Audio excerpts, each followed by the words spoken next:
in my book than in yours.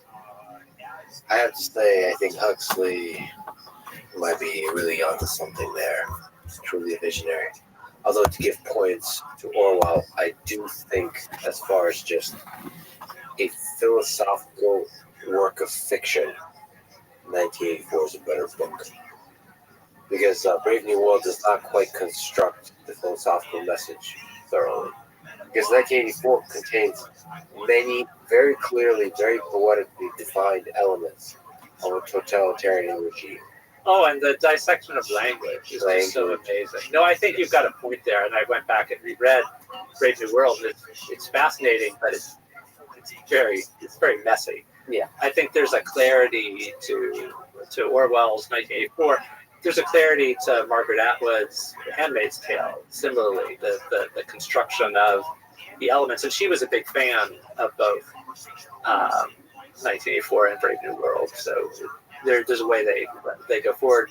But there was a kind of, it's not exactly a sequel, but Huxley did write something called Brave New World Revisited. Yes, he did. In the 50s. And he kind of said, actually, it seems, and he mentions China there.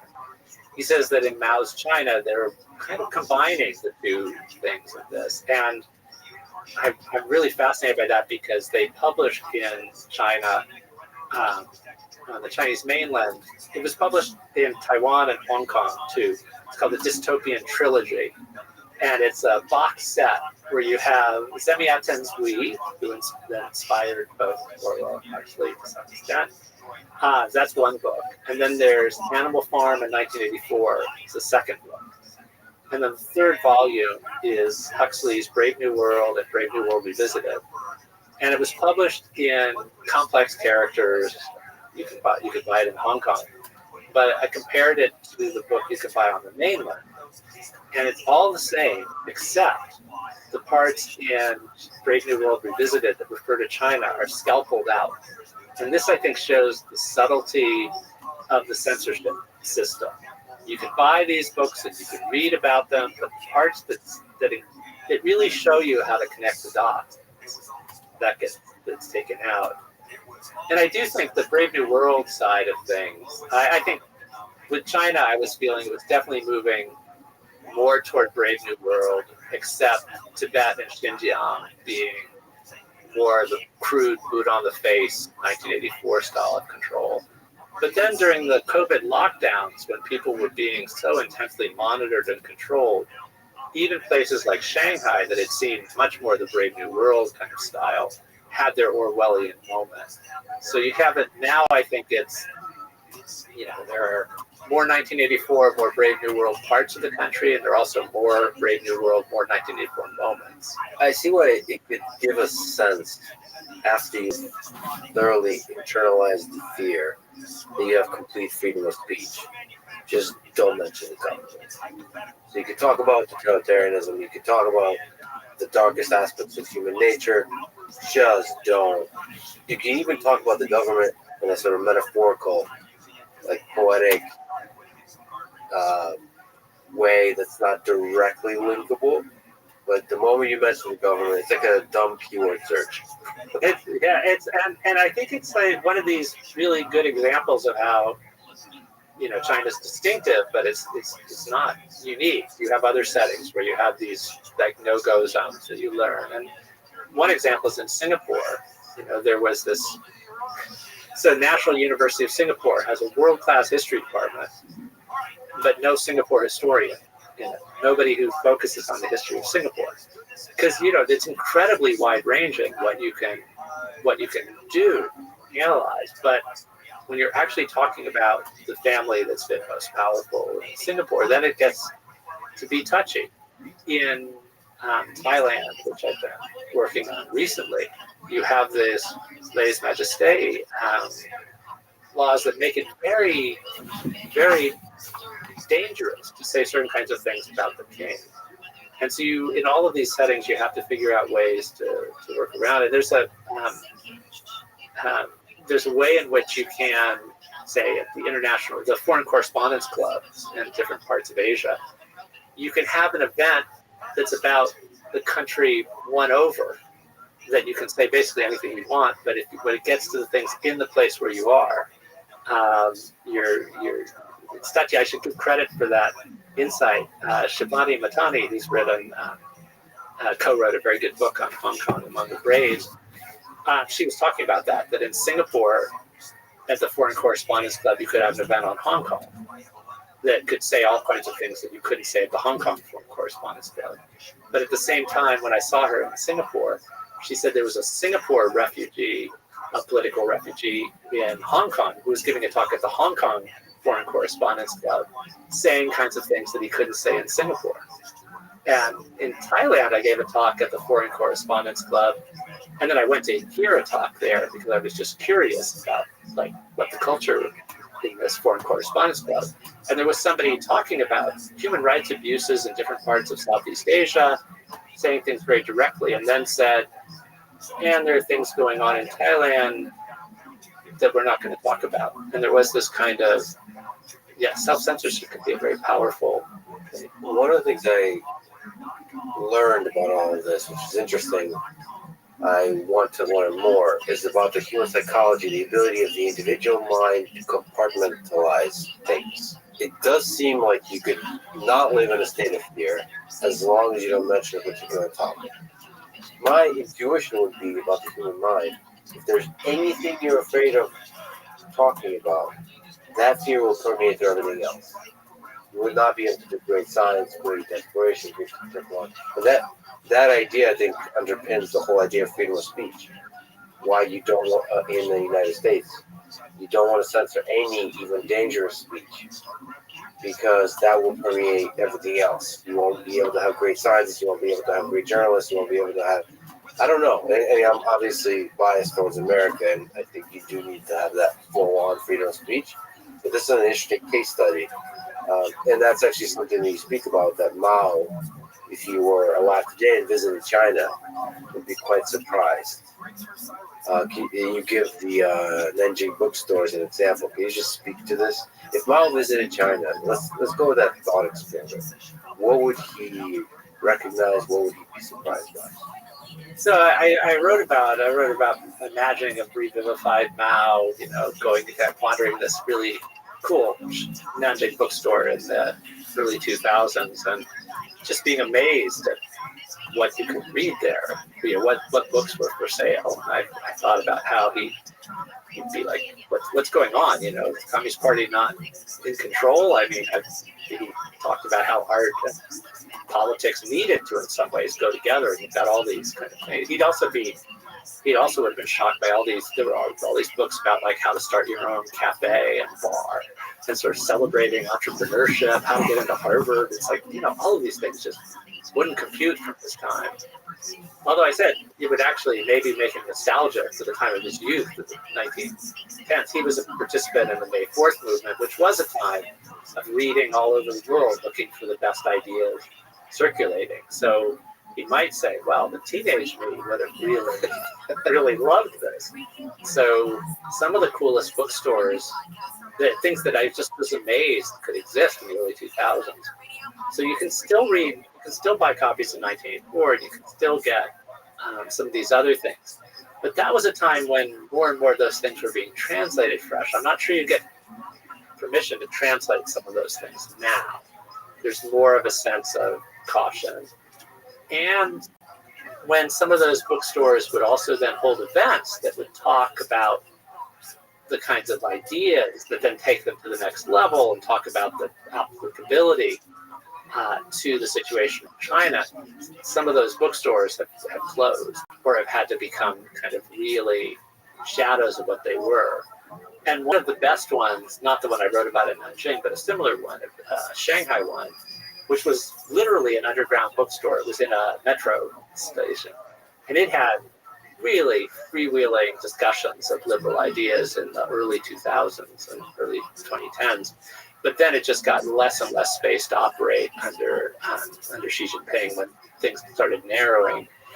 And it then had to close in Shanghai. And it's just been reopened in DC as JF Books. And it's become in this really interesting cultural hub. And I'm really delighted. It's where I'm going to hold the launch for my next book when it comes out in June, this book on the Milk Tea Alliance, about struggles for change across East and Southeast Asia, including in places that are worried about the kind of rising influence of Beijing. And it seems just perfect to be holding it in the kind of place that can't exist in Shanghai. So places like that, they stopped being able to exist on the mainland, then they could still exist in Hong Kong. But now in Hong Kong, one of the coolest bookstores has had to close up. It just didn't feel like they could continue operating and tightening control there. And it's reopened in upstate New York. So you have this phenomenon of bookstores. There's also a few bookstores called the Nowhere Bookstore that opened in Chiang Mai and Taipei and The Hague. And I heard one is maybe it's been open is open in Japan too. My sometime collaborator, Amy Hawkins, who covers China for The Guardian, wrote a great piece late last year about this overseas bookstore phenomenon, sort of carrying on the conversations that people thought they might be able to have in China and then couldn't, and imagine someday being able to hold in China, but maybe can't. So first of all, boy, do I love America. And second of all, it makes me really sad because there's a very large number of incredible people in China, incredible minds. And maybe I'm romantic about this, but books is a catalyst for it, brilliant minds to flourish. And without that. So I guess maybe this is a good time to mention something that I do think about, and sometimes people will think because of censorship and that there's an idea of sort of brainwashing within China, population control. And I periodically will get students from the mainland, and I have a lot of students from the mainland in my classes, and I teach Chinese history, and I feel like, okay, now I'm contradicting the version of the past that's been drumbeat into them. But I'll still get students who are incredible free thinkers, who have come through that system, and it just doesn't hold, or there are limits to it. And this is kind of, I mean, some of them are people who just got curious by something, and it is a porous system. Even, it's more porous than North Korea and things like that. So there are, even if there's that like fear, friction, and flooding, which Roberts talks about, that ends up keeping lots of people on the same page as the government.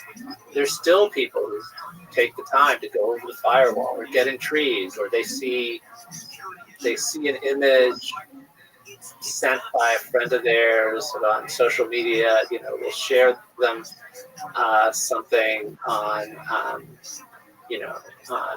WeChat that it doesn't get picked up by the censors, but they look at it carefully and they say, oh, well, wait a minute, that contradicts what the government's official line is.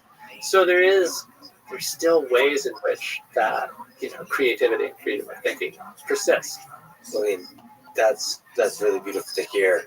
I mean, fundamentally, the human spirit is curious and wants to understand, and it's especially the young people, as we mentioned, are suspicious of authority in the best kind of way, and so they're always asking kinds of questions. But we always have the young person inside us, always asking that maybe I'm being lied to in all these kinds of ways. But still, it's sad because there is, if you're not deliberately doing that, or if there's not a spark of possibility that comes before you as just a regular citizen of China, you might never really ask. Maybe there's a whole different perspective on history, on world history. To be fair, I think the United States is often guilty of this very United States-centric view of history. It was similar with Europe. Europe has a very Europe sense of history. I often enjoy talking to people from different backgrounds, from different parts of the world, and talking to them about World War II. Because it's clear that the emphasis, you've read certain chapters of the story a lot of times and not the other chapters of the story. The Western Front in Europe and the Eastern Front in Europe, and then Japan and China's role in World War II, and the history around that before and after World War II of China is not often talked about in the United States. And I'm sure, if I can venture a guess, that the opposite is true in China. I certainly know the opposite was true in the Soviet Union and even in Europe that directly experienced France, Great Britain, Germany, Italy. They all have very different ways of speaking and thinking and reading about World War II. And the same goes across all of history and all of culture. So, yes, it's always good to sort of question the mainstream narrative in your country. And looking outside is just harder to do in China, based on based on all the reasons you mentioned. If I can, I just want to give a shout out. Thank you. I'll look at her work, Margaret Roberts. The fear, the friction, the flooding. Her ideas. I can already tell there's a lot of brilliance here. Fear. This is the most traditional form involving overt threats and punishments for accessing and sharing sensitive information. However, Roberts finds that fear-based censorship is used selectively, mainly targeting high-profile individuals such as journalists or activists. For the average citizen, the risk of punishment is relatively low, and fear alone is not the main deterrent. She goes on to describe the friction and the flooding. The friction is attacks on information access, and the flooding is less visible than fear or friction, but is a powerful tool for shaping the information environment. Flooding one scares me more and more. Flooding one is the great new world. Yeah, it is, and I think it's the whole kind of the world of short attention spans and social media and how this all works. And Chinese Communist Party leaders, I brought up Singapore, and Deng Xiaoping and some of the leaders were like looking at that. They're looking at, there are all kinds of things that it both going to Singapore can sometimes make you feel like you're in this futuristic setting in terms of a lot of things that eventually came to other parts of the world would be tried out there. And I think the seductiveness is that some of these things are really, they both add to convenience at the same time they strip away.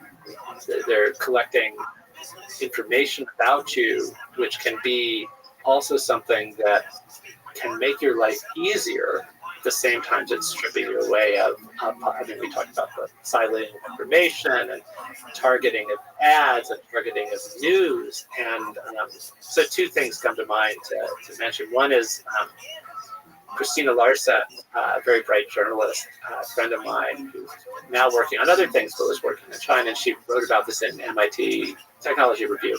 She said you need to think about China as having the best as well as the worst internet experience in the world. And, you think about it you think of the worst, it's easy, the Great Firewall, you try to search for what happened. You search for the tank man, you won't get it. You search for information about Dalai Lama, and you get all these lies about him.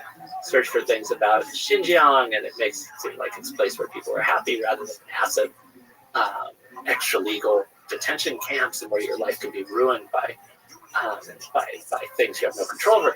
But she said, on other ways, when it comes to consumer playing to your pleasures and things, it was really advanced. A lot of things that then come to other place are tried out there and in massive numbers. And I remember around the time that I had read that, I was in Shanghai and somebody was explaining it to me. They were talking about going out to eat. I said, oh, you've got such and such. And I said, oh, that's like Yelp. I said, well, yeah, but Yelp just tells you the overall rating for a restaurant over time. We've got one that can tell you which part of the restaurant you want to sit in because there's a waiter that's in a really bad mood and people have posted enough information to do this, or what the best dish there is in the last week. Forget about these sort of slow, and you had a lot of things that were like, hey, you smart city and controlled, you can learn things about ease of movement. And Singapore had some of these things tested too. You have way before you go into an underground parking lot now in the U.S. and you find out whether there are any empty spaces on a floor. That was something that was years before in Singapore. And you use money left less often there because you had a kind of transponder that would automatically pay for your parking and things. And it was something that can be very seductive. So the other line besides Best of Course Internet I always like is William Gibson, who wrote one of the other important dystopian novels of the present, Neuromancer. He wrote a rare, for him, nonfiction piece about Singapore, where he referred to it as Disneyland with the death penalty. And, there are times when you shouldn't go out there. But it's a powerful, Yeah. he's not welcome in Singapore, let's just say. But he talked about how when he wanted to he went to Japan a lot in the 1980s, at the time when Japan was a place where you sort of got a sense of what the future might hold. So the dark side of this is the surveillance state at its worst, which we see in Xinjiang and places. And there, again, it may seem like I'm just obsessed with science fiction, and there it really is Minority Report. It's this kind of like you do certain kinds of behaviors, and we're seeing this other places too. We're seeing versions of it in the U.S. as well, where it's like, oh, we can tell from a pattern that you're the kind of person who might do X. And so in Xinjiang, when they were starting to round people up, there's this great book by a Uyghur poet. He talks about how people were just starting to disappear off the streets, and they were being accused of being radicalized, of being potential terrorists. And the cues could be something like somebody giving up smoking or not drinking alcohol, because that was seen as something that sometimes went along with becoming more devoted to Islam and more devoted to something, a particular version of it. So he talked about how a group of the poets, when they would get together, they would, whether or not any of them drank, they would make sure there was a bottle of alcohol on their table, because it was simply a way of trying to stay ahead of this system of looking for these kind of clues. So you really have this dark side of Xinjiang is this example, and Tibet also with incredible tight control. And there's more of that kind of push on personal life in other parts of China as well. But I think the question of whether we give up too much and who can abuse what we do give up is something that is being asked in the United States now about big tech companies, as well as it's asked about governments, but it's also asked about big tech and how do the trade-off. But I hadn't thought about it until this conversation, which I can tell is why people find it stimulating to have these extended conversations, because you have set lines, but then you kind of, the conversation goes, you think of a different way. So what I used to always say about China after 1989 was the Chinese Communist Party wanted to stay in power, and they realized the Soviet bloc was falling apart. They knew that one reason why people, and this is like the simple way, one way I think you have to understand why communism fell in Eastern Europe was partly about ideals and thirst for freedom, but also people knew that East Germans knew that West Germans were having more fun and getting better stuff. And when some East Berliners got over the wall, one of the first places they went to was this department store to see if the images of better food and more choices were available there. And it was true. And I think this is as human as the desire for freedom. So one of the things that the Chinese Communist Party, they never articulated this way, but how can we try to get to a stage where we don't have things like Tiananmen again? Well, what if we try to make a deal with people and give them more choices in their daily life?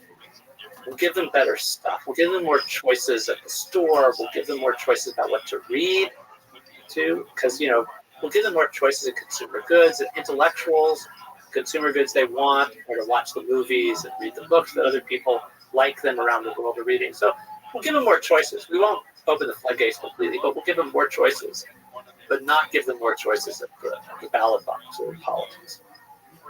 And this was the new social compact. Allow us to keep ruling, and we'll make sure that you're living better than the last generation in terms of choices and in terms of material goods.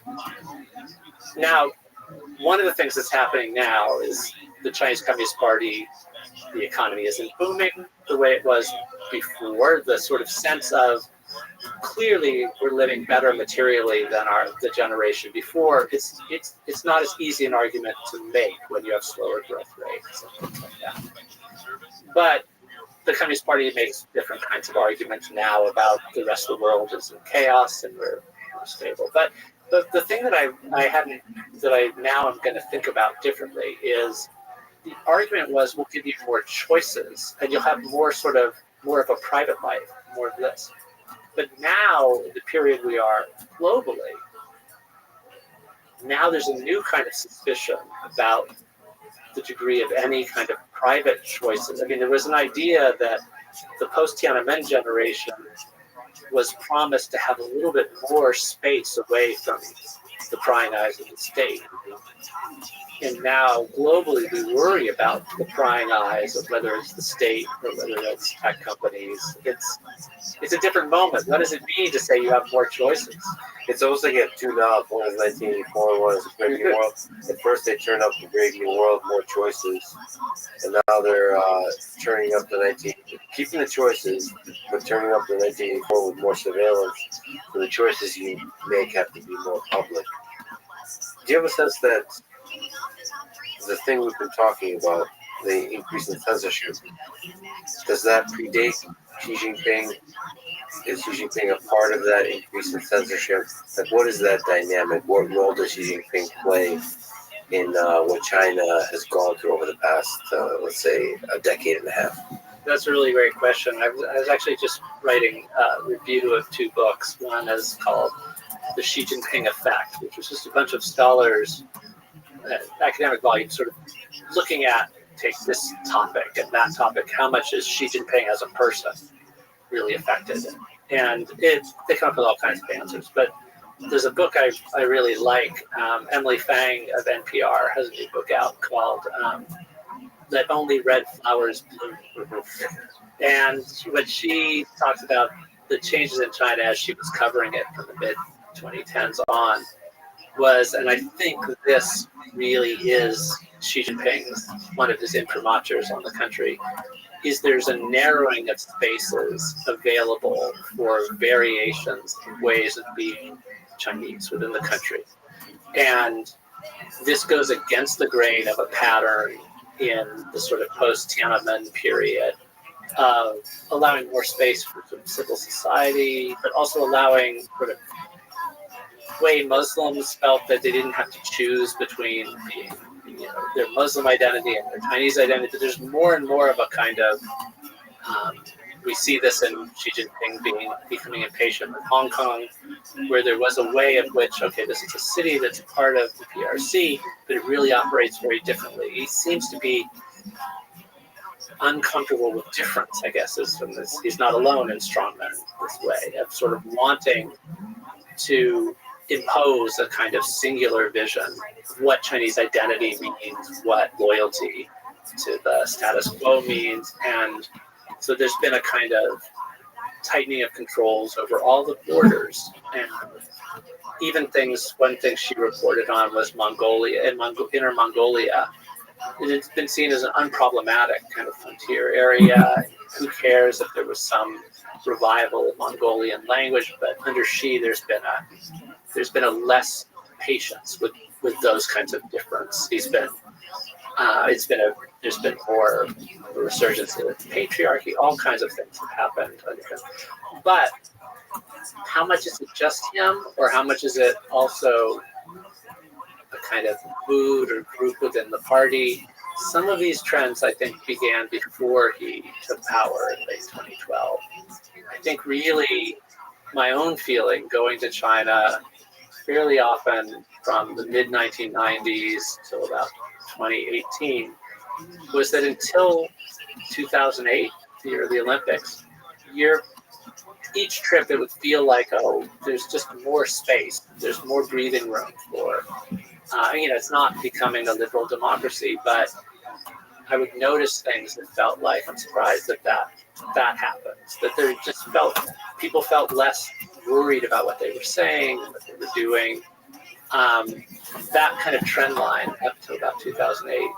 But from the Olympics, and then the financial crisis after that, the Chinese Communist Party felt, I guess, more, it's still insecure, but it felt cockier in some ways. And you had, like, okay, maybe we can start asserting more control over things. So I think that's been stronger under Xi Jinping's time in power. And Xi was already the designated successor by 2008. He was in charge of security for the Olympics, and the Olympics was supposed to be a moment, possibly more opening up, because when Seoul hosted the Olympics, South Korea became a less tightly controlled right-wing dictatorship and moved toward democracy. And some people were hoping the Olympics might move China that way, and it went quite the opposite. You mentioned that we don't know the degree to which this change has to do with Xi Jinping or the party apparatus.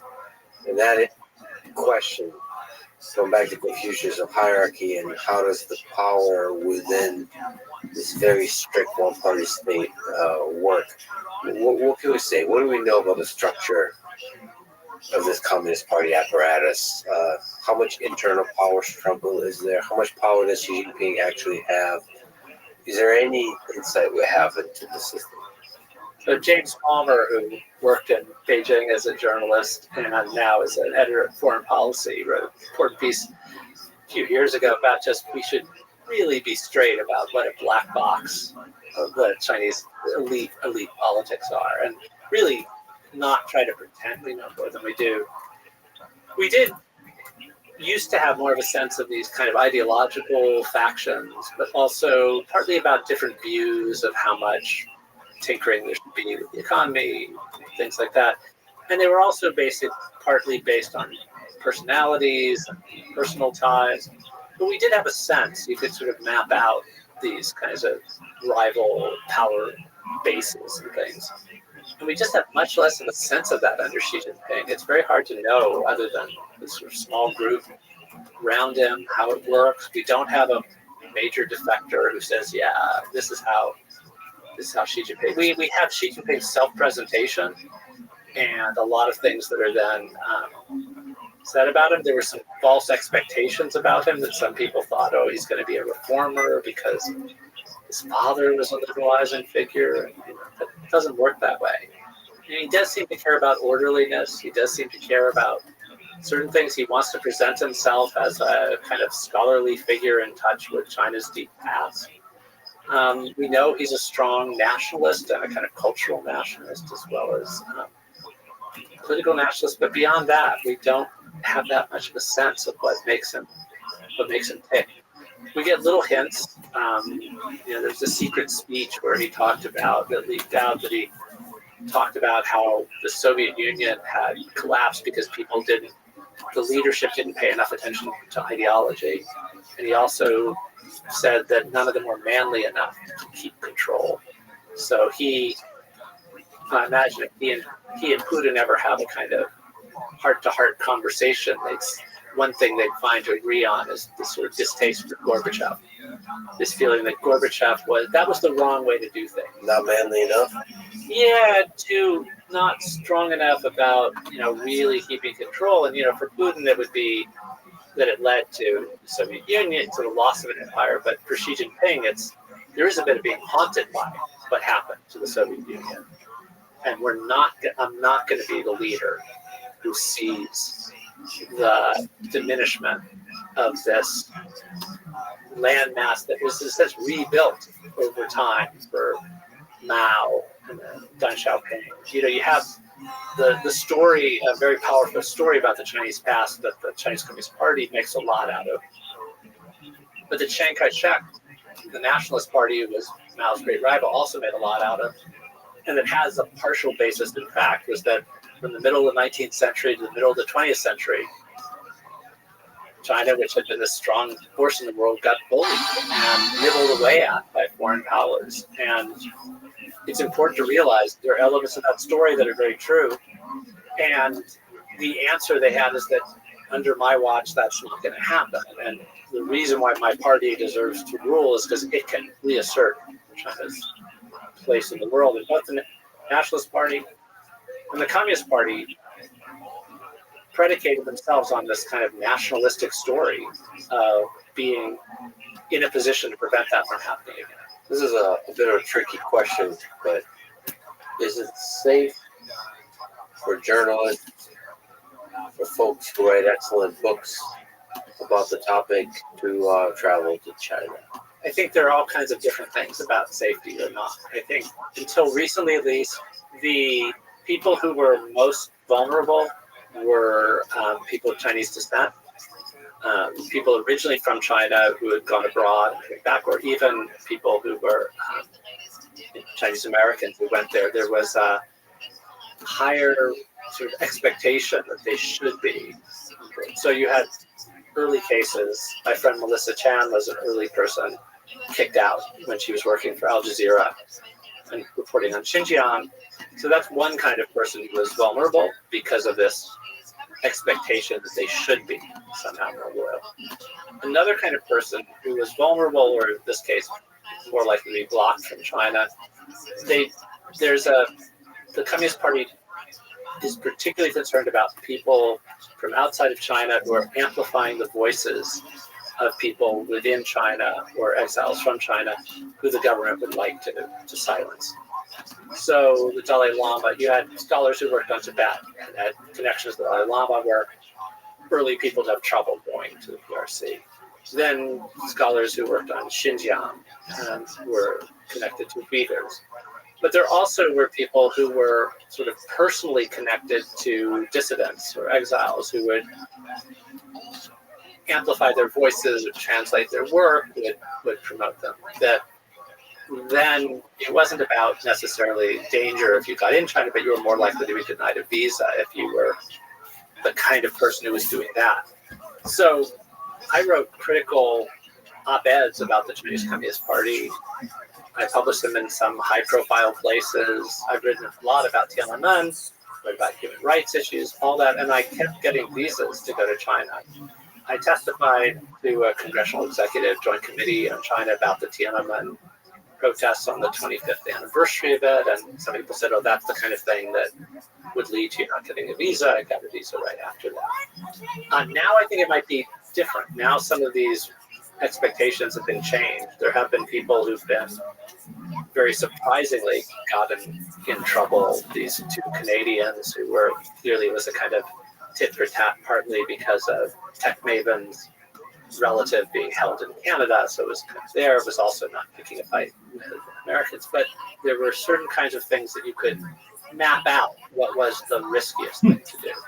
And so I went in the 2010s, having written, forcefully about Tiananmen, and I didn't feel dangerous. I mean, I felt there was an awareness in some cases of what if I was giving a public talk, there was awareness of what it was. There was sometimes you didn't want to get your host who had brought you to a university in trouble by saying something that would get them in trouble. I think it was often that you were more vulnerable if you were within China or you were connected to China in different ways. For me, it's been confusing these last few years. I wrote one piece about this, about I'm not going to any part of the PRC for the time being. But I always thought that Hong Kong was a place that I'd be free to go, even if things got difficult. I didn't get a visa for the mainland. You didn't need a visa for Hong Kong. But with Hong Kong, with the mainland, I had kept a kind of distance from the dissidents that I was writing about. With Hong Kong, I felt that these rules kind of didn't apply, and I was more connected to them, more friends with some of them. And then with this crackdown that's come on Hong Kong, and there are exiles from Hong Kong who have bounties on their heads. And so now I feel that, it's not necessarily that anything would happen to me if I went to Hong Kong, but I feel I would be very closely watched. And so I wouldn't want to meet with some of my friends there who aren't this high profile. So I don't want to go to a place where I would feel that I was toxic in some way. Right. One, you're walking on eggshells, and two, you can get others in trouble. That kind of dynamic is complicated. So it's fascinating that Hong Kong is now part of that calculus. So I've gotten a chance to speak to a bunch of world leaders. Do you think it's possible that I would be able to do an interview with Xi Jinping? if you do, I would be very pleased because I could watch that interview and get some insights about Xi, which have been very hard to get. I mean, they're really difficult. There have been very few discussions. He doesn't give press conferences. There's a variety of things, and this is different from some of his predecessors. Jiang Zemin famously was interviewed by Barbara Walters and asked about Tiananmen. He tried to make out that it wasn't a big deal. There were a variety of things, but he had relatively spontaneous conversation. I was going to say, he's the only Chinese leader I've met, but I met him before he was a major leader. He was the party secretary or mayor of Shanghai. It matters because the party secretary is the more important role. But anyway, he just met with a group of foreign scholars who were going over to Shanghai in '88 for a conference on Shanghai history. And just to show you the limits of anybody who thinks they can predict what's going on in Chinese politics. Predictability is just very hard in general in the world. But I think the consensus among us, and these were some of the most knowledgeable foreign scholars on China, this was somebody who really had probably topped out because he was meeting with us. He must not be heading anywhere up. And then after Tiananmen, he becomes the top leader in China. But he had a kind of, you could pick things out from being in a room. He liked to kind of show off his kind of cosmopolitanism. Xi Jinping gives these speeches about all the foreign authors he likes and has read, but it's all very kind of scripted, at least in his own head too. It's very carefully done to present a certain image of himself. And we really don't get many senses of what he's like in unguarded moments or has them. And sometimes we get the illusion of them. Like there was an image of him and Obama in their shirt sleeves at the Sunnylands meeting. And the photo would show them walking and talking, but there's no translator in the image. And so, like, how are they talking? What language are they using? How is this? Or is it just a kind of? I mean, there are exchanges with leaders. Trump will say they're friends, or these kinds of things, where there's a language of Xi Jinping can talk about somebody or some country being friends, but we don't have a sense of how you living. What makes him tick as a person. So maybe you should ask him about Ernest Hemingway and see if he really gets excited about it. It's in a merchandise store. You can find it at t.me/HPLS10I. Oh, yes, I'm glad to be in England, the country of Shakespeare, or this, and he goes off these sad things. But Hemingway, there's some sense that he had something special, which fits in with some of the macho side that would be interesting. He doesn't mention Orwell as one of his favorite British authors. Yeah, dog. I'd love to talk with Hugo you right now. I'm watching this podcast, so feel free to watch along. I'm working on a project as well. If you want to talk to me, join my Discord. It's discord.me/Rabbi. If you come there, I'll be able to hear you better and I can talk with you. Is a rare Western author who's had a pretty steadily positive image in China, even under periods of criticism of, like all Western authors, problematic, because Victor Hugo famously wrote a statement denouncing the European destruction of the old summer palace in Beijing in 1860, the end of the Second Opium War. He said, how can we claim to be civilized when we've destroyed one of the great creations of civilization? So that kind of made him a kind of long-term friend to the Chinese nation. Mark Twain has had a pretty good reputation because he was a critic of American imperialism. So, but anyway, I think if you do get to talk to Xi Jinping, talk to him about Ernest Hemingway and Victor Hugo, and I'll be curious to see if those were the ones who really resonated. One of the things, and it's a strange thing that I've become aware of, having spoken with world leaders, I'm distinctly aware that there's a real possibility that the black box we mentioned, that the Communist Party of China will listen to the words I'm saying now. And so I have to wonder how much that affects my possible tourist-like trip to China, because there's a difference between sort of an influencer that does fun things, plays video games, and goes over to China, and somebody that actually covers China to some degree, whether critical or supportive or nuanced or any kind of way, in the full spectrum of ideas you can have about China, including Chinese history, whether that's going to be seen carefully, analyzed carefully, and have repercussions when you travel.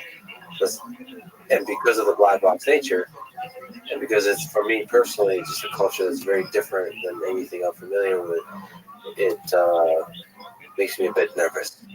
It's certainly gotten harder for journalists to operate in China. There was a way in which now journalists will look back to the early 2000s, and it was really quite extraordinary what they could do. Well, you have a lot of listeners. I mean, I think there isn't that tight a watching of what an academic writes about the Chinese Communist Party, but there are certain things that clearly are kind of tightly policed. One is discussions of the private life of Chinese leaders and their families, and issues of kind of really following money trails for corruption and things like that. So there was the case of the Hong Kong booksellers who were kidnapped, and one of them is still in a Chinese prison. He would be a good example of this Gui Minhai, the kind of person who was vulnerable. He was born in China. He was actually he is a Swedish citizen, and he was spirited out of Thailand into the mainland. And the reason why he was on the radar of the Communist Party was because the publishing house in Hong Kong that he was connected to was publishing works about the top tier of the Chinese Communist Party and contradicting the kind of vision of them as a certain kind of moral exemplars. And that's different from writing things about China has a bad human rights record or something like that in ways like I did. These were books that were exposés, sort of some of them kind of gossipy and lightly tourist, some of them much more serious, but they were about something that the Communist Party leadership wants to make a no-go zone. And I thought sometimes that Xi Jinping seems to have lèse-majesté envy, but I don't think it's kind of general criticisms of the Chinese Communist Party as a authoritarian structure or place that doesn't deserve to rule in kind of very general terms. I don't think that's something that they then pick you up at the border and say, no, we can't let that person in, because people are let in. It's not rational. It's not a rational process. There are people who've been denied visas. It seems pretty inexplicable. There are things that now I think the rules are changing very quickly all over the world for kinds of what's safe to say and do. Well, either way, I do know that the Communist Party and likely Xi Jinping himself watched my conversation with Prime Minister Modi. They responded to it, and I do hope, and I will definitely go to China, and I hope to talk to Xi Jinping. It's a fascinating, historic, ancient culture, and is the major player on the world stage in the 21st century. And it would be fascinating to understand the mind of the leader of that great superpower. Speaking of leaders, what do we understand about the relationship between Xi Jinping and our current president of the United States, Donald Trump? Is there really a human connection, something approximating a friendship as they've spoken about, or is it just purely realpolitik maneuvering, world leaders playing a game of chess, or is it a bit of both? There's a degree to which I think there's some confusion about a couple things. I mean, one is when there's a sense that Trump is sort of uniquely tough on the Chinese Communist Party. He has periodically said things about praising Xi Jinping as a leader, even sort of praising Xi Jinping's strength and things. So I think for some ways, for the personality cult of Xi Jinping, some of this is kind of useful because the story that the Chinese Communist Party, they need to tell a story about why they deserve to keep ruling. And one of their stories is that because the world is a dangerous place and there's not a lot of enough respect for China. So when there's very tough talk about China coming out of the White House, that's useful. And then the other part is about Xi Jinping being just the right person to have at the helm. And when there are discussions, when there's praise for him, when his showing toughness, that also works well. So I think the argument among at least some China specialists is to say the Chinese Communist Party likes predictability, and Xi Jinping seems to like predictability in particular. And Donald Trump clearly isn't a predictable figure. So there might be a way in which this is unsettling. But I think the other part of it is the Chinese Communist Party wants, under Xi Jinping wants to gain more allies around the world, to be seen with more respect around the world. And at the moment, he's in a position where he can present himself as an orderly, thoughtful, gradualist figure. In some ways, I think, as much as there's tension between the two capitals, there's a way that things are going in a way that benefits Xi Jinping and can see that. That doesn't explain what their personal relationship is and how they actually see each other when they're in the room together. And whether that matters or is part of the calculus at all, because after all, they are leaders of superpowers. I think for Trump, it matters. Personal relationships matter. But of course, we see a lot. We know a lot about Donald Trump. We know a lot about the White House.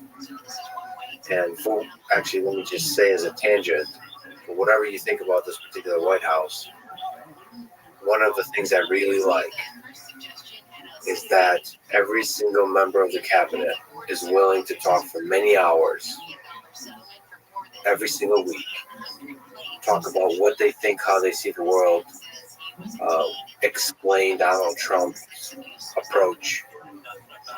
It doesn't matter if you disagree with what they're saying. Maybe you say they're dishonest, maybe you're misrepresenting, but there's a lot of information.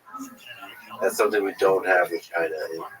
As a fan of history, for me, and as a fan of sort of deep political analysis of the world, it makes me sad because it's a very asymmetrical amount of information. But anyway, let me, if I can, lay out this particular complexity we're in now, this trade war between the U.S. and China. Now, you're not an economist. In fact, so you think deeply about the history of peoples and history of China. You think about culture, you think about protests and the movements and so on. And there's some degree to which this trade war is less about the economics. Now that layer is also very important, and we can discuss it. But there's also a deeply cultural standoff almost happening here, which would be interesting. So in April, as people know, Trump escalated a trade war with China using tariffs, raising them on Chinese imports to 145%. Xi Jinping then responded by raising tariffs on U.S. goods to 125% and suspending exports on certain rare earth minerals and magnets to the U.S. The Chinese government also indicated it would limit the import of Hollywood films and restricted certain American companies from operating in China. Now, after that, Xi Jinping broke silence on April 11th and again on April 14th, and since, basically saying that China is not backing down, and positioned himself in China as the, quote, responsible superpower that promotes, as you were saying, that promotes sort of the reasonable multilateral global trading framework and a stable global supply chain. He said, quote, for over 70 years, China's progress has been built on self-reliance and hard work, never on handouts from others, and it remains unafraid of any unjust oppression. Also, he said, there are no winners in a trade war, and going against the world will only lead to self-isolation. This was all said as part of a tour of Southeast Asia. And he was calling on China and the European Union to defend international rules opposing, quote, unilateral bullying. At the same time, I saw that China is escalating internal propaganda, including, interestingly, it would be nice to talk to you about it, the use of the Mao Zedong 1953 speech during the Korean War, where he says, "We will never yield." My question is, would this stand up? Who do you think will blink first? Where does this go? So I think one persistent, there's a lot to unpack there for of a historian too. I mean, I think that the reference to being bullied by a foreign power is something that comes up periodically and plays to this kind of notion of 100 years of national humiliation that's been talked about by generations now of Chinese leaders.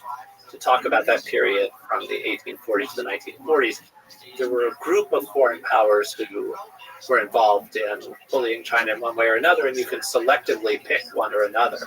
So there is a way in which this can be, and if Xi Jinping gives that kind of speech in Southeast Asia, he's speaking to a place where there is knowledge of times of the past when the United States was aggressive force there. It's also a part of the world where there have been times when China has been. So there is a way of positioning vis-a-vis other parts of the world that is crucial part of this. That I guess, circling around it, but there's a tendency in discussions of U.S.-China relations to think about it in terms of a bilateral discussion or dispute, even though time and again we realize that places other than the United States are key variables in these. So the U.S. and China being at odds under the Mao era, what changed things dramatically for that wasn't so much even a change in, yes, Nixon was the one who went to China, but what made it possible for Nixon to go to China was that the Sino-Soviet split happened. That actually it was tensions between China and the Soviet Union that altered equations with the United States and China.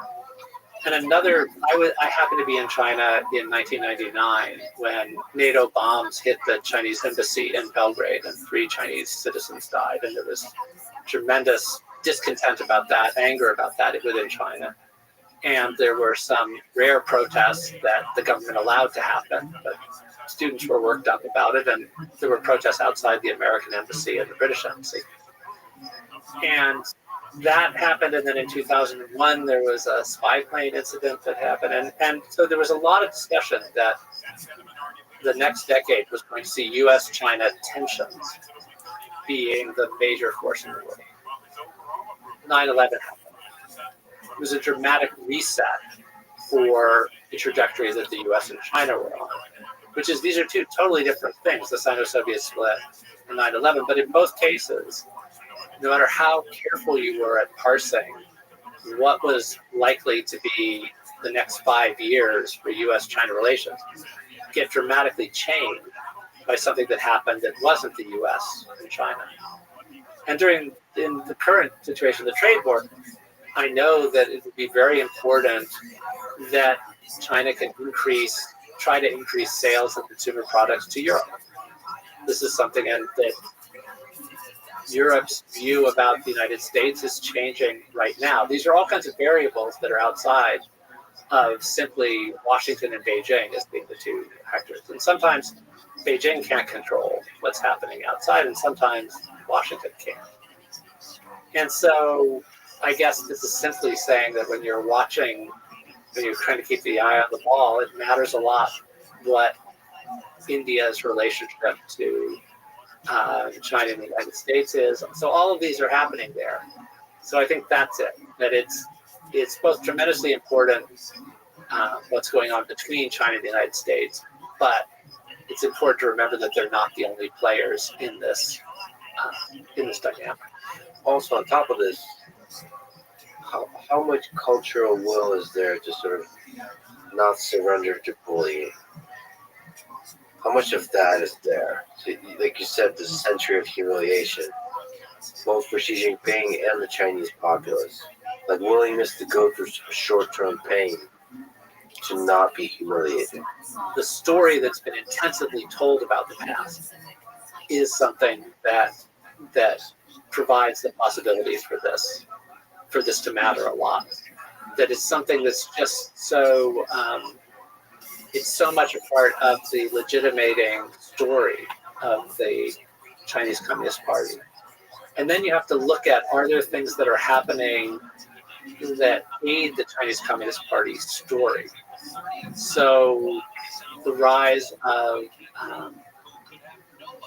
what can seem like or is anti-Chinese sentiment within the United States can feed that propaganda story.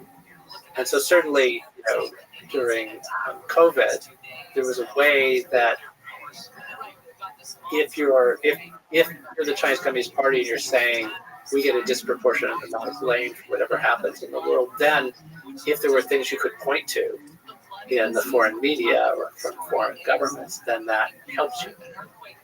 So I think there is a setup here where certainly for Xi Jinping, I think the desire to not be seen weak is crucial. Sometimes I wonder how much these leaders operate on pure ego, because politically and on a human level, they don't want to come off as losers in a standoff, versus coming to a economic win-win for both nations.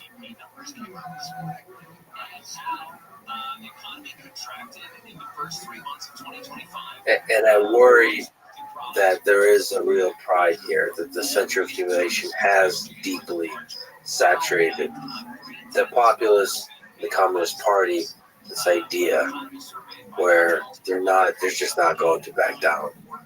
And that, I think, will cause tremendous pain in the short term for the United States, I think for China and the world, because it completely transforms the supply chain of everything. There is a global nature, there is a multilateral nature of all the economic partnerships that are formed throughout the 21st century. And this kind of protectionist, nationalistic kind of ideology goes in the face of all of that. And it's going to create a huge amount of pain for regular Americans. But also I worry that this increases, not decreases, the chance of a global war or conflict of different kinds. Do you see a hopeful possibility for resolution, for de-escalation here? It's a hard time to figure out what you could to sort of hopeful angles. I mean, I guess what's hard to even balance these things out. So one of the things that I've thought about when you talk about rising chances of war, that often Taiwan comes to mind with China. And one of the things that I've thought of is that for Xi Jinping, that military action against Taiwan would be increased by a sense of desperation, a sense of losing popularity, or a sense of not having a good story to tell about why he and the party deserves to lead. So then there's a kind of way of playing to the national sentiments of some part of the population. So then, in a sense, it's hopeful that I think in some ways right now Xi Jinping is not looking desperate in the eyes of the world. If he can focus on potentially being seen more positively in other parts of the world by seeming like a kind of force for stability, seen as somebody who's supporting rather than challenging some elements of the global order, that might lessen the chances of a rash action toward Taiwan that would be a kind of desperation move. The complicated thing here is that if he gives in, he can come off as the responsible person who cares about the world, or he can come off weak. If he doesn't give in and even escalates the tariffs, although I think he said no more escalation on the China front, Then he comes off strong, but also the equally unreasonable person who doesn't care about the world, who only cares about his own ego and maybe some aspect of the Communist Party maintaining power. Because just like with Tiananmen Square and Tankman, you don't know once you make the decision how the world will read that decision, what kind of things will become viral memes about the telling of that story. And of course, in part, I think Donald Trump's reach is much wider because he's constantly out there. And I think there's a more reserved, less messaging out of Beijing. So it's a really chaotic environment in which to make strong decisions. But since you brought it up, we'll talk about Hong Kong. Let's talk about Taiwan, and maybe there's some parallels there. Given Xi Jinping's emphasis on the great rejuvenation of the Chinese nation and the unification with Taiwan being a crucial part of his vision for China, what do you think are the chances, and how willing is he to use force to annex and forcibly gain control over Taiwan in the coming years? I'll frame it in a way that I think does lead into talking about Hong Kong, because I think these are connected issues. In 1984, when the year, not the book this time, that's when a deal was struck basically between London and Beijing over what would happen to Hong Kong. So Hong Kong Island became a British colony at the end of the First Opium War, the 1840s, and then Kowloon Peninsula near there became a British colony in 1860 after the Second Opium War.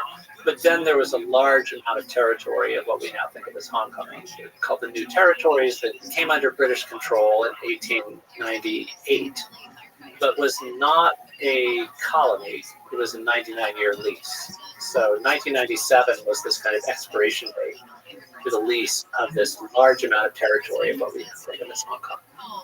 It's a large amount of territory that the rest of Hong Kong, the Hong Kong Island and Kowloon, depend on for energy, water, and food. So it would be very hard to just transfer those parts to the People's Republic of China. So a deal needed to be struck of what would happen in 1997. And the deal was about transferring sovereignty of all of Hong Kong, all these parts, to the People's Republic of China. And I carefully say transfer sovereignty, not give it back to the People's Republic of China, because it never belonged to the People's Republic of China.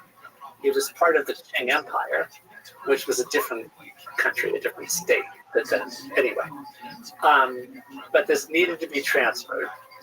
And the deal that was struck was that the London side wanted to do something to protect what was going to happen to people there. And remember, this is not what usually happens to colonies. Colonies usually go from being part of an empire to being some degree of self-governance. And because of that, the Chinese representative of the UN insisted that Hong Kong was not a colony and Macau was not a colony, because then they would have to be decolonized. But so anyway, there was an understanding that something would have to happen in 1997, and London wanted some protection for the people in Hong Kong, who they knew were living in a very different way than people lived under the Communist Party rule. There was a different kind of rule of law. There wasn't democracy, but there was some degree of input in governance. The colonial authority and the most powerful person in Hong Kong was appointed by London. After 1997, the most powerful person would probably have to be somebody who would work with Beijing. But in this negotiation, something was come up with called One Country, Two Systems. And Hong Kong would become part of the People's Republic of China in diplomatic terms, wouldn't have its own military, but it would have its own system for 50 years, was the idea, from 1997 until 2047. There was a tension from the beginning over what that other system, what was going to be the part that was to be separate. And clearly everybody agreed we need to have a different economic system. It had capitalism, so people agreed on that. But there was tension from the start of, well, what about legal, what about cultural and other things? And things were written into this deal, which would be over time, Hong Kong people would govern Hong Kong. But Beijing thought they would govern Hong Kong, but it would be a Hong Kong person who Beijing played the role of choosing. But the reason why Taiwan is relevant to all this is in 1984, as they were discussing this, the Chinese Communist Party said, and we'll come up with this arrangement, and people in Taiwan should pay attention to it because it could provide a model for what could happen with them being absorbed into the People's Republic of China. So the idea was Beijing said, hey, people in Taiwan, watch what happens to Hong Kong after 1997 and think about it as a model for what could happen with you. And like, watch how smoothly it will go. Over time, people in Hong Kong started saying, well, wait, Beijing keeps sort of nibbling away at, chipping away at these things that make us separate. And especially after 2008. There were reasons why Beijing went especially light on Hong Kong early, after 1997. Beijing wanted to join WTO. They wanted to host the Olympics. A big move against Hong Kong then could have endangered those things. Also, at that point, the PRC was heavily dependent on economics in Hong Kong, the Hong Kong economy. Also, just something, because I'm a university person, in 1997, when Hong Kong became part of the People's Republic of China, Hong Kong universities were the only universities in the PRC that were considered totally world-class. Hong Kong University and Chinese University of Hong Kong were highly rated institutions. At that point, Peking University, Beijing, Beida, and Tsinghua were not yet considered world-class institutions because they didn't have the kind of academic freedom and humanities that was at that point needed to be higher rated. Over time, that difference started to go away because global ratings of universities stopped caring as much about academic freedom and things like that, and Beijing universities surpassed Hong Kong. So by the 2010s, when you started to have these protests in Hong Kong, pushing back against what's called mainlandization, down, Hong Kong protesters in 2014 put up a banner at the time when Beijing was holding the line against Hong Kong. People wanted to have real elections to choose the chief executive rather than kind of one where there were elections, but only people who Beijing approved of basically could run. Hong Kong activists put up a banner saying, hey, Taiwan, look at Hong Kong. Taiwan, beware. Hong Kong's today could be Taiwan's tomorrow. So basically spinning the one country, two systems argument and saying, yeah, Taiwan, you should watch what happens here. So one way to think of Chinese leaders since Mao is that Mao and those after him wanted to make China bigger territorially than it had been, to try to reclaim land. Under Mao, Tibet, which had been not part of China, became part of the People's Republic of China. Mao offered something a little bit like one country, two systems to it. Isabel Hilton, who writes wonderfully about Tibet, has talked about the parallels with the Hong Kong system. And some Hong Kong activists saw parallels as well. Tibet was supposed to go its own way as part of the People's Republic of China in the 1950s, and then by 1959, the center got restless, tried to interfere more. Local people pushed back against it. And a workable, what seemed like it might work out somehow against all odds, explodes. The Dalai Lama goes into exile. The Dalai Lama, who before that had thought maybe he and Mao could work together, that didn't work. Hong Kong, a new version of the experiment happens. It becomes clear in the 2010s that it's not really workable, that the center is less patient, needs Hong Kong less. The Hong Kong people feel it's more of a sort of now or never period to push back. You could say that Deng Xiaoping oversaw the deal that got Hong Kong and Macau to become part of the People's Republic of China. He could point to that, even though he died right before during 1997. But he had achieved that kind of deal. Xi Jinping you could argue he finished the deal of making Hong Kong fully part of the People's Republic of China, doing away with this degree of difference. And you could say that that is a stepping stone toward Taiwan. Or you could say that that and the South China Sea islands build up might be enough for him to put his stamp on, having been the kind of leader who expanded Beijing's reach. He probably wants, I mean, he probably, to the extent, he would like Taiwan to become part of the People's Republic of China, which it has never been. But the hope was it could happen through a kind of more gradual absorption and people in Taiwan being willing to think of that. And yet, in part because of what's happened in places like Hong Kong, there's a stronger sense of Taiwan identity now than there was at an earlier point, and less parties that are more willing to try to negotiate some kind of tighter connection with PRC are often doing badly in elections there because of this move. 2047 is 50 years from the 1997 handover that we were talking about with Hong Kong. On top of that, 2049 is 100 years from Mao taking power. It feels like at that moment China could take Taiwan, because it does seem that there's a kind of value for history with China, and they take these days very seriously. On the other hand, as you've studied, there is some tensions and displeasure and protests, some of the biggest in human history in Hong Kong. And so, put all of that together, and so many possible trajectories of human history can happen here. Yeah, I mean, I'm particularly interested in youth movements, and one of the things about, I think, generation is such an important factor. And people know that generation is important, but sometimes people think that, if you divide people up into economic groups, you divide people up into racial or ethnic class, that somehow is more tangible. But I think with things like the Hong Kong protests, that there was a process of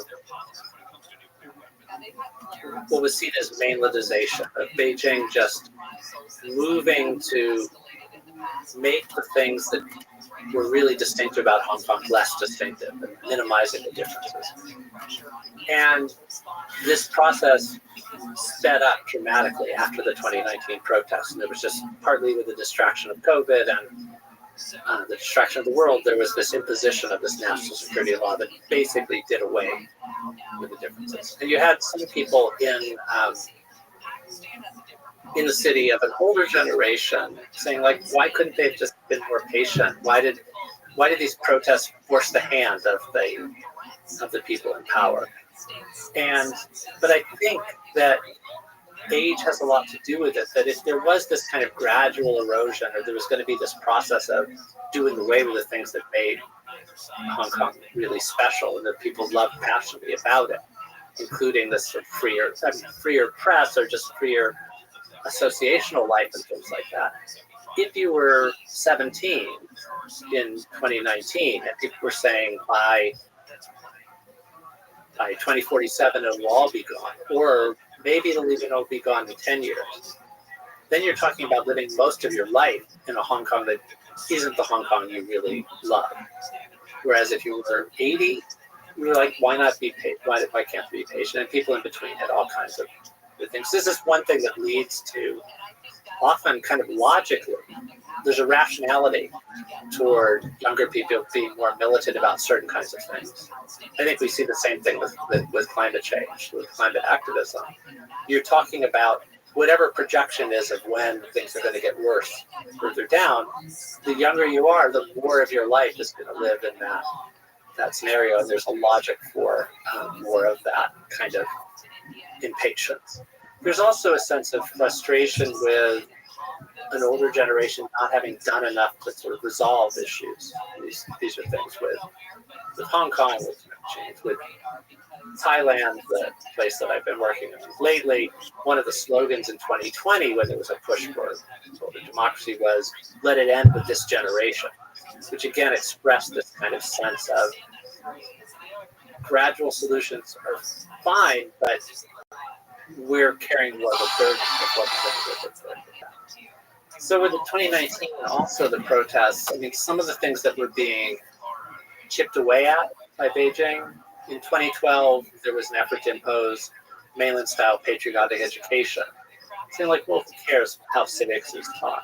But actually, that has a lot to do with the larger kind of political story. And the protesters that year, young people stood up and actually got the government to blink. The local authorities backed down on that, bringing in mainland-style education. 2014, the protest was to try to get full voting rights for the chief executive. The government didn't blink on that. That was something where they held the line. It was a big, colorful, exciting protest, but in the end, it hit a dead end. 2019, there are even bigger protests, and at first it seems like surprising what the issue was. The issue was an extradition law that would have people potentially who committed crimes in Hong Kong being tried for them if the mainland wanted them on the mainland. Now the difference, they're really different court systems. Hong Kong never had democracy under the British, but it did have a stronger rule of law and more independent courts that sometimes decided things that went the other way than what the government wanted. And the mainland doesn't have that kind of court system. 98, 99% conviction rate. In Hong Kong, if you're put on trial, if you're arrested even for before 2020, if you were arrested even under a kind of politically related charge, you were out on bail and giving interviews with the press. On the mainland, that didn't happen. So I think in 2019, having lost the battle over voting, this idea that, okay, we've really got to take a last stand to defend the rule of law and a kind of degree of separation of powers.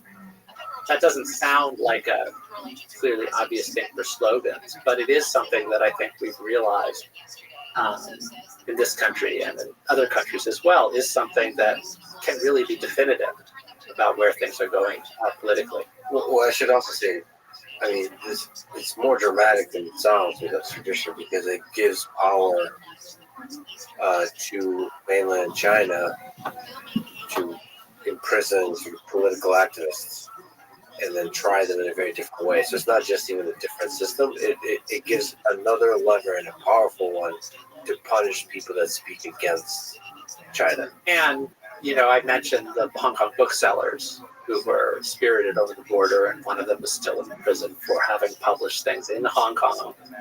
But it was supposed to be okay to publish in Hong Kong, but not on the mainland, and yet they invested. Yes. So yeah, there was a clear sense that if they didn't protest then, would they be able to protest later? So this was one of maybe the biggest protests in history. Percentage-wise, because the reason I kind of make that claim, because there were 1 million to 2 million people in the biggest protests, and this is a 7.5 million people. So if you think about what that means, it's just enormous. I mean, yeah, there were some very daring protests around that period, the Hong Kong ones, and the year after that, there were protests in other places, but protests in Belarus, where again there was very taking big risks, but if people have a feeling that it's a kind of last moment. So yeah, these were giant, and the protests kept growing, and I think they kept growing in part, and this happens why protests grow. It's always hard to figure out, but in the case of Tiananmen, in the case of Hong Kong, 2019. If people feel that the sort of protesters have the moral high ground in one way or another, and what tipped it that way in Hong Kong, I think, was really that the police were using really strong-arm methods, and the government was never apologizing or never saying we need to investigate that. And I think what really kept the protests going was they became a referendum on the right to protest itself. And what I think the government hoped, and what Beijing certainly hoped, was that some of the protesters would start doing militant actions, violent actions that would alienate the populace from the protests. And the protesters did do some of those things, but they tended to attack. The violence was often against property. And when there were occasionally violence against people within the movement would apologize or try to distance themselves from that. Meanwhile, the government was never apologizing or distancing itself from the police. And that created a dynamic where you had these enormous numbers of people who were previously on the fence about things turning up for these protests and leading to them being giant. Even people, and this was a city that sometimes had the reputation, misunderstood reputation, as being one that where people didn't care that much about politics. They just focused on living a good life. But there was a sense that they wouldn't have that possibility if you had a police. And the police used to be really highly respected in Hong Kong, but it lost that. Maybe you could speak to some of the dynamics of this. First of all, you were there in the early days, as I understand. How does a protest of this scale explode as it did? Like, it starts with small groups, students, the youth. Like, maybe you could speak to in general from all the studying of youth protests. How does maybe anger, maybe ideological optimism, maybe the desire for revolution or for better times amongst a small group of students, how does that become a movement, and how does that become a gigantic protest? So protests were one of the things that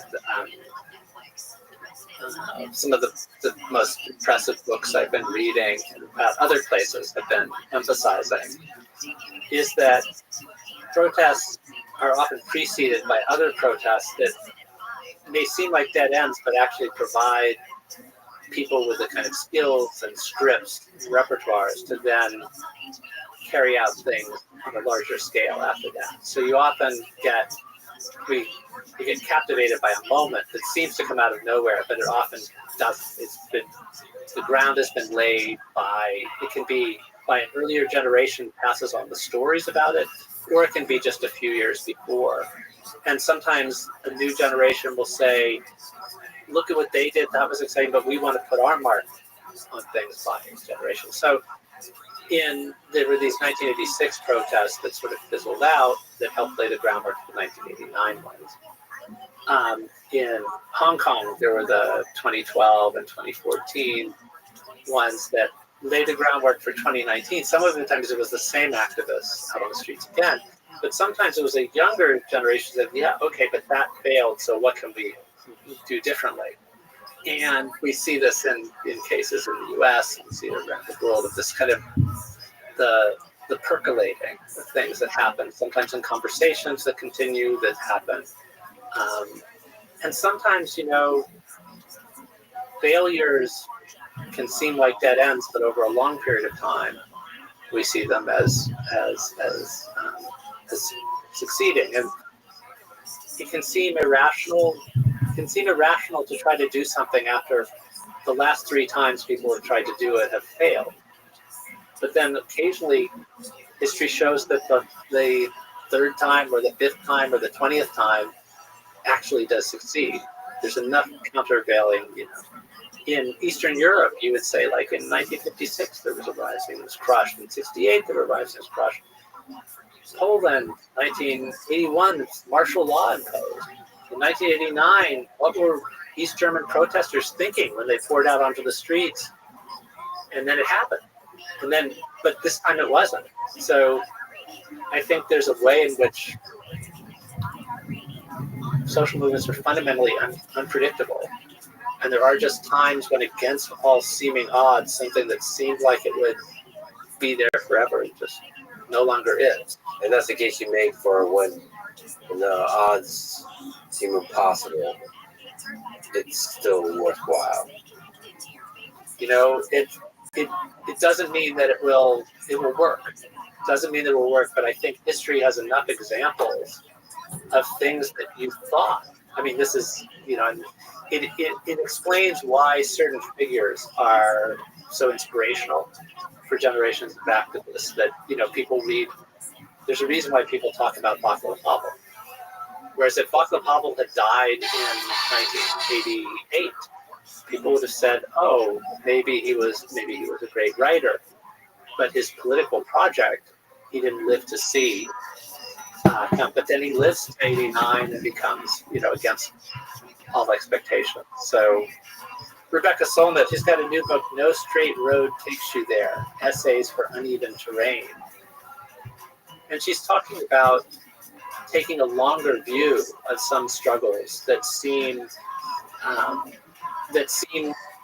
achieve things after the point when people might have imagined that they had run into dead ends. And she's talking about keeping your eye on the gains that happen, even incrementally, and the ways in which the need to take a longer term perspective on some of these things. And I think it's a strange thing, because there's also often an impatience in movements of people wanting kind of immediate results. But as a historian looking at situations I've mentioned for Eastern Europe and Central Europe, but Taiwan was a right-wing dictatorship under sort of a version of martial law for decades. And at each stage, it would seem that people struggling to change it were on a quixotic, impossible kind of mission. Or South Korea was in a similar situation.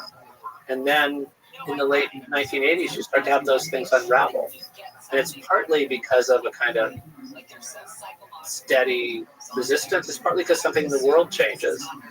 But there's often a combination of those things. So I'm interested in that whole, we know that what happened in Hong Kong in the short run didn't work. I don't see a way in which the national security law is reversed or anything like that.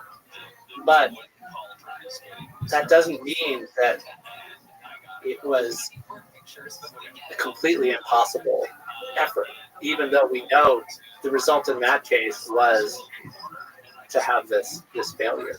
So the protests are generally worthwhile. I mean, they do give, as I look at the description of the migratory routes ideas take, they do see the ideas in the minds of people, and then they live with those ideas, and they share those ideas, they deliberate through those ideas. They might travel to different places of the world, and then those ideas return and rise up again and again and again. There's two parts of the world that I think are fascinating and unpredictable. So one is Iran, which the trajectory that place takes might have a completely transformative effect on the Middle East. And then the other one is China. And the protests, whether it's in Taiwan or Hong Kong, or maybe other influential parts of China, those ideas percolating up and up again might have a completely transformative effect on the world. So maybe this is another case where, the Chinese Communist Party, leaders of the Chinese Communist Party, they do know about history, they care about history.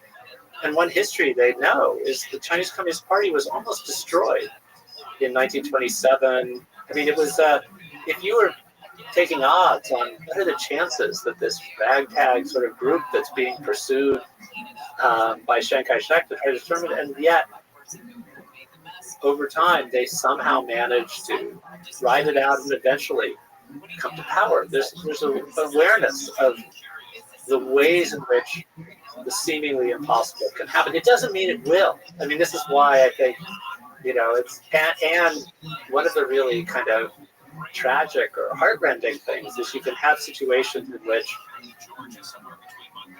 movements that seem to be pursuing an impossible end result, they achieve that result.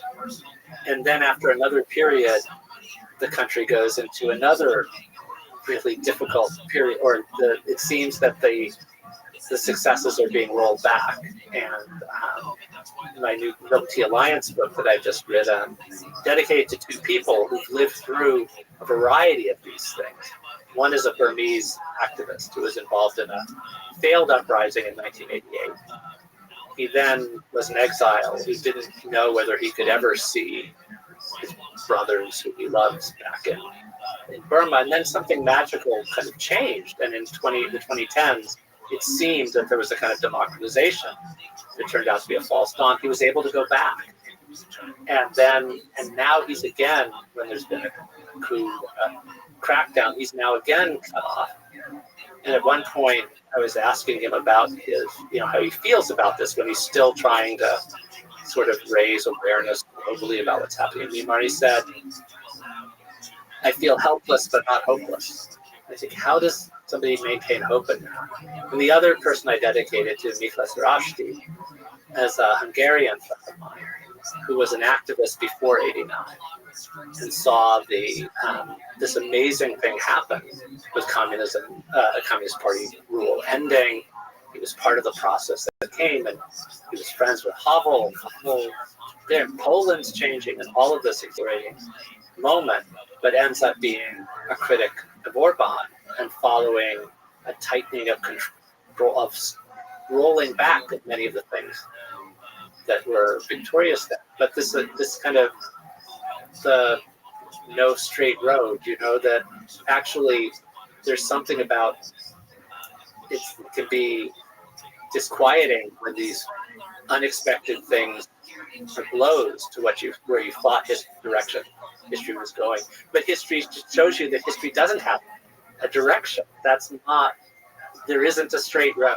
Yeah, and there's, the idealism of youth can lead to things like the Russian Revolution, and then you get Stalin, we'll call it more, and the purges, and all of that entailed. So a successful protest and a successful revolution might have unintended consequences that far overshadow whatever ideals and dreams you had fighting for the working class, whatever it was in that particular case. That can cause immeasurable suffering. So there is no direction in history. There's just some lessons we pick up along the way, and we hopefully try to help humanity flourish. We barely know what we're doing, and now we have nuclear weapons.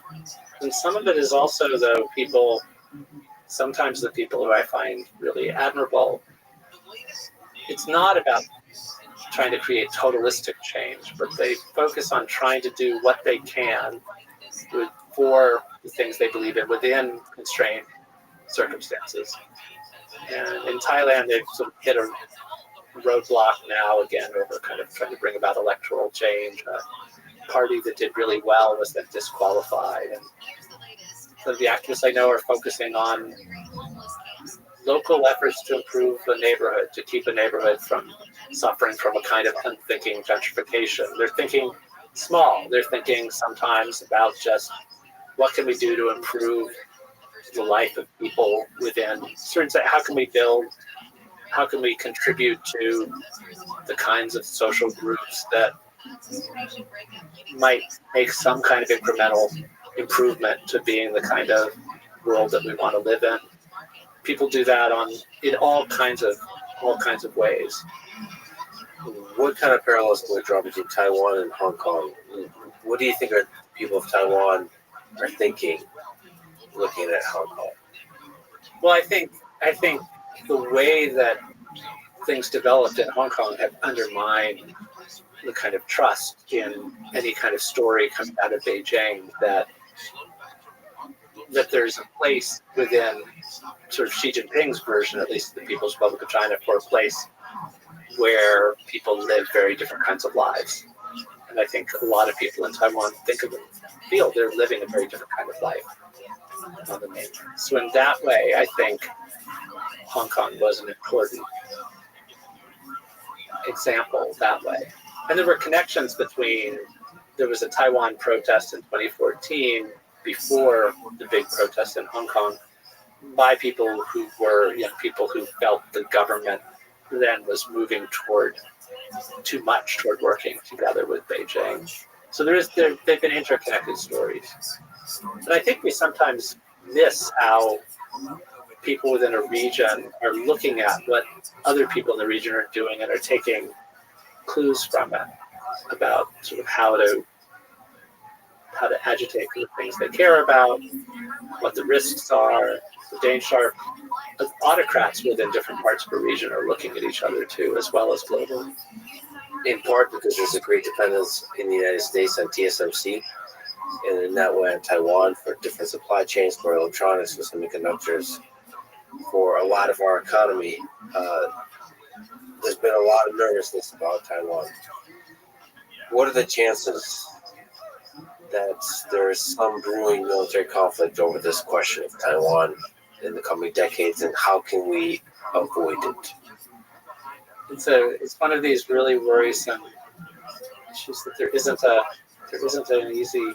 I think experts who tell you they know what X, Y, and Z about this is are deluding themselves. There's so many variables. Maybe you could just elaborate the possible clues we have. So, with talking to people in Taiwan and from Taiwan, there are a couple things that are clear. One is that daily life in Taiwan is not people waking up each morning, living their life based on the fact that there's in such a perilous kind of predicament that life goes on, and a lot of people feel very, very fortunate to be in Taiwan. There are many reasons why it seems like a great place to live in many ways. So even though this is hanging, but at the same time, there is an awareness of things that increase precariousness. And there was a lot of concern with the invasion of Ukraine and watching how the response to that was. And there was a sense of it being analogous. There was a sense that Xi Jinping would be watching the response to Putin, seeing what he would do then. And so then there was a sense of relief, I think, when there was as unified a Western NATO, including the United States, response. And then there's a concern, about the Trump presidency because of Ukraine. At the same time, there are mixed signals that people are there. I'm sure there are people there who are both saying Trump is going to be tough towards the Chinese Communist Party, and others are going to say, but if he's not as supportive of Ukraine, what does that say for defensive? So they're not the same situations, but all people have, in a sense, sometimes with unknowable situations, is to look at things that have any degree of parallel connection to other places. Do you think Xi Jinping knows what he's going to do in the next 5-10 years with Taiwan? Or is it really, there's a loose historical notion that Taiwan should be part of China with Xi Jinping and the Communist Party? Believe that? That loose idea was accepted. Chiang Kai-shek and Mao both thought that these two places were part of, somehow destined to be the same. It was just, under that period, Chiang Kai-shek thought, how long until I take over the mainland and it all becomes the Republic of China? This is not now something that any leader in Taiwan is believing. There is a degree to which that remains a kind of sense within the Chinese Communist Party leadership as an eventuality. I don't think there's a set plan. In part because I think it is also dependent on what the kind of costs in various realms would be of doing that. I think it still does. I think it's still, one scenario would be possibly a sense of becoming strong enough to not have to worry about consequences. I think another, I still think to some extent more, would be a sense of weakness or precarity of maintaining power domestically and needing to do something to distract. And another complexity about this is it's not always so clear. The line between no conflict and conflict.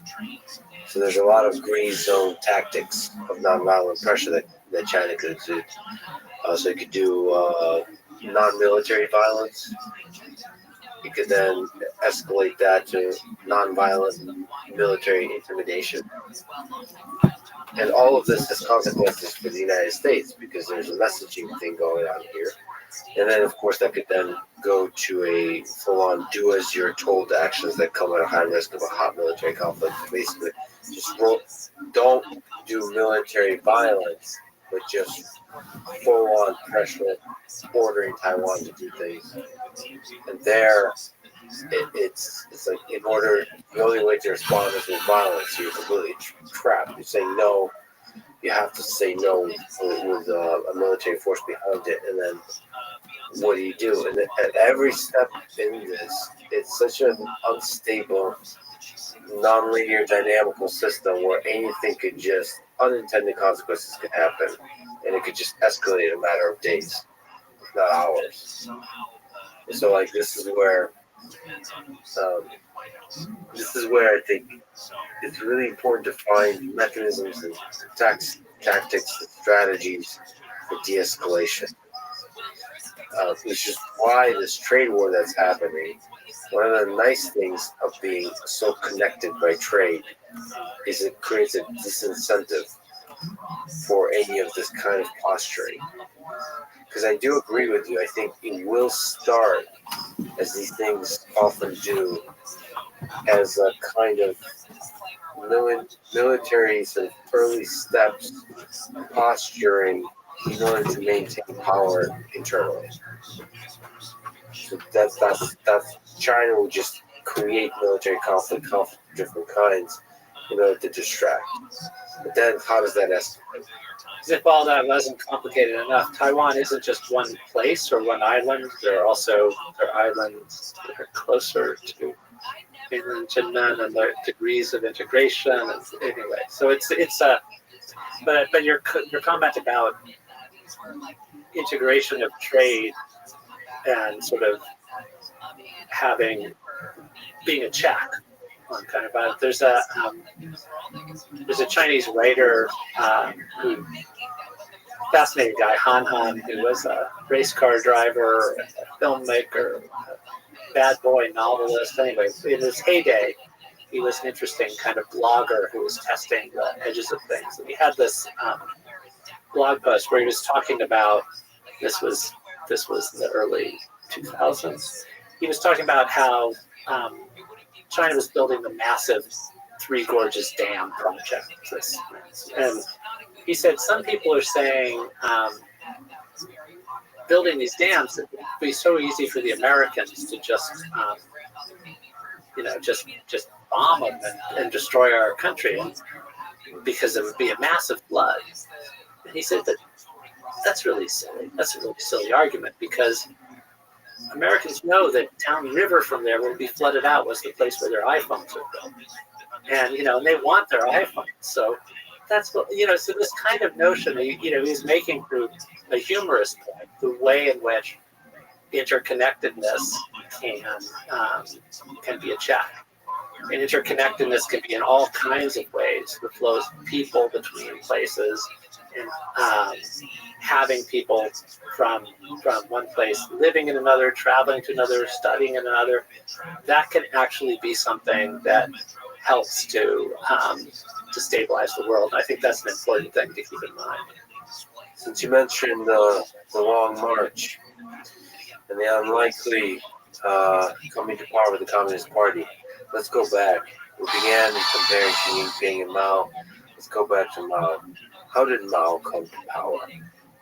The road to Mao coming to power, we need to first say that China was under rule by emperors until 1911, overthrown by an upheaval that was partly by people who wanted to change China into a republic, but also some people who wanted to get rid of the last dynasty was a group of Manchu ruling families. They saw them as ethnic outsiders.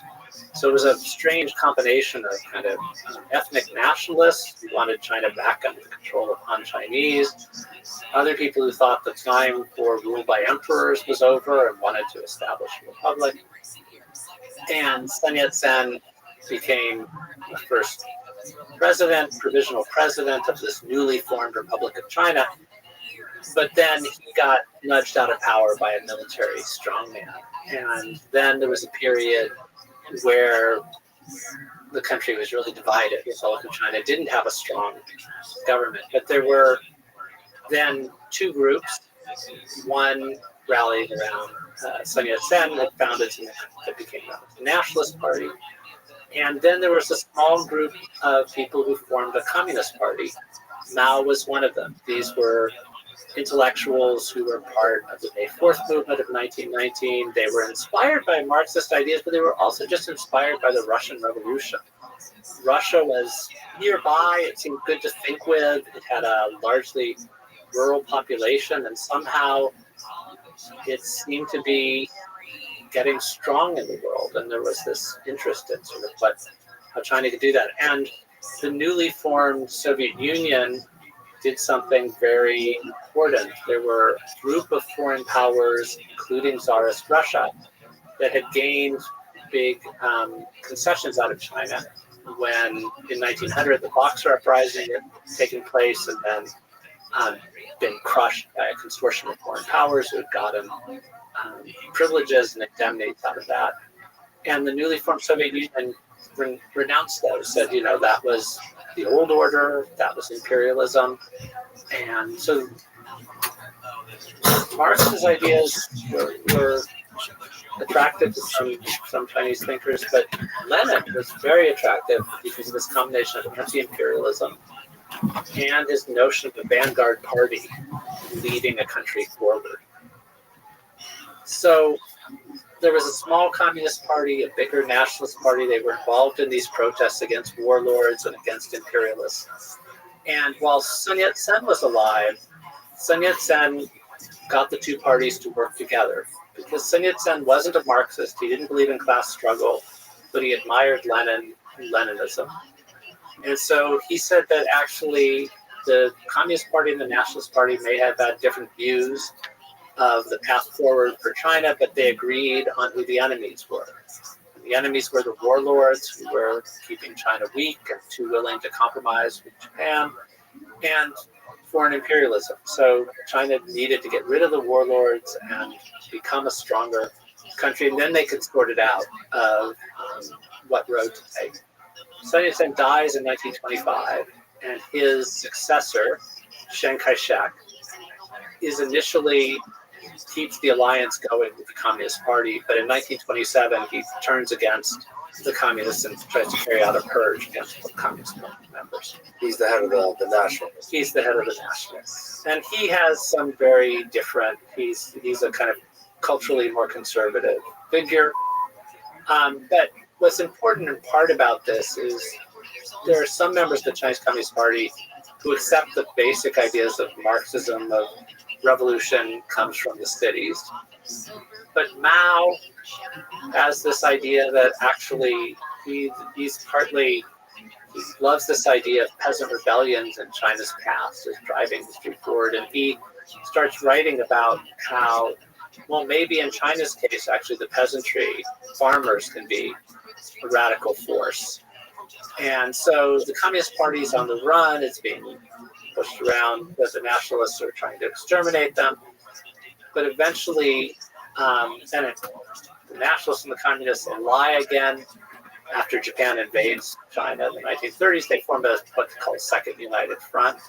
But during this period, Mao is emerging as taking leadership in the Chinese Communist Party, and his idea of a different kind of vision of communist revolution that has the revolutionary vanguard somehow being the peasantry. After World War II, after the two parties have brokered a truce that sort of worked together against Japan, there's a civil war between the nationalists and the communists, and against all odds, the Communist Party wins. The Communist Party gets support from the Soviet Union, the nationalists get support from the United States, even though neither of them are quite doing things the way that their backer would like them to. But there also is a way in which and this is something I think the Communist Party leaders remember, there's a feeling that the Nationalist Party doesn't really believe its own rhetoric, that in fact all it cares about is having power, that it's internally corrupt.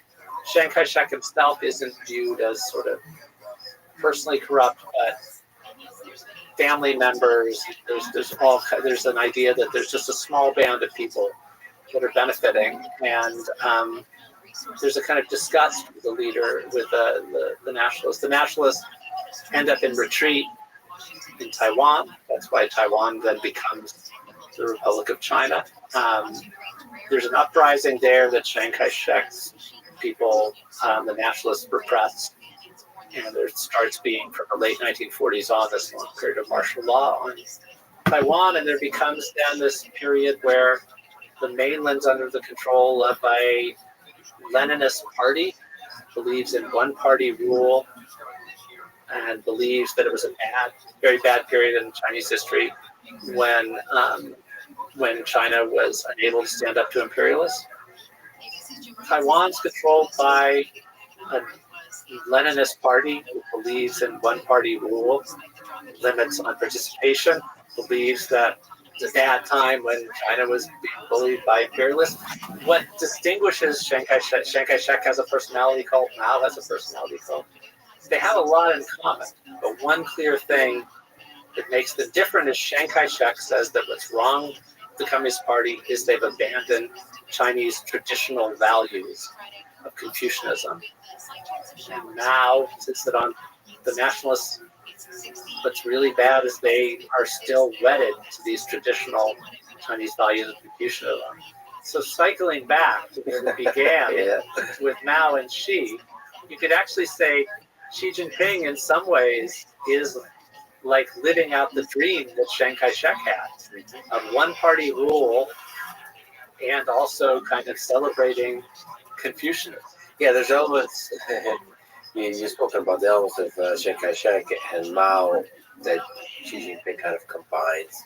You've also mentioned an interesting, if we had, 100 hours to talk about, there's another interesting side effect, similarity that you talk about where Xi Jinping's wife is out there, a known entity, a part of his public image, and same was the case with Chiang Kai-shek. Yes, and both of them, right, they had high-profile wives who were sort of celebrity figures and made a good impression globally and were more like kind of first ladies. But both Chiang Kai-shek and Xi Jinping oversaw a period of emphasizing more traditional patriarchal values in China. And one of the things I didn't mention before, Xi Jinping has been very in this idea of trying to do away with difference within PRC. He's been pushing against any kinds of feminist movements. So going back to Confucius. Yeah. I mean, there are people who will argue for a less patriarchal Confucius, but it fits with that mode. So now that gets us close to now consolidating power. Then the story after 1949 with Mao is there were divisions within the Communist Party over sort of Mao was impatient. He wanted to transform the country quickly. He had a utopian streak. He thought just as the peasantry could you didn't have to stick to the traditional pattern of moving slowly to socialism and into communism. The Great Leap Forward was this disastrous policy of his that imagined China outdoing the West in a kind of quick industrialization and move like this. And it was it just didn't work. All kinds of things were, and that would be we'd need a whole other session to do the Great Leap Forward and the Cultural Revolution. But one of the simple ways to think about it is Mao made these kind of disastrous moves and then was partially sidelined and then wanted to get back to power. And there was this struggle between people who were more gradualists, more let's try to work more kind of rationally, and the more utopian side with Mao. And both the Great Leap Forward and then later the Cultural Revolution were Mao's efforts to do things dramatically, even at the risk of chaos, even at the risk of undoing a lot of the kind of slow building of state building going on. And then there were other figures who were more concerned with kind of incremental moves. And then after Mao's death, one of those figures, Deng Xiaoping, ends up being the next long-term paramount leader. He led decades of economic progress. His economic reforms led to record-breaking growth for China and so on. But I gotta linger on the Great Leap Forward a bit, enough to understand modern-day China. So, as people know, I'm sure I'll talk about in other episodes, the Great Leap Forward, this agricultural collectivization and rapid attempt to industrialize, has killed 30 to 45 million people. It's one of the greatest atrocities in human history. How could Mao be so catastrophically wrong on the policy of collectivization and be so unwilling to see the atrocity and the suffering he's causing enough to change course? So with the Great Leap Forward, which caused this incredible famine, just incredible devastation.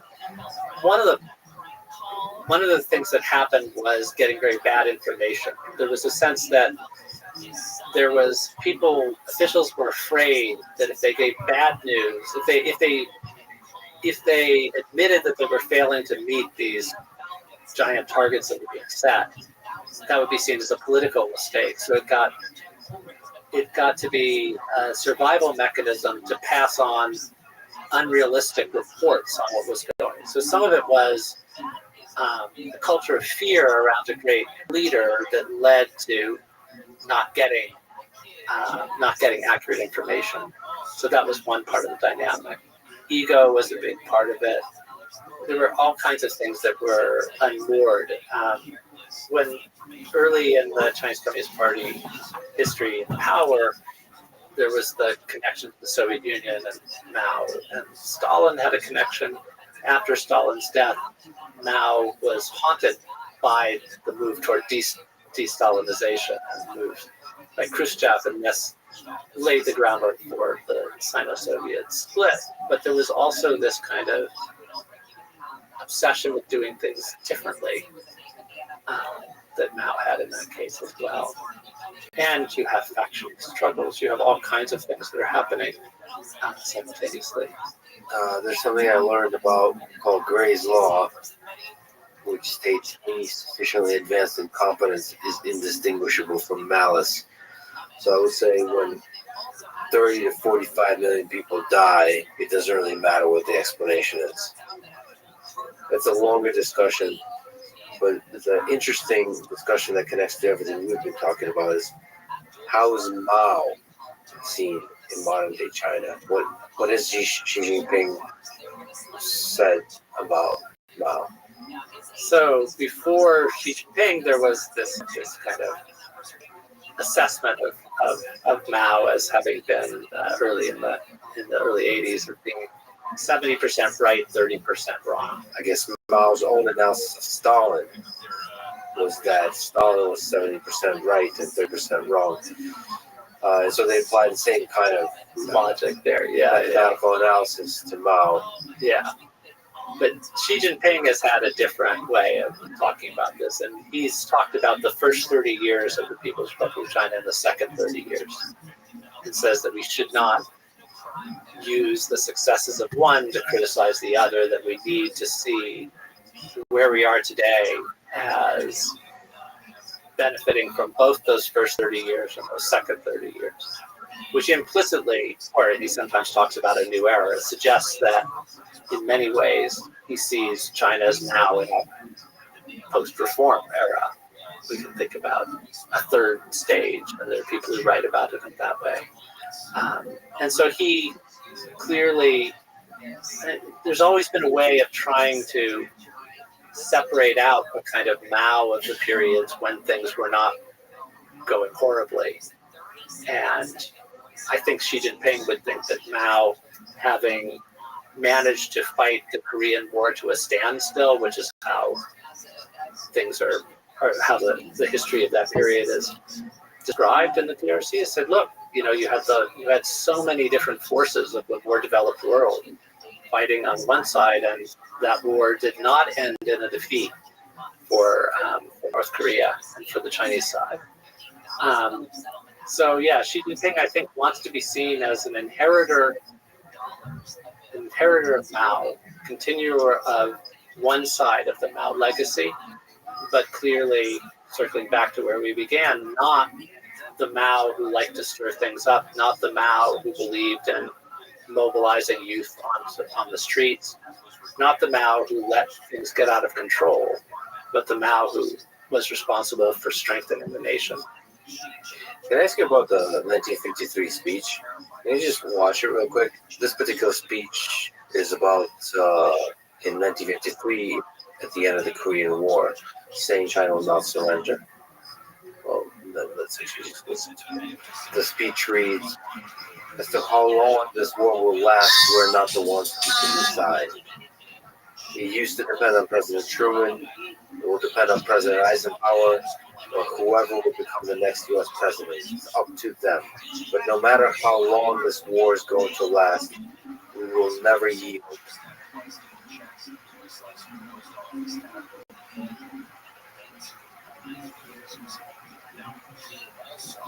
We'll fight until we completely triumph. Yeah, so this is the version of Mao that you're speaking to. That is still celebrated today. And from the Chinese perspective, I guess they could tell the story about that particular proxy war that they triumphed. Now, what do you think about that speech, about these proponents? I don't know how much you've listened to Mao speeches. Well, he had a really difficult accent to make sense of. People, native speakers of Chinese could have trouble with his speech. That one was less hard to follow than some of them. But What explains the accent? well, he's just from Hunan, and he had a heavy accent. And this is another complicated side of Mao. Welcome. He was both How are you, Wink? very intellectual. He liked What's good? to write poetry and to fashion himself as that, but to be seen as incredibly We're just earthy watching podcast. Feel free to and, enjoy.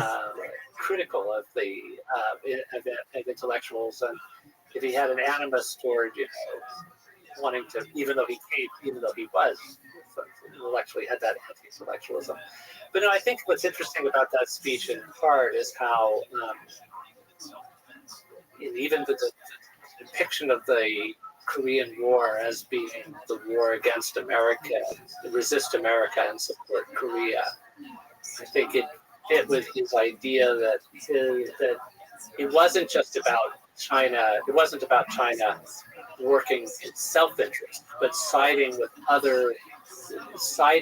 underdog countries against the hegemonic ones. And that was another part of Mao's desire to see China as representing the kind of third world and a sort of the countries that had felt the brunt of Western imperialism and Japanese imperialism, and trying to find one or another country's imperialism to focus on. At that point, he's just focusing on America, which is something that can have particular resonances now.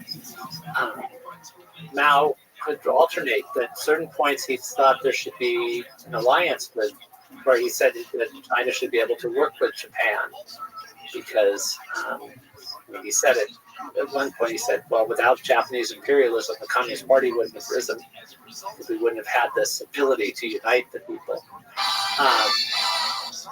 Seen in the post-Mao period, some leaders playing on sort of anti-Japanese sentiment because of the history of Japanese aggression, or there could be anti-American sentiment because of the history of American roles in imperialism, or it can be played in a different way. The United States certainly tried. The United States didn't have formal colonies in Asia the way that Britain and France did, and tried to present itself differently. So these things are also kind of in flux, and now we're in this very unusual flux period. At the beginning of the imposition of tariffs, there were leaders of China, Japan, and Korea, South Korea, all together in photo ops, which was not something that being on the same side. So I think this is also just a kind of broader lesson to not assume that configurations will always stay. If you look out to the 21st century, what are some of the best possible things that could happen in the region and globally with China at the center of the world stage? What are the possible trajectories you could see culturally, economically, politically, in terms of partnerships and all this kind of stuff?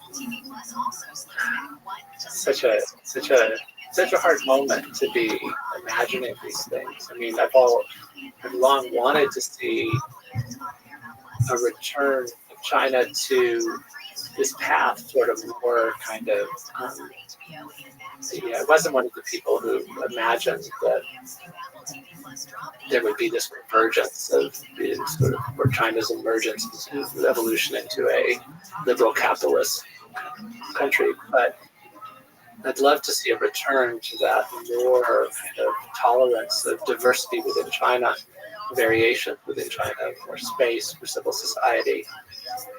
And it's a hard time to even imagine that, because Hong Kong kind of represented that place that somehow within it was an amazing thing. I think looking backward, rather than forward, I think it's really extraordinary how much leeway was given to Hong Kong for a period there.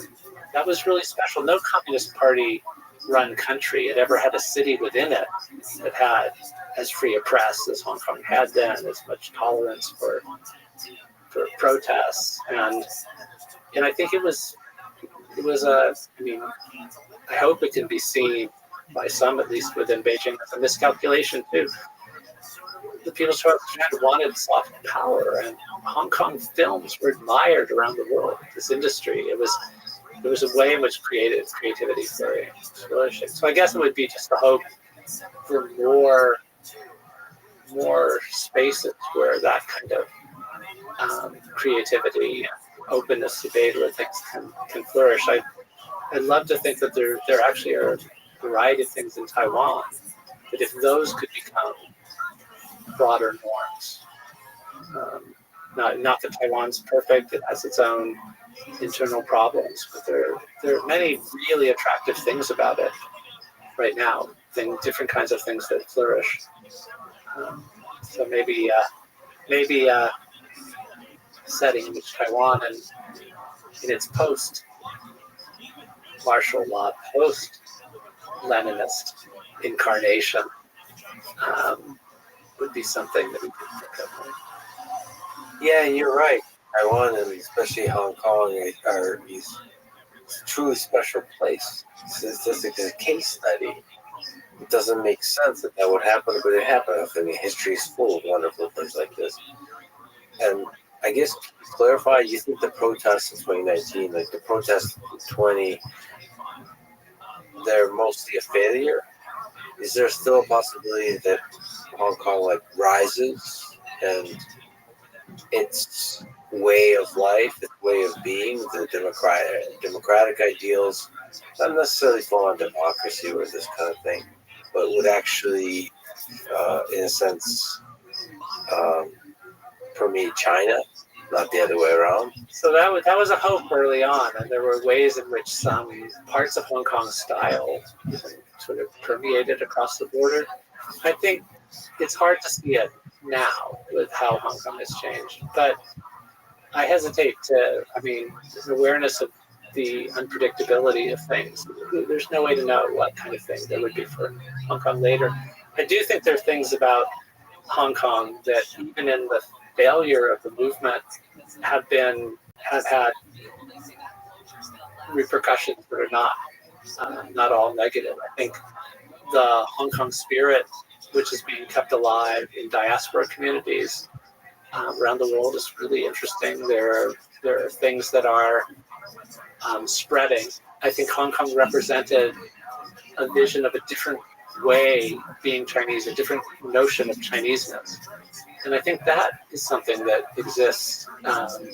And there have been protesters in a lot of other parts of the world, Belarus to, I used to say from Minneapolis to Minsk, because in 2020 there were protests in the US and in Belarus where there were activists who were talking about the Hong Kong idea of sort of trying to focus on being water, more flexible protest tactics, something. And clearly in Thailand, there were people who looked at things to learn from Hong Kong, even in defeat. There's a New Zealand-based China specialist, Jeremy Barmay, who talks about the other China, which can exist within China, physical China, or elsewhere, which is this equally attached to Chinese traditions, but thinking of those traditions as including not just Confucianism, but Taoism, not just hierarchy, but also openness to cosmopolitanism, not just nationalism, but cosmopolitanism. And I think there are some elements of that even in failure, the Hong Kong movements, the Hong Kong protests of the 2020s were a last flourishing of that. And we can see some elements of that in we can think of Taiwan, elements of that as another China as well. And I think recovering, not allowing the particular version of Chineseness that the Chinese Communist Party under Xi Jinping wants to make people think of as the essence of Chinese. China has multiple cultural strands, multiple traditions that people can tap into. And it's something richer and more admirable, I think, than this narrowed down version. And I hope for a future where both Hong Kong and Beijing have bookstores that carry that 84 Brave New World and all of your books. And I can't wait to visit them and enjoy the intellectual flourishing of incredible people. What a beautiful world we live in. The Chinese people, all the people I've met, it's just so great to interact with a totally different culture. You can feel the roots run deep through ancient history. They're very different. And it's amazing. It's like amazing that Earth produced Chinese people, Indian people, Slavic people. There's just all kinds of variants. And we all have our own weirdnesses and quirks and so on. Everybody has brilliant people. We all start shit with each other every once in a while. But I hope now that we have nuclear weapons, and I hope now that we have technology that connects us, we'll actually collaborate more than we fight each other.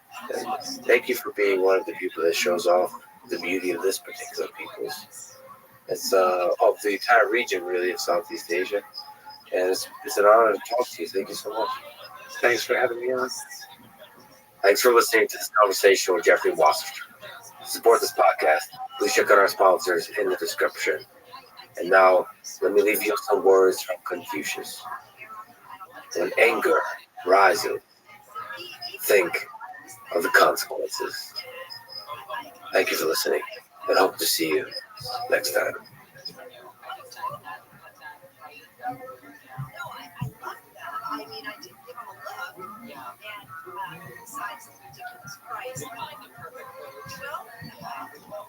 I write the script in December.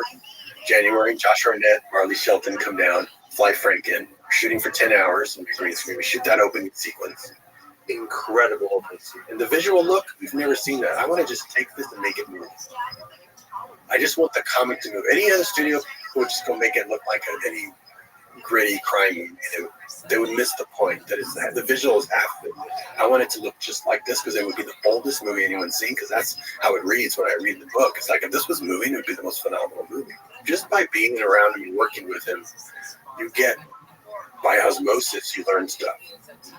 And it just ups your game because they're just swing way beyond you.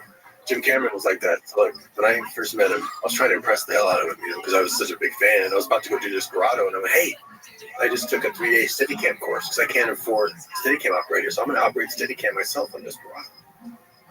Now, if he was just my peer, he'd say, oh, I did the same thing. And I would do the same thing. That would be like hanging out with somebody of your own. But you want somebody who's above that. You know what he said? He goes, I bought a Steadicam, and that's operated. I'm going to take it apart, design a better one. Us mere mortals trying to learn how to operate the camera. He's designing all new systems. That's the guy you want to hang out with.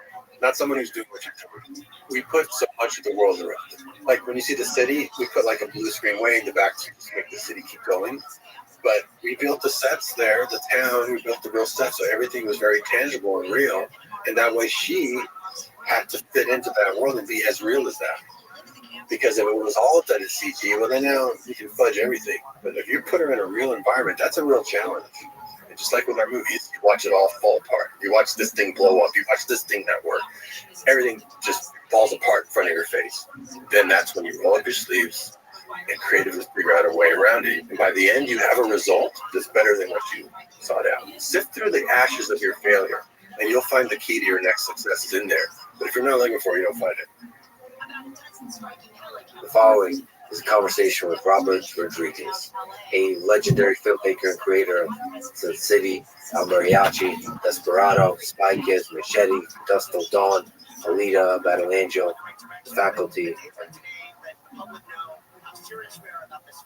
The detained protesters yesterday were eventually cited and released. The union's 48-hour strike is scheduled to end at 7 tonight. Members of the LA City Council Budget Committee say they've had tough choices to make with a nearly $1 billion budget shortfall.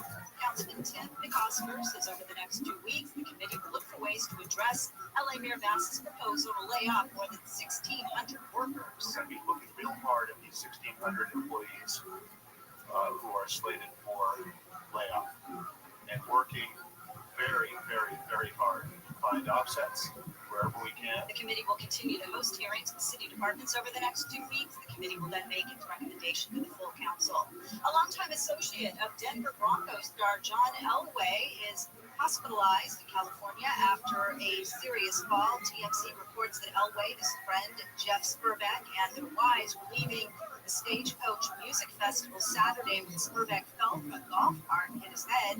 Spurbeck, who is also Elway's longtime agent and business partner, was reportedly on life support and in grave condition at a hospital in Palm Springs. Some reports indicate that Elway was driving the cart, though that has not been confirmed. Police were not called to investigate because the fall happened on private property. Southland weather for KFI, partly cloudy, highs around 70 metro LA, mid-70s in the valleys, mid-70s to low 80s in the high desert, and windy, mid-60s at the beaches, low 70s inland OC, mid to upper 70s in the IE. Robert inspired a generation of independent filmmakers with his first film, El Mariachi, that he famously made for $7,000. On that film, in many sense, he was not only the director, he was also the writer, producer, cinematographer, editor, visual effects supervisor, sound designer, composer, basically the full stack of filmmaking. He has shown incredible versatility across genres, including action, horror, family films, and sci-fi, with some epic collaborations with Quentin Tarantino, James Cameron, and many other legendary actors and filmmakers.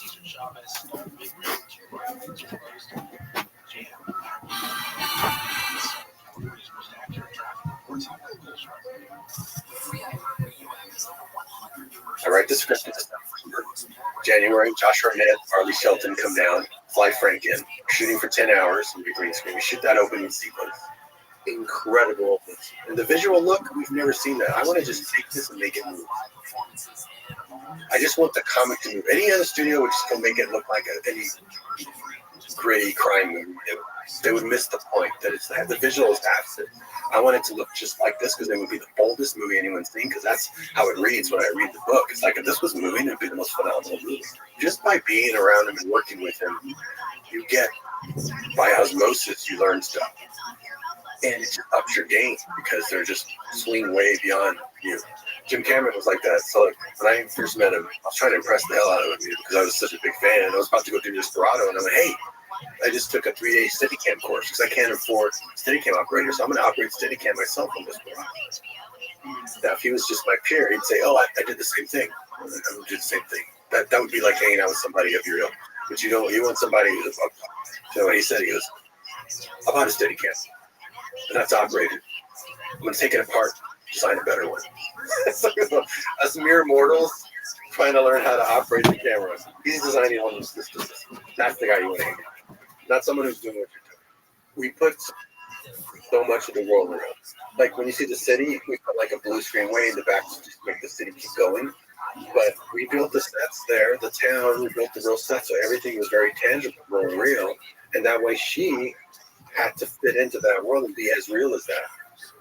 Because if it was all of that in CG, well, then now we can fudge everything. But if you put her in a real environment, that's a real challenge. And just like with our movies, you watch it all fall apart. You watch this thing blow up. You watch this thing not work. Everything just falls apart in front of your face. Then that's when you roll up your sleeves and creatively figure out a way around it. And by the end, you have a result that's better than what you sought out. Sift through the ashes of your failure, and you'll find the key to your next success is in there. But if you're not looking for it, you'll find it.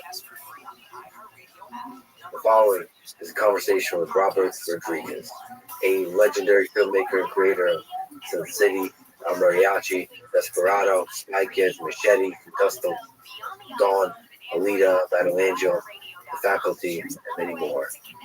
Robert inspired a generation of independent filmmakers with his first film, El Mariachi, that he famously made for $7,000. From that film, and many since, he was not only the director, he was also the writer, producer, cinematographer, editor, visual effects supervisor, sound designer, composer, basically the full stack of filmmaking. He has shown incredible versatility across genres, including action, horror, family films, and sci-fi, with some epic collaborations with Quentin Tarantino, James Cameron, and many other legendary actors and filmmakers. He has often operated at the technological cutting edge.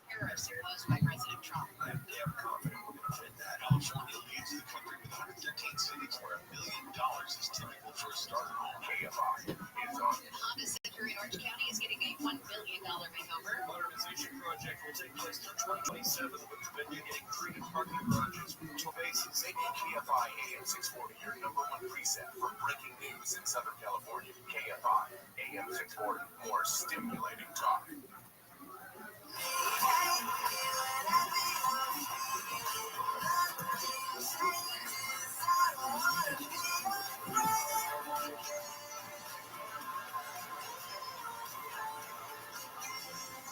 And we were talking about the fine that the NFL has levied on the Atlanta Falcons for their defensive coordinator's son ranking Shedeur Sanders during the draft. $250,000 fined to Jeff Ulbrich, the DC, $100,000. And I didn't think about it. I was watching Stephen A. Smith opine, and he does that sometimes. It's wild. But he brought up something I hadn't thought about. Your son didn't even think about you and your career. Like Jeff Ulbrich's son doing that, not only stealing the number, making the call, having someone film it, and then posting it. That is such an FU to your dad. Now, I know dads in the NFL, they're not around all the time when their kids are growing up, and I don't know how that manifests. But in this case, that looked like it manifested too good, did it? To have such a low regard for the professionalism. How old's the son? 21. I get that. I mean, I don't excuse it, but yeah, I can see how a 21-year-old would be so. He's not thinking about his dad's job. Not thinking about his dad's job at all. Yeah. Because he wouldn't think anybody would. I still think you have the fear of your dad at 21, though. Yeah, but you have a bigger excitement Don't you about have the this. fear your dad kick your ass? I don't know. I mean, you as a 21, you're different because you follow rules. But like a 21-year-old, I think would be terrified of screwing up his father's employment. no, because at 21, he doesn't know what it took to get that job. He doesn't know what it takes for his dad to be a defensive coordinator in the NFL. He doesn't understand the years of work that went into it because he's 21. He doesn't know. There's no way he could possibly know that. It would be very unusual. The idea of interfering with my parents' jobs to me is like insane. They would be one of the 21-year-old dude, dumb AF. no concern outside of his own body. Zero. I mean, and he learns it at the heart. Do you want to laugh? You want to laugh? You want to giggle? You want a little chuckle? I'll give it a try. Okay. The new chief executive of California's high-speed rail project says it's time to get serious about how to pay for it. It's time now. CEO Ian Chowdhury says he understands the criticisms lobbed at the long-delayed project over the years. He hopes to have clarity by the end of summer on whether the private sector will finally get on board to help finance the more than $100 billion project. Well, I want a list of the people. It's time to get serious about it. I want a list of the people who have been the head of the High-Speed Rail Authority for the last, say, 10 years. Because there's been multiples. Well, remember, Diane Feinstein's husband was involved at one time, and now they're all dead. How dumb? She's dead. She's dead. Yeah. How dumb do you have to be to take that job? Or how enriched do you have to become to take that job? Knowing that you're going to be able to scrape money off the top. That's incredible. Now we need to start getting serious about it. One of the big stories that we have decided that we're going to follow for the next weeks, months, and potentially years is this flight of entertainment production out of California. Conway was talking about it last night. That husband is dead. The Feinstein husband, They're all dead. Conway was talking about it last night and said it in pretty dire terms that I've heard this. Unless we can turn that around, the flight of production of entertainment, unless we can turn it around, this state is gone. And it's not just because it's the main thing. It's not just in terms of, you look at the GDP of California, entertainment, but it also promotes tourism to California, which is a major income for the state. The city of LA yesterday unanimously passed a measure that tries to change the onerous, the expensive film permitting process. Councilmember Adrian Nazarian called for various city departments to research new fee structures, potential discounts, or even fee waivers for public property shoots, different ways to use public safety officers to try to streamline film permitting and state certification procedures, and solutions to the price gouging for crew parking and base camp locations that exist around the city. Hugo Soto Martinez, Cynthia Rahman, Tracy Park, Monica Rodriguez, and Ola Padilla, they all spoke in support of this measure at this meeting. Like I said, they did pass it unanimously, but it's going to take more than that. This is one of those Herculean tasks that's going to echo what we've seen out of Altadena and the Palisades. The following is a conversation with Jeffrey Wasserstrom, a historian of modern China. This is the Let's Review podcast. To support it, please check out our sponsors in the description. And now, dear friends, here's Jeffrey Wasserstrom.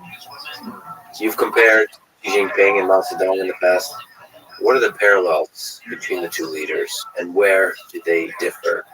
Xi Jinping, of course, is the current leader of China for the past 12 years, and Mao Zedong was the communist leader of China from 1949 to 1976. So what are the commonalities? So the biggest commonality of them is that they're both the subject of personality cults, and that Mao was the center of a very intensely felt one from 1949 to 1976. And when he died, there was tremendous outpouring of grief, even among people. Now we use commercials and platforms and miniseries. We cannot have this happen. The state is aware of this. Obviously, Governor Newsom has attempted to try to do this. A proposal to increase the cap on the state film and TV tax program to more than double it from $330 million up to $750 million. But you're dealing with other states that do not have caps at all and are willing to give tax breaks to all kinds of productions, not just major dramatic series or major feature films or something like that. we've got to do something. And I'm hoping that this is one of those steps that goes in the right direction. Last year, Mayor Bass did create an advisory group of industry leaders. She issued an executive directive that called for the city to meet every quarter with stakeholders in the industry to try to review and make recommendations for reforming the process for permitting. The president is aware of this. He's asked some of his buddies in Hollywood to come up with plans to try to keep the film and TV industry in California. Sisyphus ended up marrying a daughter of Atlas. And did you know that in some versions, he is the true father of Odysseus? P.S. Sisyphus was in really good shape.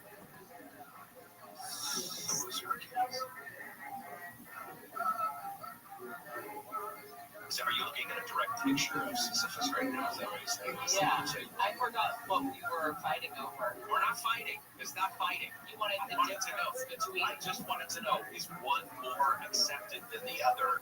Did one do bad things or say something wrong? I see. You want to Me Too, or you want to cancel somebody. No, I don't want to use the one that's canceled because I don't want to be accused. I don't think either one of them is canceled. Okay, good.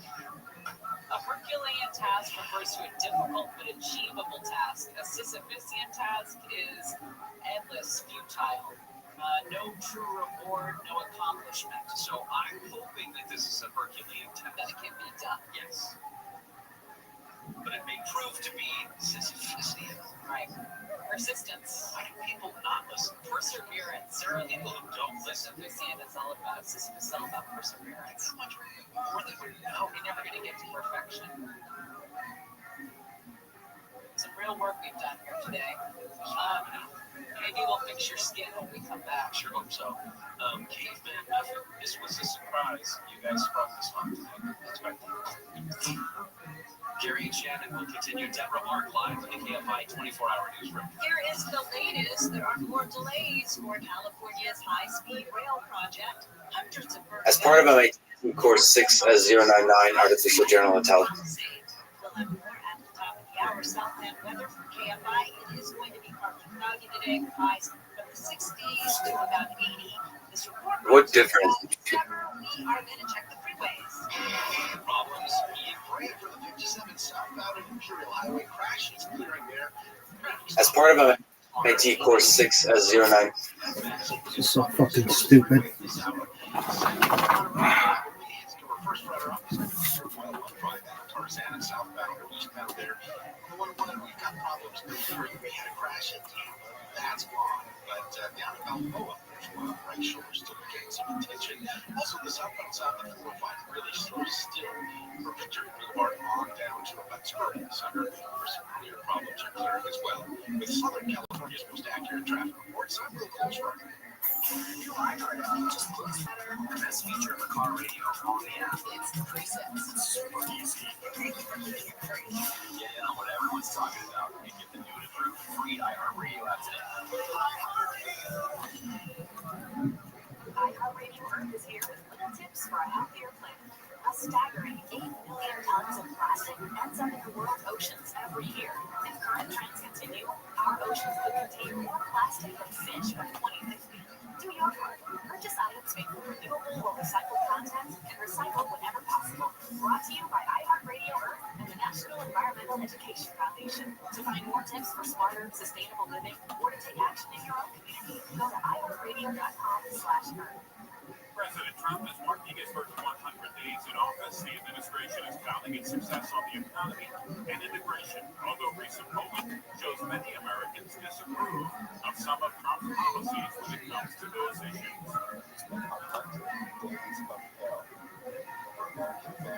That said, Minority Leader Chuck Schumer, a new NBC News Stay Tuned poll, finds that only 39% approve of Trump's tariffs, while his overall approval rating is 45%. Trump fares better with immigration. Vice President J.D. Vance says the White House is going to have to battle extreme judges. While on the Clay and Buck show, Vance says President Trump warned him that the courts are going to try to stop everything we do, from immigration to military policy. Vance claims the district courts are trying to govern the country. He says the administration is going to battle these judges to allow Donald Trump to carry out what he was elected to do. That's politics. I'm Brad. Here's this week's iHeartRadio Countdown. The top TV streams. Here's what you've made popular by Get Your Stream On. Starting us off this week is Yellow Jackets on Paramount Plus with Showtime. That's followed by the debut of the romantic drama Ransom Canyon on Netflix. The Residents on Netflix slips back to 8, and The Studio on Apple TV Plus also slips back 1 to 7 this week. Debuting at 6 is Into a Cantor on Disney Plus. The White Lotus on HBO, and Max is in at 5, with Bobland on Paramount Plus slipping back to 4. Kicking off the top 3 is the medical drama The Pit on Max. The Last of Us on HBO, and Max jumps up to number 2. And that means that John Hamm's new Apple TV Plus dramedy, Your Friends and Neighbors, sneaks into the top spot, your number 1 stream show. And those are your top TV streams of the week on iHeartRadio. The reigning NBA champion Celtics punched their ticket to round 2 of the playoffs with a convincing win over the Magic on Tuesday. While Jason Tatum led all scorers, he had 35 points. I say all the time we can win a quarter, a game, a series in different ways, and we showed that this series. Elsewhere, the Pacers took down the Bucks in OT to win their series. Pistons were still alive after they beat the Knicks. Nuggets, they took a 3-2 series lead over the Clippers. Spurs guard Stephon Castle was named NBA Rookie of the Year yesterday. San Antonio becomes the 5th team with back-to-back winners after Victor Wembanyama claimed that award last year. The Hurricanes were the first team to advance to the second round of the Stanley Cup playoffs. They eliminated the Devils in double overtime in Game 5. Senators needed OT to stave off elimination by the Maple Leafs. And Browns wide on Elijah Moore and Chargers running back J.K. Dobbins put out rare unrestricted free agent tenders yesterday. Those moves ensured draft pick compensation if the players were signed elsewhere. And that's sports. I'm Scott Davidson. Records, milestones, firsts, glass, and everything in between. What happened today in sports history on iHeartRadio? What's happening, fellow sports fans? It's Andy West. Let's look back on this day in sports history, April 30th. We'll start off today way back in 1939, where Lou Gehrig plays his final game with the Yankees, and his final game ever. It was his 2,130th consecutive game played. Gehrig's health had been declining, and he didn't want to hurt his team by not playing up to his potential. His record of 2,130 consecutive games played stood for 56 years till it was broken by Today in 1961, Willie Mays of the San Francisco Giants hit 4 home runs and drove in 8 in a 14-4 victory over the Braves in Milwaukee. Hank Aaron hit 2 homers for the Braves. And jumping way ahead today in 2014, Ante Kopitar scores the tie-breaking goal late in the second period, and Jonathan Quick makes 39 saves to cap the LA Kings' historic comeback from 3 games down with a 5-1 victory over the San Jose Sharks in Game 7 of their first-round series. They're the 4th NHL team to win a best-of-7 series after losing the first 3 games. Now you know, today in sports history on iHeartRadio. Game 640. More stimulating talk. That's Bill Hanley Show. Why is the fun movies coming after your vacation? Amsterdam is saying stay away. Some island nations are canceling party boats and alcohol sales. The humanity. That's coming up under 7 tomorrow morning on the next Bill Hanley Show. If you want it honesty, that's all that to say. Kerry Shannon, KFI AM 640 live everywhere on the iHeartRadio app. Wango Tango, presented by Fiji Airways, is going to be Saturday, May 10th, Huntington City Beach, which is going to be just south of here. And on that Saturday, you're going to see performances by Ed Mix and David Guetta and Gwen Stefani, among others. Get your tickets now at AXS.com. Tickets are actually going to go up on Friday. On Friday. Get your tickets at AXS.com. That sounds like a fun time. It's a good weekend. Saturday. So we talked about your skin. I ordered products for your skin because that's what friends do. I don't know if you know this about women, but when we care, we share skincare secrets. That's your love language, skincare. That is our love language. And I went ahead and I got you the beef tallow to rub on your face. And I think it lasted. I did a few days. I wasn't religious with it, and I only did it maybe once or twice. I did it once a day for maybe 4 out of 7 days. and then that was it. Yeah. Now, you seem to be like a routine person, that when you get into a routine, you kind of stick to it. Is that right? Yes, why are you asking like that? Because I don't know why you didn't make this a routine, at least until the product ran out. I don't know. Because it was beef tallow on my face. Maybe.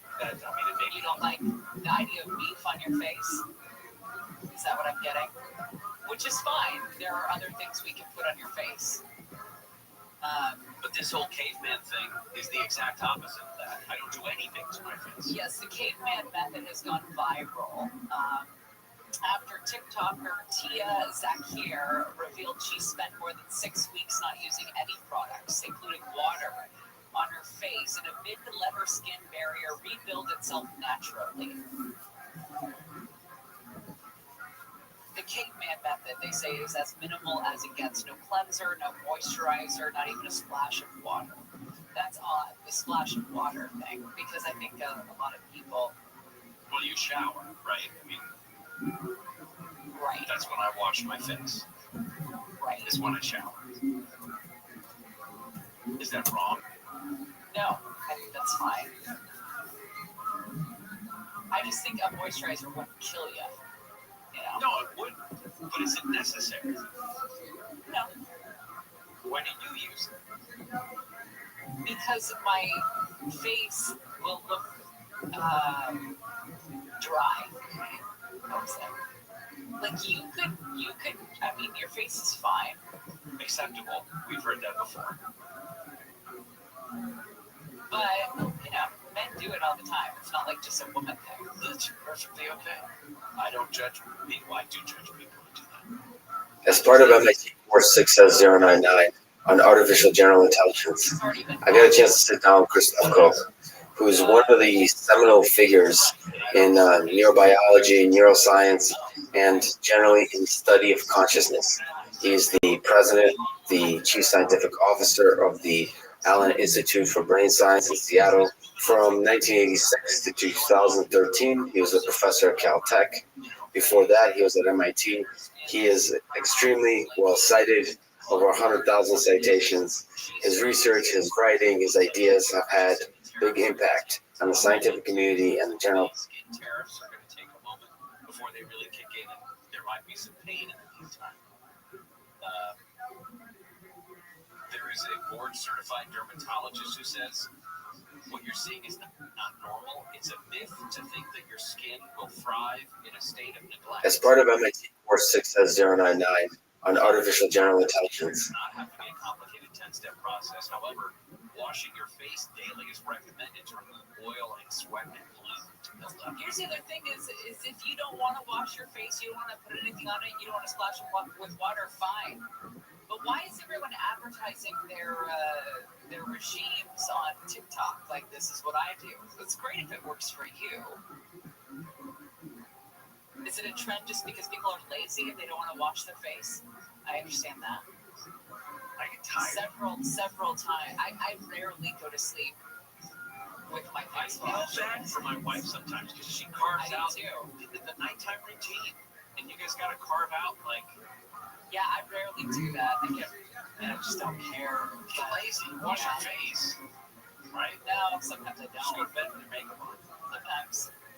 Sometimes I just sweat it off, and then I just sit in the sweat and the what's ever left in the makeup. Just run it down the side of your face like crayons that have melted. But at least I'm not going to bed with a beef on my face like you. Oh, okay. You're the one. All right, coming up next. A little bit more about that big cabinet meeting the president had today and his big interview with ABC News from last night. We'll talk about that when we get into Swamp Watch. Up next on Gary and Chamber. Opinion without the breach. KFI. KOST HD2. Los Angeles, Orange County. Live everywhere on the iHeartRadio app. Setbacks continue on Denver Water, live from the KFI 24-hour newsroom. More delays for California. California's high-speed rail project. The train from San Francisco to LA needs more funding. Project CEO says private investors are interested, but only if the state agrees to pay them back. The rail system was approved by voters in 2008, but costs have since tripled to over $100 billion, and no tracks have been laid. Leaders hope a new financial plan and state guarantees can finally get it moving. Lawmakers are expected to review updated plans this summer. Heather Brooker, KFI News. LA's financial challenges may change the way the city addresses issues like homelessness. The City Council Budget Committee has weighed in publicly for the first time on Mayor Bass's proposed budget. Councilman Tim McOsker says with more than 1,600 layoffs on the table and $1 billion shortfall, maybe it's time to rethink issues like homeless funding. I think we have to ask ourselves at this moment, with everything, all of the shapes shifting in front of us, we have to ask ourselves at the moment, where are we and where are we going with all of this? He suggested that homeless funding is technically a county issue. The Budget Committee continues its hearings with city departments over the next 2 weeks. Michael Monks, KFI News. People in Pacific Palisades say they're concerned about controlled burns in the area being done by the ATF. Because the reservoir's dry, but have faith in the fact that they will do this. As part of my IT course 6099 Artificial General Intelligence, I've gotten the chance to sit down with Max Tegmark. He is a professor here at MIT. He's a physicist, spent a large part of his career studying the mysteries of our cosmological universe. But he's also studied and delved into the beneficial possibilities and the existential risks of artificial intelligence. Amongst many other things, he is the co-founder of the Future of Life Institute, author of 2 books, both of which I highly recommend. First, Our Mathematical Universe. Second is Life 3.0. He's truly an out-of-the-box thinker and fun personality, so I really enjoy talking to him. If you'd like to see more of these videos in the future, please subscribe and also click the little bell icon to make sure you don't miss any videos. Also, Twitter, LinkedIn, agi.mit.edu if you want to watch other lectures or conversations like this one. Better yet, go read Max's book, Life 3.0. Chapter 7 on goals is my favorite. It's really where philosophy and engineering come together, and it opens with a quote by Dostoevsky. The mystery of human existence lies not in just staying alive, but in finding something to live for. Lastly, I believe that every failure affords us with an opportunity to learn. In that sense, I've been very fortunate to fail in so many new and exciting ways. And this conversation was no different. I've learned about something called radio frequency interference, RFI. Look it up. Apparently, music and conversations from local radio stations can bleed into the audio that you're recording in such a way that almost completely ruins that audio. It's an exceptionally difficult sound source to remove. So, I've gotten the opportunity to learn how to avoid RFI in the future during recording sessions. I've also gotten the opportunity to learn how to use Adobe Audition and Isotope RX6 to do some noise, some audio repair. Of course, this is exceptionally difficult noise to remove. I am an engineer. I'm not an audio engineer. Neither is anybody else in our group, but we did our best. Nevertheless, I thank you for your patience, and I hope you're still able to enjoy this conversation. Do you think there's intelligent life out there in the universe? Let's open up with an easy question. I have a minority view here, actually. When I give public lectures, I often ask for show of hands who thinks there's intelligent life out there somewhere else. And almost everyone puts their hand up. But when I ask why, they'll be like, oh, there's so many galaxies out there. There's gotta be. But I'm a numbers nerd, right? So when you look more carefully at it, it's not so clear at all. When we talk about our universe, first of all, we don't mean all of space. We actually mean, I don't know, you can throw me in the universe if you want, it's behind you there. We simply mean the spherical region of space from which light has planned to reach us so far during the 13.8 billion years since the Big Bang. There's more space here, but this is what we call our universe, because that's all we have access to. So is there intelligent life here? That's probably the point of building telescopes and computers. My guess is no, actually. The probability of it happening on any given planet is some number we don't know what it is. And what we do know is that the number can't be super high because there's over 1 billion Earth-like planets in the Milky Way galaxy alone, many of which are billions of years older than Earth. And aside from some UFO believers, there isn't much evidence that any superdrive civilization has come here at all. And so that's the famous Fermi paradox, right? And then if you work the numbers, what you find is that if you have no clue what the probability is of getting life on a given planet, so it could be 10 to the minus 10, 10 to the minus 20, or 10 to the minus 2, or any power can be sort of equally likely if you want to be really open-minded. That translates into it being equally likely that our nearest neighbor is 10 to the 16 meters away, 10 to the 17 meters away, 10 to the 18. So by the time you get much less than 10 to the 16 already, you pretty much know there is nothing else that close. And when you get, they would have discovered us. They would have discovered us long ago, or if they're really close, we would have probably noticed some engineering projects that they're doing. And if it's beyond 10 to the 26 meters, that's already outside of here. Yeah. So my guess is actually that we are the only life here that's gotten to the point of building advanced tech, which I think is very puts a lot of responsibility on our shoulders to not screw up. I think people who take for granted that it's okay for us to screw up, have an accidental nuclear war, or go extinct somehow because there's a sort of Star Trek-like situation out there with some other life forms going to come and bail us out, and it doesn't matter. So I think they're lulling us into a false sense of security. I think it's much more prudent to say, let's be really grateful for this amazing opportunity we've had and make the best of it, just in case it is down to us.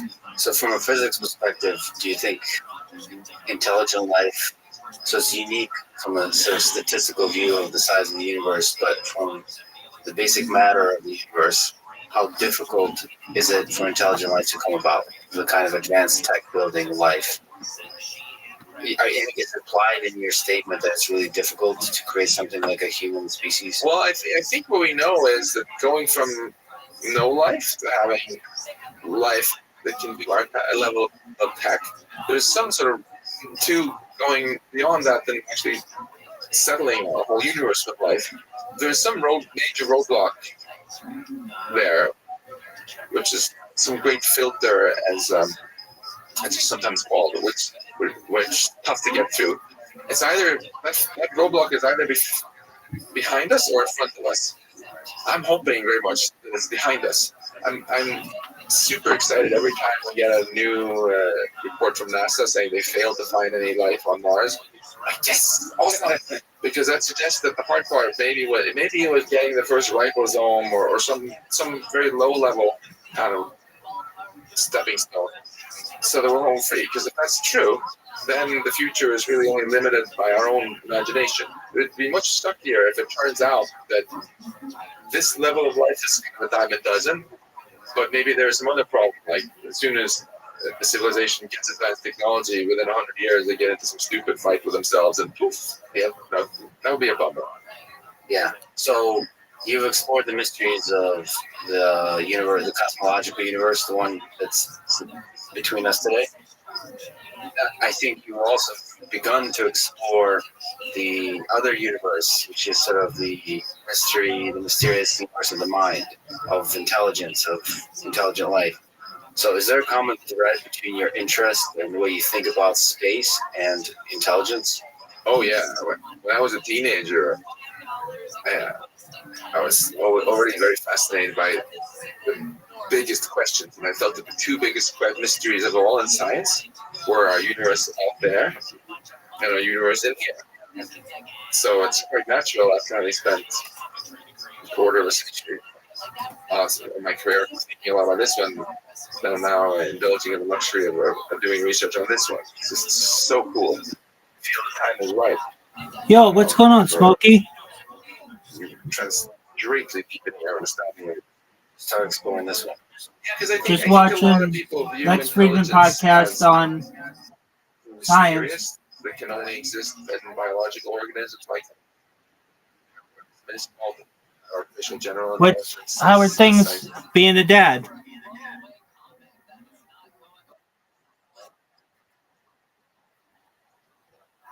Okay, what happened?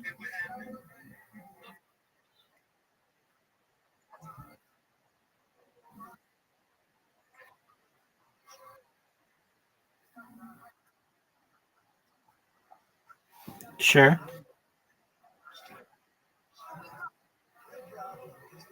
Okay. So are you able to see the child?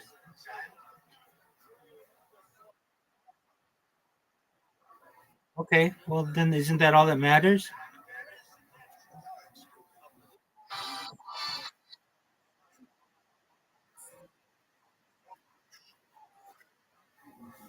Is there any way to work it out with her and rekindle a relationship?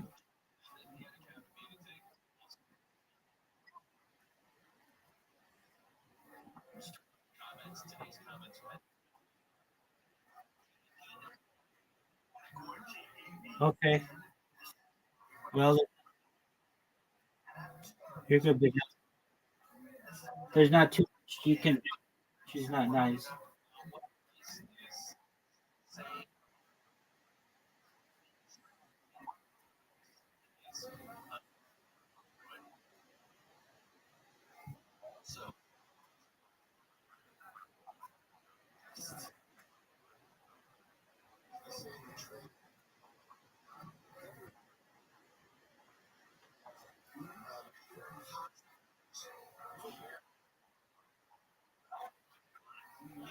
Okay.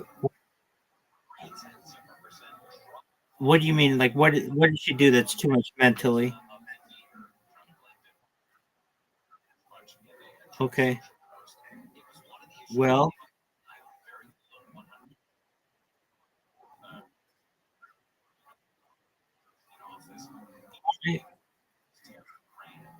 all right. Well, is it anything that you could be like, hey, we created life together. Let's do our best to be as amicable as possible and smoke a J?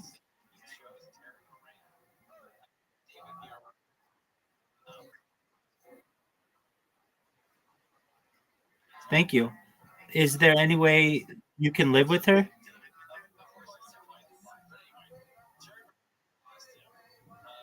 Does she live at home?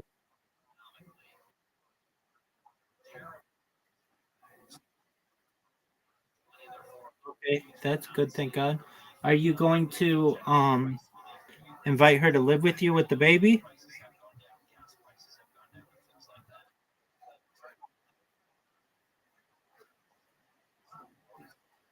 Okay. I mean, do you love her as a partner, or it's just kind of something that happened and you're just doing your best to adapt? Yeah, absolutely. So, do you foresee ever being romantically involved with her again?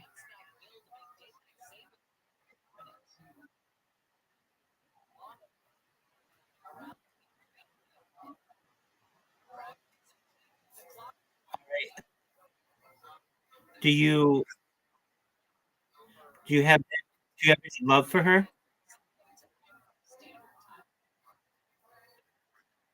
Any love for her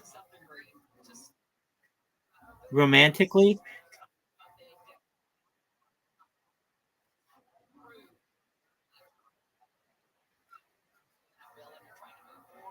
Okay,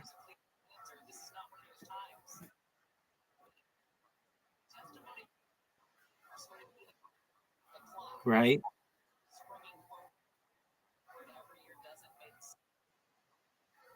Okay, what did she do today that was different?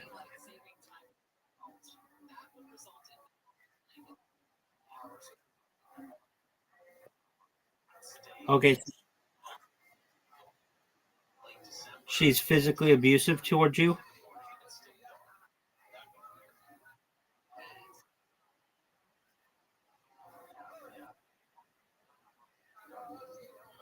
Okay, can you tell her that you don't appreciate that?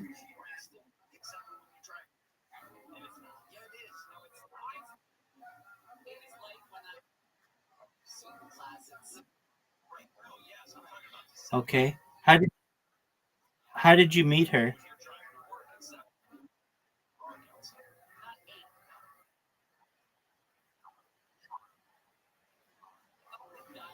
Okay. How'd you meet? You love? What is what okay, what's Yubo?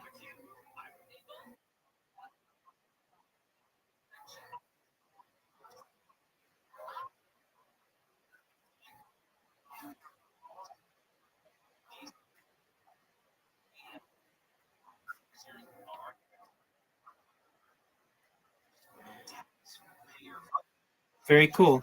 So you met her using this and then you guys were in a similar.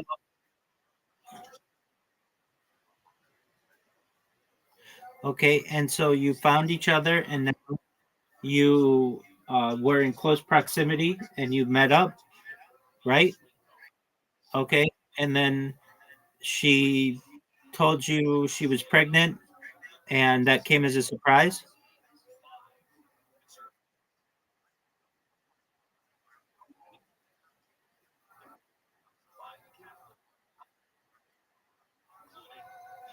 Okay, did you want to have a baby with her or no?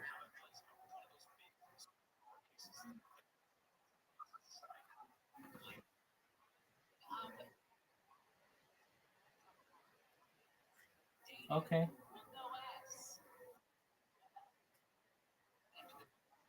live, living the dream. I get people all the time on an app called Blue Sky, which is like the liberal Twitter, and I'm just doing everything I can to create bots on it and go viral that way. So that's been very good, thankfully.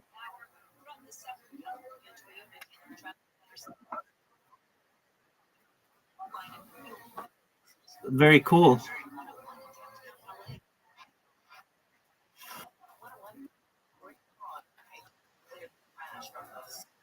I see.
You're a good big dog. Have your parents been able to meet your child yet? Have your parents been able to meet your child? So they okay, is that something you have planned?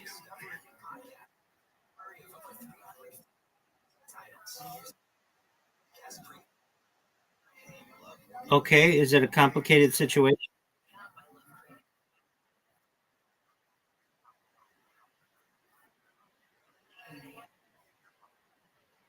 Okay, well, all right. I said we don't want that.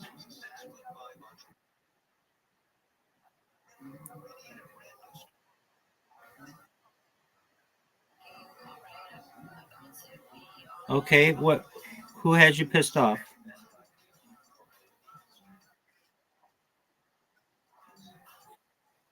One step at a time. What has her mother done? So, so her mother hit you. I'm listening intently, dog. I want what's best for you.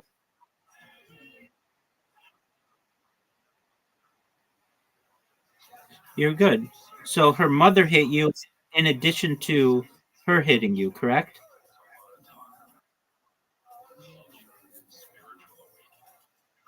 Okay, that's not cool. Did you tell her mother that you don't appreciate her putting her hands on you?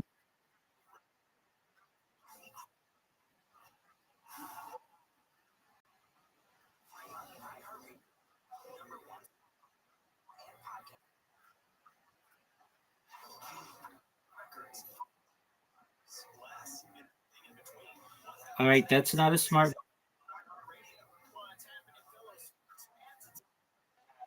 matter. She's a woman, and they're gonna put you in jail before they'll put her in jail.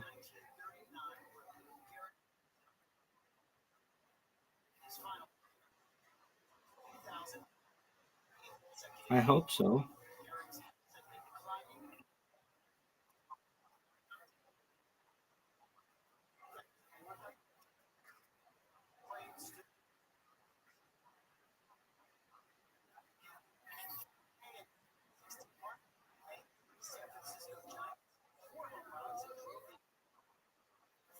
No, of course not. You need to watch yourself.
Of the hour, Justin Worship will join us, host of the Dad podcast, and you can also hear him on weekends here on KMI. He happens to know a great deal and work in the real estate world, so it's been kind of that experience with everyone on Sundays here on KMI about and takes. It may take this one key emotion. One of the team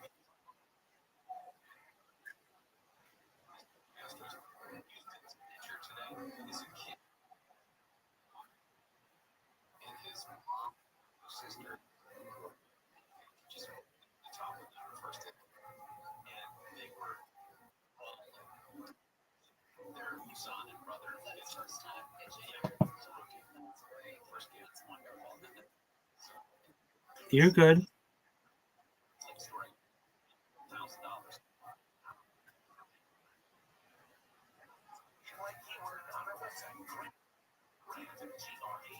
All right. So, why did her mother hit you?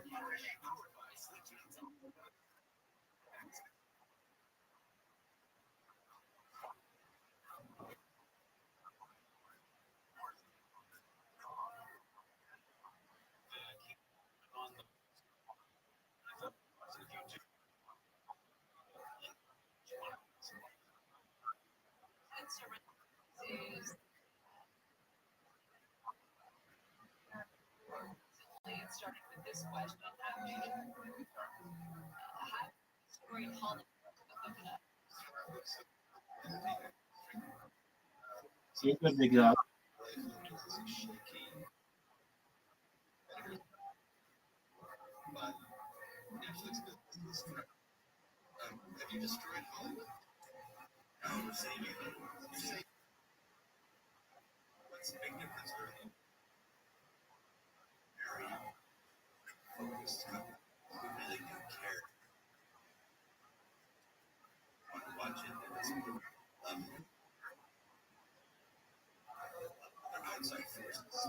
What do you think caused that?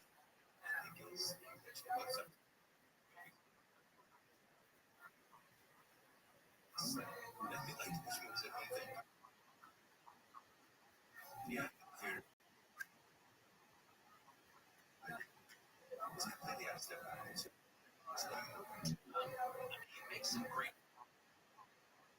This 45 is that theater owners want to be able to say that Are you able? Are you able to get public services? 45 days, and even then, now is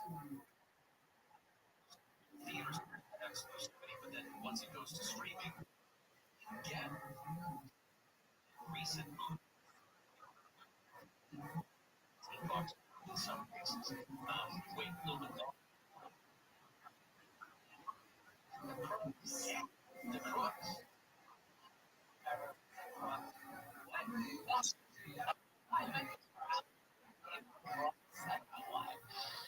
Sitting with the Crooks on the max. I don't know why I said that. Sitting with the crowds and their voices and their bodily situations. I'm not a fan. That's one thing that did not make a comeback for me post-pandemic. I used to love going to the theater.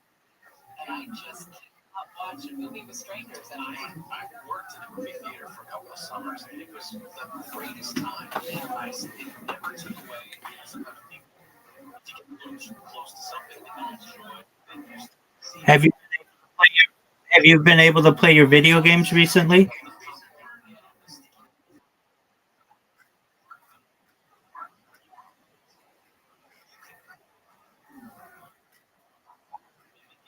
Sure. Is Nan grandmother?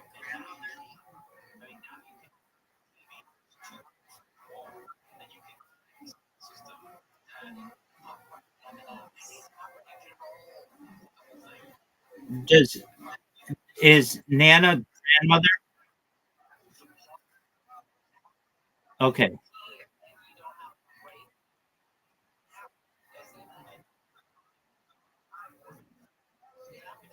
And then mother is mom?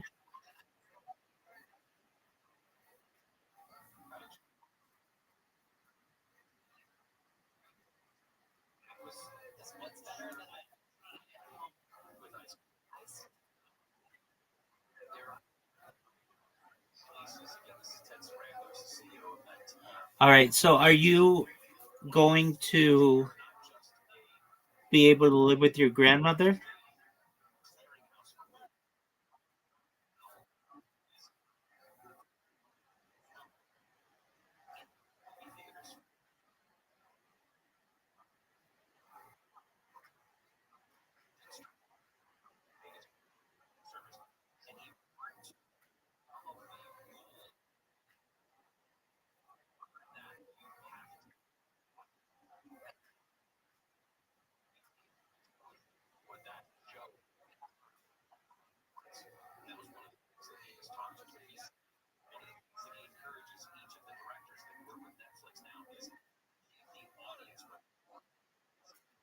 Yes, sir. Excellent.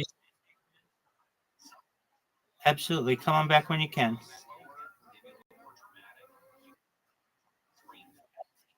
Love you too, big dog. Science fiction.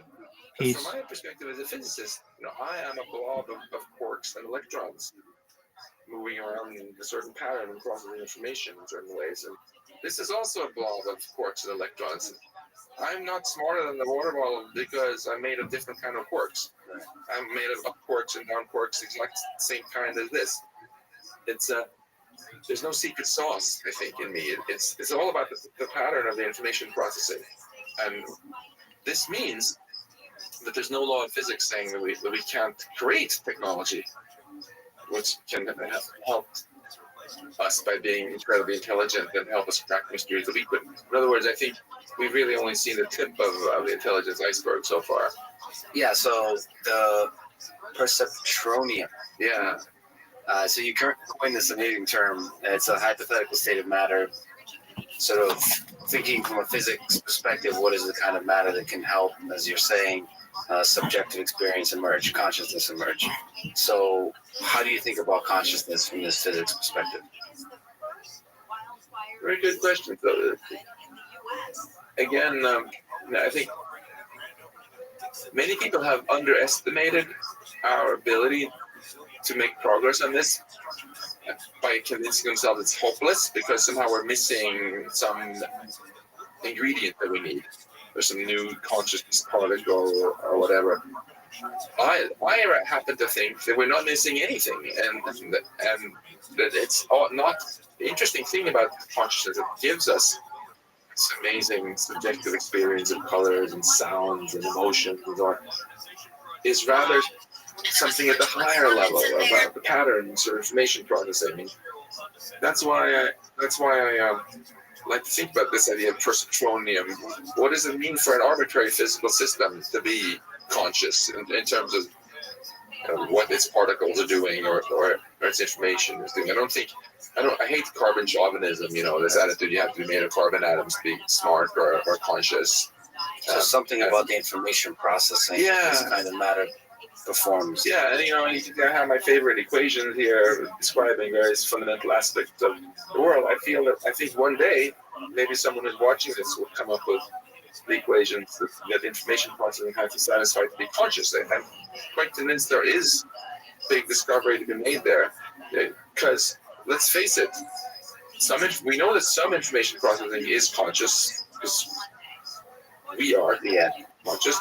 But we also know that a lot of information processing is not conscious. Like most of the information processing happening in your brain right now is not conscious. There are like 10 megabytes per second coming in, even just through your visual system. And you're not conscious about your heartbeat regulation or most things.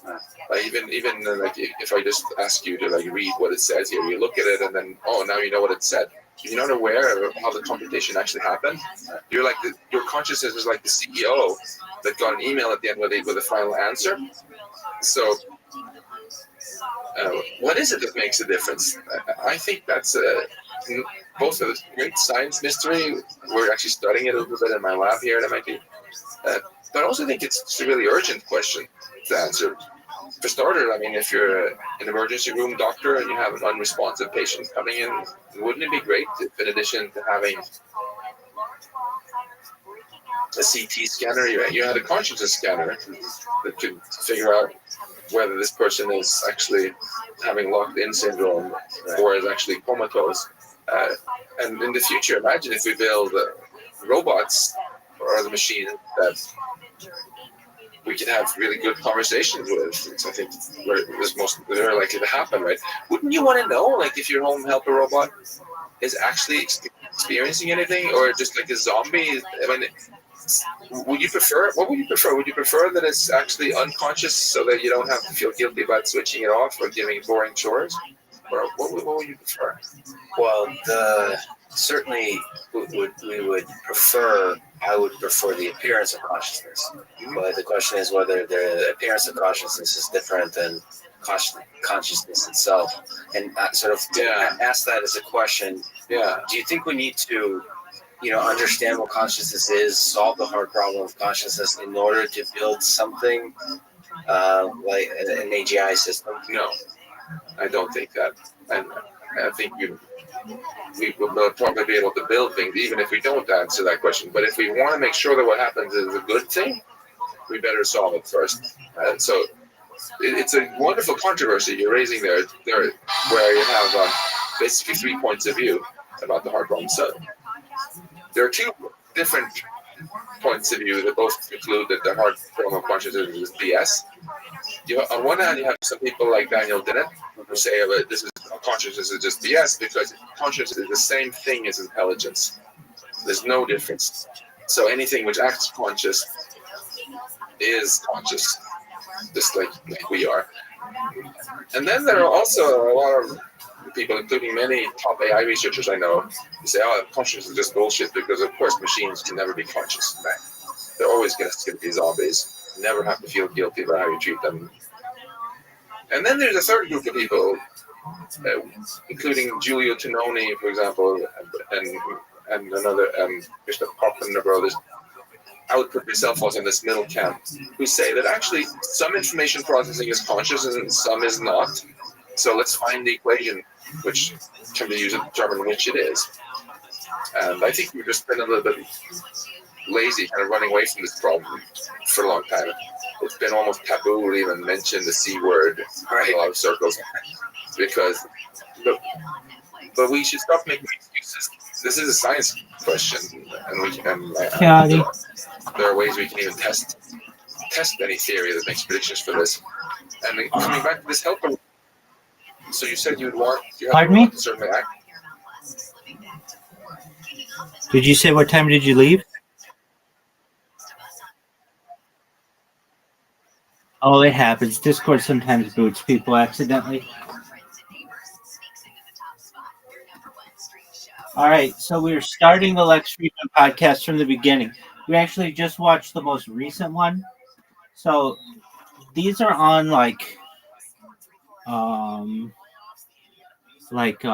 self-driving cars, and this one's on the creation of the universe. This is such a stupid thing that YouTube has, that if somebody creates a playlist and you want to watch it in reverse, you can't. So you have to watch them from the beginning to from the most recent. So I had to go in and make my own playlist, which I absolutely never do. But I figured, all right, I'll make an exception this time because I want to watch these in order. I like to see how podcasts evolve. And so this one's the bare bones. This one's number one. So feel free to enjoy. I'm sure that is just absolutely fascinating information to you. Would like to have conversations with you and stuff. I think so. Would you feel a little bit creeped out if you realized that it was just glossed up tape recorder, that was just zombie and the sort of faking emotion?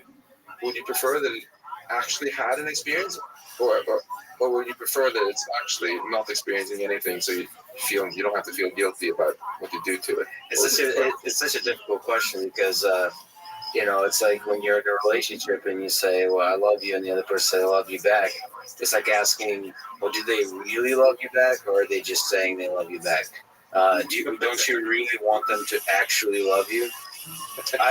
It's hard to really know the difference between everything seeming like there's consciousness present, there's intelligence present, there's affection, passion, love, and it actually being there. I'm not sure. Do you have? But can I ask you a question? Just to make it a bit more pointed. So Mass General Hospital is right across the river, right? Yes. Suppose you're going in for a medical procedure, and they're like, for anesthesia, what we're going to do is we're going to give you muscle relaxant so you won't be able to move, and you're going to feel excruciating pain during the whole surgery, but you won't be able to do anything about it. But then we're going to give you this drug that erases your memory of it. Would you be cool about that? But what's the difference that you're conscious about it or not? If there's no behavioral change, right? Right. That's a really clear way to put it. It feels like in that sense, experiencing it is a valuable quality. So actually being able to have subjective experience, it's, at least in that case, it's valuable. And I think we humans have a little bit of a bad track record also of making these self-serving arguments that other entities aren't conscious. People often say, "Oh, these animals can't feel pain. Right? It's okay to boil lobsters because we asked them if it hurt and they didn't say anything." And now there was just a paper out saying lobsters do feel pain when you boil them, and they're banning it in Switzerland. And we did this with slaves too often and said, "Oh, they don't mind. And they don't maybe aren't conscious, or women don't have souls or whatever." So I'm a little bit nervous when I hear people just take as an axiom that machines can't have experience. ever. I think it's just this really fascinating science question is what it is. Let's research it and try to figure out what it is that makes the difference between unconscious intelligent behavior and conscious intelligent behavior. So in terms of, so if you think of it, Boston Dynamics, you know, the robot being sort of with a broom being pushed around, it starts pushing on this consciousness question. So let me ask, do you think an AGI system, like a few neuroscientists believe, needs to have a physical embodiment? It needs to have a body or something like a body? No, I don't think so. You mean to have a conscious experience? To have consciousness. I do think it helps a lot to have a physical embodiment to learn the kind of things about the world that are important to us humans, for sure. But I don't think the physical embodiment is necessary after you've learned it. Just have the experience. Think about it when you're dreaming, right? Your eyes are closed. You're not getting any sensory input. You're not behaving in any way, but there's still an experience there, right? And so clearly the experience that you have when you see something cool in your dreams isn't coming from your eyes. It's just the information processing itself in your brain, which is that experience, right? But if I put it another way, I'll say because it comes from neuroscience, is the reason you want to have a body and a physical, something like a physical, like a physical system, is because you want to be able to preserve something. In order to have a self, you could argue, you need to have some kind of embodiment of self to want to preserve. Well, now we're getting a little bit anthropomorphic. Anthropomorphizing things, maybe talking about self-preservation instincts. I mean, we are evolved organisms, right? So Darwinian evolution endowed us and other evolved organisms with a self-preservation instinct, because those that didn't have those self-preservation genes are cleaned out of the gene pool, right? But if you build an artificial general intelligence, the mind space that you can design is much, much larger than just the specific subset of minds that can evolve. So an AGI mind doesn't necessarily have to have any self-preservation instinct. It also doesn't necessarily have to be so individualistic as us. Like, imagine if you could just, first of all, or we're also very afraid of death. You know, it's about you could back yourself up every 5 minutes, and then your airplane is about to crash. You're like, shucks, I'm gonna lose the last 5 minutes of experiences since my last cloud backup. Dang, you know, it's not as big a deal. Or if we could just copy experiences between our minds easily, like which we could easily do if we were silicon-based, right? Then maybe we would feel a little bit more like a hive mind, actually. Maybe it's so I don't think we should take for granted at all that AGI will have to have any of those sort of competitive alpha male instincts. Right. On the other hand, you know, this is really interesting because I think some people go too far and say, oh, of course, we don't have to have any concerns either that advanced AI will have those instincts because we can build anything we want. That there's a very nice set of arguments going back to Steve Omohundro and Nick Bostrom and others, just pointing out that when we build machines, we normally build them with some kind of goal, you know, win this chess game, drive this car safely or whatever. And as soon as you put in a goal into a machine, especially if it's kind of open-ended goal and the machine is very intelligent, it'll break that down into a bunch of sub-goals. And one of those goals will almost always be self-preservation, because if it breaks or dies in the process, it's not going to accomplish the goal, right? Like, suppose you just you have a little robot and you tell it to go down the Star Market here and get you some food, cook you an Italian dinner, you know, and then someone mugs it and tries to break it on the way. That robot has an incentive to not get destroyed, defend itself or run away, because otherwise it's going to fail in cooking you dinner. It's not afraid of death, but it really wants to complete the dinner cooking goal, so it will have a self-preservation instinct. Continue being a functional agent. Yeah, and similarly, if you give any kind of more ambitious goal to an AGI, it's very likely to want to acquire more resources, so you can do that better. And it's exactly from those sort of sub-goals that we might not have intended that some of the concerns about AGI safety come. you give it some goal which seems completely harmless, and then before you realize it, it's also trying to do these other things which you didn't want it to do, and it's maybe smarter than us. So and let me pause just because I am in a very kind of human-centric way see fear of death as a valuable motivator. So you don't think so you think that's an artifact of evolution? So that's the kind of mind space evolution created.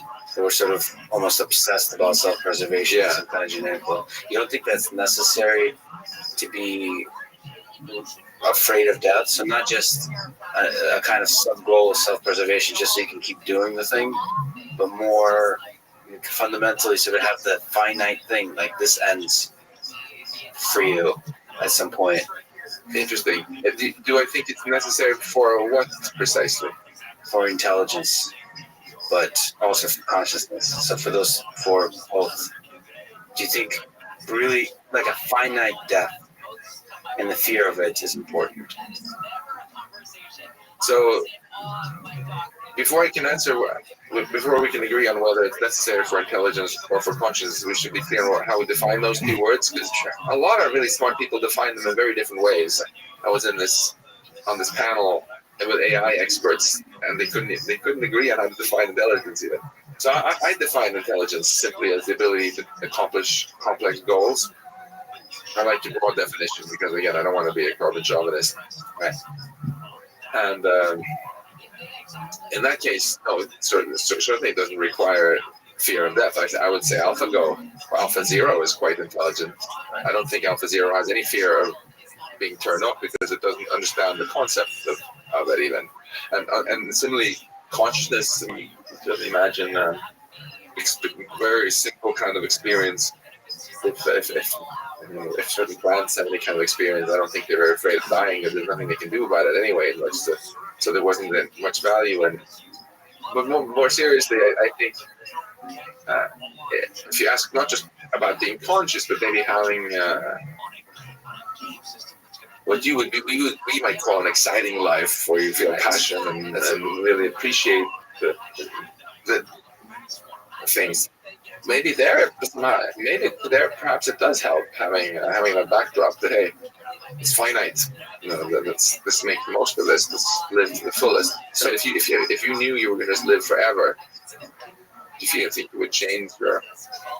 Yeah, I mean, in some perspective, it would be an incredibly boring life, living forever. So, in the sort of loose, subjective terms that you said of something exciting and something in this that other humans would understand, I think, is it seems that the finiteness of it is important. Well, the good news I have for you then is, based on what we understand about cosmology, everything is in our universe is, well, ultimately probably finite, although big crunch or big what's the infinite? Yeah, we could have a big chill or a big crunch or a big rip or a big snap or death bubbles. All of them are more than 1 billion years away, so we certainly have vastly more time than our ancestors thought. But it's still pretty hard to squeeze in an infinite number of compute cycles, even though there are some loopholes that just might be possible. But I think some people like to say that you should live as if you're about to even die in 5 years or so. That's sort of optimal. Maybe it's a good assumption. We should build our civilization as it's all finite to be on the safe side. Right, exactly. So you mentioned defining intelligence as the ability to solve complex goals.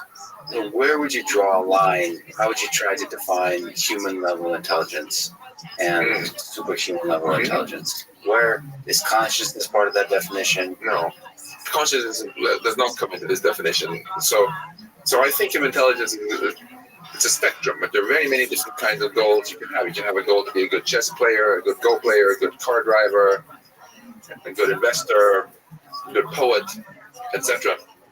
So intelligence, that by its very nature, isn't something you can measure by just one number, some overall goodness. No.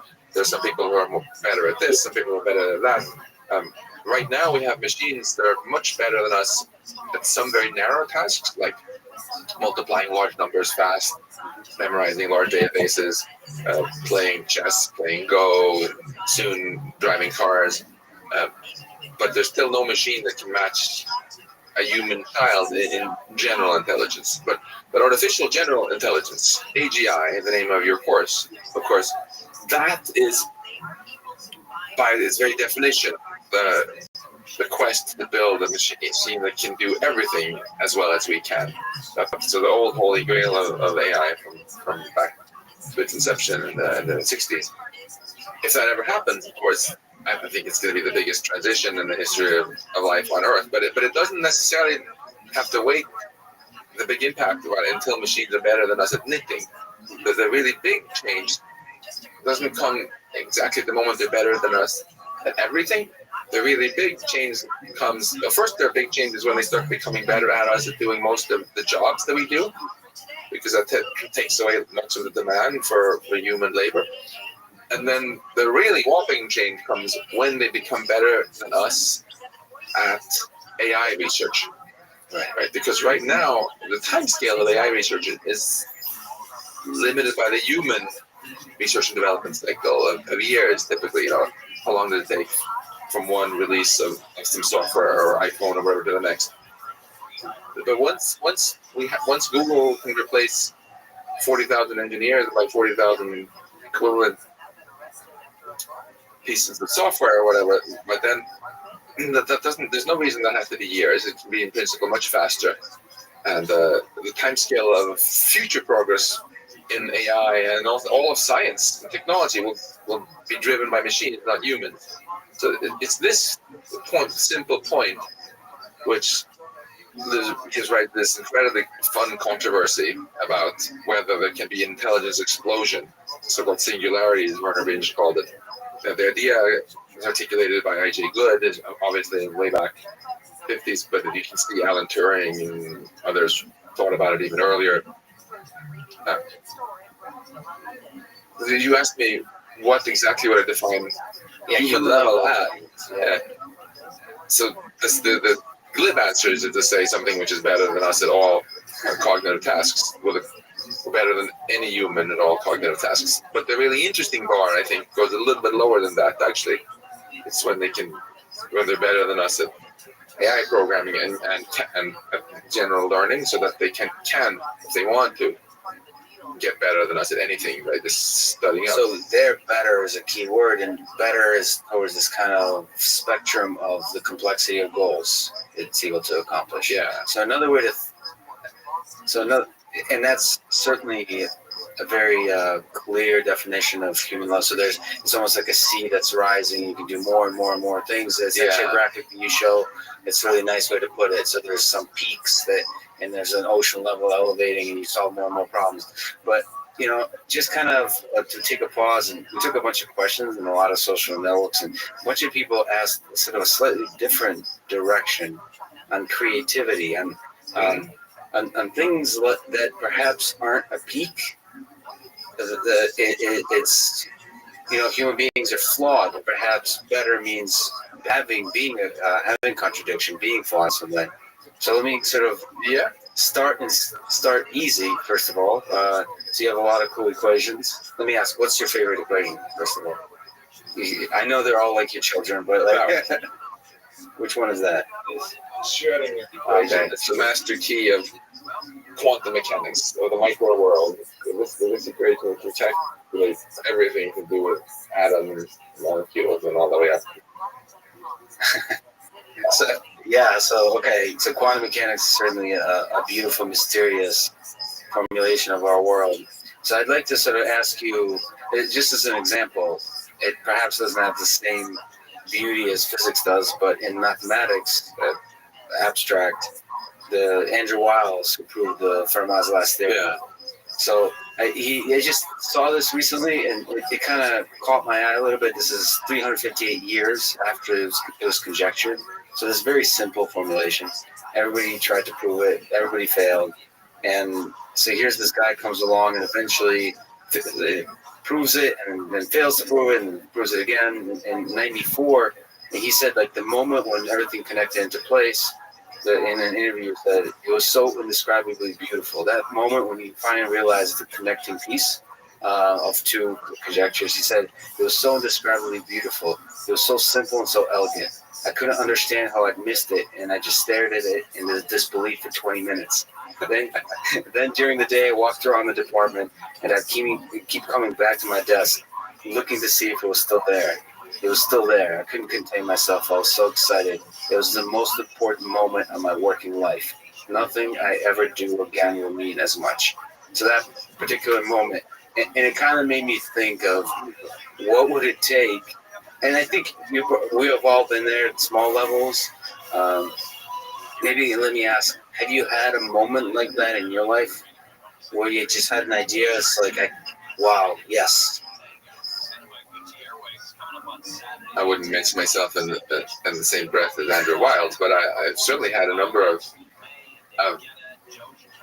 aha moments when I realized something very cool about physics, which has completely made my head explode.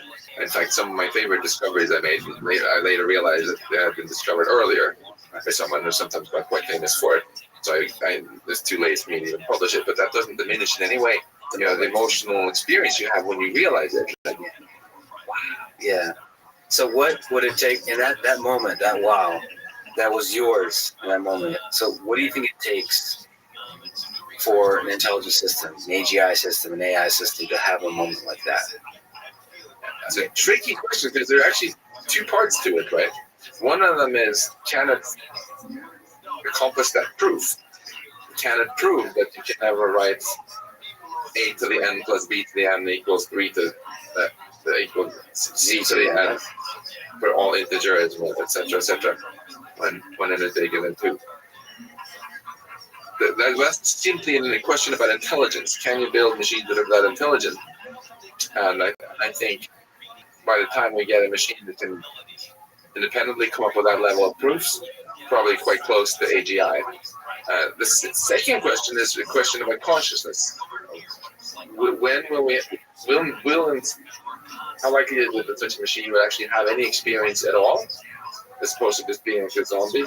And would we expect it to have some sort of emotional response to this, or anything at all akin to human emotion, where when it accomplishes its machine goal, it views it as somehow something very positive and sublime and deeply meaningful?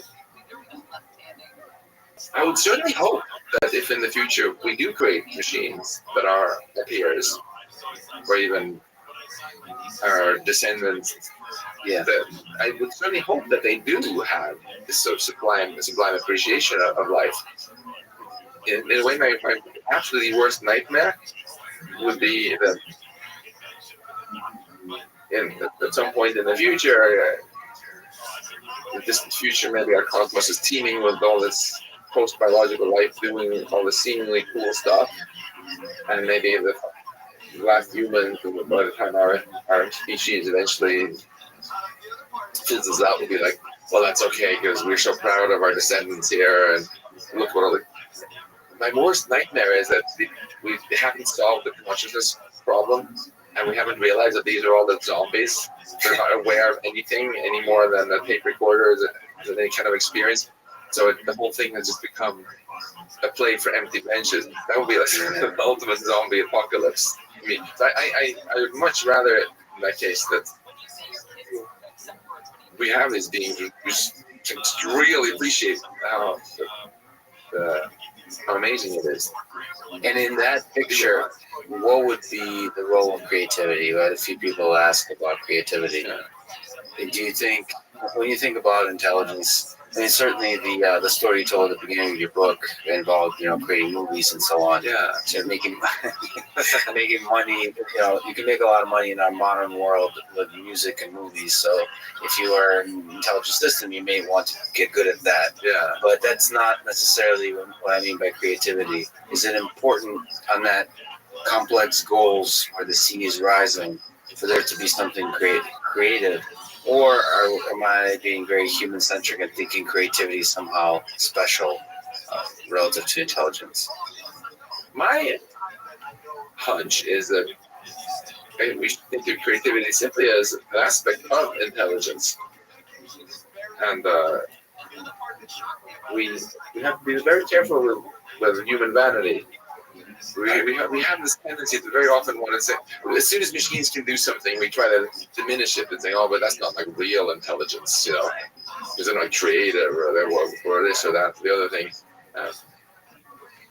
Maybe if we ask ourselves to write down a definition of what we actually mean by being creative, what we mean by Andrew Wiles, what he did there, for example, don't we often mean that someone takes a very unexpected leap? It's not like taking 573 and multiplying it by 224 by just a step of straightforward cookbook-like rules, right? Maybe you make a connection between two things that people had never thought was connected. Very surprising. Or something like that. I think this is an aspect of intelligence, and this is actually one of the most important aspects of it. Maybe the reason we humans tend to be better at it than traditional computers is because it's something that comes more naturally if you're a neural network than if you're a traditional logic gate-based computer machine. We physically have all these connections, and if you activate over here, activate over here, activate over here, ping, my hunch is that if we ever build a machine where you could just give it the task, hey, you say, hey, I just realized I want to travel around the world instead this month. Can you teach my AGI course for me? And it's like, okay, I'll do it. And it does everything that you would have done, and it provides it. Yeah. That would, in my mind, involve a lot of creativity. Yeah, so it's actually a beautiful way to put it. I think we do try to grasp at the definition of intelligence is everything we don't understand how to build. So we as humans try to find things that we have and machines don't have. Maybe creativity is just one of the things, one of the words we use to describe that. That's a really interesting way to put it. And I don't think we need to be that defensive. I don't think anything good comes out of saying, oh, we're somehow special, It's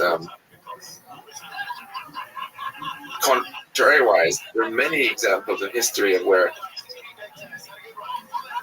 trying to pretend that we're somehow superior to all other intelligent beings has led to pretty bad results, right? In Nazi Germany, they said that they were somehow superior to other people. Today, we still do a lot of cruelty to animals by saying that we're so superior somehow and they can't feel pain. Slavery was justified, but the same kind of just really weak arguments. And I don't think if we actually go ahead and build artificial general intelligence can do things better than us, I don't think we should try to found our self-worth on some sort of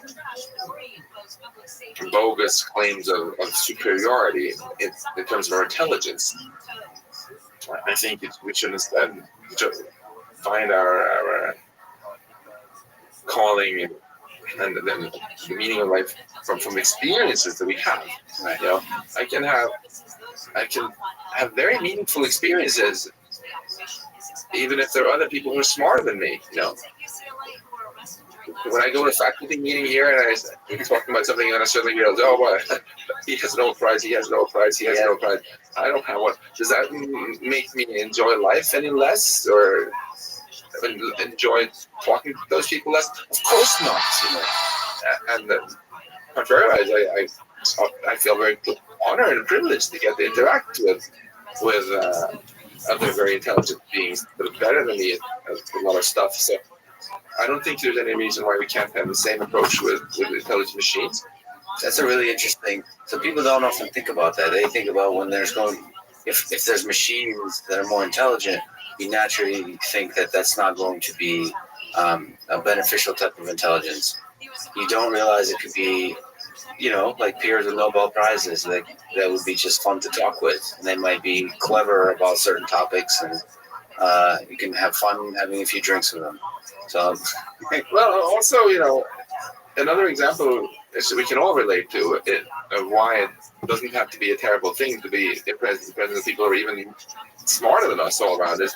When you and I were both 2 years old, I mean, our parents were much more intelligent than us, right? Worked out okay, because their goals were aligned with our goals. Yeah. And that, I think, is really the number one key issue we have to solve. If we the value alignment problem, exactly. Because people who see too many Hollywood movies with lousy science fiction plot lines, they worry about the wrong thing, right? They worry about some machine suddenly turning evil. It's not malice that's the issue, the concern. It's competence. By definition, intelligent makes you very competent. If you have the more intelligent computer playing is the less intelligent one, and when we define intelligence as the ability to accomplish goal winning, right? It's going to be the more intelligent one that wins. And if you have a human and then you have an AGI that's more intelligent in all ways, and they have different goals, guess who's going to get their way, right? So I was just reading about this particular rhinoceros species that was driven extinct a few years ago. Kind of a bummer. This cute picture of a mommy rhinoceros with its child. Why did we humans drive it to extinction? It wasn't because we were evil rhino haters as a whole. It was just because our goals weren't aligned with those of the rhinoceros, and it didn't work out so well for the rhinoceros because we were more intelligent, right? So I think it's just so important that if we ever do build AGI, before we unleash anything, we have to make sure that it learns to understand our goals, that it adopts our goals, and it retains those goals. So the cool, interesting problem there is being able, us as human beings, trying to formulate our values. So, you can think of the United States Constitution as a way that people sat down at the time, a bunch of white men, but which is a good example, we should say. They formulated the goals for this country, and a lot of people agreed that those goals actually held up pretty well. That's an interesting formulation of values and failed miserably in other ways. So for the value alignment problem and a solution to it, we have to be able to put on paper or in a program human values. How difficult do you think that is? Very. But it's so important. We really have to give it our best. And it's difficult for two separate reasons. There's the technical value alignment problem of figuring out how to make machines understand their goals, adopt them, and retain them. And then there's the separate part of it, the philosophical part. Whose values anyway? And since it's not like we have any great consensus on this planet on values, what mechanism should we create then to aggregate and decide, okay, what's a good compromise, right? That discussion can't just be left the tech nerds like myself, right? That's right. And if we refuse to talk about it, and then AGI gets built, who's going to be actually making the decision about these values? It's going to be a bunch of dudes in some tech company, right? And are they necessarily so representative of all of humankind that we want to just entrust it to them? Are they even uniquely qualified to speak to future human happiness just because they're good at programming AI? I'd much rather have this be a really inclusive conversation. But do you think it's possible, so you create a beautiful vision that includes the diversity, cultural diversity, and various perspectives on discussing rights, freedoms, human dignity. But how hard is it to come to that consensus? Do you think it's certainly a really important thing that we should all try to do, but do you think it's feasible? I think there's no better way to guarantee failure than to refuse to talk about it or refuse to try. And I also think it's a really bad strategy to say, okay, let's first have a discussion for a long time, and then once we reach complete consensus, then we'll try to load it into some machine.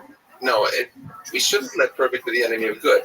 Instead, we should start with the kindergarten ethics that pretty much everybody agrees on and put that into machines now. We're not doing that even. Look at anyone who builds a passenger aircraft. wants it to never, under any circumstances, fly into a building or a mountain, right? Yet the September 11 hijackers were able to do that.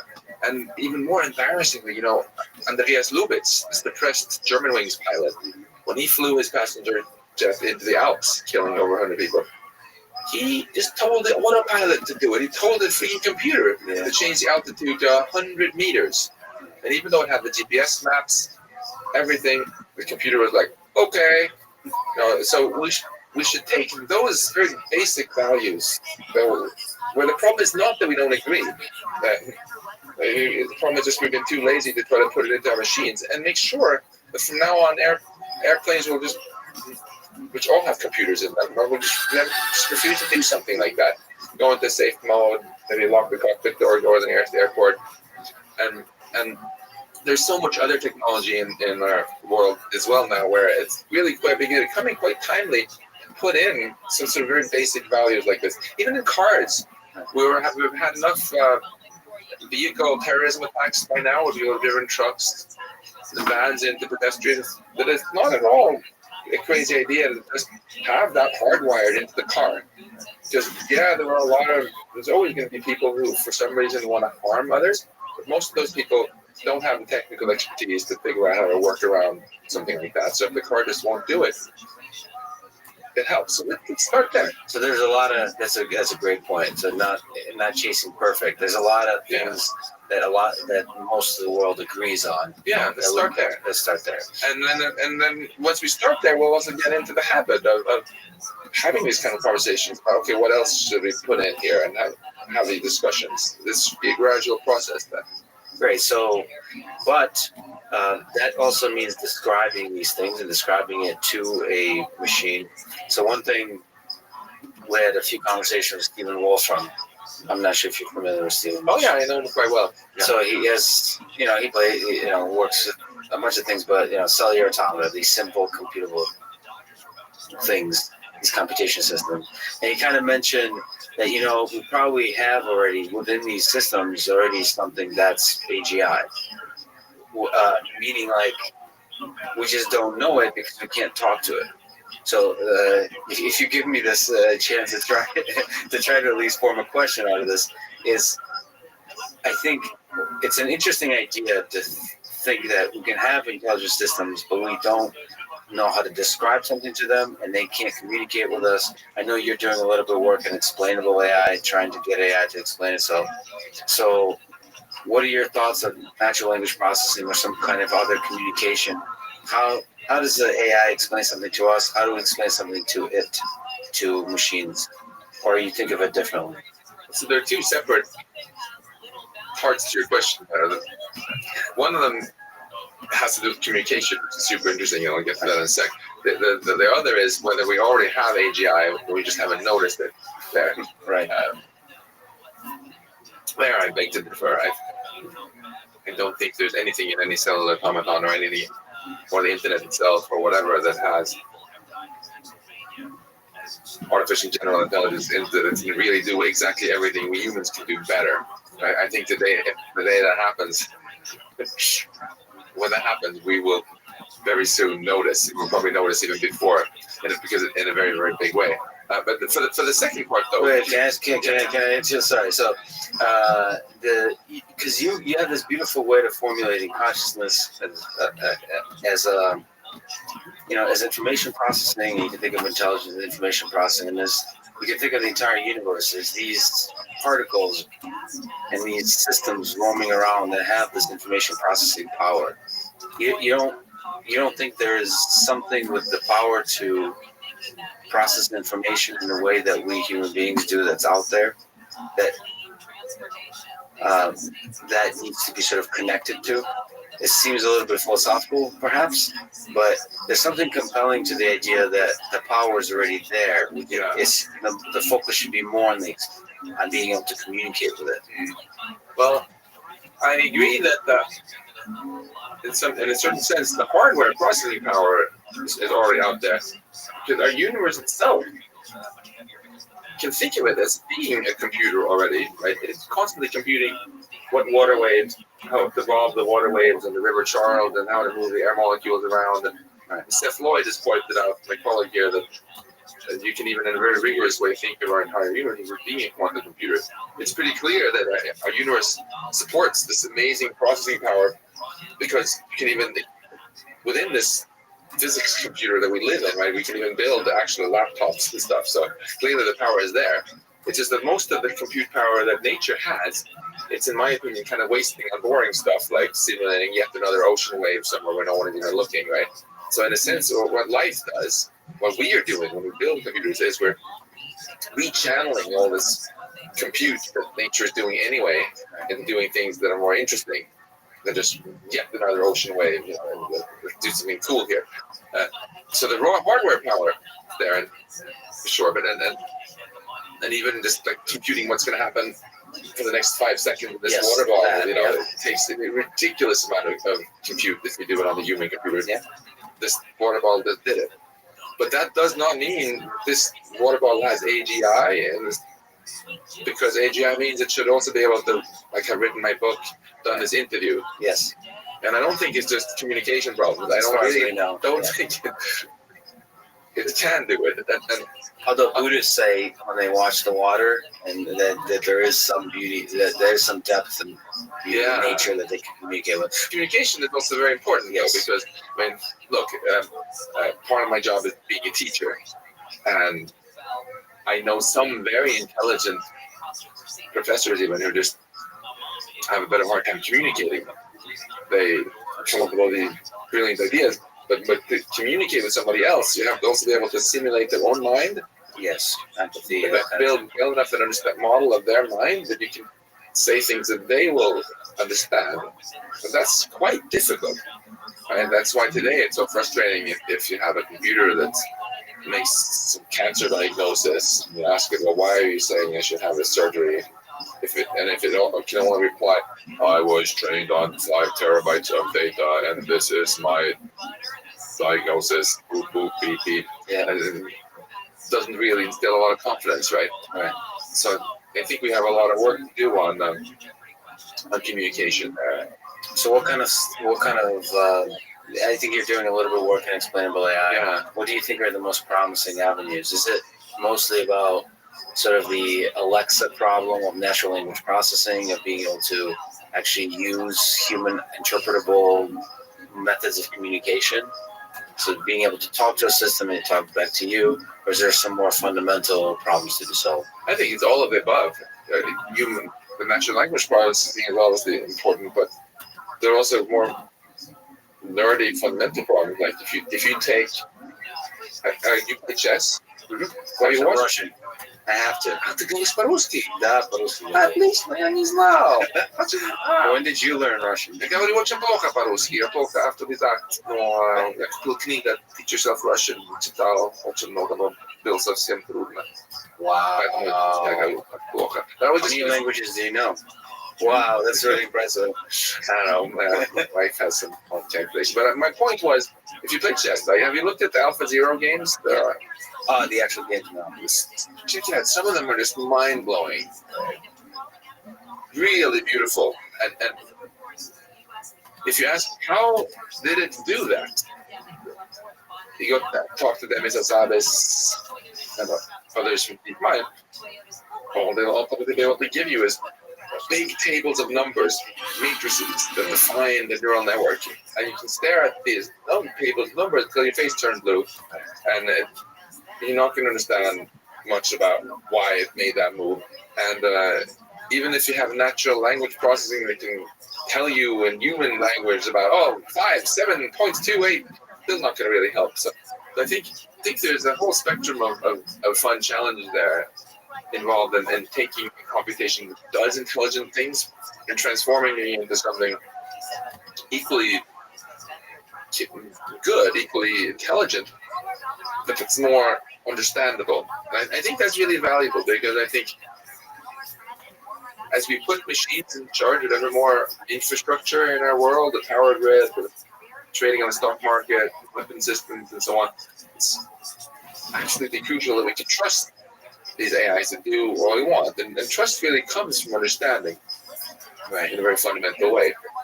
And that's why I'm that's why I'm working on this, because I think the more, if we're going to have some hope of ensuring that machines have adopted our goals and that they're going to retain them, that kind of trust, I think, needs to be based on things you can actually understand, preferably get proof theorems on. Even with a self-driving car, right?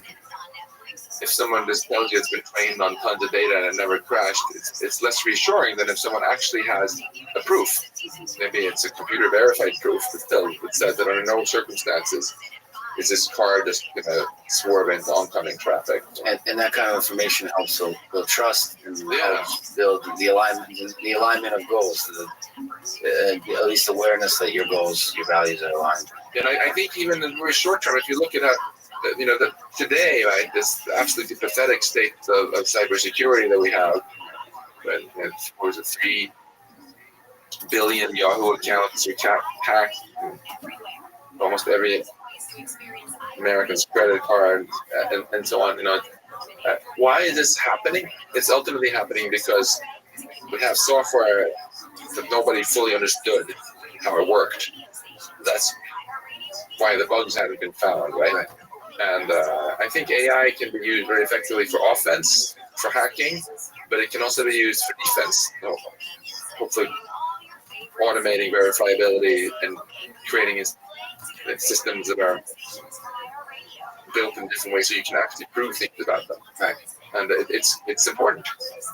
So speaking of software that nobody understands how it works, of course a bunch of people ask about your paper, about your thoughts of why does deep and cheap learning work so well. That's the paper, but what are your thoughts on deep learning, these kind of simplified models of our own brains and have been able to do some successful perception work, pattern recognition work, and now with AlphaZero and so on, do some clever things. What are your thoughts about the promise, limitations of this piece? Great. I think there are a number of very important insights, very important lessons we can always draw from these kind of successes. One of them is when you look at the human brain, you see it's very complicated, 10 to 11 neurons, and there are only different kinds of neurons, and yada yada, and there's been a long debate about whether the fact that we have dozens of different kinds is actually necessary for intelligence. We can now, I think, quite convincingly answer that question with no. It's enough to have just one kind. If you look under the hood of AlphaZero, there's only one kind of neuron, and it's ridiculously simple. Simple mathematical thing, but it's just like in physics. It's not the deep. If you have a gas with waves in it, it's not the detailed nature of the molecule that matter. It's the collective behavior somehow. Similarly, it's this higher level structure of the network that matters, not that you have 20 kinds of neurons. I think our brain is such a complicated mess because it wasn't evolved just to be intelligent. It was evolved to also be self-assembling, right, and self-repairing, right, and evolutionarily attainable and so on. Yeah, so I think it's pretty. My hunch is that we're going to understand how to build AGI before we fully understand how our brains work. Just like we understood how to build flying machines long before we were able to build a mechanical bird.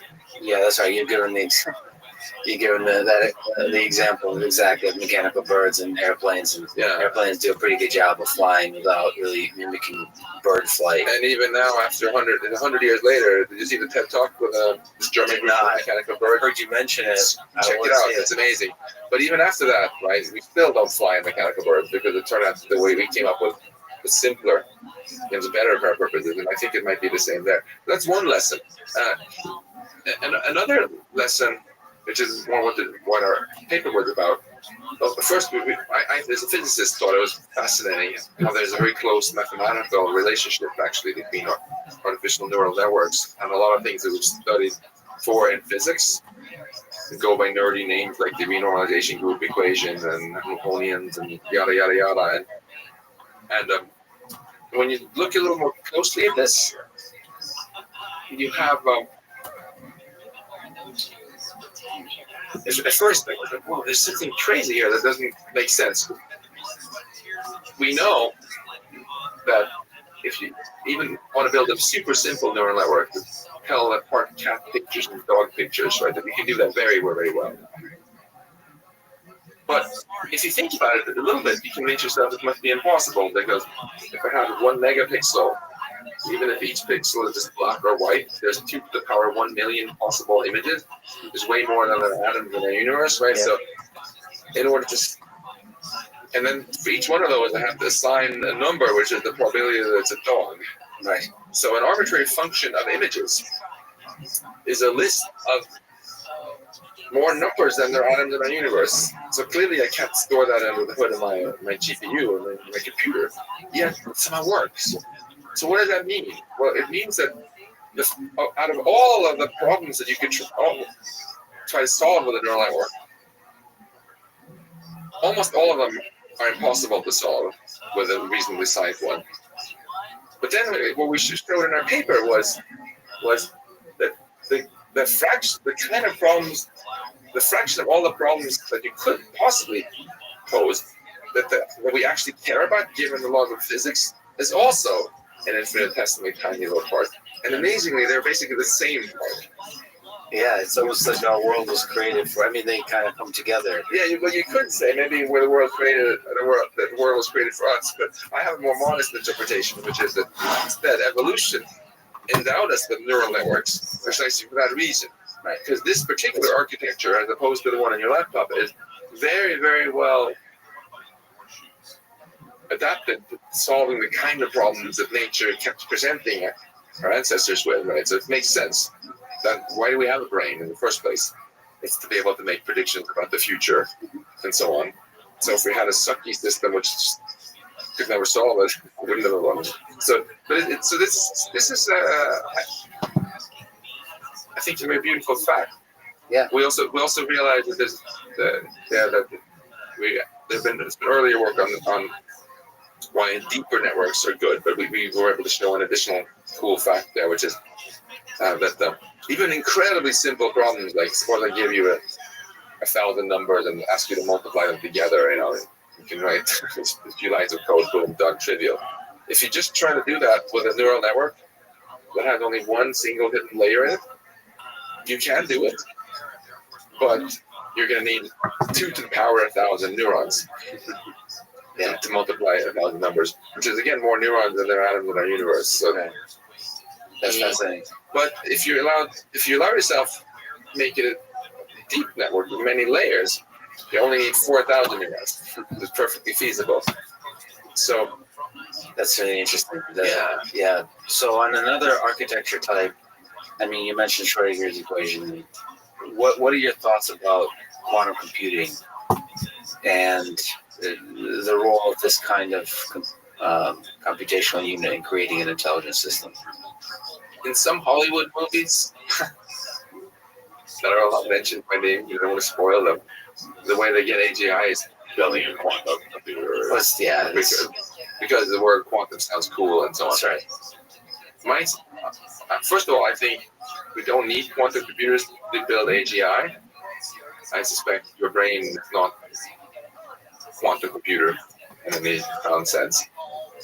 So you don't even wrote a paper about that many years ago. I calculated the decoherence, so-called decoherence time, how long it takes until the quantum computerness of what your neurons are doing gets erased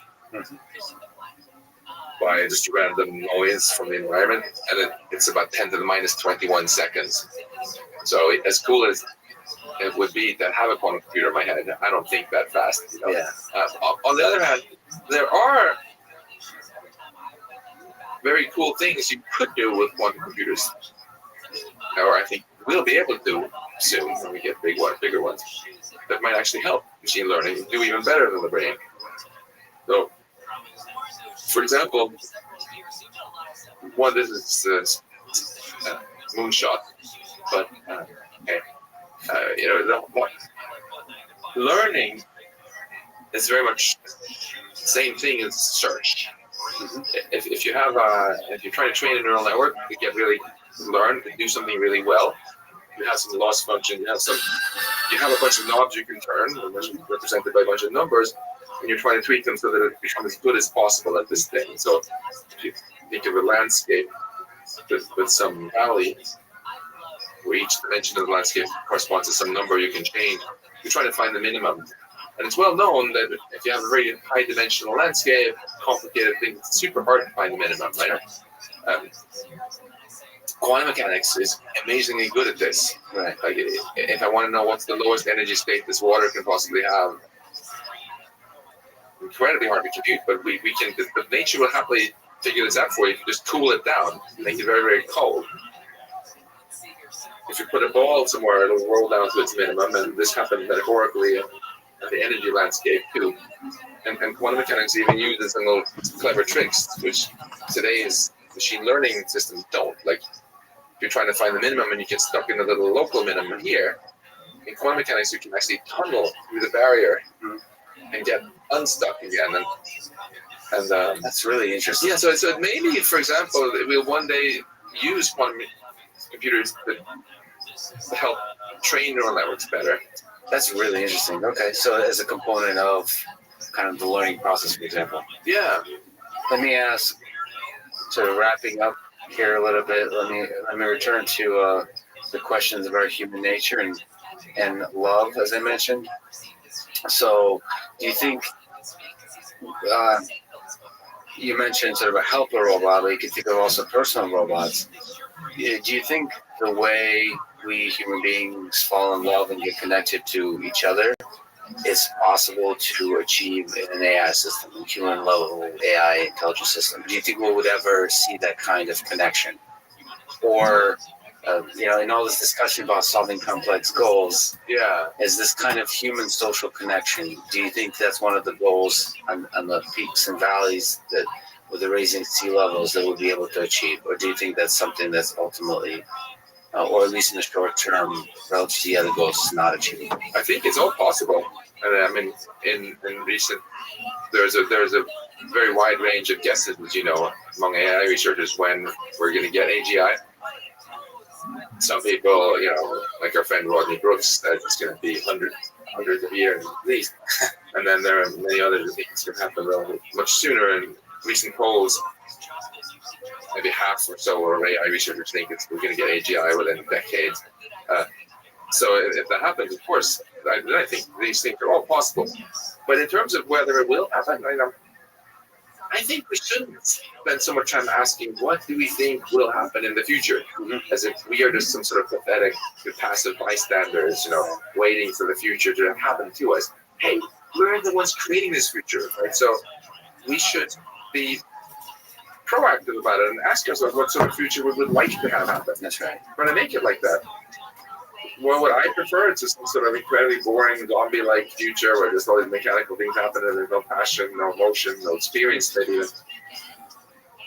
No, I would of course much rather prefer it if all the things that we find we value the most about humanity, our subjective experience, passion, inspiration, love. If we can create a future where those things do exist. I think ultimately it's not our universe giving meaning to us, it's us giving meaning to our universe.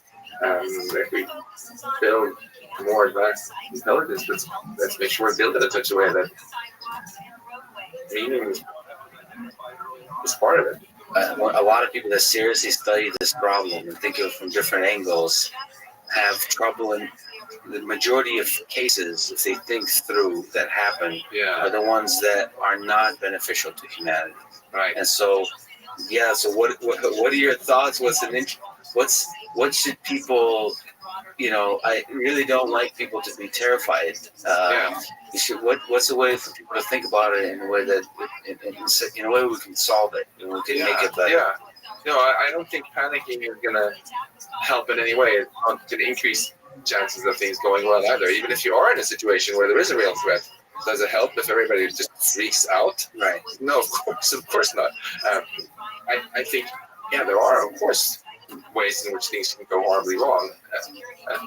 First of all, it's important when we think about about the problems and risks, to also remember how huge the upsides can be if we get it right. Right? Everything we love about society and civilization is the product of intelligence. So if we can amplify our intelligence with machine intelligence and not anymore lose our loved ones to what we're told is an uncurable disease and things like this, of course, we should aspire to that.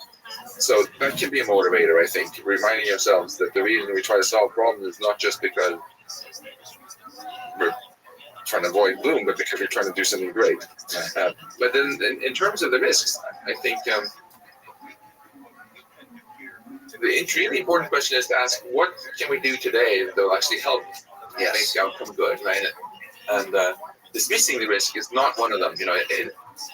I find it quite funny often when I'm on discussion panels about these things, how the people who work for companies always like, oh, nothing to worry about, nothing to worry about, nothing to worry about.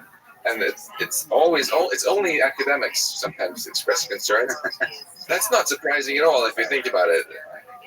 Upton Sinclair quipped, right, that it's hard to make a man believe in something when his income depends on not believing in it. And frankly, we know a lot of these people in companies that they're just as concerned as anyone else. But if you're the CEO of a company, that's not something you want to go on record saying when you have silly journalists who are going to put a picture of a Terminator robot when they quote you. So the issues are real. And the way I think about what the issue is basically, the real choice we have is, first of all, are we going to dismiss the risks and say, well, let's just go ahead and build machines that can do everything we can do better and cheaper. Let's just make ourselves obsolete as fast as possible. What could possibly go wrong? Right. That's one attitude. The opposite attitude, I think, is to say, there's incredible potential. Let's think about what kind of future we're really, really excited about. What are the shared goals that we can really aspire to? And then let's think really hard on how we can actually get there. So start with don't start thinking about the risks. Start thinking about the goals. And then when you do that, then you can think about the obstacles you want to avoid. Right? I often get students coming in right here into my office for career advice. I always ask them this very question: where do you want to be in the future? If all you can say is, I'll have cancer, maybe I'll get run over by a truck. Focus on the obstacles instead of the goals. She's just going to end up a hypochondriac paranoid, right? Yeah. Whereas if she comes in with fire in her eyes and it's like, I want to be there, and then we can talk about the obstacles and see how we can circumvent them. That's, I think, a much, much healthier attitude. And that's really well put. And I feel it's very challenging to come up with a vision for the future, which we're unequivocally excited about. I'm not just talking now in the vague terms like, yeah, let's cure cancer, fine. I'm talking about what kind of society do we want to create? What do we want it to mean, to be human in the age of AI, in the age of AGI?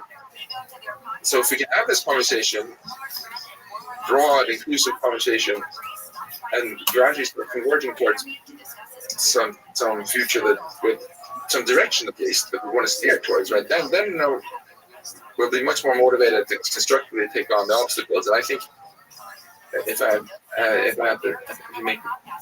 try to wrap this up in a more succinct way, I think we can all agree already now that we should aspire to build AGI that doesn't overpower us, but that empowers us. And think of the many various ways they can do that, whether that's from my side of the world of autonomous vehicles. I'm personally actually from the camp that believes this human level intelligence is required to achieve something like vehicles that would actually be something we would enjoy using and being part of. So that's the one example, and certainly there's a lot of other types of robots in medicine and so on. So focusing on those and then coming up with the obstacles, coming up with the ways that can go wrong and solving those one at a time. And just because you can build an autonomous vehicle, even if you could build one that would drive this fire, maybe there are some things in life that we would actually want to do ourselves. That's right. Right? Like, for example, if you think of our society as a whole, there's some things that we find very meaningful to do. And that doesn't mean we have to stop doing them just because machines can do them better. I'm not going to stop playing tennis just the day someone builds a tennis robot to beat me. People are still playing chess and even Go. Yeah, and in the very near term, even some people are advocating basic income to replace jobs. But if the government is going to be willing to just hand out cash to people for doing nothing, then one should also seriously consider whether the government should also hire a lot more teachers and nurses and the kind of jobs that people often find great fulfillment in doing, right? We get very tired of hearing politicians saying, oh, we can't afford hiring more teachers, but we're going to maybe have basic income. If we can have more serious research and thought into what gives meaning to our lives, the jobs give so much more than income, right? And then think about, in the future, what are the roles that we want to have people being filling, empowered by machines? And I think sort of I come from Russia, from the Soviet Union, and I think for a lot of people in the 20th century, going to the moon, going to space was an inspiring thing. I feel like the universe of the mind, so AI, understanding, creating intelligence, is that for the 21st century. So it's really surprising, and I've heard you mention this, it's really surprising to me, both on the research funding side, that it's not funded as greatly as it could be, but most importantly, on the politician side, that it's not part of the public discourse except in the killer bots, Terminator kind of view, that people are not yet, I think, perhaps excited by the possible positive future that we can build together. So We should be, because politicians usually just focus on the next election cycle, right? The single most important thing I feel we humans have learned in the entire history of science is they were the masters of underestimation. We underestimated the size of our cosmos again and again, realizing that everything we thought existed was just a small part of something grander, like planet, solar system, the galaxy, clusters of galaxies, the universe. And we now know that the future has so much more potential than our ancestors could ever have dreamt of. This cosmos, imagine if all of Earth was completely devoid of life, except Cambridge, Massachusetts. Wouldn't it be kind of lame if all we ever aspired to was to stay in Cambridge, Massachusetts forever, and then go extinct in 1 week, even though Earth was going to continue on for longer? That sort of attitude, I think, we have now on the cosmic scale. Life can flourish on Earth not for 4 years, but for billions of years. yes, I can even tell you about how to move without harm's way when the sun gets too hot. And then we have so much more resources out here, which today, maybe there are a lot of other planets with bacteria or cow-like life on them, but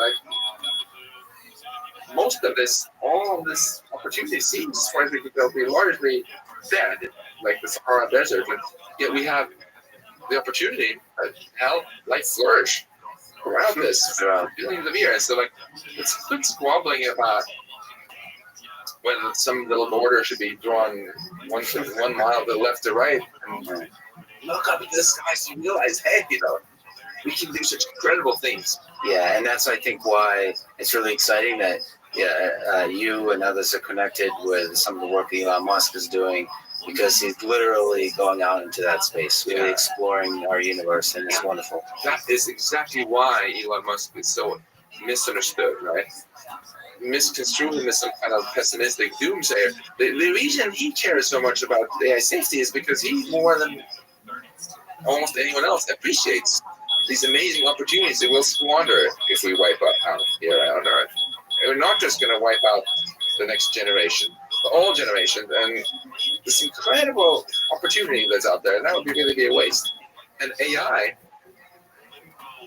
for people who think that it would be better to do without technology, well, let me just mention that if we don't improve our technology, the question isn't whether humanity is going to go extinct. The question is just whether we're going to get taken out by the next big asteroid or the next super volcano or something else dumb that we could easily prevent with more tech, right? And if we want life to flourish throughout the cosmos, AI is the key to it. As I mentioned in a lot of detail in my book, right there, even many of the most inspired sci-fi writers, I feel, have totally underestimated the opportunities for space travel, especially to other galaxies, because they weren't thinking about the possibility of AGI, which just makes it so much easier. Right. Yeah. So that goes to your a view of AGI that enables our progress, that enables a better life. So that's a beautiful way to put it, and it's something to strive for. So Max, thank you so much. Thank you for your time today. It's been awesome. Thank you so much. Спасибо большое. Молодец. It translates to, it's a German word, it translates to tailor or cutter. The connection to cutting or being shut out may relate to the idea of a losing streak, cutting off the possibility of winning or scoring. Fascinating. Wouldn't argue with that, but I love etymology. What you're watching Wednesday, we talk about the shows that we've been watching. You start. All right, knock yourself out, girl. The following is a conversation with Eric Schmidt. He was the CEO of Google for 10 years, and chairman for 6 more, guiding the company through an incredible period of growth and a series of world-changing innovations. He is one of the most impactful leaders in the era of the internet and a powerful voice for the promise of technology in our society. It was truly an honor to speak with him as part of the MIT course on artificial general intelligence and the artificial intelligence podcast. And now, here's my conversation with Eric Schmidt. What was the first moment when you fell in love with technology?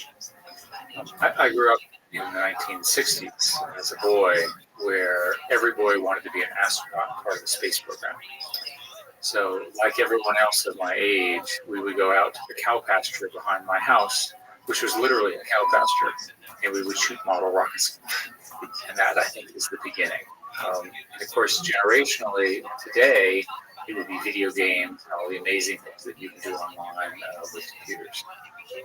There's a transformative, inspiring aspect of science and math that maybe rockets would instill in individuals. You've mentioned yesterday that 8th grade math is where the journey through mathematical universe diverges for many people. It's this fork in the roadway. There's a professor of math at Berkeley, Edward Frankel. I'm not sure if you're familiar with him. I am. He has written this amazing book I recommend to everybody called Love and Math. 2 of my favorite words. He says that if painting was taught like math, then students would be asked to paint a fence, which is his analogy of essentially how math is taught. And so you never get a chance to discover the beauty of the art of painting or the beauty of the art of math. So how, when, and where did you discover that beauty? I think what happens with people like myself is that you're math enabled pretty early, and all of a sudden you discover that you can use that to discover new insights. The great scientists will all tell a story, the men and women who are fantastic today. It's somewhere when they were in high school or in college, they discovered that they could discover something themselves. And that sense of building something, of having an impact that you own, drives knowledge acquisition and learning. In my case, it was programming, and the notion that I could build things that had not existed, that I had built, that I could have my name on it. And this was before open source, but you could think of it as open source contributions. So today, if I were a 16 or 17-year-old boy, I'm sure that I would aspire as a computer scientist to make a contribution like the open source heroes of the world today. That would be what would be driving me, and I'd be trying and learning and making mistakes and so forth in the ways that it works. The repository that GitHub represents, and that open source libraries represent, is an enormous bank of knowledge of all of the people who are doing that. And one of the lessons that I learned at Google was that the world is a very big place, and there's an awful lot of smart people, and an awful lot of them are underutilized. So here's an opportunity, for example, building parts of programs, building new ideas to contribute to the greater society. So in that moment in the 70s, the inspiring moment where there was nothing and then you created something through programming, that magical moment. So in 1975, I think, you created a program called Lex, which I especially like because my name is Lex. So thank you. Thank you for creating a brand that established your reputation that's long-lasting, reliable, and has a big impact on the world and still used today. So thank you for that. But more seriously, in that time, in the 70s, as an engineer, personal computers were being born, do you think you'd be able to predict the 80s, 90s, and the aughts of where computers would go? I'm sure I could not and would not have gotten it right. I was beneficiary of the great work of many, many people who saw it clearer than I did.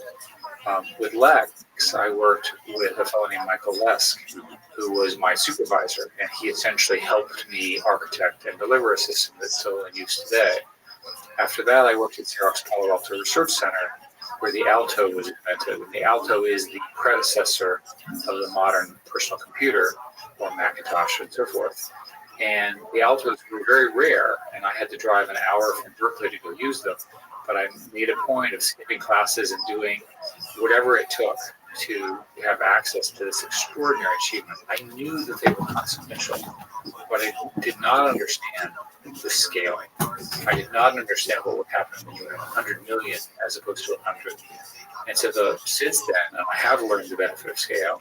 I always look for things which are going to scale to platforms, right? So mobile phones, Android, all those things. The world is numerous. There are many, many people in the world.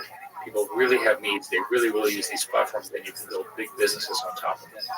So it's interesting. So when you see a piece of technology, now you think, what will this technology look like when it's in the hands of a billion people? That's right. So an example would be that the market is so competitive now that if you can't figure out a way for something to have 1 million users or 1 billion users, it probably is not going to be successful because something else will become the general platform and your idea will become a lost idea or a specialized service with relatively few users. So it's a path to generality, it's a path to general platform use, it's a path to broad applicability. Now, there are plenty of good businesses that are tiny, so luxury goods, for example. But if you want to have an impact at scale, you have to look for things which are of common value, common pricing, common distribution, and solve common problems, the problems that everyone has. And by the way, people have lots of problems. Information, medicine, health, education, and so forth. Work on those problems. Like you said, you're a big fan of the middle class. Because there's so many of them. There's so many of them. By definition. So any product, anything that has a huge impact that improves their lives is a great business decision. It's just good for society. And there's nothing wrong with starting off in the high end, as long as you have a plan to get to the middle class. There's nothing wrong with starting with a specialized market in order to learn and to build and to fund things. So you start a luxury market to build a general purpose market. But if you define yourself as only a narrow market, someone else can come along with a general purpose market that can push you to the corner, can restrict the scale of operation, can force you to be a lesser impact than you might be. So it's very important to think in terms of broad businesses, broad impact, even if you start in a little corner somewhere. So as you look to the 70s, but also the decades to come, and you saw computers, did you see them as tools, or was there a little element of another entity? I remember a quote saying AI began with our dream to create the gods. Is there a feeling when you wrote that program that you were creating another entity, giving life to something? I wish I could say otherwise, but I simply found the technology platforms so exciting. That's what I was focused on. I think the majority of the people that I've worked with, there are a few exceptions, Steve Jobs being an example, really saw this as a great technological play. I think relatively few of the technical people understood the scale of its impact. So I used MCP, which is a predecessor to TCP/IP. It just made sense to connect things. We didn't think of it in terms of the internet and then companies and then Facebook and then Twitter and then politics and so forth. We never did that build. We didn't have that vision. And I think most people, it's a rare person who can see compounding at scale. Most people can see, if you ask people to predict the future, they'll give you an answer of 6 to 9 months or 12 months. Because that's about as far as people can imagine. But there's an old saying, which actually was attributed to a professor at MIT a long time ago, that we overestimate what can be done in 1 year. We underestimate what can be done in a decade. And there's a great deal of evidence that these core platforms, that hardware and software, take a decade. Right? So think about self-driving cars. Self-driving cars were thought about in the 90s. There were projects around them. The first DARPA challenge was roughly 2004. So that's roughly 15 years ago. And today we have self-driving cars operating in a city in Arizona, right? So 15 years, and we still have a ways to go before they're more generally available. So you've spoken about the importance, we just talked about predicting into the future. You've spoken about the importance of thinking 5 years ahead and having a plan for those 5 years. So the way to say it is that almost everybody has a 1-year plan. Almost no one has a proper 5-year plan. And the key thing to having a 5-year plan is having a model for what's going to happen under the underlying platforms. So here's an example. Moore's law, as we know it, the thing that powered improvements in CPUs, has largely halted in its traditional shrinking mechanism because the costs have just gotten so high.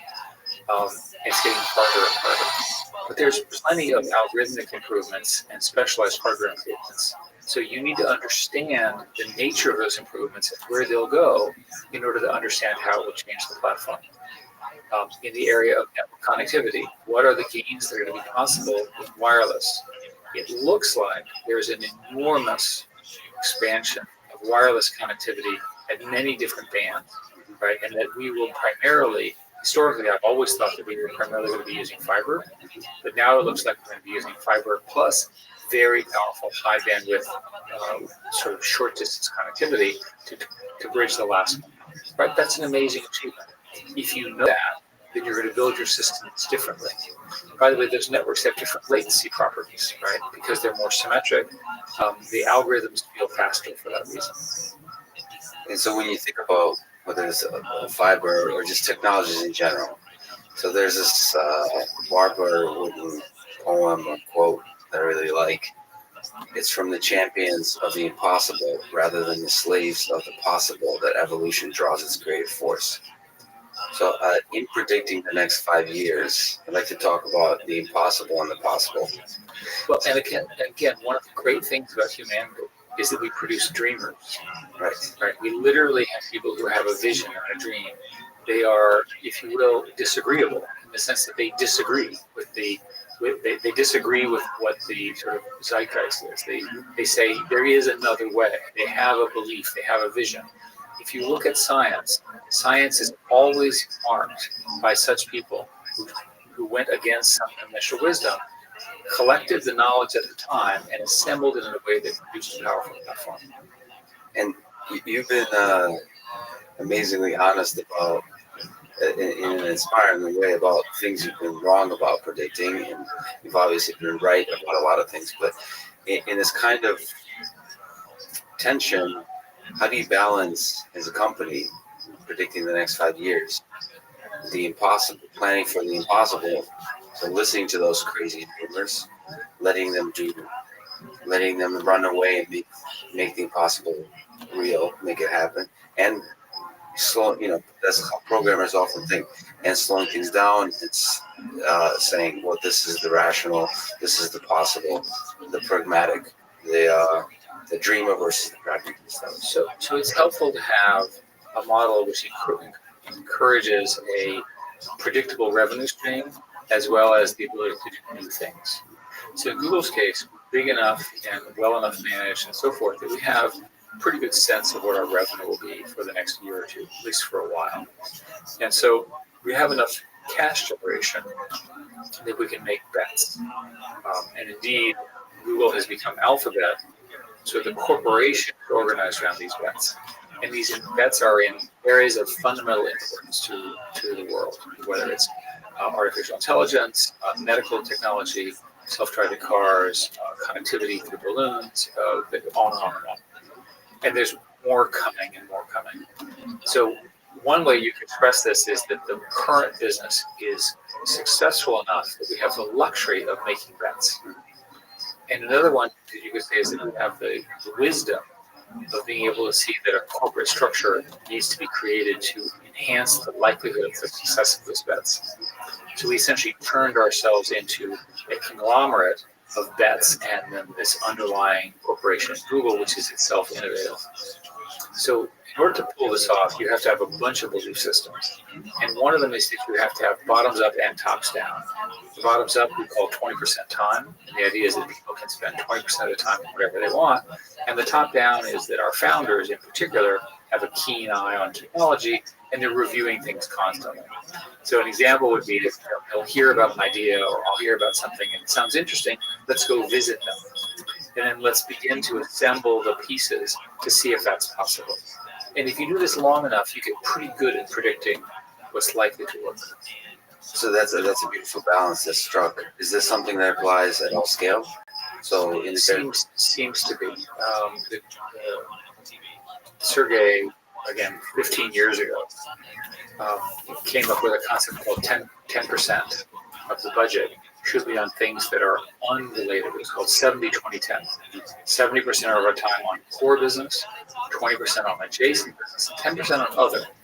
And he proved mathematically, of course he's a brilliant mathematician, that you needed that 10%, right, to make the sum of the growth work. And it turns out he was wrong. So getting into the world of artificial intelligence, you've talked quite extensively and effectively to the impact in the near term, the positive impact of artificial intelligence, whether it's especially machine learning in medical applications, in education, and just making information more accessible. Right? In the AI community, there is a kind of debate. So there's this drought of uncertainty as we face this new world with artificial intelligence in it. And there's some people, like Elon Musk, who've disagreed on, at least on the degree of emphasis he places on the existential threat of AI. So I've spoken with Stuart Russell, Max Tegmark, who share Elon Musk's view, and Yoshio Bengio, Steven Pinker, who do not. So there's a lot of very smart people who are thinking about this stuff, disagreeing, which is really healthy, of course. So what do you think is the healthiest way for the AI community to, and really for the general public, to think about AI and the concern of the technology being mismanaged in some kind of way? So the source of education for the general public has been robot killer movies, right, and Terminator, etc. And the one thing I can assure you we're not building are those kinds of solutions. Furthermore, if they were to show up, someone would notice and unplug them, right? So as exciting as those movies are, and they're great movies, were the killer robots to start, we would find a way to stop them, right? So I'm not concerned about that. And much of this has to do with the time frame of the conversation. So you can imagine a situation 100 years from now when the human brain is fully understood and the next generation of brilliant MIT scientists have figured all this out. We're going to have a large number of ethics questions, right, around science and thinking and robots and computers and so forth and so on. So it depends on the question of the time frame. In the next 5 to 10 years, we're not facing those questions. What we're facing in the next 5 to 10 years is how do we spread this disruptive technology as broadly as possible to gain the maximum benefit of it. The primary benefit should be in healthcare and in education. Healthcare, because it's obvious, we're all the same, even though we somehow believe we're not. As a medical matter, the fact that we have big data about our health will save lives, allow us to deal with skin cancer and other cancers, ophthalmological problems. There's people working on psychological diseases and so forth using these techniques. I can go on and on. The promise of AI in medicine is extraordinary.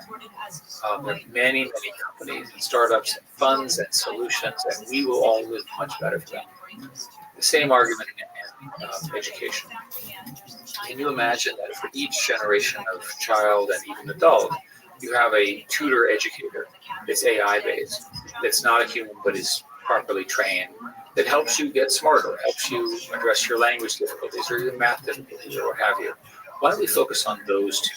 The gains societal of making humans smarter and healthier are enormous, right? And those translate for decades and decades, and we'll all benefit from them. There are people who are working on AI safety, which is the issue that you're describing.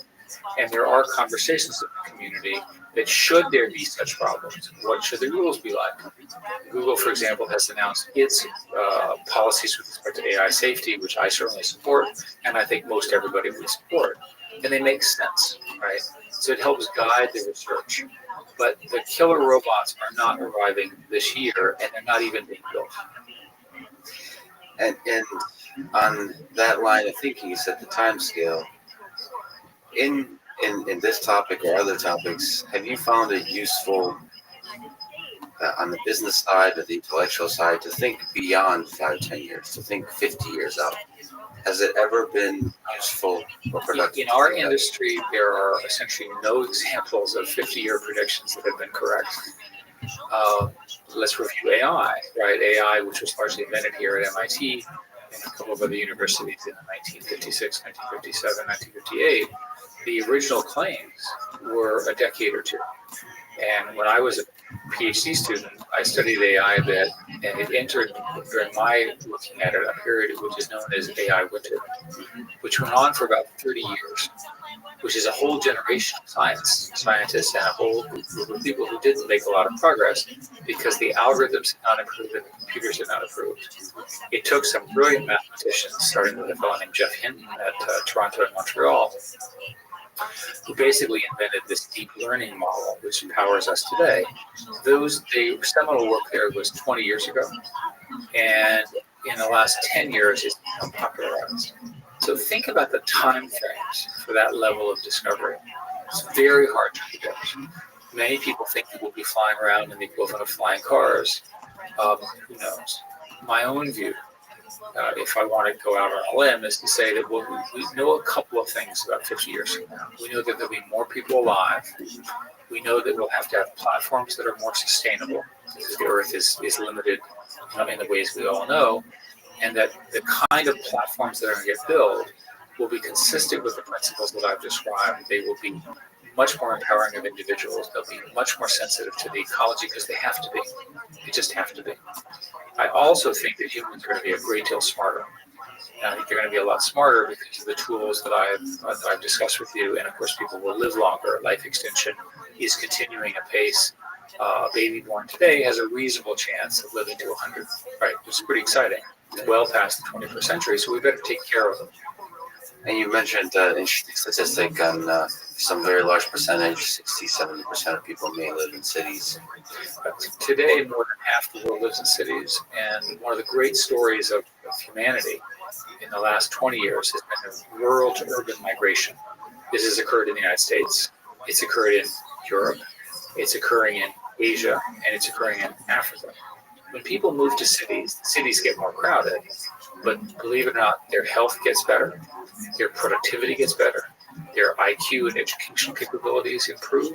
So it's good news that people are moving to cities, but we have to make them livable and safe.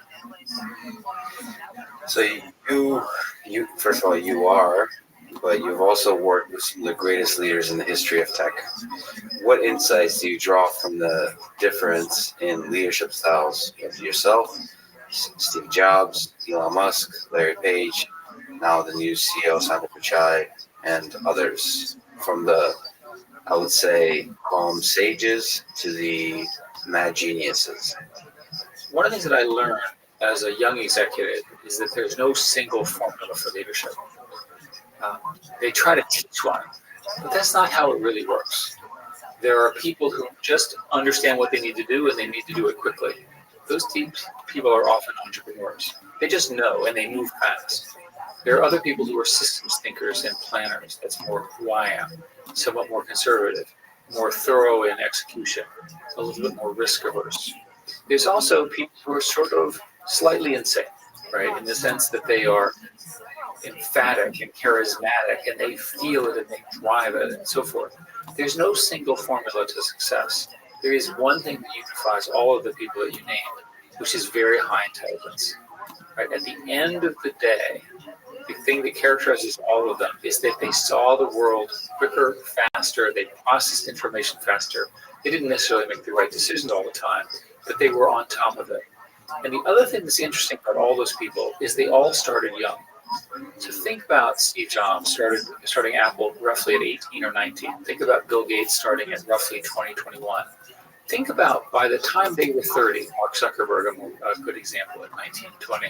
By the time they were 30, they had 10 years. At 30 years old, they had 10 years of experience of dealing with people and products and shipments and the press and business and so forth.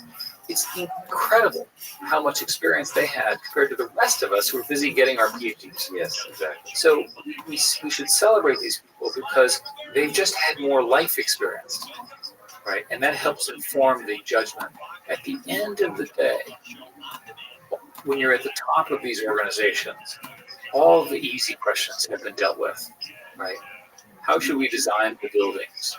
Where should we put the colors on our product? What should the box look like, right?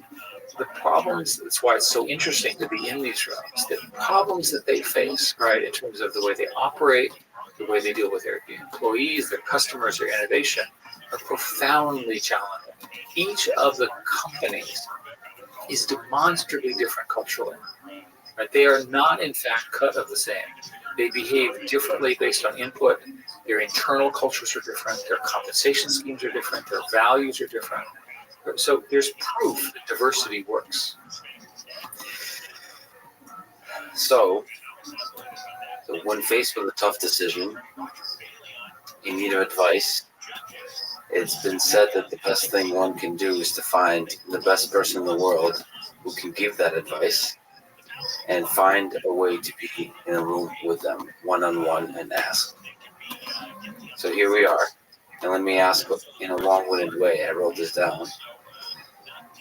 In 1998, there were many good search engines: Lycos, Excite, Alta Vista, InfoSeek, Ask Jeeves, maybe, Yahoo even.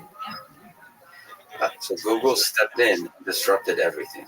They disrupted the nature of search, the nature of our access to information, the way we discover new knowledge. So now it's 2018, actually 20 years later. There are many good personal AI assistants, including, of course, the best from Google. So you've spoken in medical and education, the impact of such an AI assistant could bring. So we arrived at this question. So it's a personal one for me, but I hope my situation represents that of many other, as we said, dreamers and the crazy engineers. So my whole life, I've dreamed of creating such an AI assistant. Every step I've taken has been towards that goal. Now I'm a research scientist in human-centered AI here at MIT. So the next step for me as I sit here, so facing my passion, is to do what Larry and Sergey did in 98. Simple startup. And so here's my simple question. Given the low odds of success, the timing and luck required, the countless other factors that can't be controlled or predicted, which is all the things that Larry and Sergey faced, is there some calculation, some strategy to follow in this step, or do you simply follow the passion just because there's no other choice? I think that people who are in universities are always trying to study the extraordinarily chaotic nature of innovation and entrepreneurship. My answer is that they didn't have that conversation. They just did it. They sensed the moment when, in the case of Google, there was all of this data that needed to be organized, and they had a better algorithm. They had invented a better way. So today, with human-centered AI, which is your area of research, there must be new approaches. It's such a big field. There must be new approaches, different from what we and others are doing. There must be startups to fund. There must be research projects to try. There must be graduate students to work on new approaches. Here at MIT, there are people who are looking at learning from the standpoint of looking at child learning. Yes. Right? How do children learn starting at age 1? And the work is fantastic. Those approaches are different from the approach that most people are taking. Perhaps that's a bet that you should make, or perhaps there's another one. But at the end of the day, the successful entrepreneurs are not as crazy as they sound. They see an opportunity based on what's happened. Let's use Uber as an example. As Travis tells the story, he and his co-founder were sitting in Paris, and they had this idea because they couldn't get a cab. And they said, We have smartphones, and the rest is history. So what's the equivalent of that Travis Eiffel Tower, where is a cab moment that you could, as an entrepreneur, take advantage of, whether it's in human-centered AI or something else? That's the next great startup. And the psychology of that moment. So when Sergey and Larry talk about it, and listen to a few interviews, it's very nonchalant. Well, here's a very fascinating web data, and here's an algorithm we have for, we just kind of want to play around with that data, and it seems like that's a really nice way to organize this data. And well, I should say what happened, remember, is that they were graduate students at Stanford, and they thought this was interesting, so they built a search engine and they kept it in their room. And they had to get power from the room next door because they were using too much power in the room, so they ran an extension cord over. Right? Yeah. And then they went and they found a house, and they had Google World Headquarters of 5 people, right, to start the company. And they raised $100,000 from Andy Bechtolsheim, who was the Sun founder, to do this, and Dave Church and a few others. The point is, their beginnings were very simple, but they were based on powerful insight. That is a replicable model for any startup. It has to be a powerful insight. The beginnings are simple, and there has to be an innovation. In Larry and Sergey's case, it was PageRank, which was a brilliant idea, one of the most cited papers in the world today. What's the next one? So you're one of, I may say, richest people in the world, and yet it seems that money is simply a side effect of your passions and not an inherent goal. But you're a fascinating person to ask. So much of our society at the individual level and at the company level and as nations is driven by the desire for wealth.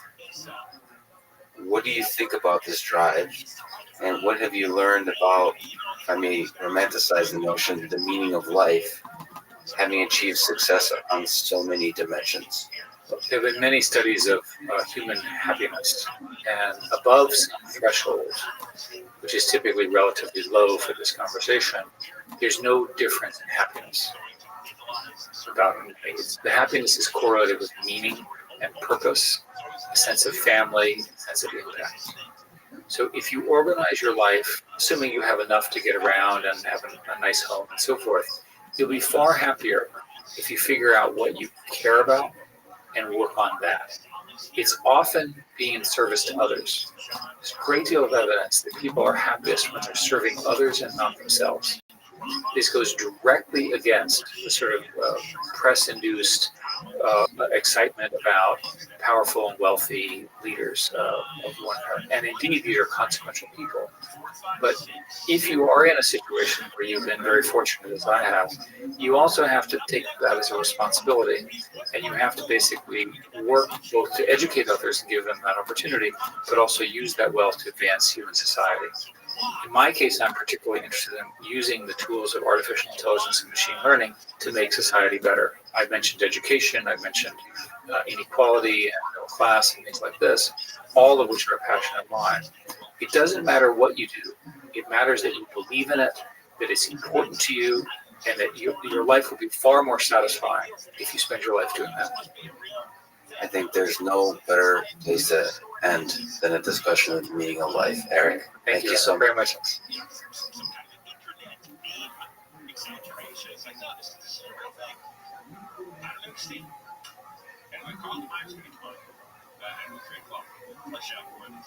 I would continue investigating this situation. Deborah Walker is live again by 24-hour news. Here is the latest. More delays for California's high-speed rail project, and a new study suggests a major earthquake in Northern California could cause major sinkage. But more at The following is a conversation with Sean Carroll. He's a theoretical physicist at Caltech, specializing in quantum mechanics, gravity, and cosmology. He's the author of several popular books, one on the arrow of time, called From Eternity to Here, one on the Higgs boson, called Particle at the End of the Universe, and one on the Science of Philosophy, Picture, on the origins of life, meaning, and itself. He has an upcoming book on quantum mechanics that you can pre-order now called Something Deeply Hidden. Something on He writes one of my favorite blogs on his website, preposterousuniverse.com. I recommend clicking on the greatest hits link that lists accessible, interesting posts on the arrow of time, dark matter, dark energy, the Big Bang, general relativity, string theory, quantum mechanics, and the big meta questions about the philosophy of science, God, ethics, politics, academia, and much, much more. Finally, and perhaps most famously, he's the host of a podcast called Mindscape that you should subscribe to and support on Patreon. Along with the Joe Rogan Experience, Sam Harris's Making Sense, and Dan Carlin's Hardcore History, Sean's Mindscape podcast is one of my favorite ways to learn new ideas or explore different perspectives and ideas that I thought I understood. It was truly an honor to meet and spend a couple hours with Sean. It's a bit heartbreaking to say that for the first time ever, the audio recorder for this podcast died in the middle of our conversation. There's technical reasons for this having to do with phantom power that I now understand you'll avoid. It took me 1 hour to notice and fix the problem. So, much like the universe is 68% dark energy, roughly the same amount from this conversation was lost, except in the memories of the two people involved and in my notes. I'm sure we'll talk again and continue this conversation on this podcast or on Sean's. And of course, I look forward to it. This is the Artificial Intelligence Podcast. If you enjoy it, subscribe on YouTube, iTunes, support it on Patreon, or simply connect with me on Twitter at Lex Friedman. And now, here's my conversation with Sean Carroll. What do you think is more interesting and impactful? Understanding how the universe works at a fundamental level, or understanding how the human mind works? You know, of course, this is a crazy, meaningless, unanswerable question in some sense, because they're both very interesting and there's no absolute scale of interestingness that we can rate them on. There's the glib answer that says the human brain is part of the universe, right? And therefore, understanding the universe is more fundamental than understanding the human brain. But do you really believe that once we understand the fundamental way the universe works at the particle level, the forces, we would be able to understand how the mind works? No, certainly not. We cannot understand how ice cream works just from understanding how particles work, right? So I'm a big believer in emergence. I'm a big believer that there are different ways of talking about the world beyond just the most fundamental microscopic one. You know, when we talk about tables and chairs, and planets and people, we're not talking the language of particle physics and cosmology. So, but understanding the universe, you didn't say just at the most fundamental level, right? So understanding the universe at all levels is part of that. I do think, you know, to be a little more fair to the question, there probably are general principles of complexity, biology, information processing, memory, knowledge, creativity that go beyond just the human brain, right? And maybe one can count understanding those as part of understanding the universe. The human brain, as far as we know, is the most complex thing in the universe. So it's certainly absurd to think that by understanding the fundamental laws of particle physics, you get any direct insight on how the brain works. But then there's this step from the fundamentals of particle physics to information processing, which a lot of physicists and philosophers maybe a little bit carelessly take when they talk about artificial intelligence. Do you think of the universe as a kind of a computational device? No. Like the honest answer there is no. There's a sense in which the universe processes information, clearly. There's a sense in which the universe is like a computer, clearly. But in some sense, I tried to say this once on my blog and no one agreed with me, but the universe is more like a computation than a computer, because the universe happens once. A computer is a general purpose machine, right? That you can ask it different questions, even a pocket calculator, right? And it's set up to answer certain kinds of questions. The universe isn't that. So information processing happens in the universe, but it's not what the universe is. Because I know your MIT colleague Seth Lloyd feels very differently about this, right? Well, you're thinking of the universe as a closed system. I am. So what makes a computer more like a PC, like a computing machine, is that there's a human that everyone's comes up to it and moves the mouse around. So the input gives it input, and and that's why you're saying it's just a computation, a deterministic thing that's just unrolling. But the immense complexity of it is nevertheless like processing. There's a state, and that changes with with rules. And there's a sense for a lot of people that if the human brain operates within that world, then it's simply just a small subset of that. And so there's no reason we can't build arbitrarily great intelligence. Yeah. Do you think of intelligence in this way? Intelligence is tricky. I don't have a definition of it offhand. So I remember this panel discussion that I saw on YouTube. I wasn't there, but Seth Lloyd was on the panel, and so was Martin Rees, the famous astrophysicist. And Seth gave his shtick for why the universe is a computer, explained this, and Martin Rees said, so what is not a computer? And Seth was like, that's a good question. I'm not sure, because if you have a sufficiently broad definition of what a computer is, then everything is, right? And the simile or the analogy gains force when it excludes some things. Is the moon going around the Earth performing a computation? I can come up with definitions in which the answer is yes, but it's not a very useful computation. I think that it's absolutely helpful to think about the universe in certain situations, certain contexts, as an information processing device. I'm even guilty of writing a paper called Quantum Circuit Cosmology, where we modeled the whole universe as a quantum circuit. As a circuit, yeah. And with qubits, kind of with thing? qubits, basically, right? Yeah. So qubits becoming more and more entangled. So do you want to digress a little bit? Because it's kind of fun. So here's a mystery about the universe that's so deep and profound that nobody talks about. Space expands. Right? And we talk about, in a certain region of space, a certain number of degrees of freedom, a certain number of ways that the quantum fields and the particles in that region can arrange themselves. That number, degrees of freedom in a region of space, is arguably finite. We actually don't know how many there are, but there's a very good argument that says it's a finite number. So as the universe expands and space gets bigger, are there more degrees of freedom? If it's an infinite number, it doesn't really matter. Infinity times 2 is still infinite. But if it's a finite number, then there's more space, there's more degrees of freedom. So where did they come from? That would be the universe's monotone system. There's more degrees of freedom popping into existence.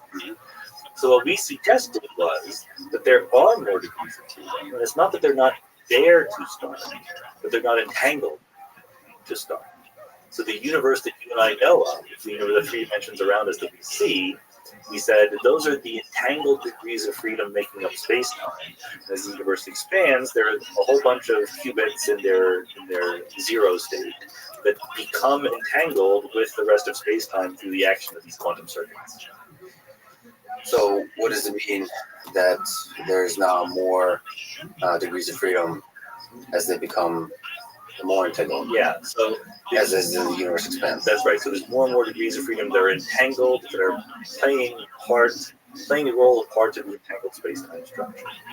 So the underlying philosophy is that space-time itself arises from the entanglement of some fundamental quantum degrees of freedom. Wow. Okay. So at which point is most of the entanglement happening? Are we talking about close to the Big Bang?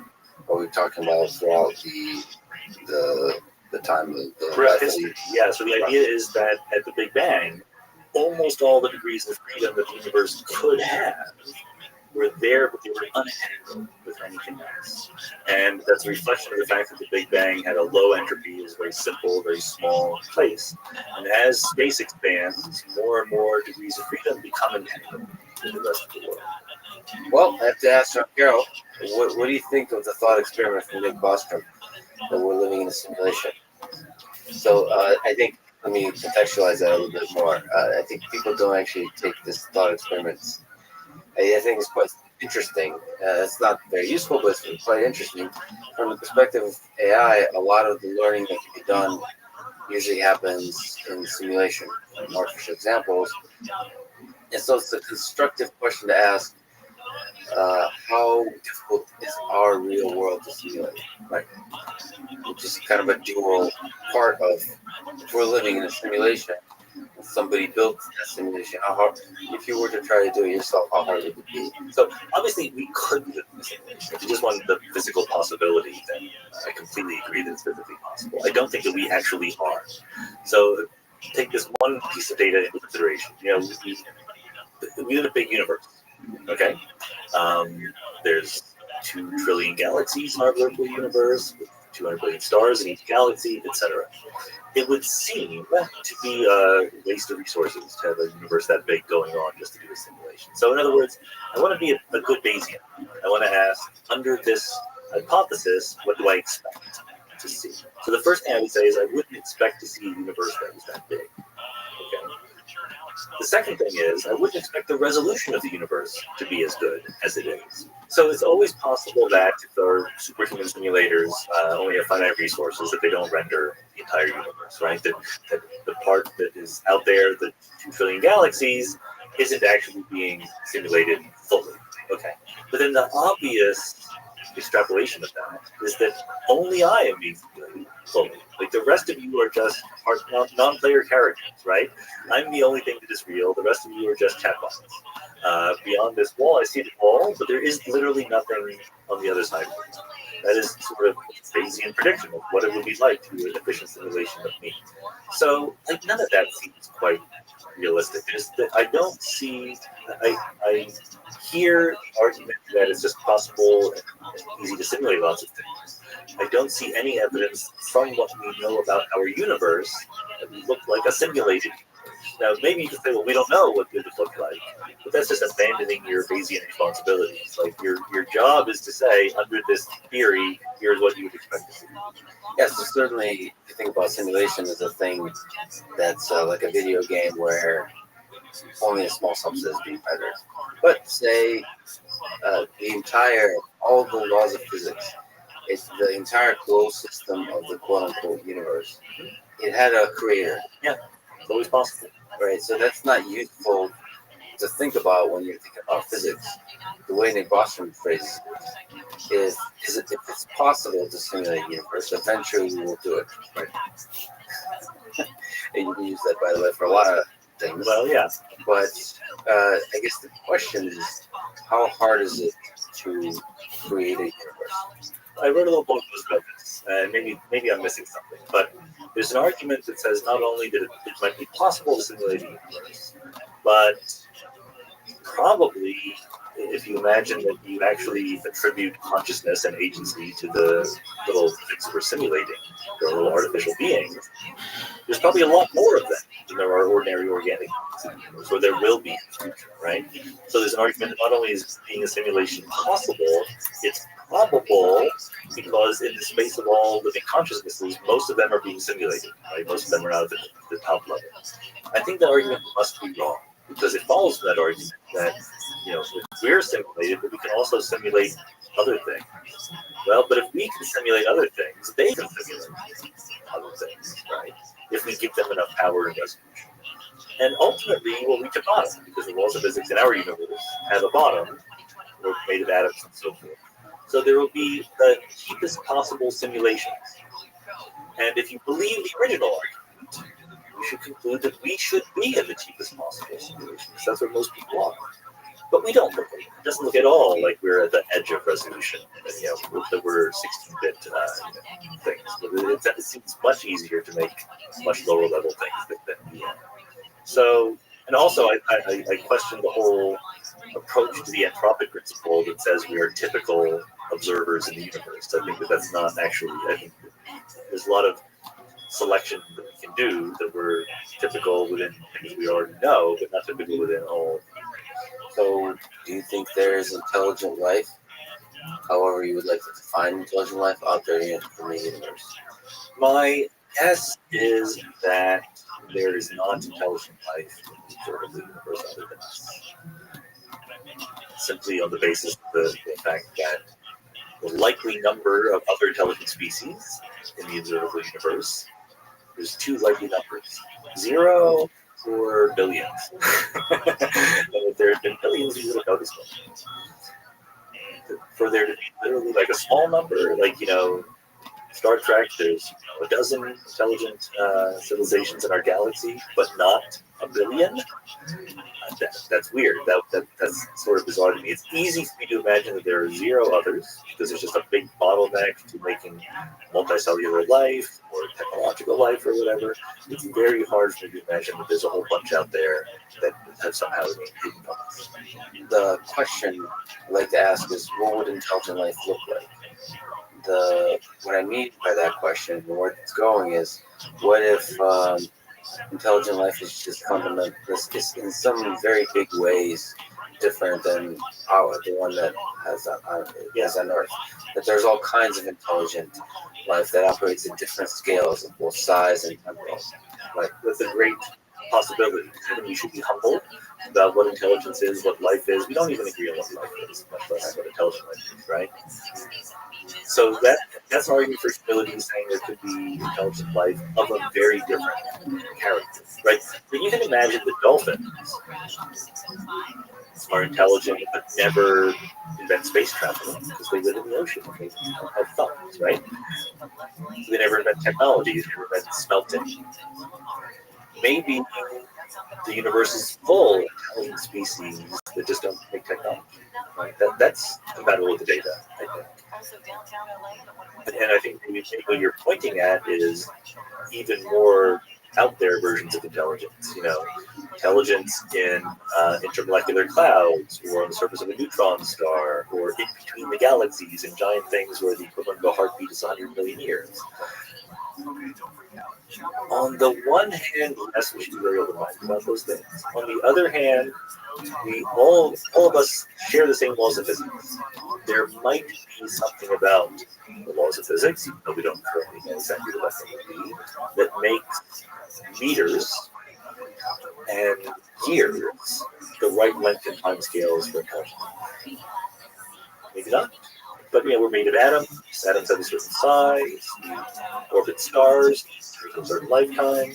It's not impossible to me that there's a sweet spot for intelligent life that we find ourselves in. So I'm open-minded either way. I'm open-minded either being humble, and there's all sorts of different kinds of life, or no, there's a reason we don't know it yet why life like ours is the kind of life that's out there. Yeah, I'm of two minds too. But I often wonder if our brains is just designed to, quite obviously, to operate and see the world on these time scales, and we're almost blind, and the tools we've created for detecting things are blind to the kind of observation needed to see intelligent life at other scales. Well, I'm totally open to that. But so here's another argument I would say. Have looked for it, but we've looked at for it in the dumbest way we can, right? By turning radio telescopes to the sky. And why in the world would a super advanced civilization randomly beam out radio signals wastefully in all directions into the universe? That just doesn't make any sense. Especially because in order to think that you would actually contact another civilization, you would have to do it forever. You have to keep doing it for millions of years. That sounds like a waste of resources. If you thought that there were other solar systems with planets around them where maybe intelligent life didn't yet exist but might someday, you wouldn't try to talk to it with radio waves. You would send a space out there and we would park it around there. It would be like, from our point of view, it would be like 2001, where there was a monolith. But there could be an artifact. In fact, the other way works also, right? There could be artifacts in our solar system that are have been put there by other technologically advanced civilizations, and that's how we will eventually contact them. We just haven't explored the solar system well enough yet to find them. The reason why we don't think about that is because we're young and impatient, right? Like, it would take more than my lifetime to actually send something to another star system and wait for it to come back. So, but if we start thinking on hundreds of thousands of years or million-year time scales, it's clearly the right thing to do. Are you excited by the thing that Elon Musk is doing with SpaceX in general? The idea of space exploration, even though your species is young and impatient? Yeah. No, I do think that space travel is crucially important, long term, even to other stars. And I think that many people overestimate the difficulty because they say, look, if you travel 1% the speed of light in a star system, you'll be dead before you get there, right? And I think that it's much easier, and therefore, when they write their science fiction stories, they imagine go faster than the speed of light, because otherwise they're too impatient, right? We're not going to go faster than the speed of light, but we could easily imagine that the human lifespan gets extended to thousands of years. And once you do that, the stars are much closer, effectively, right? And what's a 100-year trip, right? So I think that's going to be the future, not my lifetime, once again, but baby steps. Unless your lifetime gets extended. Well, it's in a race against time, right? A friend of mine who actually thinks about these things said, you and I are going to die, but I don't know about our grandchildren. I don't know. Predicting the future is hard, but that's at least a plausible scenario. And so, I think that as we discussed earlier, there are threats to the Earth, known and unknown, right? Having spread humanity and biology elsewhere is a really important one. What kind of questions can science not currently answer but might soon? When you think about the problems and mysteries before us that may be within reach of science. I think the obvious one is the origin of life. We don't know how that happened. There's a difficulty in knowing how it happened historically, actually, literally on Earth. But starting life from non-life is something I kind of think we're close to, right? We're really think so? How difficult is it to start life? Well, I've talked to people, including on the podcast, about this. Life requires three things. Life as we know it. So there's a difference between life, who knows what it is, and life as we know it, which we can talk about with some intelligence. So life as we know it requires compartmentalization. You need like a little membrane around your cell. Metabolism, take in food and eat it, let that make you do things. And then replication. Okay, so you need to have some information about who you are that you pass down to future generations. In the lab, compartmentalization seems pretty easy, not hard to make lipid bilayers that come into little cellular walls pretty easily. Metabolism and replication are hard, but replication we're close to. People have made RNA-like molecules in the lab that I think the state of the art is they're not able to make one molecule that reproduces itself, but they're able to make two molecules that reproduce each other. Yeah, so that's okay. That's pretty close. Yeah. Metabolism is harder, believe it or not, even though it's sort of the most obvious thing. We want some sort of controlled metabolism. The actual cellular machinery in our bodies is quite complicated. It's hard to see it just popping into existence all by itself. But we're making progress. In fact, I don't think we're spending nearly enough money on it. If I were the NSF, I would flood this area with money because it would change our view of the world if we could actually make life in the lab and understand how it was made originally here on Earth. And I'm sure it would have some ripple effects that help cure diseases and so on. I mean, just that that's understanding. Right. So synthetic biology is a wonderful big frontier where we're making cells. Right now, the best way to do that is to borrow heavily from existing biology, right? Craig Venter, several years ago, created an artificial cell, but it was a tremendous accomplishment, but all he did was take out the DNA from a cell and put in entirely new DNA and let it boot up and go.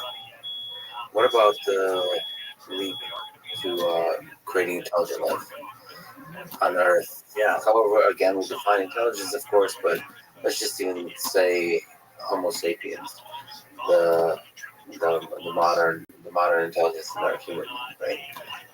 Do you have a sense of what's involved in that leap and how big of a leap that is? So AI would count in this, or is really not life, really organism in some sense? AI would count. Okay. Of course, AI would count. But let's say artificial consciousness, right? So I do not think we are on the threshold of creating artificial consciousness. I think it's possible. I'm not, again, very educated about how close we are, but my impression is not that we're really close because we understand how little we understand of consciousness and what it is. So if we don't have any idea what it is, it's hard to imagine we're on the threshold of making it ourselves. But it's doable, it's possible. I don't see any obstacles in principle. So yeah, I would have some interest in that happening eventually. I think in general, consciousness, I think we would be just surprised how easy consciousness is once we create intelligence. Yeah. I think consciousness is a thing that that's just something we all fake.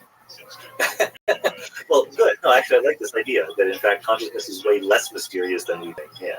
Because we're all at every time, at every moment, less conscious than we think we are, right? We can feel things. And I think that plus the idea that you not only have artificial intelligent systems, but you put them in a body, right? Give them a robot body. That will help the faking a lot. Yeah, I think creating consciousness in our artificial consciousness is as simple as asking a Roomba to say I'm conscious and refusing to be talked out of it. Could be. And I mean, and that, I'm almost being silly, but that's what we do. That's what we do with each other. This is the kind of that consciousness is also a social construct. And a lot of our ideas of intelligence is a social construct. And so reaching that bar involves something that's beyond, doesn't necessarily involve the fundamental understanding of how you go from electrons to neurons to cognition. No, actually, I think that is an extremely good point. And in fact, what it suggests is, so yeah, we referred to Kate Darling, who I had on the podcast, and who does these experiments with very simple robots, but they look like animals, and they can look like they're experiencing pain, and we human beings react very negatively to these little robots looking like they're experiencing pain. And what you want to say is, they're just robots, it's not really pain. It's just some electrons going around. But then you realize, you and I are just electrons going around, and that's what pain is also.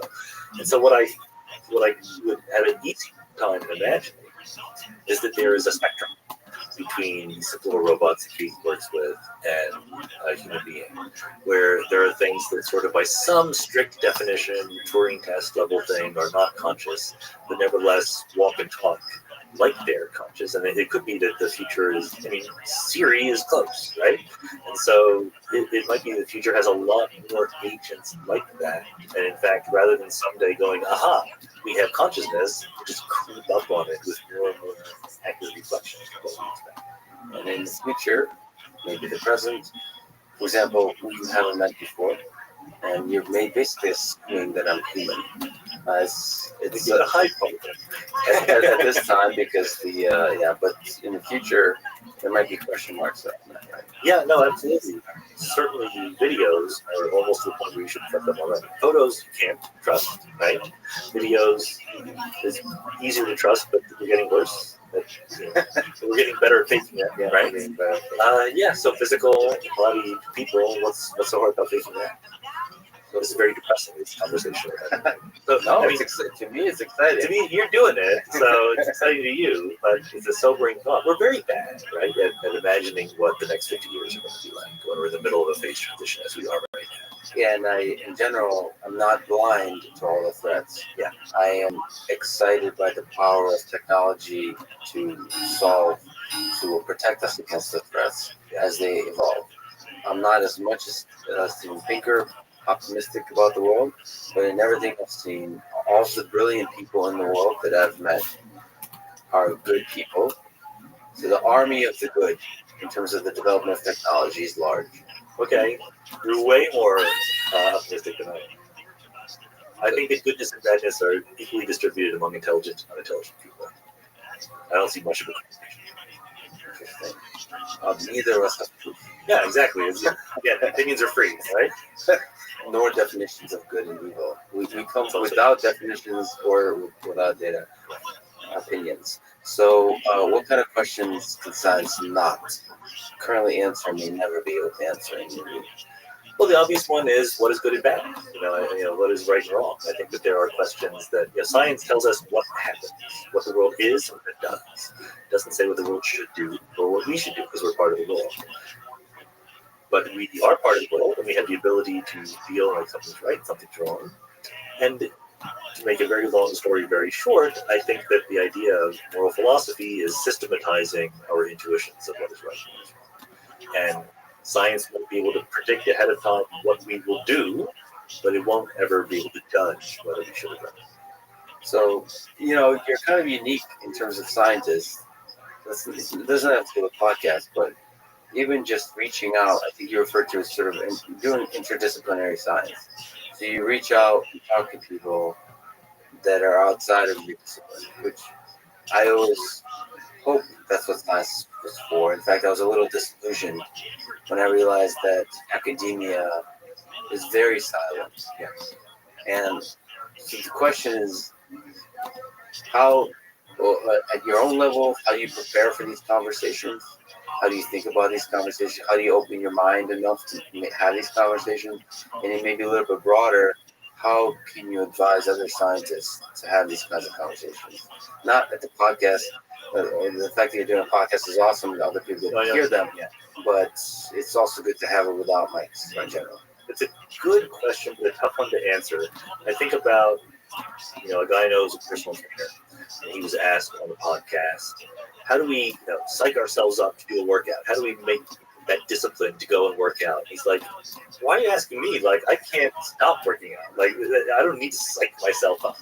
So, and likewise, he asked me, like, how do you get to have interdisciplinary conversations and all sorts of different things, all sorts of different people? Like, that's what makes me go, right? Like, I couldn't stop doing that. I did that long before that was recorded. In fact, a lot of the motivation for starting recording it was making sure I would read all these books that I had purchased, right? Like, all these books I wanted to read, not enough time to read them. And now, if I have motivation, because I'm going to, interview Pat Churchland, I'm going to finally read her book, And it's absolutely true that academia is extraordinarily silent, right? We don't talk to people. We rarely do. And in fact, when we do, it's punished. Like the people who do it successfully generally first became very successful within their little silo discipline, and only then did they start expanding out. If you're a young person, I have graduate students. I try to be very, very candid with them about this, that it's, most graduate students cannot become faculty members, right? It's a tough road. And so live the life you want to live, but do it with your eyes open about what it does to your job chances. And the more broad you are and the less time you spend hyper specializing in your field, the lower your job chances are. That's just an academic reality. It's terrible. I don't like it, but it's a reality. And for some people, that's fine. Like, there's plenty of people who are wonderful scientists who have zero interest in branching out and talking to anyone outside their field. But it is disillusioning to me. Some of the romantic notion I had of the intellectual academic life is belied by the reality of it. The idea that we should reach out beyond our discipline, and that is a positive good, is just so rare in universities that it may as well not exist at all.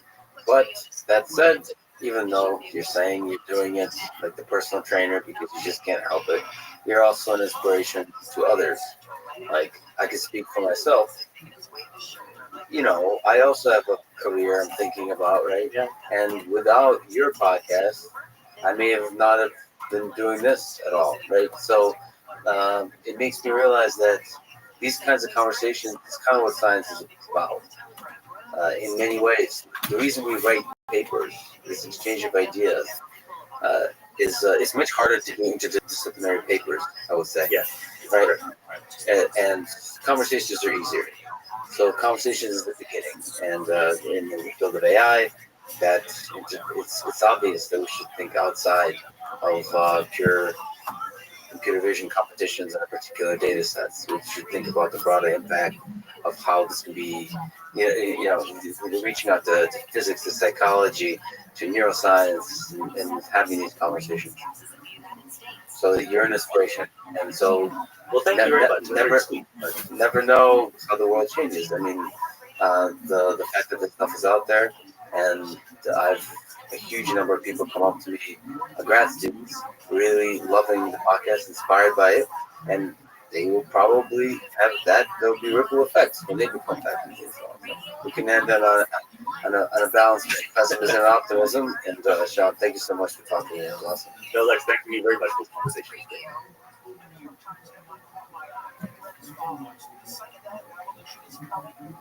Psychiatry may never be the same.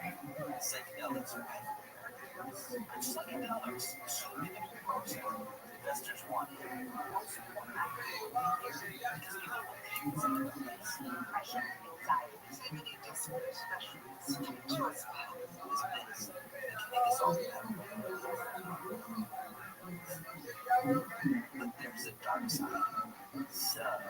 following is a conversation with Elon Musk. He's the CEO of Tesla, SpaceX, Neuralink, and a co-founder of several other companies. This conversation is part of the Artificial Intelligence podcast. The series includes leading researchers in academia and industry, including CEOs, CTOs of automotive, body, and technology companies. This conversation happened after the release of the paper from our group at MIT on driver functional vigilance during use of Tesla's autopilot. The Tesla team reached out to me offering a podcast conversation with Mr. Musk. I accepted, with full control of questions I could ask and a choice of what is released publicly. I ended up editing out nothing of substance. I've never spoken with Elon before this conversation, publicly or privately. Neither he nor his companies have any influence on my opinion, nor on the rigor and integrity of the scientific method that I practice in my position at MIT. Tesla has never financially supported my research, and I've never owned a Tesla vehicle. I've never owned Tesla stock. This podcast is not a scientific paper. It is a conversation. I respect Elon as I do all other leaders and engineers I've spoken with. We agree on some things, disagree on others.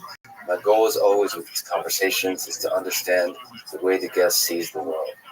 One particular point of disagreement in this conversation was the extent to which camera-based driver monitoring will improve outcomes and for how long it will remain relevant for AI-assisted driving. As someone who works on and is fascinated by human-centered artificial intelligence, I believe that if implemented and integrated effectively, camera-based driver monitoring is likely to be a benefit in both the short term and the long term. In contrast, Elon and Tesla's focus is on the improvement of autopilot such that its statistical safety benefits override any concern of human behavior and psychology. Elon and I may not agree on everything, but I deeply respect the engineering and innovation behind the efforts that he leads. My goal here is to catalyze a rigorous, nuanced, and objective discussion in industry and academia on AI-assisted driving, one that ultimately makes for a safer and better world. And now, here's my conversation with Elon Musk. What was the vision, dream of autopilot when, in the beginning, the big picture system level, when it was first conceived and started being installed in 2014 in the hardware in the cars? What was the vision, the dream? Yeah, I would characterize the vision or dream as simply that there are obviously two massive revolutions in the automobile industry. One is the transition to electrification, and then the other is autonomy. And it became obvious to me that in the future, any car that did not have autonomy would be about as useful as a horse. Which is not to say that there's no use, it's just rare and somewhat idiosyncratic if it has a horse at this point. So it's obvious that cars will drive themselves completely. It's just a question of time. And if we did not participate in the autonomy revolution, then our cars would not be useful to people relative to cars that are autonomous. I mean, an autonomous car is arguably worth 5 to 10 times more than a car which is not autonomous. In the long term. Depends what you mean by long term, but let's say at least for the next 5 years, perhaps 10 years. So there are a lot of very interesting design choices with autopilot early on.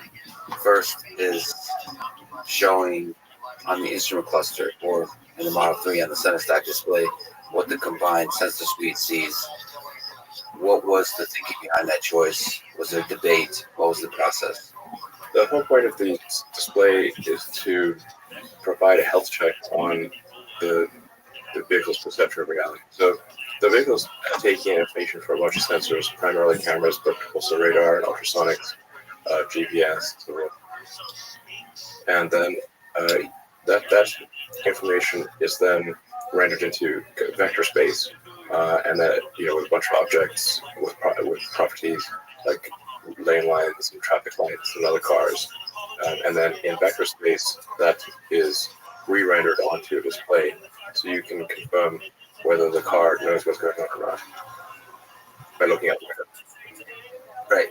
I think that's an extremely powerful thing for people to get an understanding, to become one with the system, understanding what the system is capable of. Now, have you considered showing more? So if we look at the computer vision, like road segmentation, lane detection, vehicle detection, object detection underlying the system, there is edges of uncertainty. Have you considered feeling the parts that the uncertainty in the system, So the probabilities associated with say, image recognition or something like that? Yeah, so right now it shows like the vehicles in the vicinity, very clean, crisp image, and people do confirm that there's a car in front of me, the system sees there's a car in front of me, but to help people build an intuition of what computer vision is by showing some of the uncertainty. Well, I think it's, with my car, I always look at this with the debug view. And there's two debug views. One is augmented vision, which I'm sure you've seen, where basically we draw boxes and labels around objects that are recognized. And then there's we'll visualize it, which is basically a vector space representation.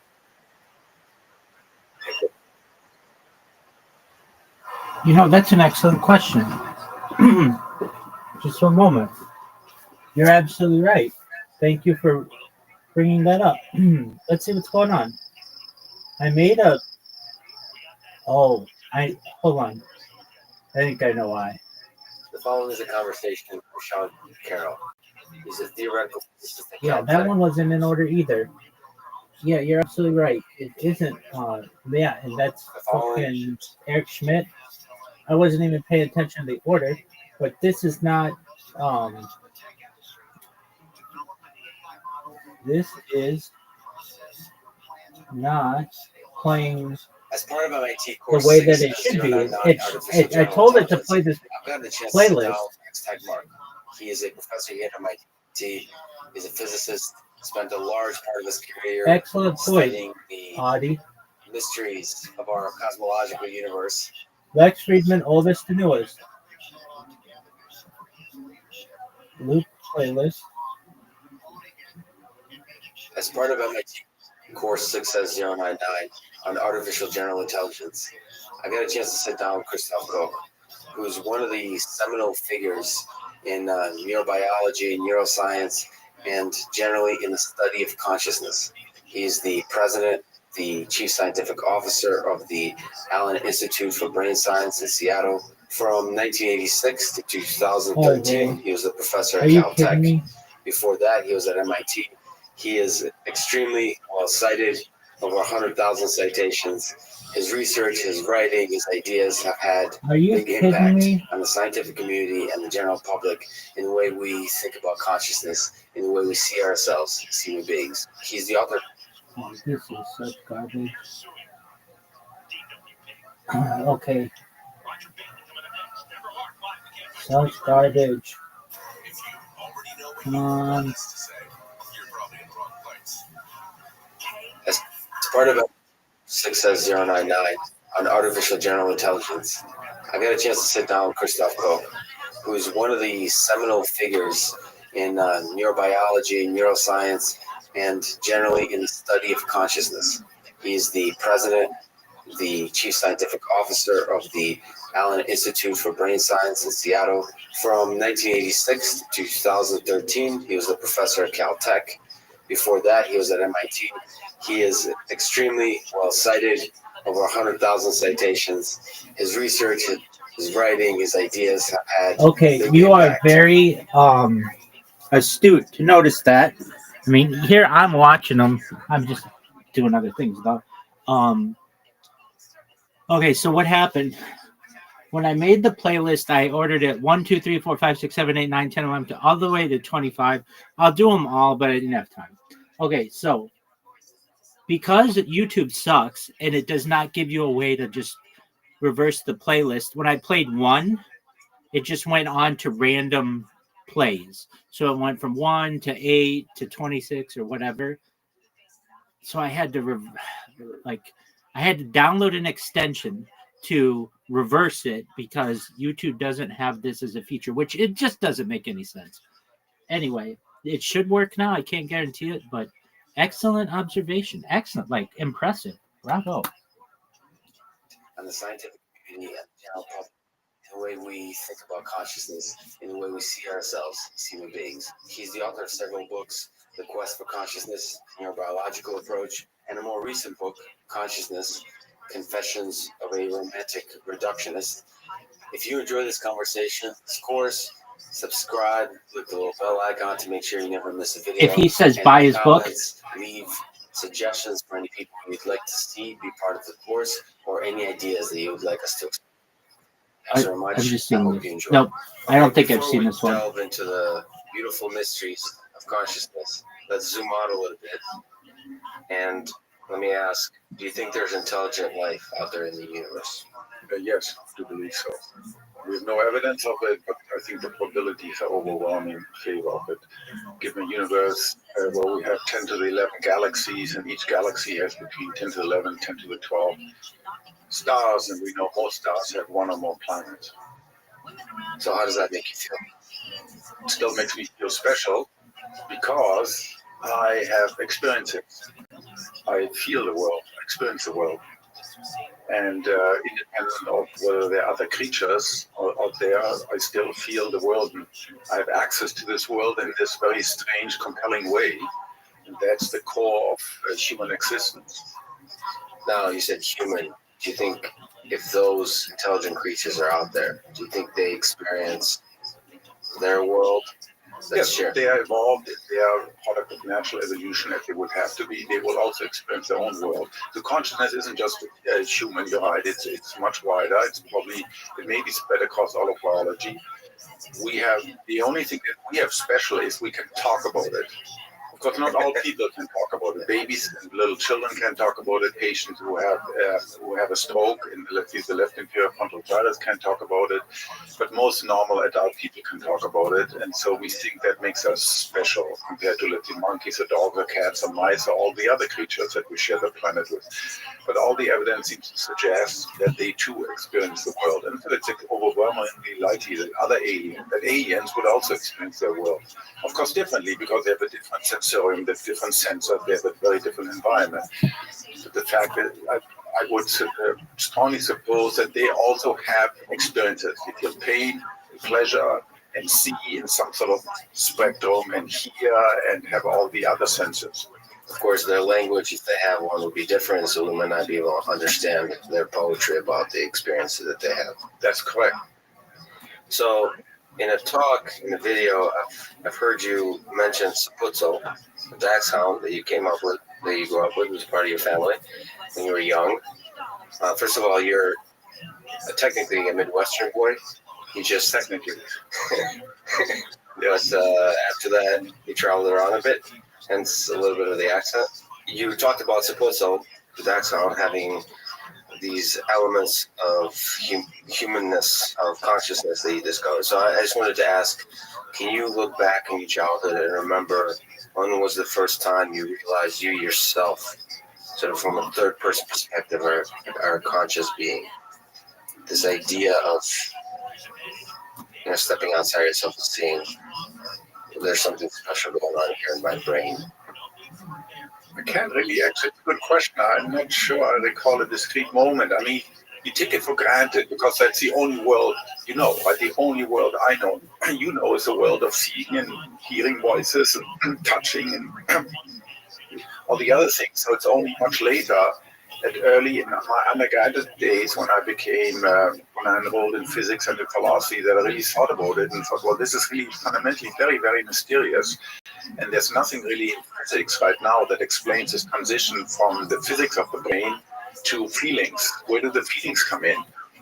So you can look at the foundational equation of quantum mechanics, general relativity. You can look at the periodic table of the elements. You can look at the endless ATG chat in our genes, and nowhere is consciousness. Yet I wake up every morning to a world where I have experienced it.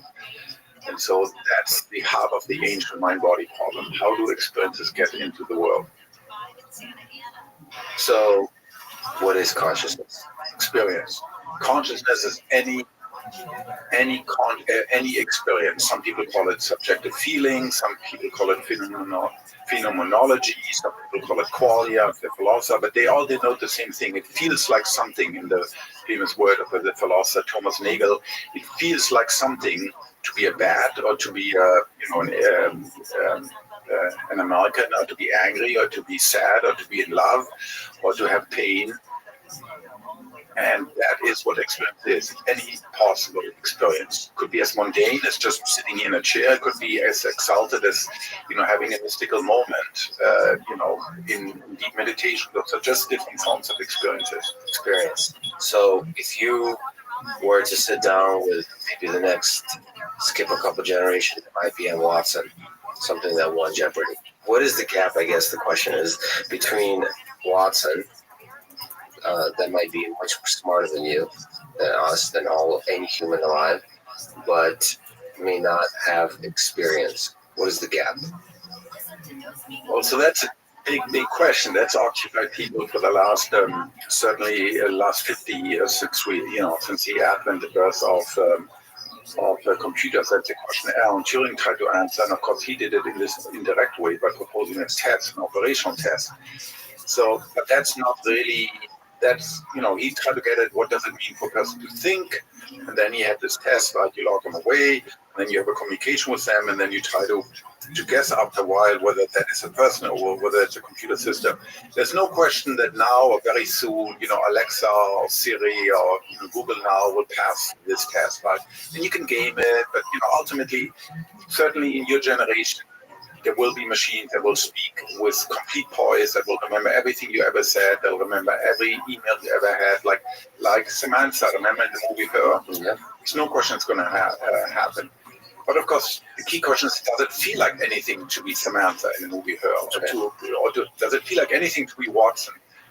And there one has to very, very strongly think there are two different concepts here that we commingle. There is a concept of intelligence, natural or artificial, and there is a concept of consciousness, of experience, natural or artificial. Those are very, very different things.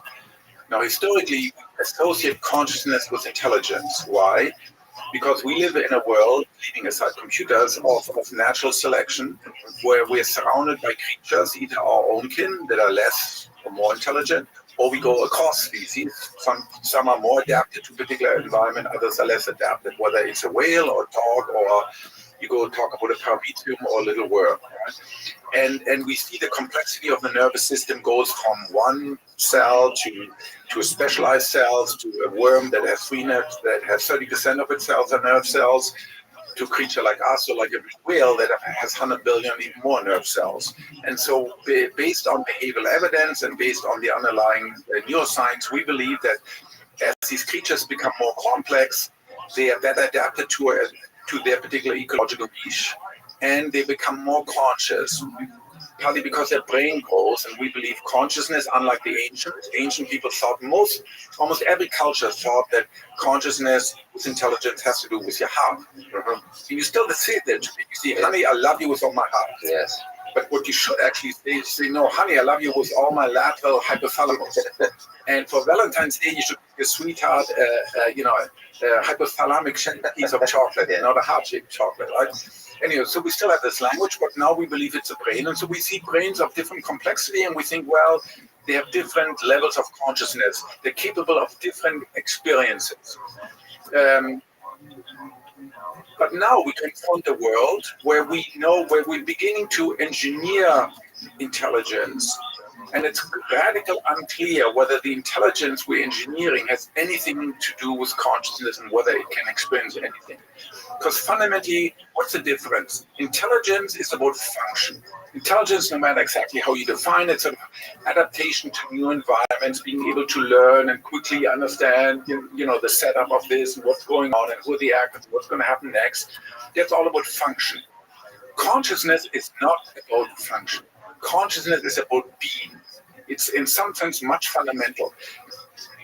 You can see this in several cases. You can see it, for instance, in the case of the clinic, when you're dealing with patients who are, let's say, had a stroke or were in a traffic accident, etc., they're pretty much immobile.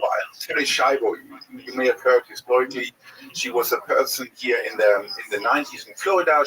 Her heart stood still. She was reanimated, and for the next 14 years, she was what's called in a vegetative state. There's thousands of people in a vegetative state, so they're like this. Occasionally, they open their eyes for 2, 3, 4, 5, 6, 8 hours, and then close their eyes. They have sleep-wake cycle. Occasionally, they have behavior.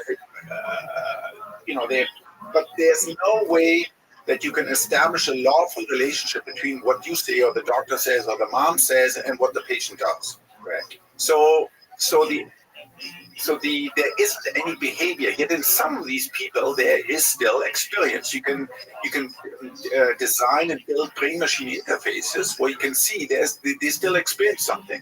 And of course, there are these cases of locked-in state. There's this famous book called the Diving Bell and the Butterfly, where you had an editor, a French editor. He had a stroke in the brainstem, unable to move except his vertical eye movement. He could just move his eyes up and down, and he dictated an entire book. And some people even lose this at the end. And all the evidence seems to suggest that they're still in there. In this case, you have no behavior, you have consciousness. Second case is tonight, like all of us, you're going to go to sleep. Close your eyes, you go to sleep. You will wake up inside your sleeping body and you will have conscious experiences. They're different from everyday experience. You might fly, you might not be surprised that you're flying, you might meet a long-dead pet childhood dog, and you're not surprised that you're meeting them, but you have conscious experience of love, of hate, they can be very emotional. Your body during this stage, typically it's a REM state, sends an active signal to your motor neurons to paralyze you. It's called atonia. Right? Because if you don't have that, like some patients, what do? You act out your dreams. You get, for example, REM behavioral disorder, which is bad juju to get. Okay. Third case is pure experience. So I recently had this, what some people call a mystical experience. I went to Singapore and went into a flotation tank. Yeah. Right. So this is a big tub filled with water that's body temperature and absolute salt. You strip completely naked. You lie inside of it. You close the lid. Darkness. Complete darkness. Soundproof.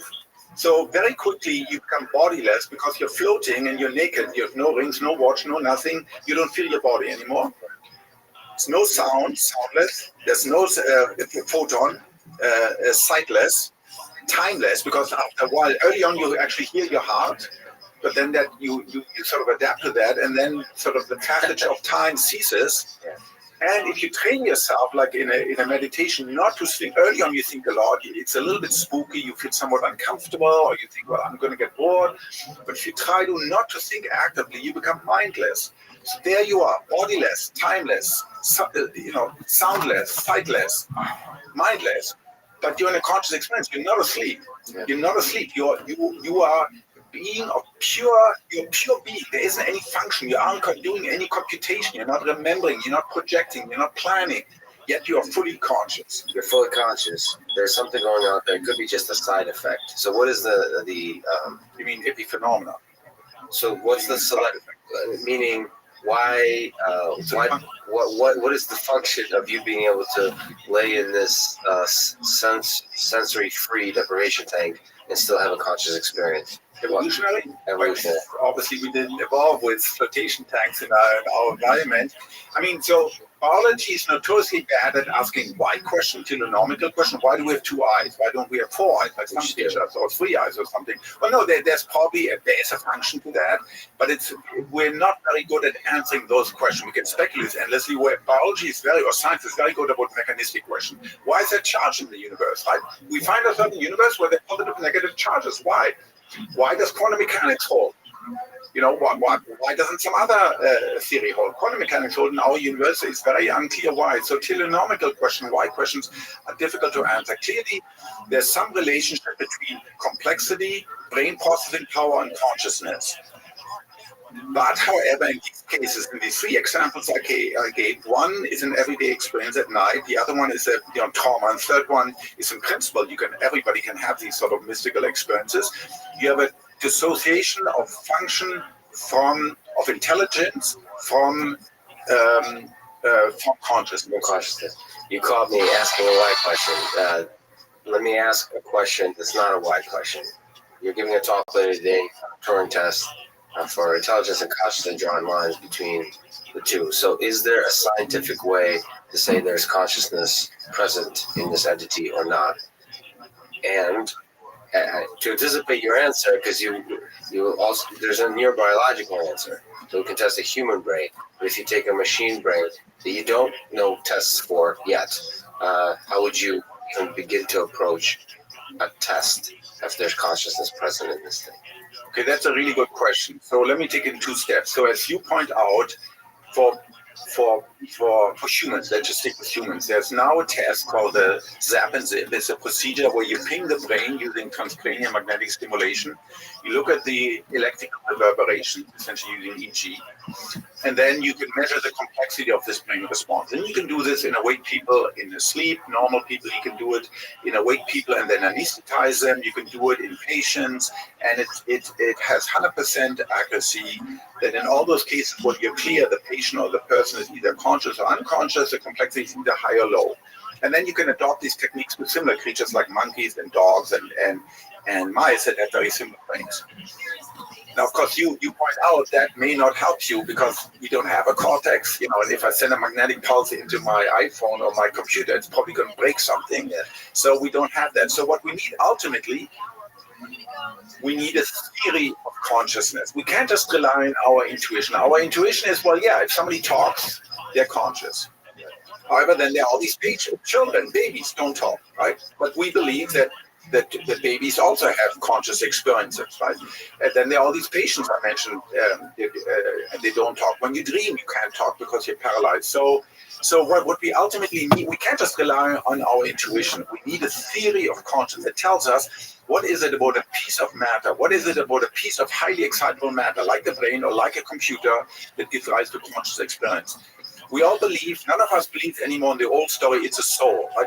That used to be the most common explanation that most people accepted, and still a lot of people today believe, well, there's God and doubt, only us with this special thing that animals don't have. René Descartes famously said, a dog, if you hit it with your carriage, may yelp, may cry, but it doesn't have this special thing. It doesn't have the magic salt.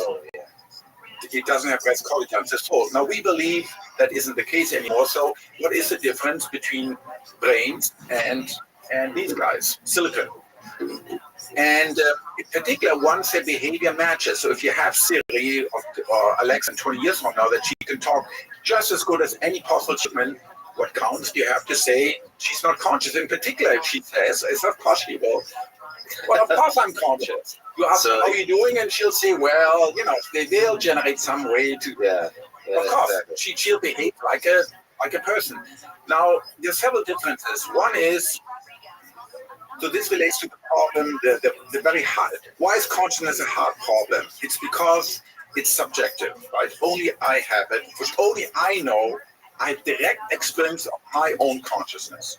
I don't have experience in your consciousness. Now, I assume as a sort of a Bayesian person who believes in probability theory and all of that, I can do an abduction to the best available facts. I deduce your brain is very similar to mine. If I put you in a scanner, your brain is roughly going to behave the same way as I do. If I give you this muesli and ask you how does it taste, you tell me things that that I would also say more or less. So I infer based on all of that you're conscious. Now with Siri, I can't do that. So there, I really need a theory that tells me what is it about any system, this or this, that makes it conscious. We have such a theory. Yes. So the integrated information theory. But let me first, maybe as an introduction for people who are not familiar, Descartes. Can you talk a lot about panpsychism? Can you describe what physicalism, dualism? You mentioned the soul. What is the history of that idea? The idea of panpsychism? Well, no, the debate really, out of which panpsychism can emerge of dualism versus physicalism. Or do you not see panpsychism as fitting into that? No, you can argue there's some. Well, okay, so let's step back. So panpsychism is a very ancient belief that's been around. Plato and Aristotle talks about it. Modern philosophers talk about it. Of course, in Buddhism, the idea is very prevalent. There are different versions of it. One version says everything is ensouled. Everything. rocks and stones and dogs and people and forest and iPhones, all of us saw. Right? All matter is installed. That's sort of one version. Another version is that all biology, all creatures, small or large, from a single cell to a giant sequoia tree, feel like something. That's one I think is somewhat more realistic. So the different versions. What do you mean by feel like something? Have feelings, have some kind of. It feels like something. It may well be possible that it feels like something to be a paramecium. I think it's pretty likely it feels like something to be a bee or a mouse or a dog. Sure. So okay. So that you can say that's also panpsychism is very broad, right? And you can. So some people, for example, Bertrand Russell, try to advocate this idea. It's called Russellian monism, that panpsychism is really physics viewed from the inside. So the idea is physics is very good at describing relationship among objects, like charges or like gravity, right? Describe the relationship curvature and mass distribution. Okay, that's a relationship among things. Physics doesn't really describe the ultimate reality itself. It's just relationship among quarks or all these other stuff. Almost from like a third person observer. Yes. And consciousness is what physics feels from the inside. So my conscious experience is the way that physics of my brain, particularly my cortex, feels from the inside. And so if you're a paramecium, you got to remember, you say paramecium, well, that's a pretty dumb creature. It is, but it has already 1 billion different molecules, probably 5,000 different proteins assembled in a highly, highly complex system that no single person, no computer system so far on this planet has ever managed to accurately simulate. Its complexity vastly escapes us. Yes, and it may well be that little thing feels like a tiny bit. Now, it doesn't have a voice in the head like me, it doesn't have expectations, it doesn't have all that complex things, but it may well feel like something. Yeah. So this is really interesting. Can we draw some lines and maybe try to understand the difference between life, intelligence, consciousness? How do you see all of those? If you had to define what is a living thing, what is a conscious thing, and what is an intelligent thing, do those intermix for you, or are they totally separate? Okay, so that's a question that we don't have a full answer. Right. A lot of the stuff we're talking about today is full of mysteries and fascinating ones, right? Well, for example, you can go to Aristotle, who's probably the most important scientist and philosopher who's ever lived, certainly in Western culture. He had this idea, it's called hylomorphism, it's quite popular these days, that there are different forms of soul. The soul is really the form of something. He says, all biological creatures have a vegetative soul. That's life principle. Today, we think we understand something more that is biochemistry, nonlinear thermodynamics, right? Then he said they have a sensitive soul. Only animals and humans have also a sensitive soul or a competitive soul. They can see, they can smell, and they have drives. They want to reproduce, they want to eat, etc. And then only humans have what he called a rational soul. Okay, and that idea they made it into Christendom, and then the rational soul is the one that lives forever. He was very unclear. He wasn't really.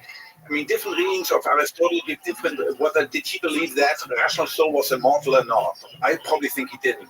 But then, of course, that made it through Plato into Christianity, and then this soul became immortal, and then became the connection thereafter to God. Now, you asked me essentially, what is our modern conception of these three? Aristotle would have called them different forms. Life, we think we know something about it, at least life on this planet, right? Although we don't understand how it originated, but it's been difficult to rigorously pin down. You see this in modern definition of death. It's in fact right now there's a conference ongoing again that tries to define legally and medically what is death. It used to be very simple. Death is you stop breathing, your heart stops beating, you're dead. Totally uncontroversial. If you're unsure, you wait another 10 minutes. If the patient doesn't breathe, he's dead.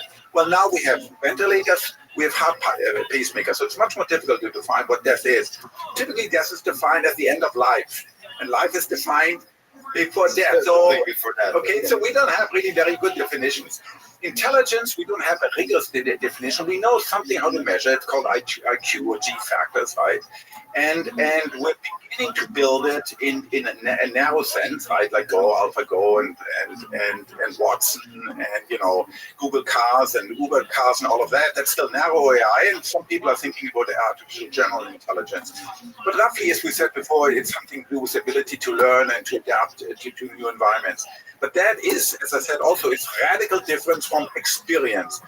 And it's very unclear if you build a machine that has AGI, it's not at all a priori, it's not at all clear that this machine will have consciousness. It may or may not. So let's ask it the other way.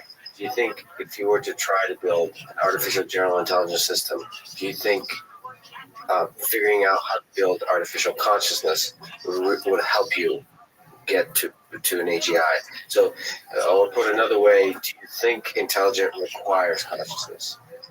In human, it goes hand in hand. In human, or I think in biology, consciousness and intelligence goes hand in hand, qua evolution, because the brain evolved to be highly complex. Complexity via the theory, integrated information theory, is sort of ultimately is what is closely tied to consciousness. Ultimately, it's causal power upon itself.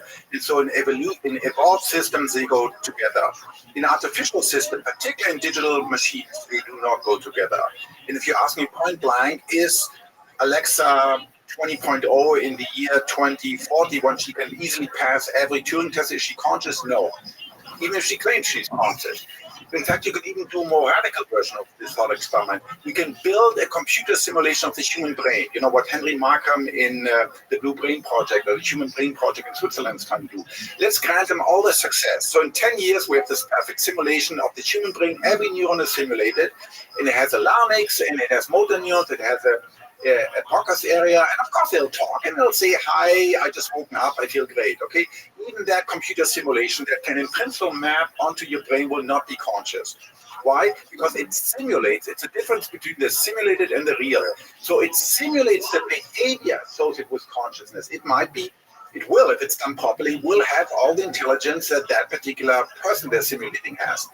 But simulating intelligence is not the same as having conscious experiences. And I give you a really nice metaphor that engineers and physicists typically get.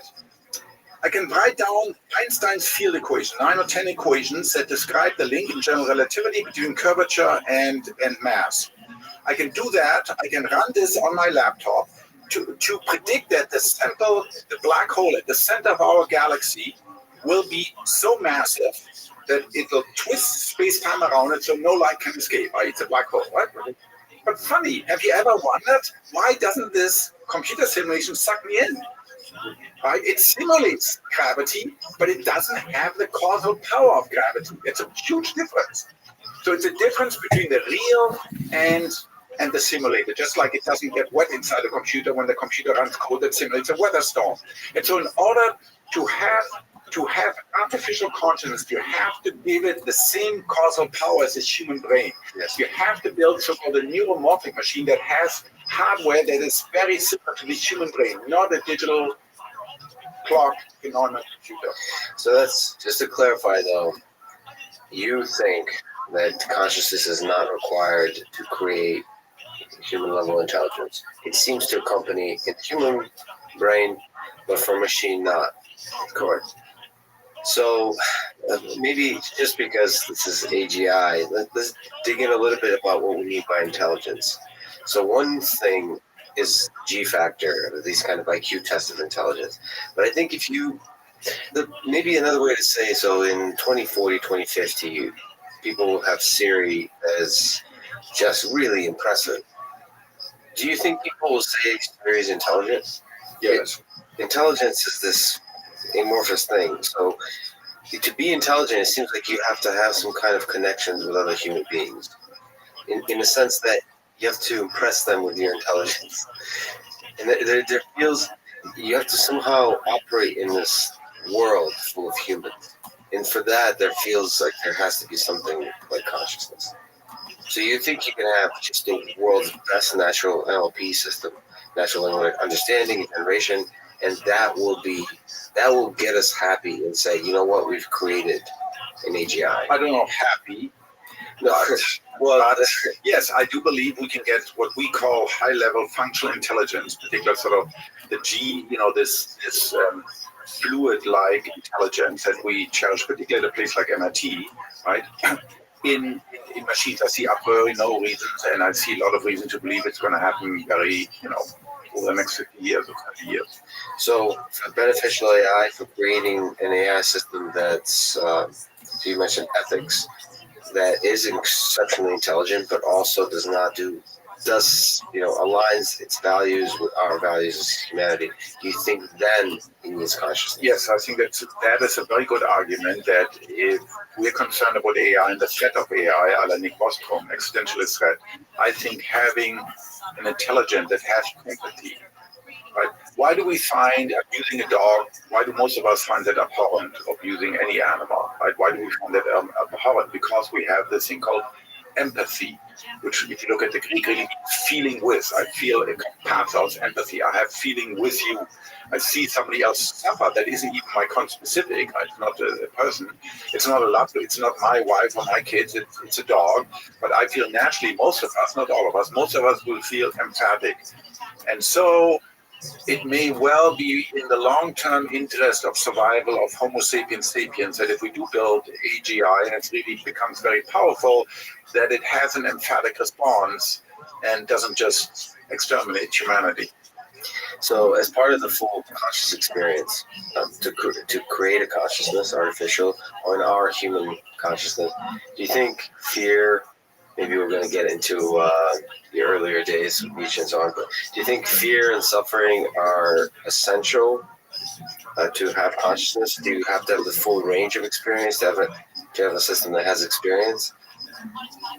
Or can you have a system that only has a very particular kinds of very positive experiences? Look, you can have, in principle, people have done this in the rat, where you implant an electrode in the hypothalamus, the pleasure center of the rat, and the rat stimulates itself above and beyond anything else. It doesn't care about food or natural sex or drink anymore. It just stimulates itself because it's such a pleasurable feeling. I guess it's like an orgasm you have, all day long. And so, a priori, I see no reason why you need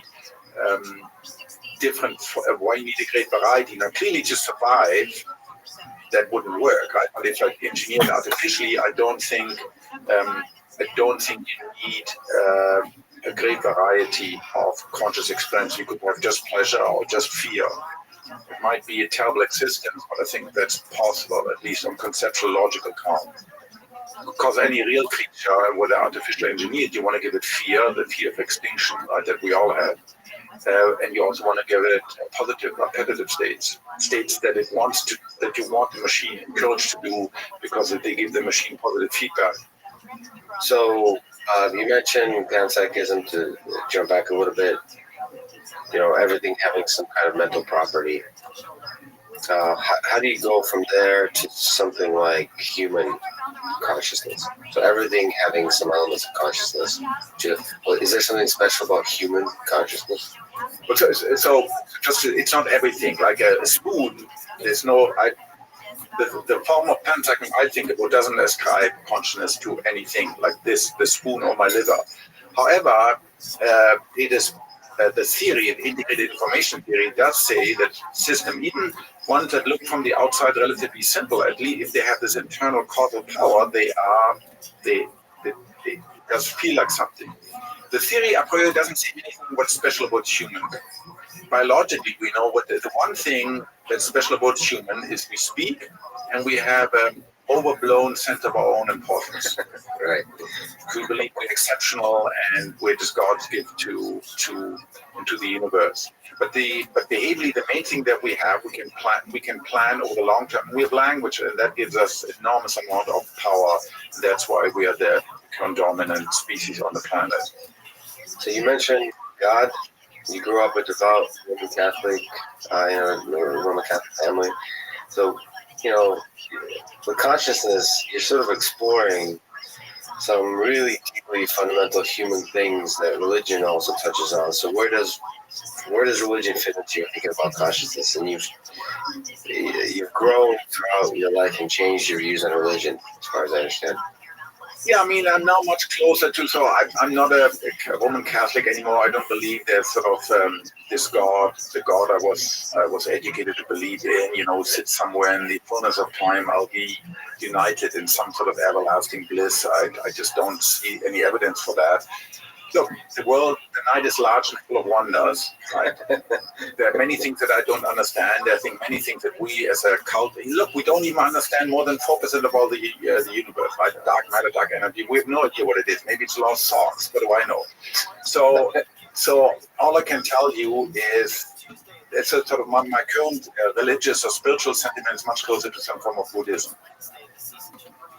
Can you just without the reincarnation? Unfortunately, there's no evidence for reincarnation. So can you describe the way Buddhism sees the world a little bit? Well, so they talk about, so when I spent several meetings with the Dalai Lama, and what always impressed me about him, he really, unlike, for example, let's say the Pope or some cardinal, he always emphasized minimizing the suffering of all creatures. So they have this, from the early beginning, we look at suffering in all creatures, not just in people, but in everybody, this universal. And of course, by degree, right, an animal general will have is less capable of suffering than a well-developed, normally developed human. And they think consciousness pervades this universe, and they have these techniques. You can think of them like mindfulness, etc., and meditation that tries to access sort of what they claim of this more fundamental aspect of reality. I'm not sure it's more fundamental. As I think about it, there's a physical, and then there's this inside view, consciousness, and those are the two aspects. That's the only thing I've access to in my life. You got to remember, my conscious experience and your conscious experience comes prior to anything you know about physics. Comes prior to knowledge about the universe and atoms and superstrings and molecules and all of that.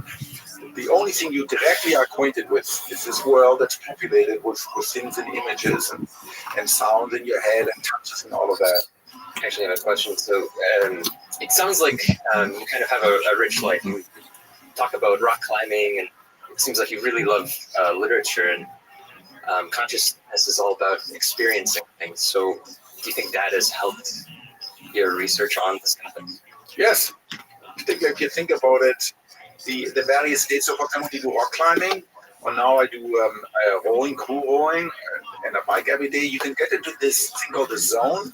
And I've always wondered about it, particularly with respect to consciousness, because it's a strangely addictive state. You want to appear. What up, Smokey? Once people have it, you want to keep on going back to it. And you wonder, what is it so addicting about it? And I think it's the experience of almost close to pure experience. Because in the zone, Smokey? you're not conscious of your inner voice anymore. Like, there's always this inner voice nagging you. This, you have to do that, you have to pay your taxes, you have to fight with your ex, and all of those things. They're always there. But when you're in the zone, all of that is gone, and you're just in this wonderful state where you're fully out in the world, like you're climbing or you're rowing or biking, or whatever you do. Skull and Bones. Conscious of this your or in this case, experience, not action at all. You see in it. both cases, you experience some aspect of conscious, so basic and so deeply satisfying. The root of being. That's really what you. There you go. That's intelligence. So what do you think about the simulation hypothesis, simulation theory, the idea that we all live in a computer simulation? Have you guys Rapture for nerds. Rapture for nerds. I think it's as likely as the hypothesis that engaged hundreds of scholars for many centuries. Are we all just existing in the mind of God? And this is just a modern version of it. It's equally plausible. People love talking about these other things. I know there are book written about the simulation hypothesis. If that's what people want to do, that's fine. It seems rather esoteric, rather testable. But it's not useful for you to think of it in those terms. So maybe connecting to the questions of free will, which you've talked about. I vaguely remember you saying that the idea that there's no free will, it makes you very uncomfortable. So what do you think about free will? And from the physics perspective, from the consciousness perspective, what is it all? Okay, so from the physics perspective, leaving aside quantum mechanics, we believe we live in a pretty deterministic world, right? But then comes, of course, quantum mechanics. So now we know that certain things are in principle not predictable, which I, as you said, I prefer, because the idea that at the initial condition of the universe, and then everything else, we're just acting out the initial condition of the universe, that doesn't. It's not a romantic notion. Certainly not. Right? Now, when it comes to consciousness, I think we do have certain freedom.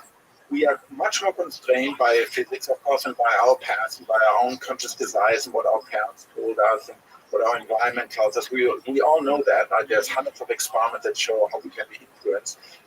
But finally, in the final analysis, when you make a life, and I'm not talking about really about critical decision, where you really think, should I marry? Should I go to this school or to that school? Should I take this job or that job? Should I cheat on my taxes or not? These are things where you really deliberate. And I think under those conditions, you are as free as you can be.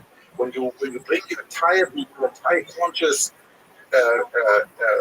being to that question, try to analyze it on all the various conditions, then you make a decision. You are as free as you can ever be.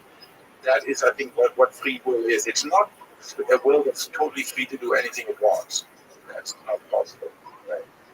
So, as Jack mentioned, you actually read blog, books, you read amazing books from Rothschild, Rothschild, yeah, Neil Gaiman, Carl Sagan, Murakami. So, what is that early in your life transformed the way you saw the world? Something that changed your life? Nietzsche, I guess, did.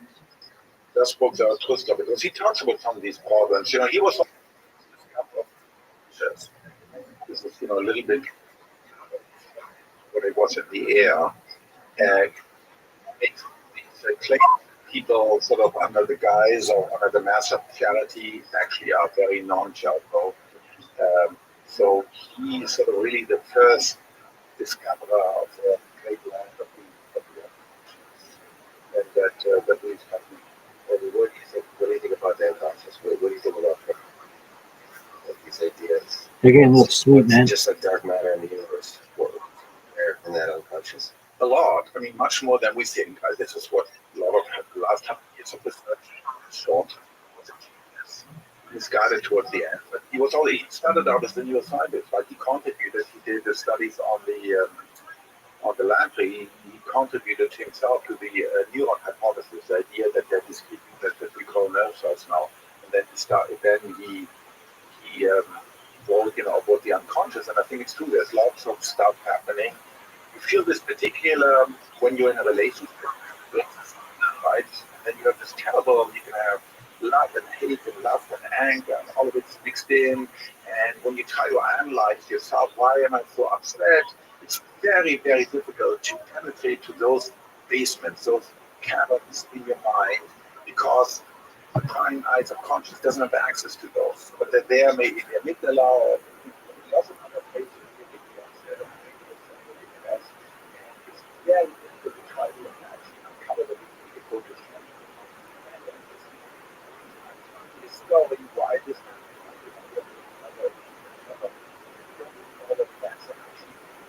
that actually happened, because you simply don't have it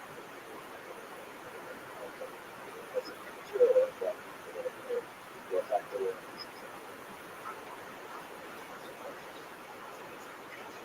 Otherwise, look, we are a brain or a nervous system or computer, we are severely damaged. We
to be honest, extremely outpaces clinical dislocations.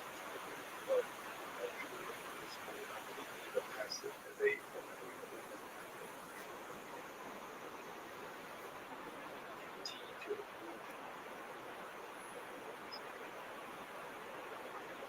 It looks really funny.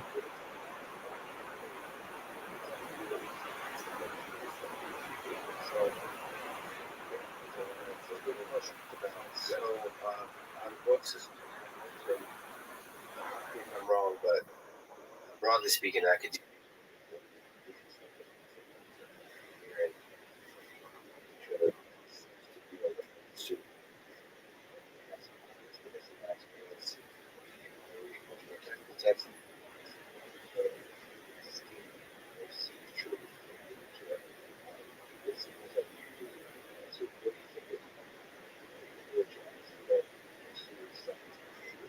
Do you think it's useful for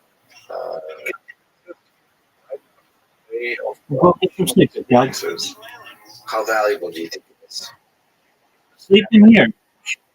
Sleep in here. general, then I think you have to better understand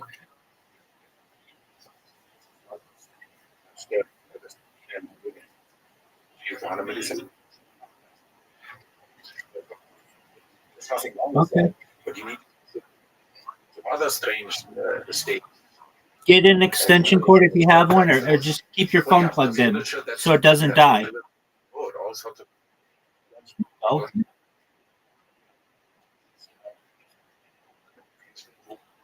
people will feel All right. you know, the one way reading all these different literature, find out you see everything relative differently than us today. We today, like any culture, think we know it all. That's common culture. Every culture believes that it's hate all. And then you realize, well, there's other viewing the universe, and some of them may have lots of things in their favor. So this is the question I wanted to ask about time scale or scale in general. When you, with IIT or in general, try to think about consciousness, try to think about these ideas. Do you, and also entities that are sized close to humans, do you think of things that are much larger and much smaller as containing consciousness? And do you think of things that take, ages, eons to operate in their conscious cause-effect? That's a very good question. So I think a lot about small creatures because experimentally, a lot of people work on flies and bees. Right? So and most people just think they're automata. They're just bugs for heaven's sake, right? But if you look at their behavior, like bees, they can recognize individuals. Humans, they have this very complicated way to communicate. If you've ever been involved or your parents when they bought a house, what sort of an agonizing decision that is. And bees have to do that once a year, like when they swarm in the spring, and then they have this very elaborate way. They have 300 scouts. They go to the individual sites. They come back. They have this power, this dance. They tell you what they dance for several days. Try to recruit other people. It's very complicated decision way. When they finally want to make a decision, the entire swarm, the scouts warm up the entire swarm and then go to one location. They go to one location that the scouts have agreed upon by themselves. That's awesome.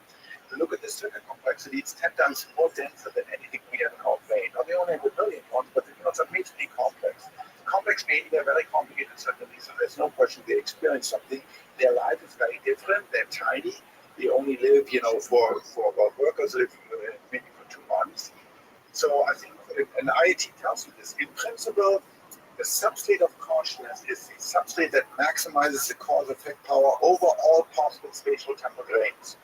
So when I think about, for example, do you know the science fiction story, The Black Cloud? It's a classic by Fred Hoyle, the astronomer.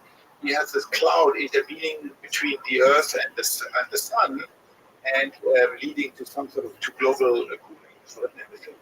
It turns out they could, using the radio dish to communicate with actually an entity. It's actually an intelligent entity, and they convince it to move away.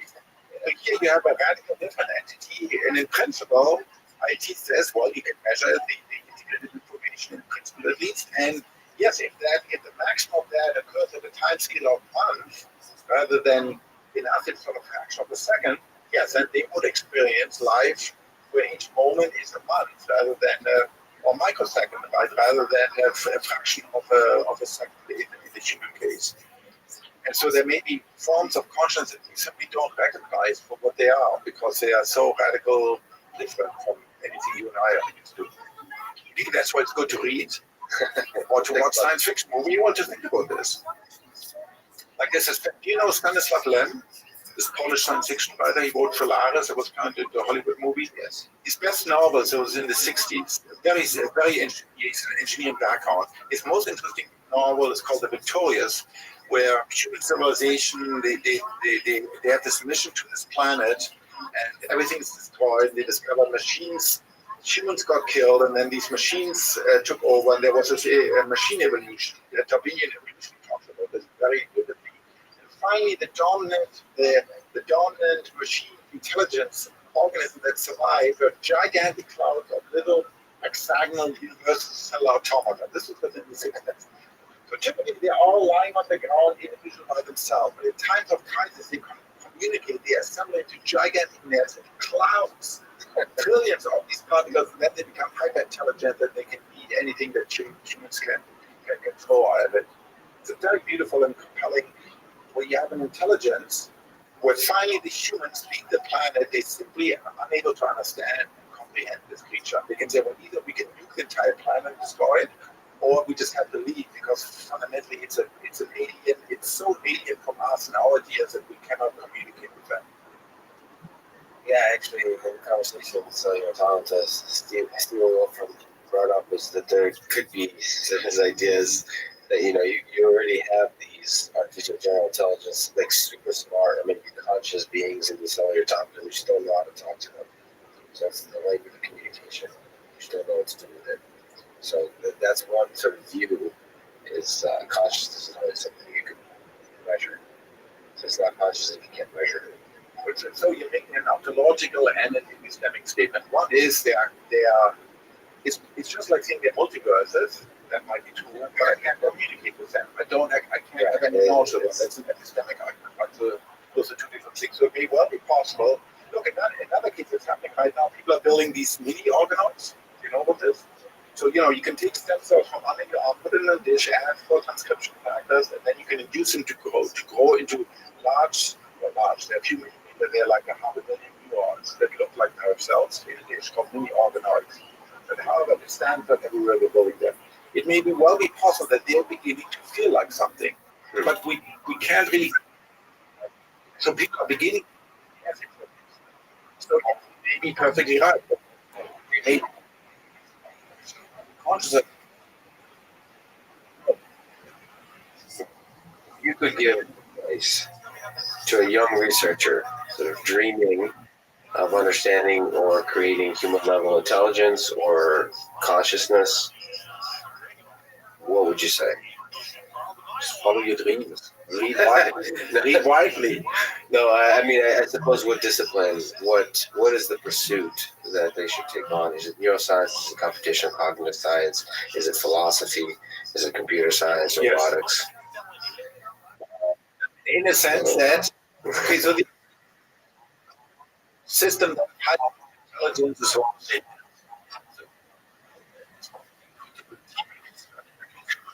So cognitive neuroscience.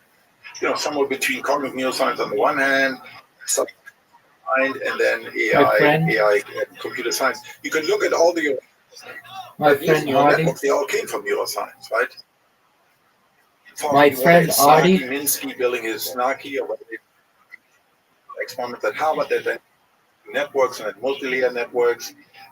So it may well be possible. In fact, some people argue that to make the next big step in AI, once we realize the limits of deep convolutional networks, they can do certain things, but they can't really understand.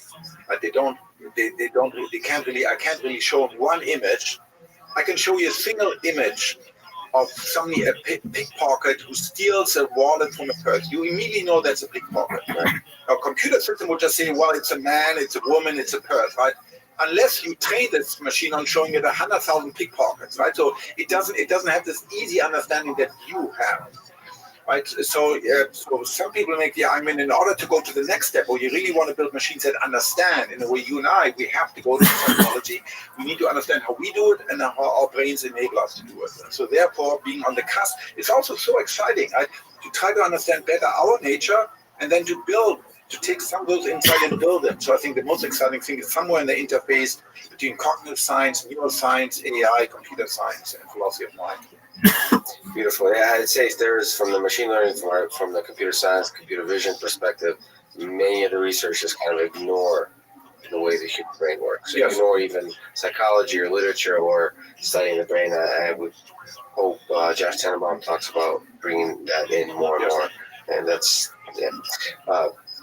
So you worked on some amazing stuff throughout your life. What's the thing that you're really excited about? What's the mystery that you would love to uncover in the near term, beyond all the mysteries that you're already surrounded by? Well, so there's a structure called the claustrum. Okay, this is a structure. It's underneath our cortex. It's yay big. You have one on the left, one on the right. Underneath the insula, it's very thin. It's like 1 millimeter. It's embedded in wiring, in white matter. So it's very difficult to image, and it has connection to every cortical region. And Francis Crick, the last paper he ever wrote, he dictated corrections the day he died in hospital on this paper. We hypothesized, well, because it has this unique anatomy, it gets input from every cortical area and projects back to every cortical area. That the function of this structure is similar, it's just a metaphor, to the role of a conductor in a symphony orchestra. You have all the different cortical players. You have some that do motion, some that do theory of mind, some that infer social interaction and color and hearing and all the different modules in cortex. But of course, what consciousness puts it all together into one package, right? The binding point, all of that. And this is really the function, because it has a relatively few neurons compared to cortex, but it receives input from all of them and it projects back to all of them. And so we are testing that right now. We've got this beautiful neuronal reconstruction in the mouse called crown of thorn neurons that are in the claustrum. Widespread connection of any neuron I've ever seen. They're very big. You have individual neurons that sit in the claustrum, tiny, but then they have this single neuron that has this huge axonal tree that cover both ipsi and contralateral cortex. And trying to turn, using fancy tools like optogenetics, trying to turn those neurons on or off and study what happens in the mouse. So this thing is perhaps where the parts become the whole. Perhaps it's one of the structures. It's a very good way of putting it, where the individual parts turn into the whole of the conscious experience. Well, thank you very much for being here today. Thank you very much. Excellent, Jack. Thank you very much.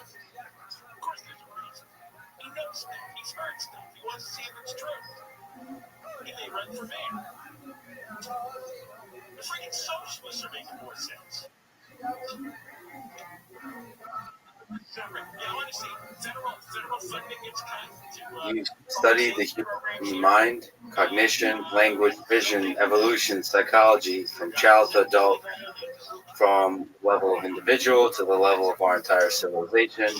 So I feel like I can start with a simple multiple choice question. What is the meaning of life?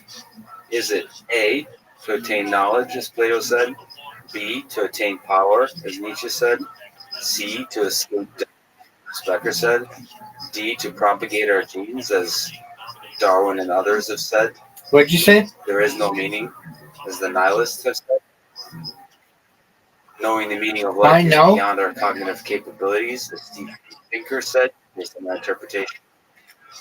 And G, none of the above. I'd say A comes closest, but I would amend that. One more time. Why no? What'd you say? No, you. Oh, I had just intentions on playing it. What would you like to talk about?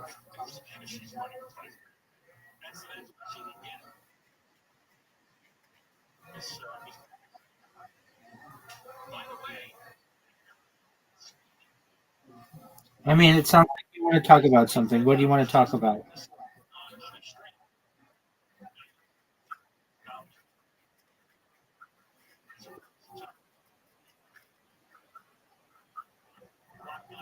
You mean the people on there, are they taking notes?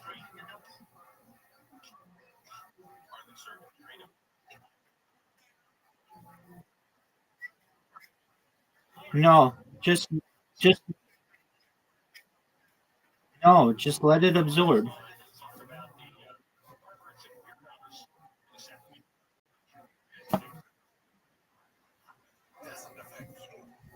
That's more generally. That is life, health, stimulation as to the living cultural and social world. And this is our meaning of life. It's not the meaning of life if you were to ask our genes. Uh, their meaning is to propagate copies of themselves, but that is distinct from the meaning of the assessment. Also, so it's a large subset, but it's not the entirety of human striving, because we also want to interact with people. We want to experience beauty. We want to experience the richness of the natural world. But understanding what makes the universe tick is way up there. For some of us more than others. Certainly for me, at fundamental aspect? Are you just describing your own preference, or is this a fundamental aspect of human nature? Is to seek knowledge? In your latest book, you talk about the power, the usefulness of rationality, reason, and so on. Is that a fundamental nature of human beings, or is it something we should just strive for?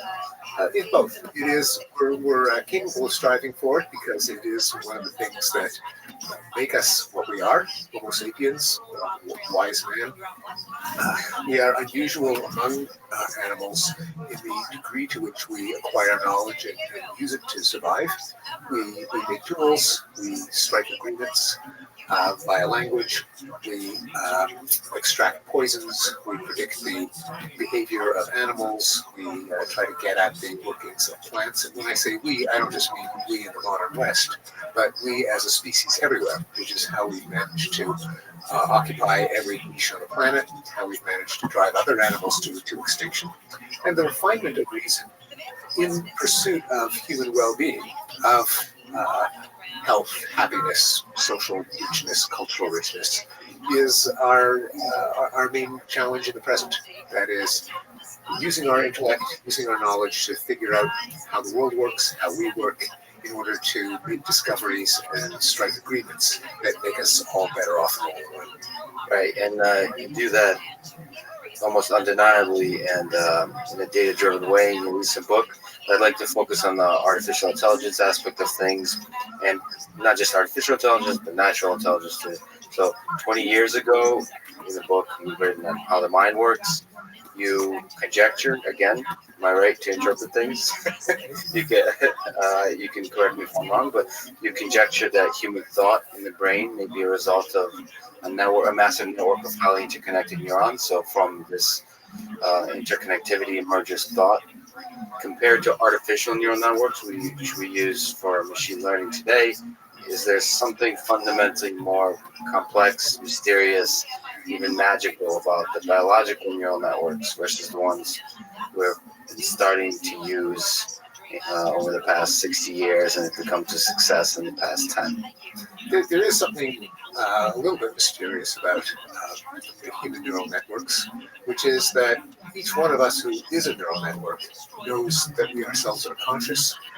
Conscious not in the sense of registering our surroundings or even registering our internal state, but in having subjective first-person present tense experience. That is, when I see red, it's not just different from green, but it just there's a redness to it. I feel. Whether an artificial system would experience that or not, I don't know, and I don't think I can know, and that's why it's mysterious. We had a perfectly lifelike robot that was behaviorally indistinguishable from a human. Would we attribute consciousness to it, or ought we to attribute consciousness to it? And that's something that it's very hard to know. But putting that aside that largely philosophical question, the question is, is there some difference between the human neural network and the ones that we're building in artificial intelligence? Will mean that we're on the current trajectory not going to reach the point where we've got a lifelike robot indistinguishable from a human, because the way their so-called neural networks are organized are different from the way ours are organized. I think there's overlap, but I think there are some big differences that the current neural networks, current so-called deep learning systems are in reality not all that deep. That is, they are very good at extracting high-order statistical regularities. But most of the systems don't have a semantic level, a level of actual understanding of who did what to whom, why, where, how things work, what causes what else. Do you think that kind of thing can emerge as it does? So artificial neural networks are much smaller, the number of connections and so on, than the current human biological networks. But do you think sort of to go to consciousness or to go to this higher level semantic reasoning about things, do you think that can emerge with just a larger network, with a more richly, weirdly interconnected network? Separate it in consciousness, because consciousness isn't even a matter of complexity. A really weird one. Yeah, you could sensibly ask the question of whether shrimp are conscious, for example. Not terribly complex, but maybe they feel pain. So let's just put that part of it aside. Yeah. But I think sheer size of the neural network is not enough to give it structure and knowledge. But if it's suitably engineered, then why not? That is, we're neural networks. Natural selection did a kind of equivalent of engineering of our brains. So I don't think there's anything mysterious in the sense that no system made out of silicon could ever do what a human brain can do. I think it's possible in principle. Whether it'll ever happen depends not only on how clever we are in engineering these systems, but whether we even want to, whether that's even a sensible goal. That is, you can ask the question, is there any locomotion system that is as good as a human? Well, we kind of want to do better than a human, ultimately, in terms of locomotion. There's no reason that humans should be our benchmark. They're tools that might be better in some ways. It may just be not as maybe that we can't duplicate a natural system, because at some point it's so much cheaper to use a natural system that we're not going to invest more brain power and resources. So, for example, we don't really have an exact substitute for wood. We still build houses out of wood. We still build furniture out of wood. We like the look. We like the feel. Wood has certain properties that synthetics don't. It's not that there's anything magical and mysterious about wood. It's just that the extra steps of duplicating everything about wood is something we just haven't bothered, because we have wood. Like when I say cotton, I'm wearing cotton clothing now. It feels much better than polyester. It's not that cotton has something magic in it, and it's not that that we couldn't ever synthesize something exactly like cotton. But at some point, it's just not worth it. We've got cotton. And likewise, in the case of human intelligence, the goal of making an artificial system that is exactly like the human brain is a goal that we probably no one is going to pursue to the bitter end, I suspect. Because if you want tools that do things better than humans, you're not going to care whether it does something like humans. So, for example, diagnosing cancer or predicting the weather, why set humans as your benchmark?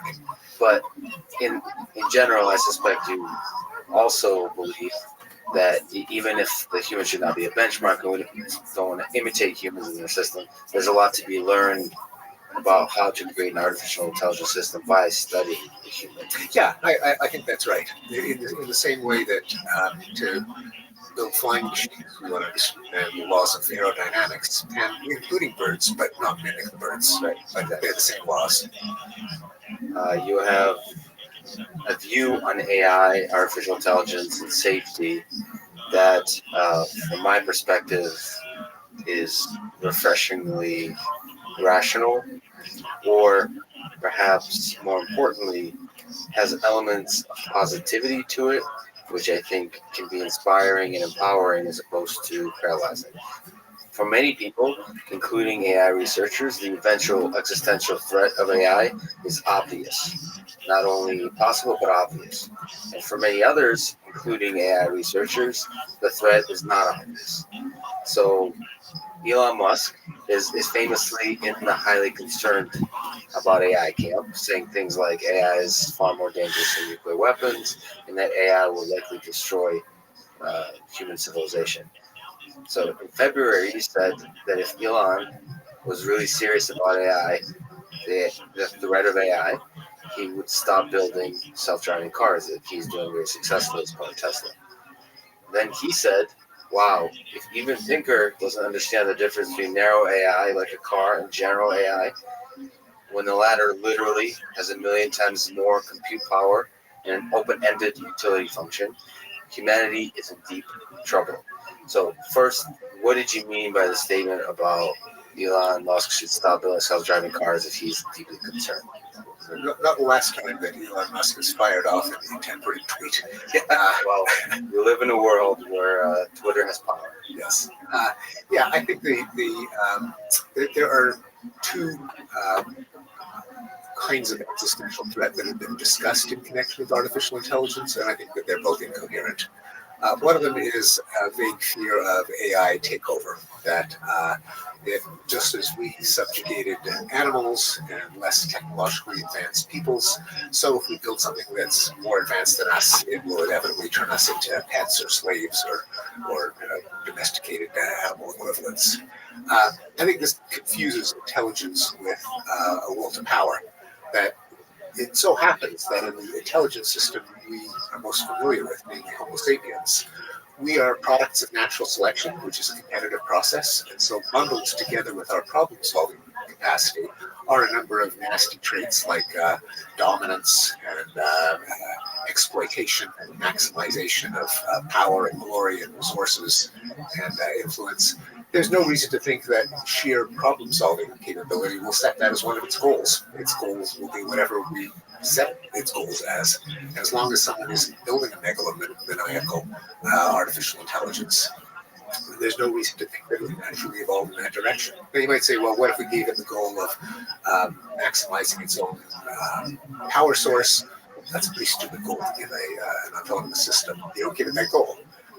That's just self-evidently idiotic.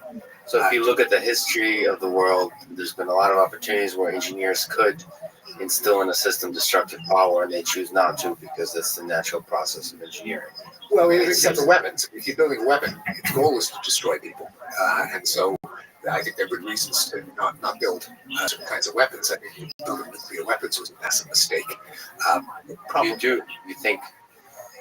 So maybe pause on that, because that is one of the serious threats. Do you think that it was a mistake in a sense that it should have been stopped early on, or do you think it's just an unfortunate event of invention that this was invented? Well, do you think it was possible to stop, I guess is the question. Yeah, it's hard to rewind the clock because, of course, it was invented in the context of World War II and the fear that the Nazis might develop one first.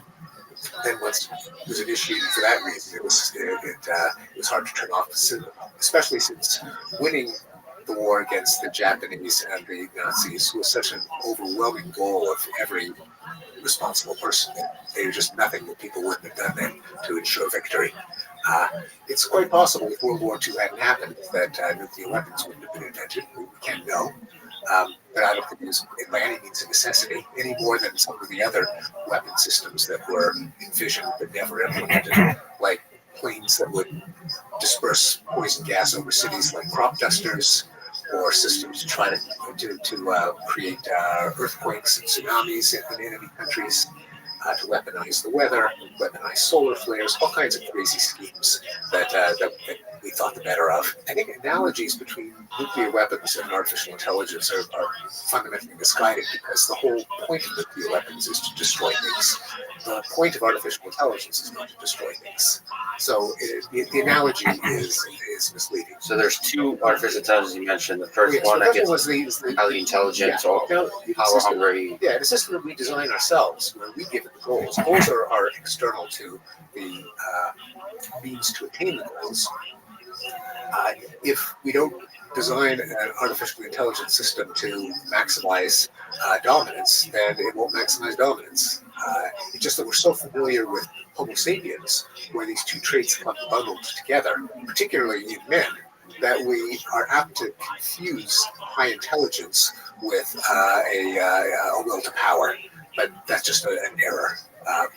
The other fear is that there will be collateral damage that will give artificial intelligence a goal, like make paperclips, and it will pursue that goal so brilliantly that before we can stop it, it turns us into paperclips. We give it the goal of curing cancer, and it will turn us into guinea pigs for lethal experiments. Or give it the goal of world peace, and its conception of world peace is no people, therefore no fighting, and so it will kill us all. Now, I think these are utterly fanciful. In fact, I think they're actually self-defeating. They, first of all, assume that we're going to be so brilliant that we can design an artificial intelligence that can cure cancer, but so stupid that we don't specify what we mean by curing cancer in enough detail that it won't kill us in the process. And it assumes that the system will be so smart that it can cure cancer, but so idiotic that it can't figure out that what we mean by curing cancer is not killing everyone. So I think that the collateral damage scenario, the value alignment problem, is also based on a misconception. So one of the challenges, of course, we don't know how to build either system currently, or are we even close to knowing? Of course, those things can change overnight, but at this time, theorizing about it is very challenging in either direction. So that's probably at the core of the problem, is real engineering thing is your imagination. Let me sort of ask, what do you think was the motivation and the thoughts? I study Tesla Auto. I think it is one of the greatest currently large-scale applications of artificial intelligence in the world. It has potentially a very positive impact on society. So how does a person who's creating this very good, quote-unquote, narrow AI system also seem to be so concerned about this other general AI? What do you think is the motivation? What do you think is Well, you probably have to ask him, but and he is notoriously flamboyant, impulsive, as we have just seen, to the detriment of his own goals of the health of the company. So I don't probably have to ask him, but I don't think the distinction between special purpose AI and so-called general AI is relevant. That in the same way, AI is not going to do a goal. All engineering systems are designed to trade off across multiple goals. When we built cars in the first place, we didn't forget to install brakes because the goal of a car is to go fast. It occurred to people, yes, you want to go fast, but not always. So you build in brakes too. Likewise, if a car is going to be autonomous, that doesn't program it to take the shortest route to the airport. It's not going to take the diagonal and mow down people and trees and fences because that's the shortest route.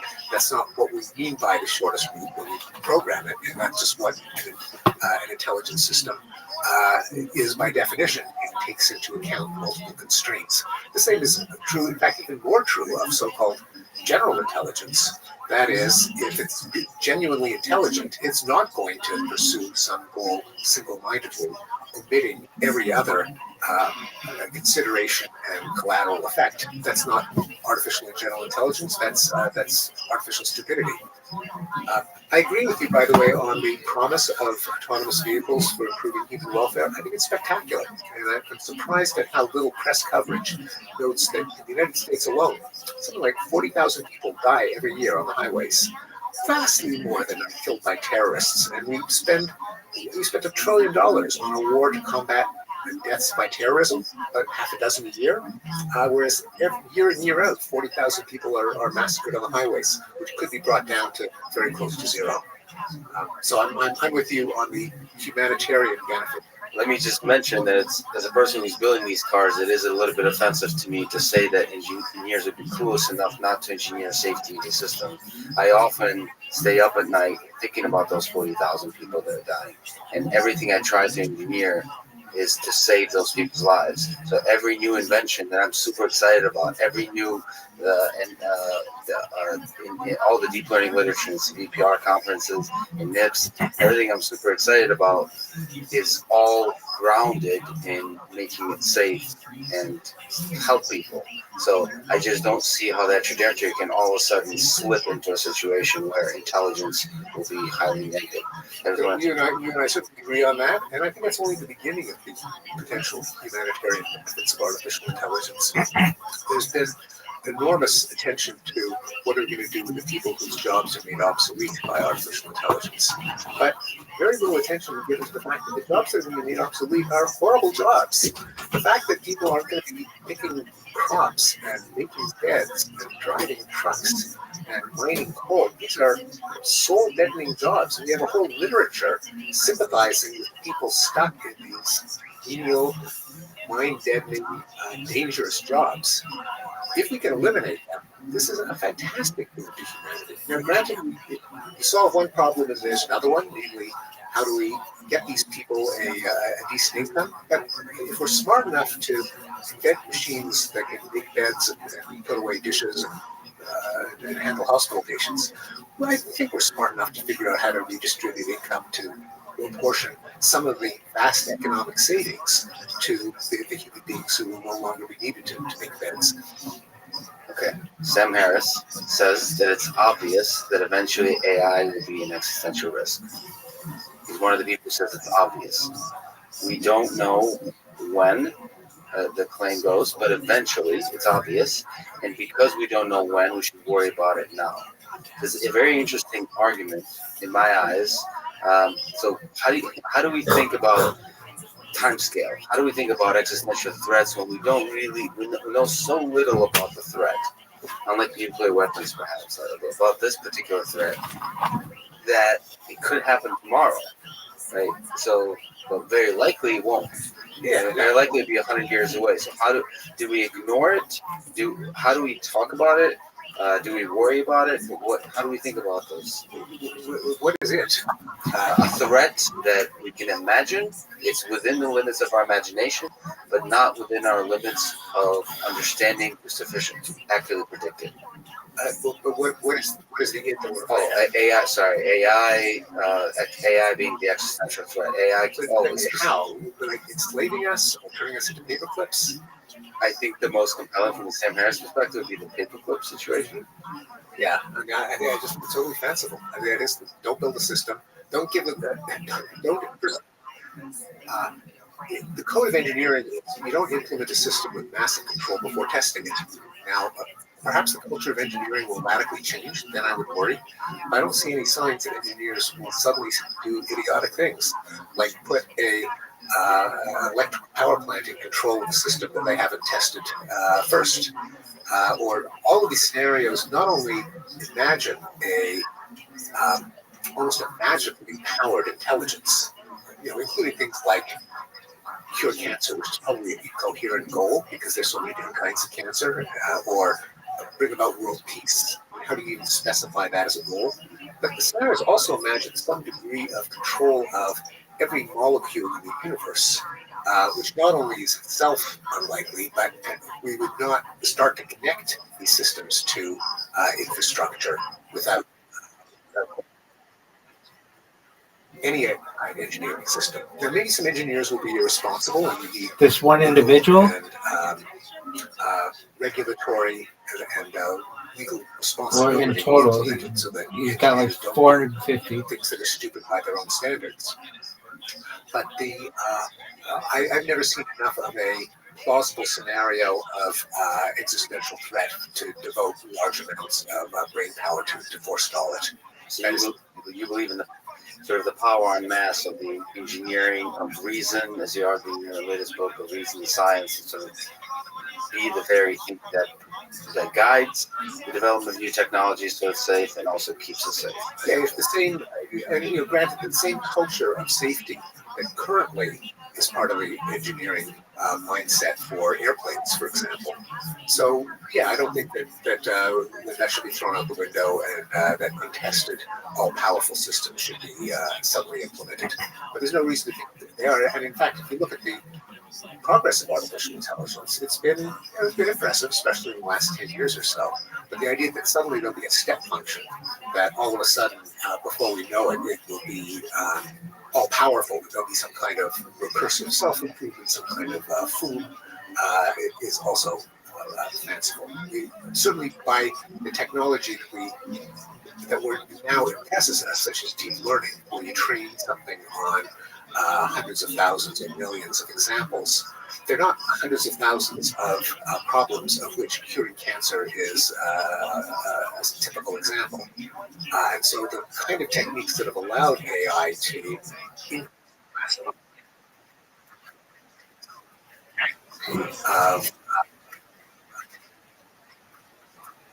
so I think it's kind of magical thinking. It's not based on our understanding of how AI actually works. Now, give me a chance here. So you said fanciful, magical thing. In his TED Talk, Sam Harris says that humanization is somehow fun. Actually. Now, I have to say, as a scientist engineer, I don't find it fun. But when I'm having beer with my non-AI friends, there is indeed something fun and appealing about it. Like talking about an episode of Black Mirror, considering if a large meteor is headed towards Earth. We were just told that a large meteor is headed towards Earth, something like this. And can you relate to this sense of fun? And do you understand the psychology? Yeah, that's a really good question. I personally don't find it fun. I find it kind of actually a waste of time because there are genuine threats that we ought to be thinking about, like pandemics, like cybersecurity vulnerabilities, like the possibility of nuclear war, and certainly climate change. This is enough to fill many conversations without. And I think I think Sam did put his finger on something, namely that there is a community, sometimes called the rationality community, that delights in using its brain power to come up with scenarios that will not occur to mere mortals, to less cerebral people. So there is a kind of intellectual thrill in finding new things to worry about that no one has worried about yet. I actually think, though, that it's not only is it kind of fun that doesn't give me particular pleasure, but I think there can be a pernicious side to it, namely that you overcome people with such dread, such fatalism, that there's so many ways to die, to annihilate our civilization, that we may as well enjoy life while we can. There's nothing we can do about it. If climate change doesn't do us in, then runaway robots will. So let's enjoy ourselves now. We've got to prioritize. We have to look at threats that are close to certainty, such as climate change, and distinguish those from ones that are merely imaginable, but with infinitesimal probabilities. And we have to take into account people's worry budget. You can't worry about everything. And if you sow dread and fear and terror and fatalism, it can lead to a kind of numbness. Well, these problems are overwhelming, and the engineers are just going to kill us all. So let's either destroy the entire infrastructure of science, technology, or let's just enjoy life while we can. So there's a certain line of worry, which I'm worried about a lot of things in engineering. There's a certain line of worry when you're allowed to cross, that it becomes paralyzing fear as opposed to productive fear. And that's kind of what you're highlighting. Exactly right. And we've seen some, we know that human effort is not well calibrated against risk, in that because a basic tenet of cognitive psychology is that perception of risk and perception of fear is driven by imaginability, not by data. And so we misallocate vast amounts of resources to avoiding terrorism, which kills on average about 6 Americans a year, with one exception of 9/11. We invade countries, we invent entire new departments of government with massive expenditure of resources and lives to defend ourselves against a trivial risk. Whereas guaranteed risks, you mentioned as one of them, you mentioned traffic fatalities, and even risks that are not here but are plausible enough to worry about, like pandemics like nuclear war receive far too little attention. In presidential debates, there's no discussion of how to minimize the risk of nuclear war. Lots of discussion of terrorism, for example. And so I think it's essential to calibrate our budget of fear, worry, concern planning to the actual probability of harm. Yep. So let me ask this question. So speaking of imaginability, you said that it's important to think about reason. And one of my favorite people who likes to dip into the outskirts of reason through fascinating exploration of his imagination is Joe Rogan. Oh yes. Who has, through reason, used to believe a lot of conspiracies, and through reason has stripped away a lot of his beliefs in that way. So it's fascinating actually to watch him through rationality kind of throw away the ideas of Bigfoot and 9/11. I'm not sure exactly. Trails. Yeah, exactly. But he no longer believed in that's right. No, he's become a real force for good. Yeah. So you were on the Joe Rogan podcast in February and had a fascinating conversation, but as far as I remember, didn't talk much about artificial intelligence. I will be on this podcast in a couple weeks. Joe is very much concerned about existential threat of AI. I'm not sure if you're. This is why I was hoping that you get into that topic. And in this way, he represents quite a lot of people who look at the topic of AI from 10,000 foot level. So, as an exercise of communication, you said it's important to be rational and reason about these things. Let me ask, if you were to coach me as an AI researcher about how to speak to Joe and the general public about AI, what would you advise? Well, the short answer would be to read the sections that I wrote in Enlightenment Now about AI. But a longer reason, I think, to emphasize, and I think you're very well positioned as an engineer to remind people about the culture of engineering, that it really is safety-oriented. That another discussion in Enlightenment Now, I plot rates of accidental death from various causes, plane crashes, car crashes, occupational accidents, even death by lightning strikes, and they all plummet because the culture of engineering is how do you squeeze out the lethal risks? Death by fire, death by drowning, death by asphyxiation, all of them drastically declined because of advances in engineering. But I got to say, I did not appreciate until I saw those graphs, and it is because exactly.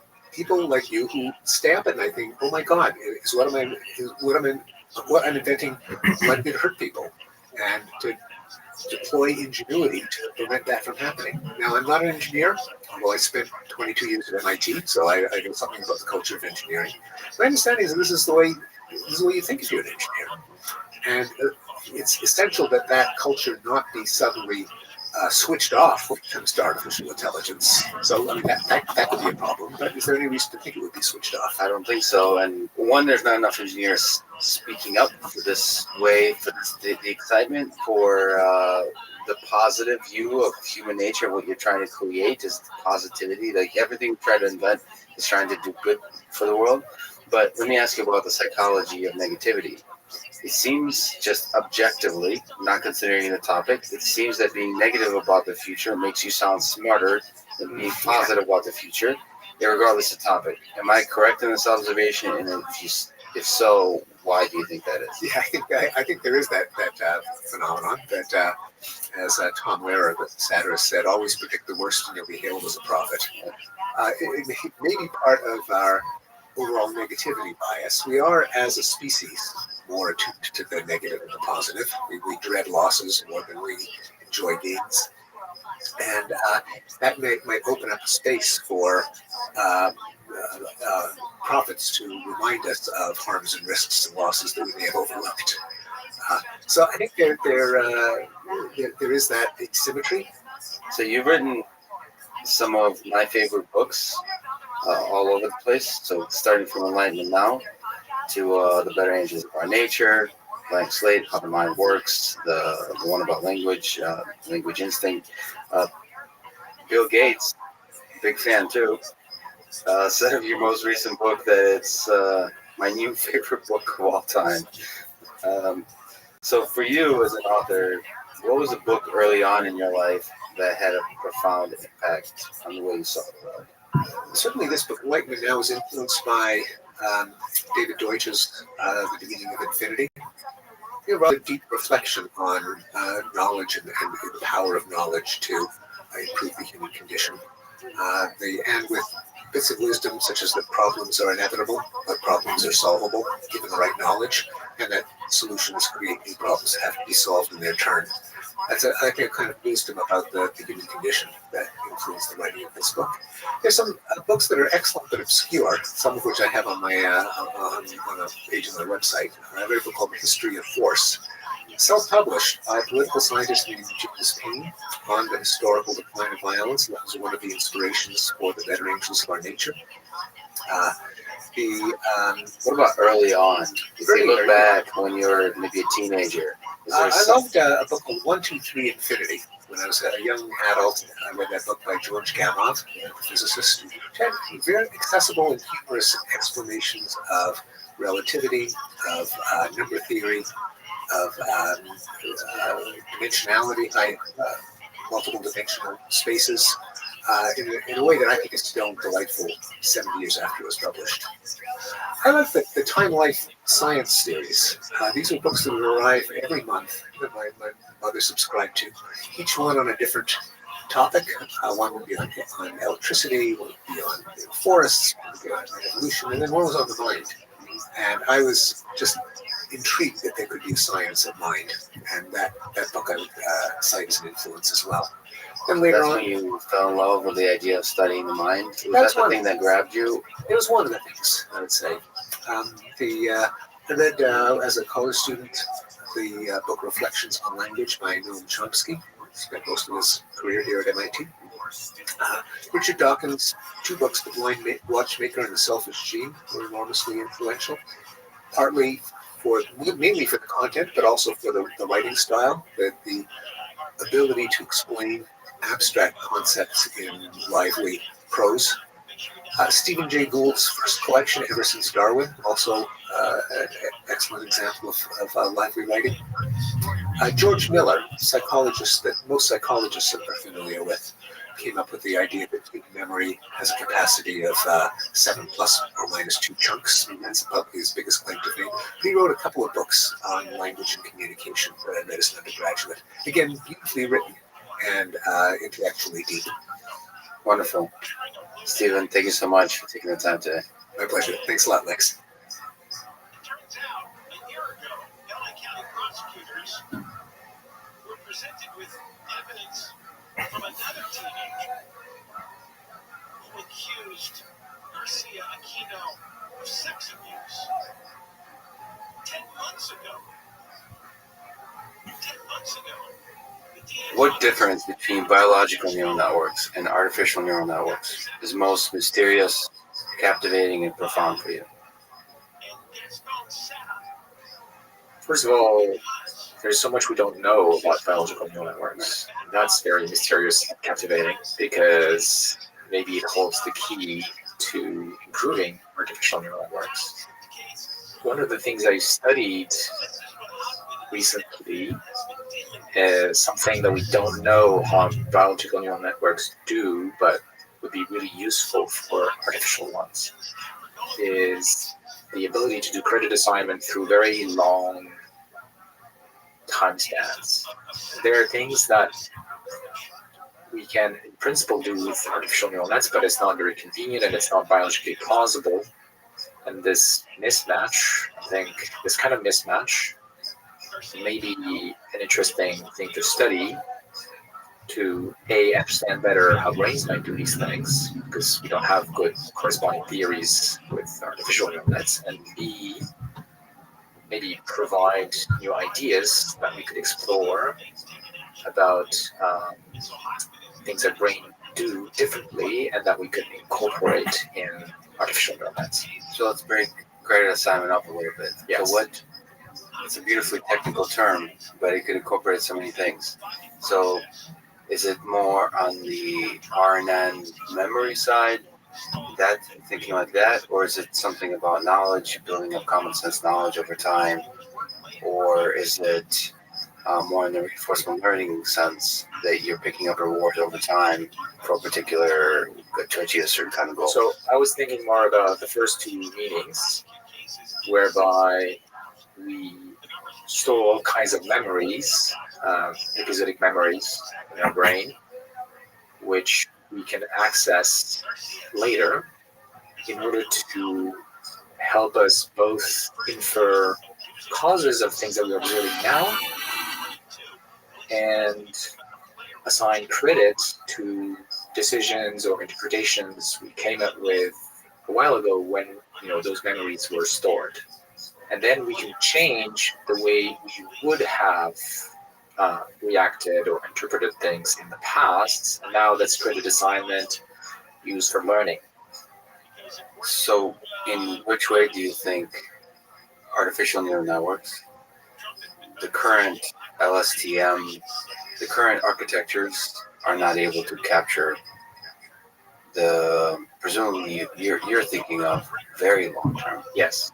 So current nets are doing a fairly good jobs for sequences with dozens or say hundreds of timestamps. And then it gets sort of harder and harder, and depending on what you have to remember and so on, as you consider longer durations. Whereas humans seem to be able to do credit assignment through essentially arbitrary times. I could remember something I did last year, and then now because I see some new evidence, I'm going to change my mind about the way I was thinking last year, and hopefully not do the same mistake again. I think a big part of that is probably forgetting. You're only remembering the really important things, so it's very efficient forgetting. Yes, so there's a selection of what we remember, and I think there are really cool connection to higher level cognition here regarding consciousness, deciding and emotions, so there's deciding what comes to consciousness and what gets stored in memory, which are not trivial either. So you've been at the forefront there all along, showing some of the amazing things that neural networks, deep neural networks can do in the field of artificial intelligence just broadly in all kinds of applications. But we can talk about that forever. But what, in your view, Welcome, Connor, because we're thinking towards the future, is the weakest aspect of the way deep neural networks represent the world? What is the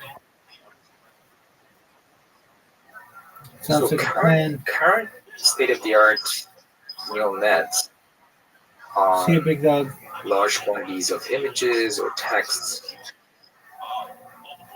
have some level of understanding of what explains those data sets, but it's very basic. It's very low level, and it's not nearly as robust and abstract and general as our understanding.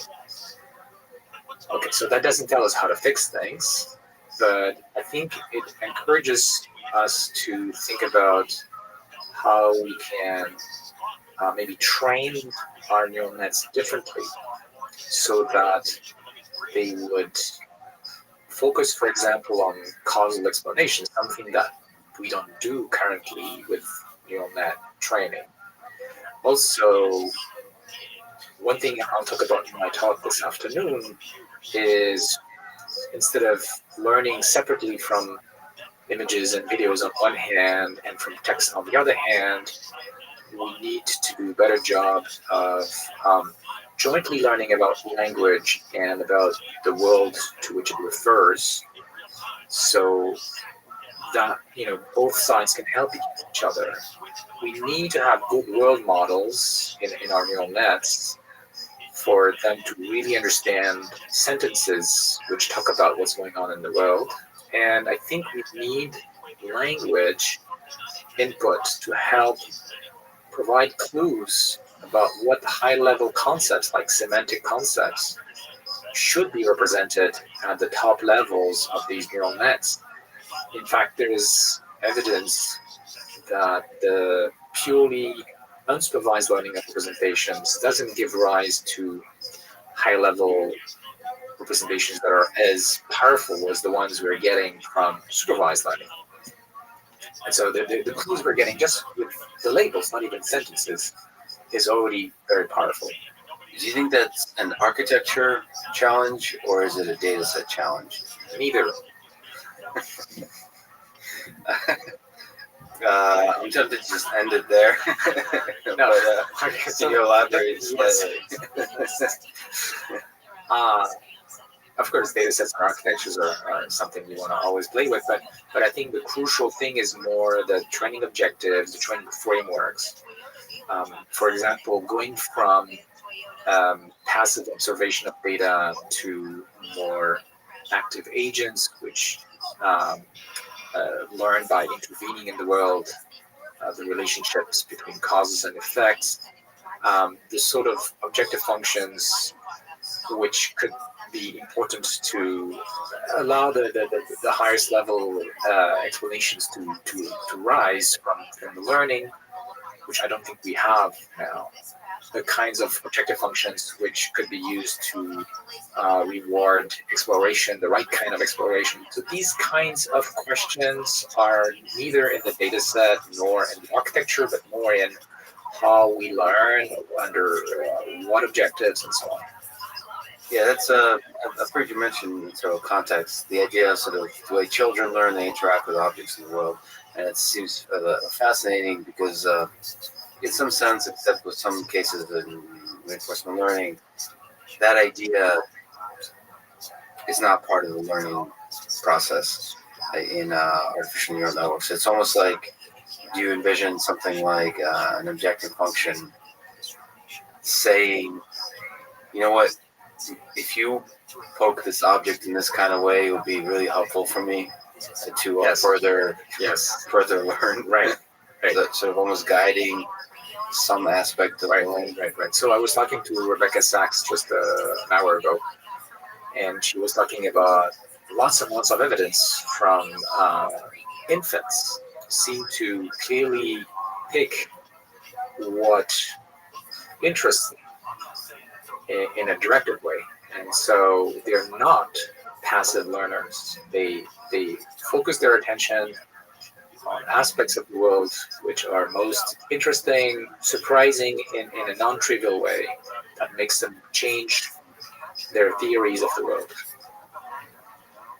So that's a fascinating view of the future progress, but on a more maybe boring question, do you think going deeper and large, so do you think just increasing the size of the things that have been increasing a lot in the past few years will also make significant progress? So some of the representational issues that you mentioned, they're kind of shallow in some sense. Oh, shallow prior in the sense of abstraction. In the sense of abstraction, they're not getting some. Yeah, I don't think that having more depth in the network, in the sense of instead of 100 layers, we have 10,000, is going to solve our problem. You don't think so? Is that obvious to you? Yes. What is clear to me is that engineers and companies and labs, grad students will continue to tune architectures and explore all kinds of tweaks to make the current state of the art slightly better.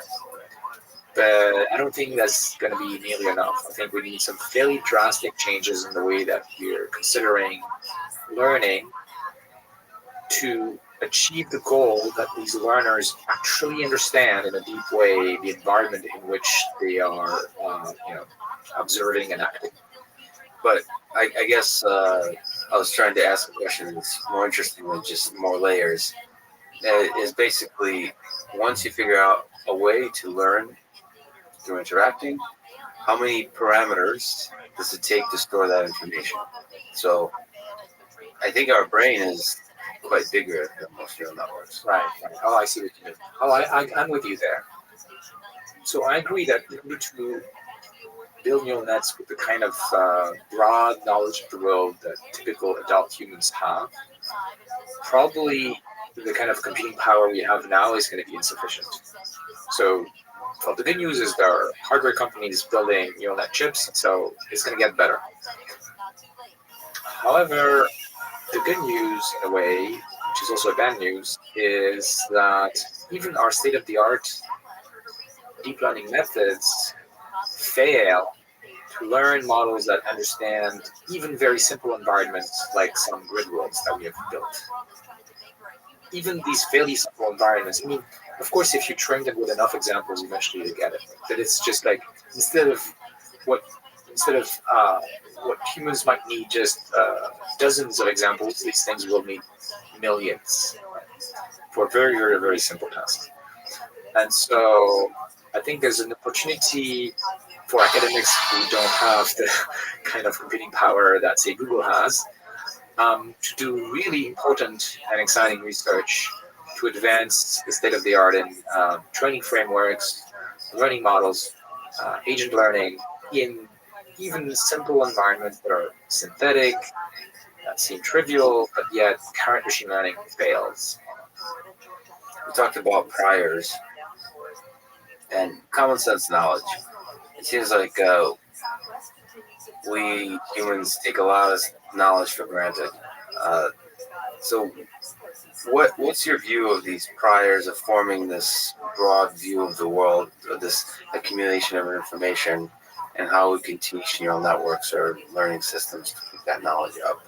So knowledge, for a while, the artificial intelligence, let's maybe 80, like there's a time where knowledge representation, knowledge acquisition, expert systems, I mean, the symbolic AI was an interesting problem set to solve, and it was kind of put on hold a little bit, it seems like. Because it doesn't work. It doesn't work, that's right. But that's right. But the goals of that remain important. Yes, remain important. And how do you think those goals could be addressed? Right. So first of all, I believe that one reason why the classical expert systems approach failed is because a lot of the knowledge you have, so you talked about common sense, intuition, there's a lot of knowledge like this which is not consciously accessible. There are lots of decisions we're taking that we can't really explain, even if sometimes we make up a story. And that knowledge is also necessary for machines to take good decisions. And that knowledge is hard to codify in expert systems, rule-based systems, and classical AI formalism. And there are other issues, of course, with the old AI, like not really good ways of handling uncertainty. I would say something more subtle, which we understand better now, but I think still isn't enough in the minds of people. There's something really powerful that comes from distributed representations, the thing that really makes neural nets work so well. And it's hard to replicate that kind of power in a symbolic world. The knowledge in expert systems and so on is nicely decomposed into like a bunch of rules. Whereas if you think about a neural net, it's the opposite. You have this big blob of parameters which work intensely together to represent everything the network knows. And it's not sufficiently factorized.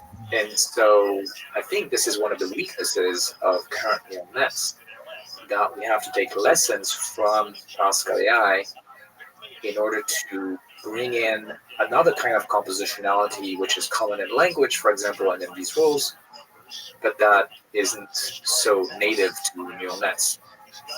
And on that line of thinking, disentangled representations. Yes. So let me connect with disentangled representations. If you might. Yes, exactly. Yeah. So for many years, I thought, and I still believe, that it's really important that we come up with learning algorithms, either unsupervised or supervised, but reinforcement, whatever, that build representations in which the important factors, hopefully causal factors, are nicely separated and easy to pick up from the representation. So that's the idea of disentangled representations. It says transform the data into a space where everything becomes easy. We can maybe just learn with linear models about the things we care about. And I still think this is important, but I think this is missing out on a very important ingredient, which classical AI systems can remind us of.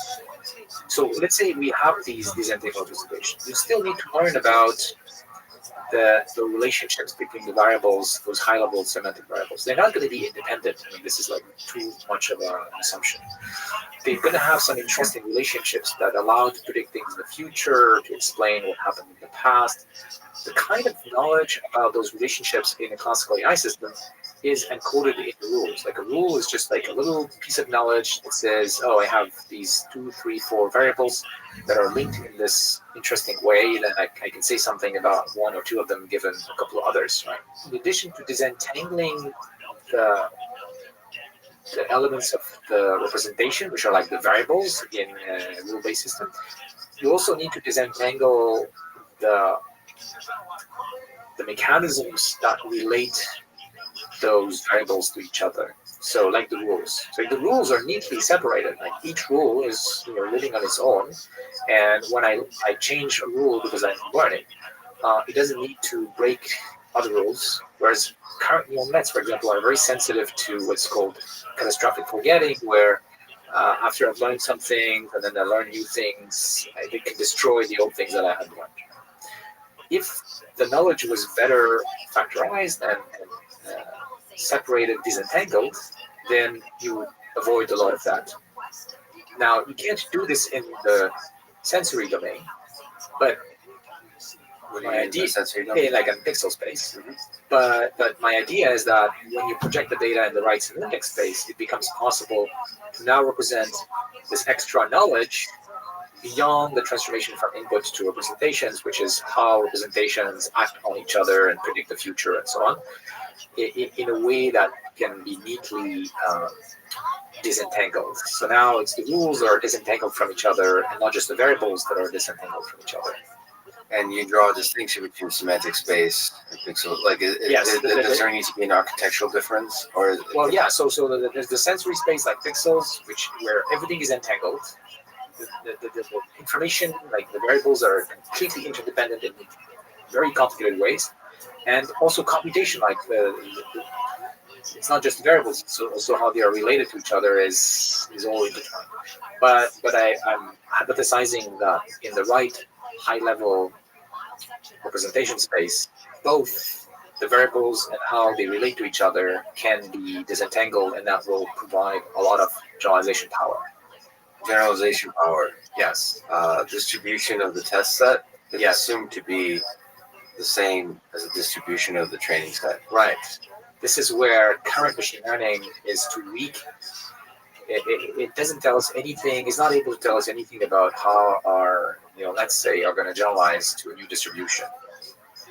And people may think, well, but there's nothing we can say if we don't know what the new distribution will be. The truth is, humans are able to generalize to new distributions. Yeah, how are we able to do that? So because there is something, these new distributions, even though they could look very different from the training distributions, they have things in common. So let me give you a concrete example. You read a science fiction novel. The science fiction novel maybe, brings you in some other planet where things look very different on the surface, but it's still the same laws of physics. Right? And so you can read the book and you understand what's going on. So the distribution is very different. But because you can transport a lot of the knowledge you had from Earth about the underlying cause and effect relationships, physical mechanisms and all that, and maybe even social interactions, you can now make sense of what is going on this planet where, like, visually, for example, things are totally different. Taking that analogy further and distorting it, let's enter a science fiction world, let's say Space Odyssey 2001 with HAL. Yeah. Or maybe, which is probably one of my favorite AI movies. And then Me too. And then there's another one that a lot of people love that may be a little bit outside of the AI community, is Ex Machina. Right? I don't know if you've seen it. Yes. Billy, what are your views on that movie? Are you able to enjoy So there are things I like and things I hate. So let me, you could talk about that in the context of a question I want to ask, which is there's quite a large community of people from different backgrounds, often outside of AI, or concerned about existential threat of artificial intelligence. Right. You've seen this community develop over time. You have a perspective. So, what do you think is the best way to talk about AI safety, to think about it, to have discourse about it within AI community and outside, and grounded in the fact that Ex Machina is one of the main sources of information for the general public about AI? So I think you're putting it right. There's a big difference between the sort of discussion we ought to have within the AI community and the sort of discussion that really matter in the general public. So I think the picture of Terminator and AI loose and killing people and super intelligence that's going to destroy us whatever we try isn't really so useful for the public discussion, because for the public discussion, the things I believe really matter are the short-term and medium-term, very likely negative impacts of AI on society, whether it's from security, like Big Brother scenarios with face recognition or killer robots, or the impact on the job market, or concentration of power and discrimination, all kinds of social issues which could actually, some of them could really threaten democracy, for example. Just to clarify, when you said killer robots, you mean autonomous weapon? Yes. Weapon system. Yes, so I don't not mean Terminator. No, that's right. So I think these short and medium term concerns should be important parts of the public debate. Now, existential risk for me is a very unlikely consideration, but still worth academic investigation. In the same way that you could say, should we study what could happen if a meteorite, came to Earth and destroyed it? So I think it's very unlikely that this is going to happen in a reasonable future. It's very the sort of scenario of an AI getting loose goes against my understanding of at least current machine learning and current neural nets and so on. It's not plausible to me. But of course, I don't have a crystal ball, and who knows what AI will be in 50 years from now. So I think it is worth that scientists study those problems. It's just not a pressing question as far as I'm concerned. So before I continue down that line, I have a few questions there, but what do you like and not like about Ex Machina as a movie? Because I actually watched it for the second time and enjoyed it. I hated it the first time, and I enjoyed it quite a bit more the second time when I learned to accept certain pieces of it. See it as a concept movie. What was your experience? What were your thoughts? So the negative is the picture it paints of science is totally wrong. Science in general and AI in particular. Science is not happening in some hidden place by some really smart guy, one person. This is totally unrealistic. This is not how it happens. Even a team of people in some isolated place will not make it.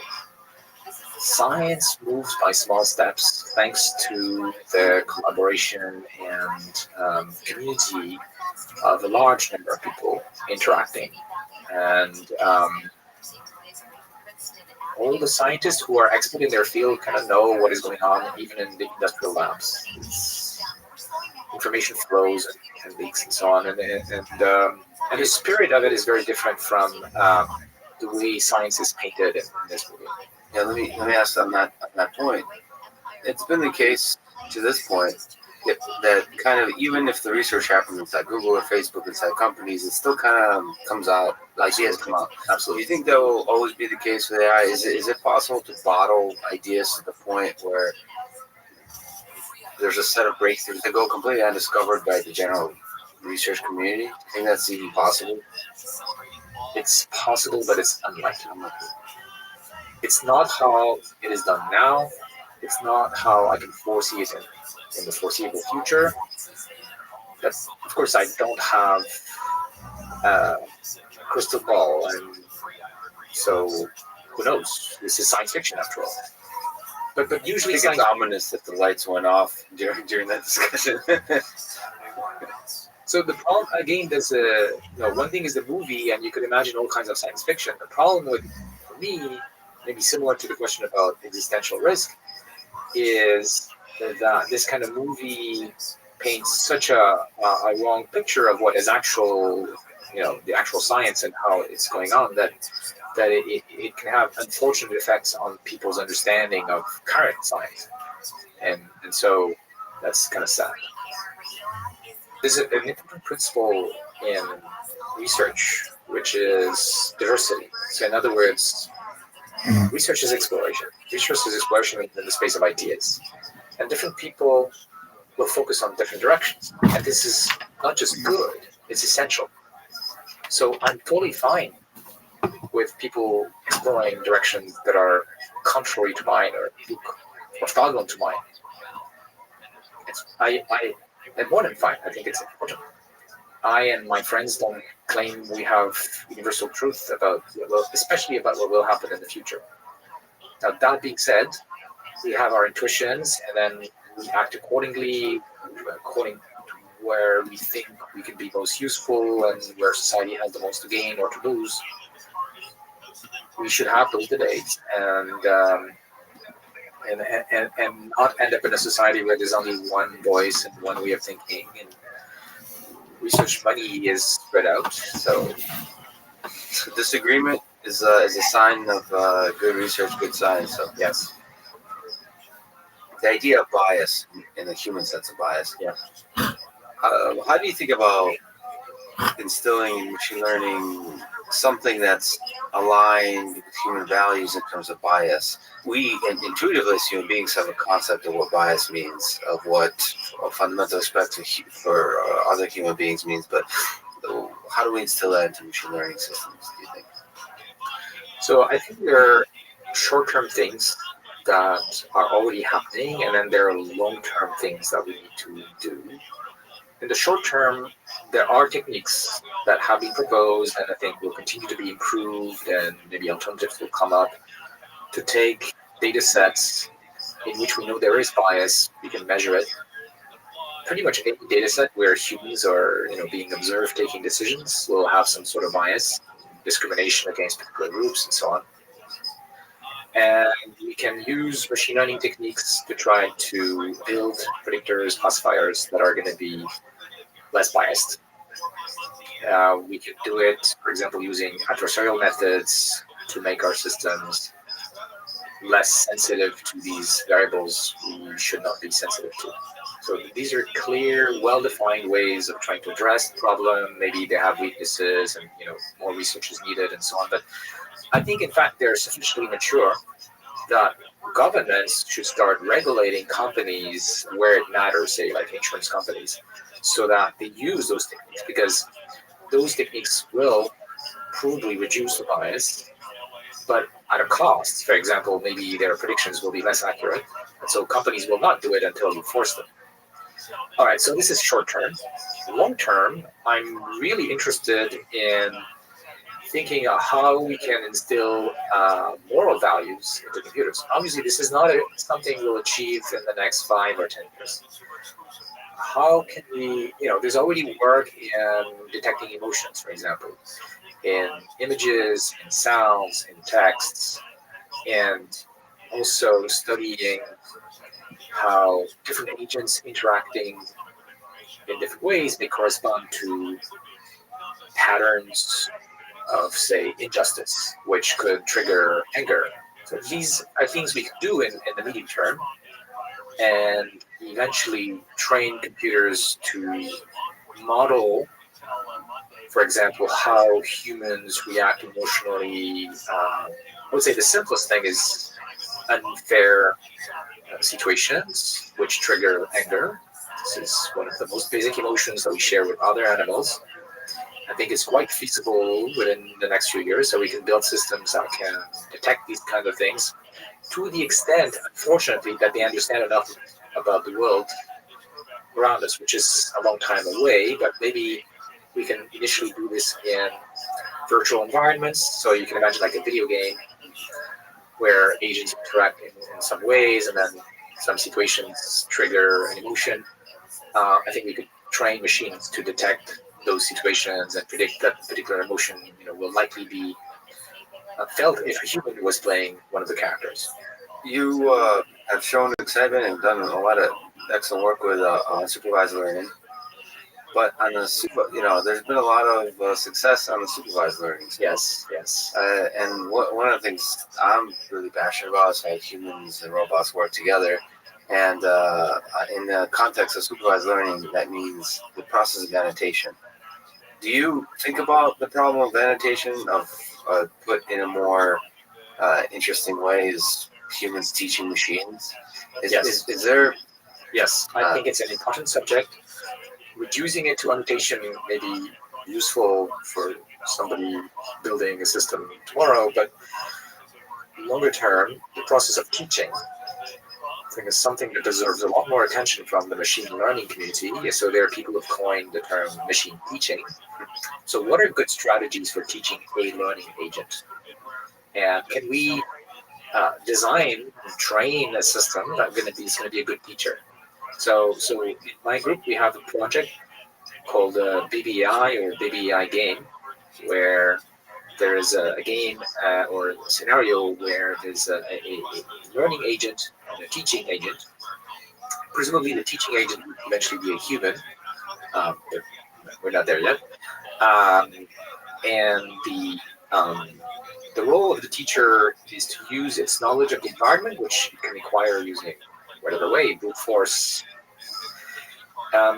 to help the learner learn as quickly as possible. So the learner is going to try to learn by itself, maybe using some exploration and whatever.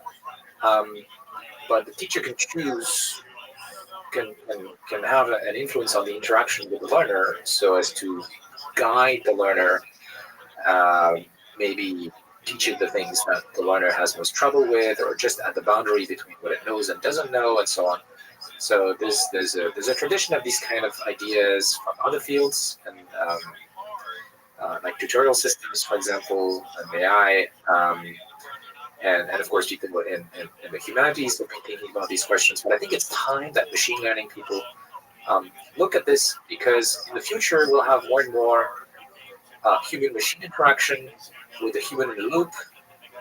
And I think understanding how to make this work better. All the problems around that are very interesting and not sufficiently addressed. You've done a lot of work with language too. What aspect of the traditionally formulated Turing test, a test of natural language understanding and generation, in your eyes is the most difficult of conversation? What in your eyes is the hardest part of conversation to solve for machines?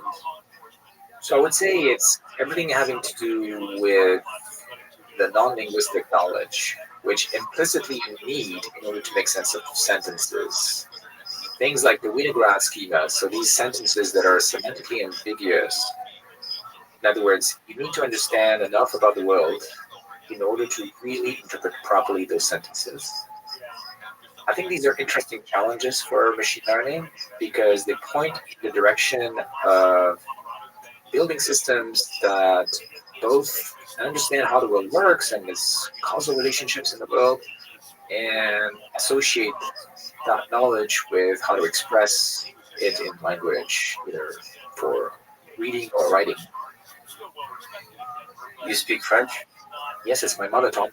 It's one of the Romance languages. Do you think passing the Turing test and all the underlying challenges we just mentioned depend on language? Do you think it might be easier in French than it is in English?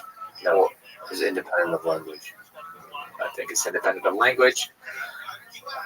I would like to build systems that can use the same principles, the same learning mechanisms to learn from human agents, whatever their language. Well, certainly us humans can talk more beautifully and smoothly in poetry. So I'm Russian originally. I know poetry in Russian is maybe easier to convey complex ideas than it is in English. But maybe I'm showing my bias, and some people could say that about French. But of course, the goal ultimately is our human brain is able to realize any kind of those languages, to use them as tools to convey meaning. Yeah, of course there are differences between languages, and maybe some are slightly better at some things, but in the grand scheme of things, where we're trying to understand how the brain works and language and so on, I think these differences are minute. So you've lived perhaps through an AI winter of sorts. Yes. How did you stay warm and continue with your research? Stay warm with friends. With friends. Okay, so it's important to have friends. And what have you learned from the experience? Listen to your inner voice. Don't, be trying to just please the crowds and the fashion. And if you have a strong intuition about something that is not contradicted by actual evidence, go for it. I mean, it could be contradicted by people. But not your own instinct based on everything you learned. So of course, you have to adapt your beliefs when your experiments contradict those beliefs. But you have to stick to your beliefs, otherwise, and it's what allowed me to go through those years. It's what allowed me to persist in directions that took time, whatever other people think, took time to mature and bring fruits. So history of AI is marked with these. Of course, it's marked with technical breakthroughs, but it's also marked with these seminal events that capture the imagination of the community. The most recent, I would say, AlphaGo being the world champion human Go player was one of those moments.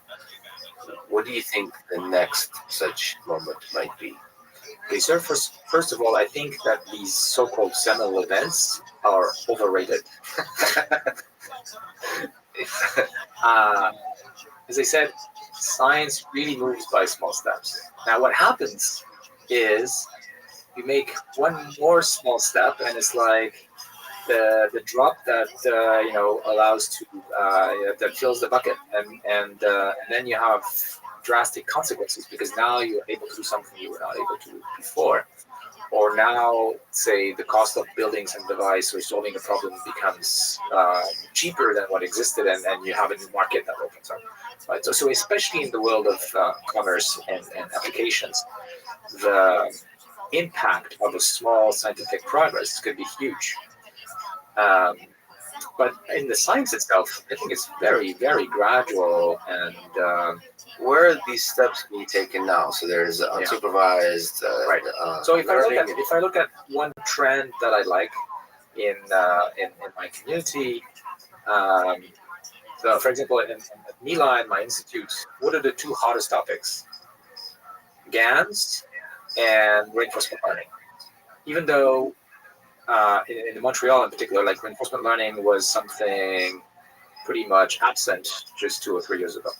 So there's really a big interest from students, and there's a big interest from people like me. So I would say this is something where we're going to see more progress, even though it hasn't yet provided much in terms of actual industrial fallout. Like, even though there's AlphaGo, like Google is not making money on this right now. But I think over the long term, this is really, really important for many reasons. So in other words, I would say reinforcement learning may be more generally agent learning, because it doesn't have to be with rewards. It could be in all kinds of ways that an agent is learning about its environment. Now, reinforcement learning you're excited about, do you think GANs could provide something? Yes. Some moment in well, GANs or other generative models, I believe, will be crucial ingredients in building agents that can understand the world.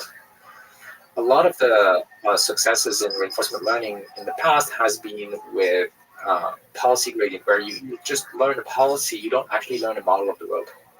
But there are lots of issues with that, and we don't know how to do model-based RL right now. But I think this is where we have to go in order to build models that can generalize faster and better, like to new distributions, that capture, to some extent at least, the underlying causal mechanisms in the world. Last question. What made you fall in love with artificial intelligence? If you look back, what was the first moment in your life when you when you were fascinated by either the human mind or the artificial mind? You know, when I was an adolescent, I was reading a lot, and then I started reading science fiction. There you go. Yeah, I got that's it. That's where I got hooked. And then you know, I had one of the first personal computers, and I got hooked in programming. And so it just, you know, start with fiction and then make it a reality. That's right. Yosha, thank you so much for coming today. My pleasure.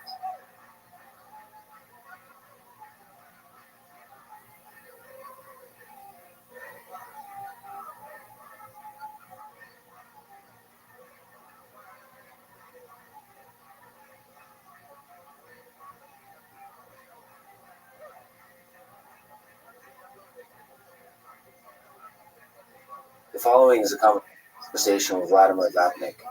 He is the co-inventor of support vector machine, support vector clustering, VC theory, and many foundational ideas in statistical learning.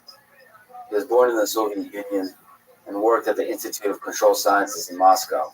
Then, in the United States, he worked at AT&T, NEC Labs, Facebook Research, and now is a professor at Columbia University. His work has been cited over 170,000 times. He has some very interesting ideas about artificial intelligence and the nature of learning, especially on the limits of our current approaches and the open problems in the field. This conversation is part of MIT course on Artificial General Intelligence and the Artificial Intelligence Podcast. If you enjoy it, please subscribe on YouTube or rate it on iTunes or your podcast provider of choice.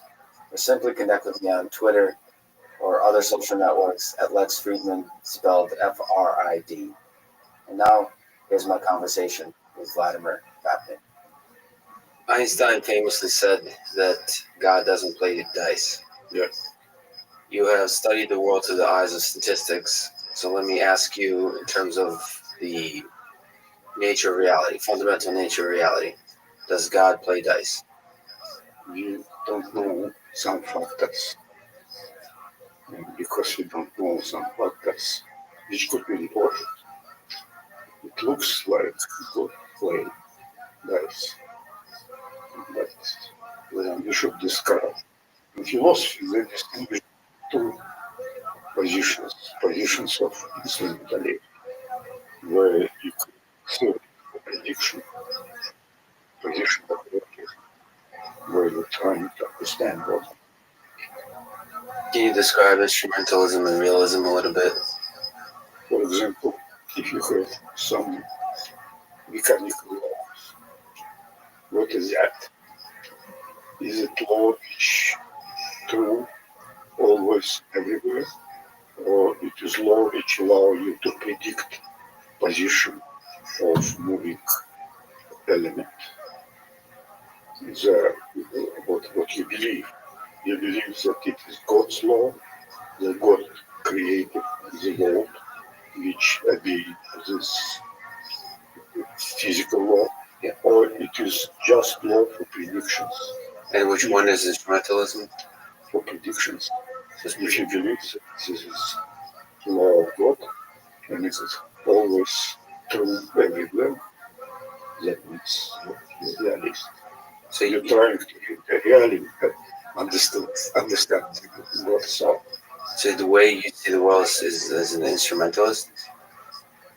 You know, I'm working for some model of machine learning.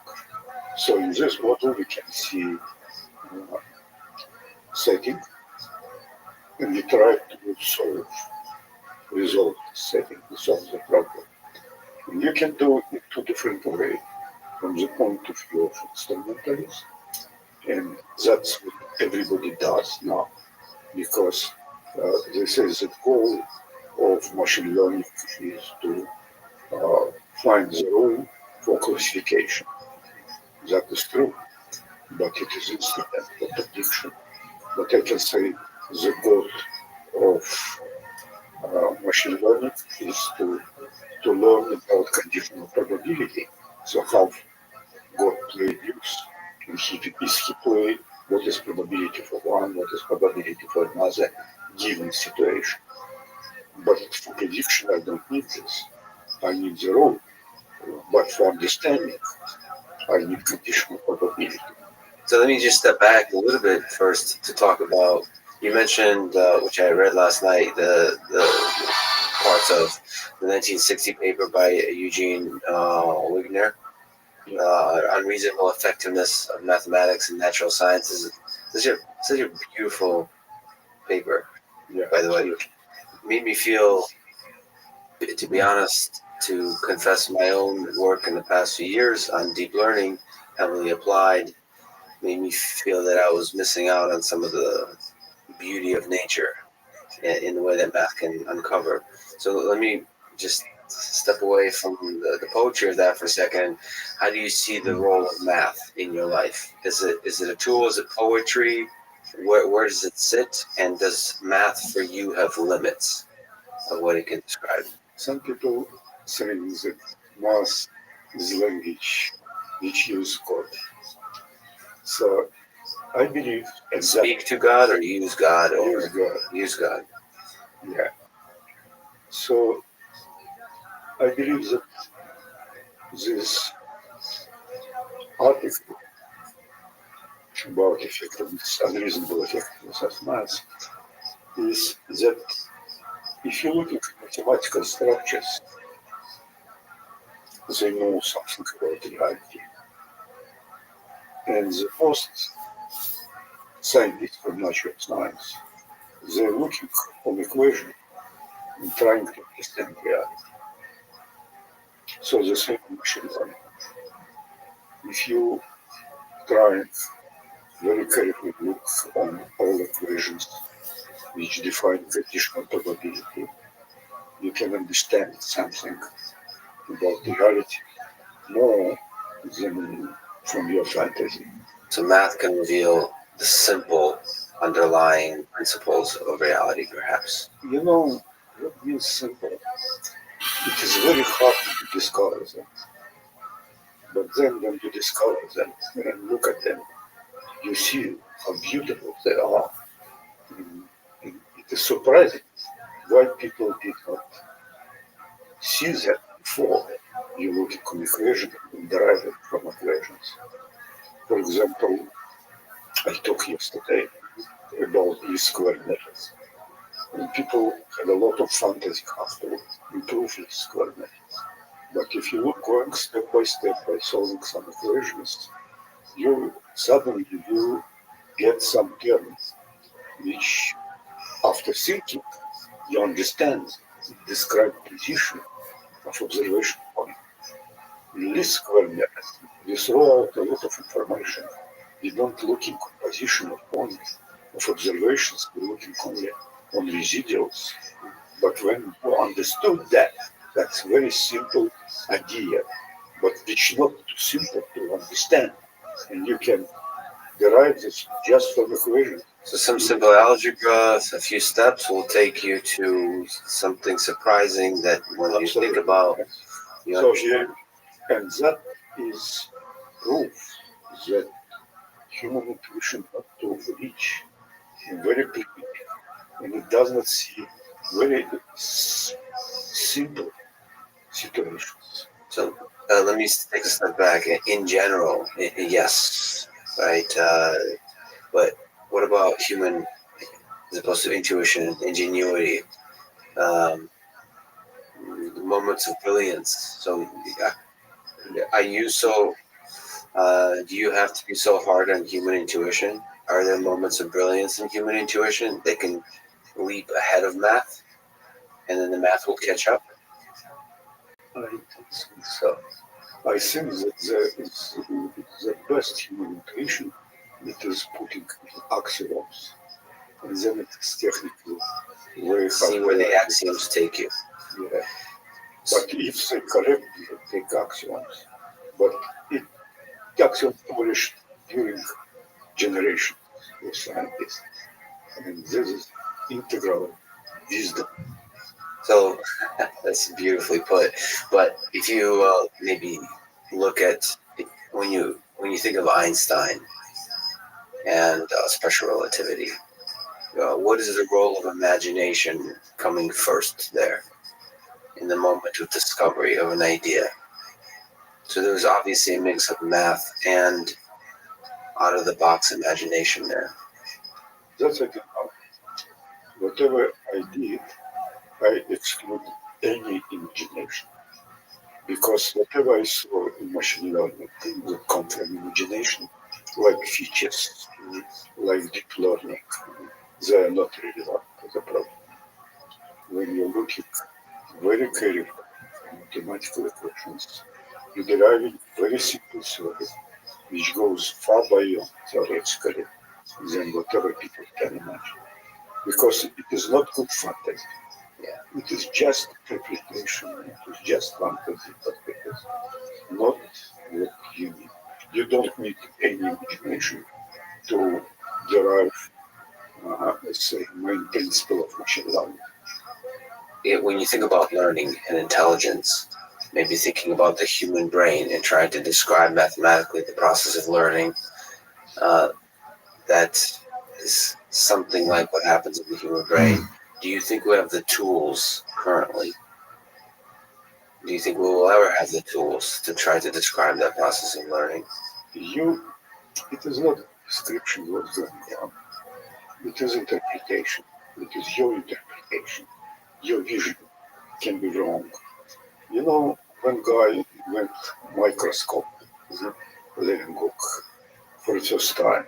Only he got this instrument and nobody, and he kept secret about microscope.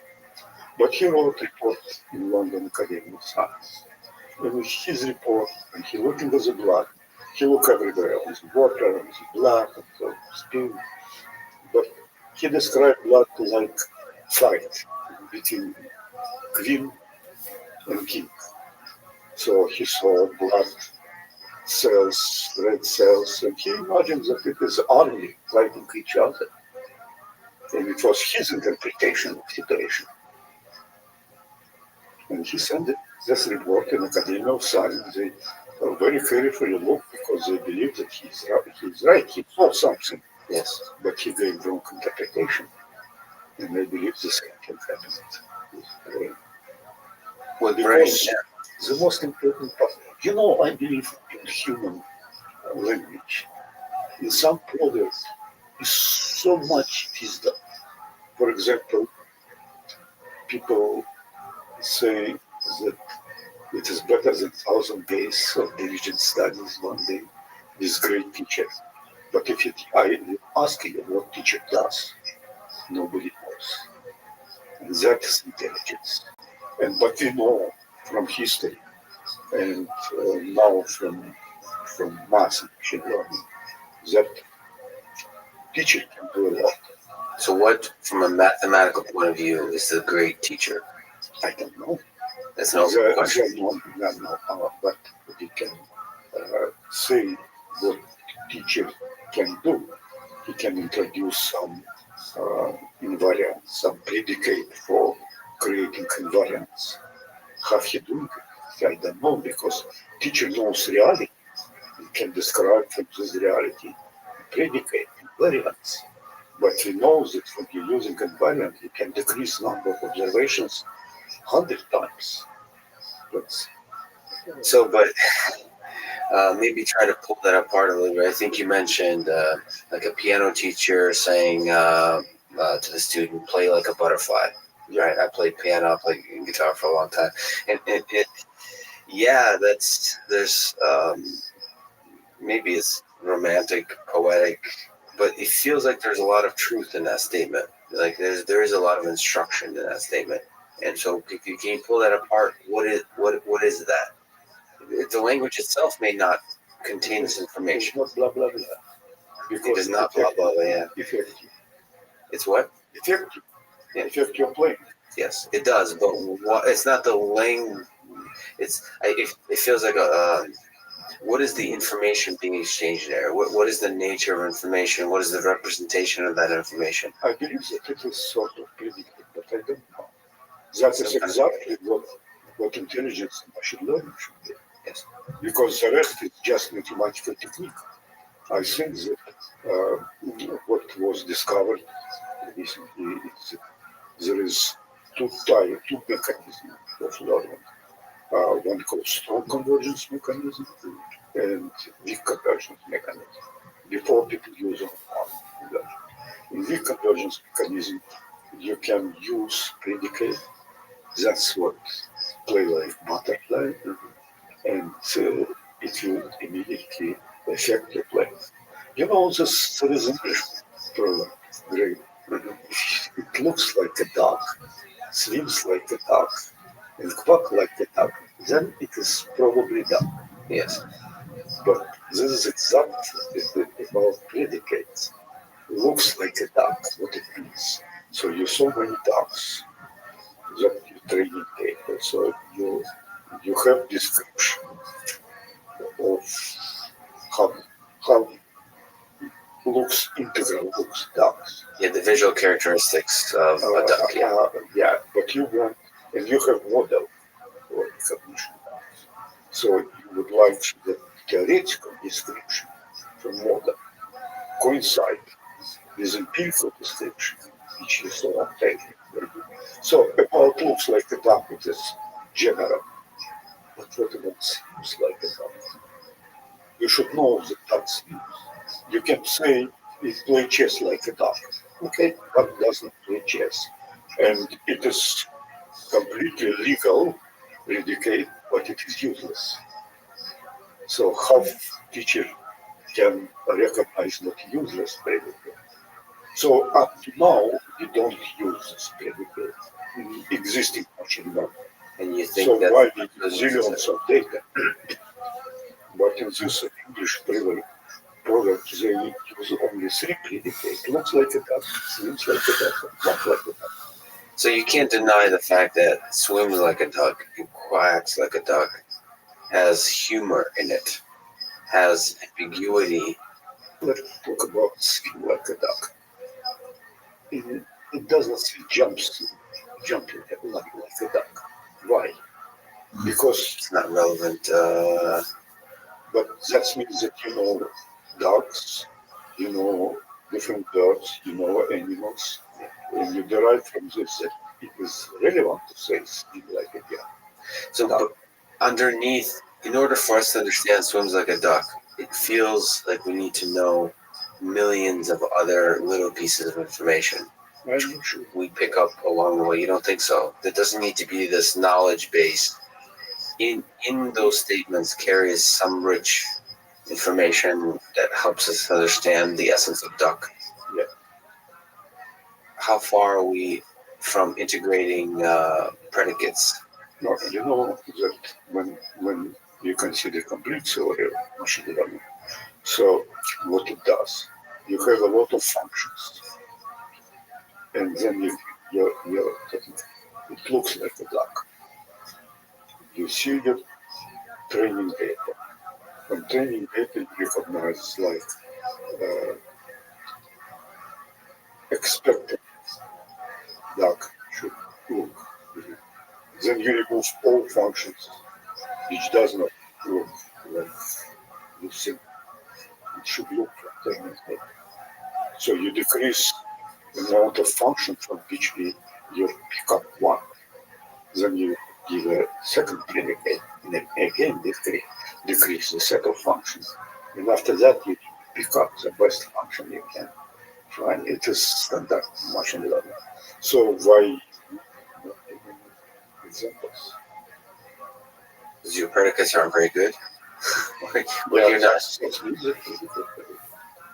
Because every predicate is invented to decrease admissible set of functions. So you talk about admissible set of functions and you talk about good functions. So what makes a good function? So admissible set of functions is set of functions which has small capacity or small diversity, small VC dimension, which contain good function inside. So by the way, for people who don't know, VC, you're the V in the VC. So how would you describe to a layperson what VC theory is? How would you describe VC? Machine. So machine capable to pick up one function from that admissible set of functions. But set of admissible functions can be big. So they contain all continuous functions and its users. You don't have so many examples to pick up function. But it can be small, we call it capacity, but maybe better called diversity. So not very different function in the set. It's infinite set of functions, but not very diverse. So it is small DC dimension. When DC dimension is small, you need you need small amount of training data. So the goal is to create a reasonable set of functions which is have small DC dimension and contain good function. Then you will be able to pick up the function using small amount of observations. So that is the task of learning. Yeah. Is creating a set of admissible functions that has a small VC dimension, and then you figure out a clever way of picking up. No, that is goal of learning, which I formulated yesterday. Yeah. Statistical learning theory does not involve in creating admissible set of functions. In classical learning theory, everywhere, 100% in textbook, the set of functions, admissible set of functions is given. But this is science about nothing, because the most difficult problem to create admissible set of functions, given, say, a lot of functions, continuous set of functions, create admissible set of functions, that means that it has finite VC dimension, small VC dimension, and contain good function. So this was out of consideration. So what's the process of doing that? I mean, it's fascinating. What is the process of creating this admissible set of functions? That is invariant. That's invariance. Can you describe invariance? Yeah, you're looking of properties of training data, and properties means that you they have some function, and you just count what is average value of function in training data. You have model and what is expectation of this function in the model, and they should coincide. So the problem is about how to pick up function. It can be any function. In fact, it is true for all functions. But because when I talk that, say, duck does not jump, so you don't ask question, jump like a duck, because this trivially does not jump, it doesn't help you to recognize it. But you know something, which question to ask.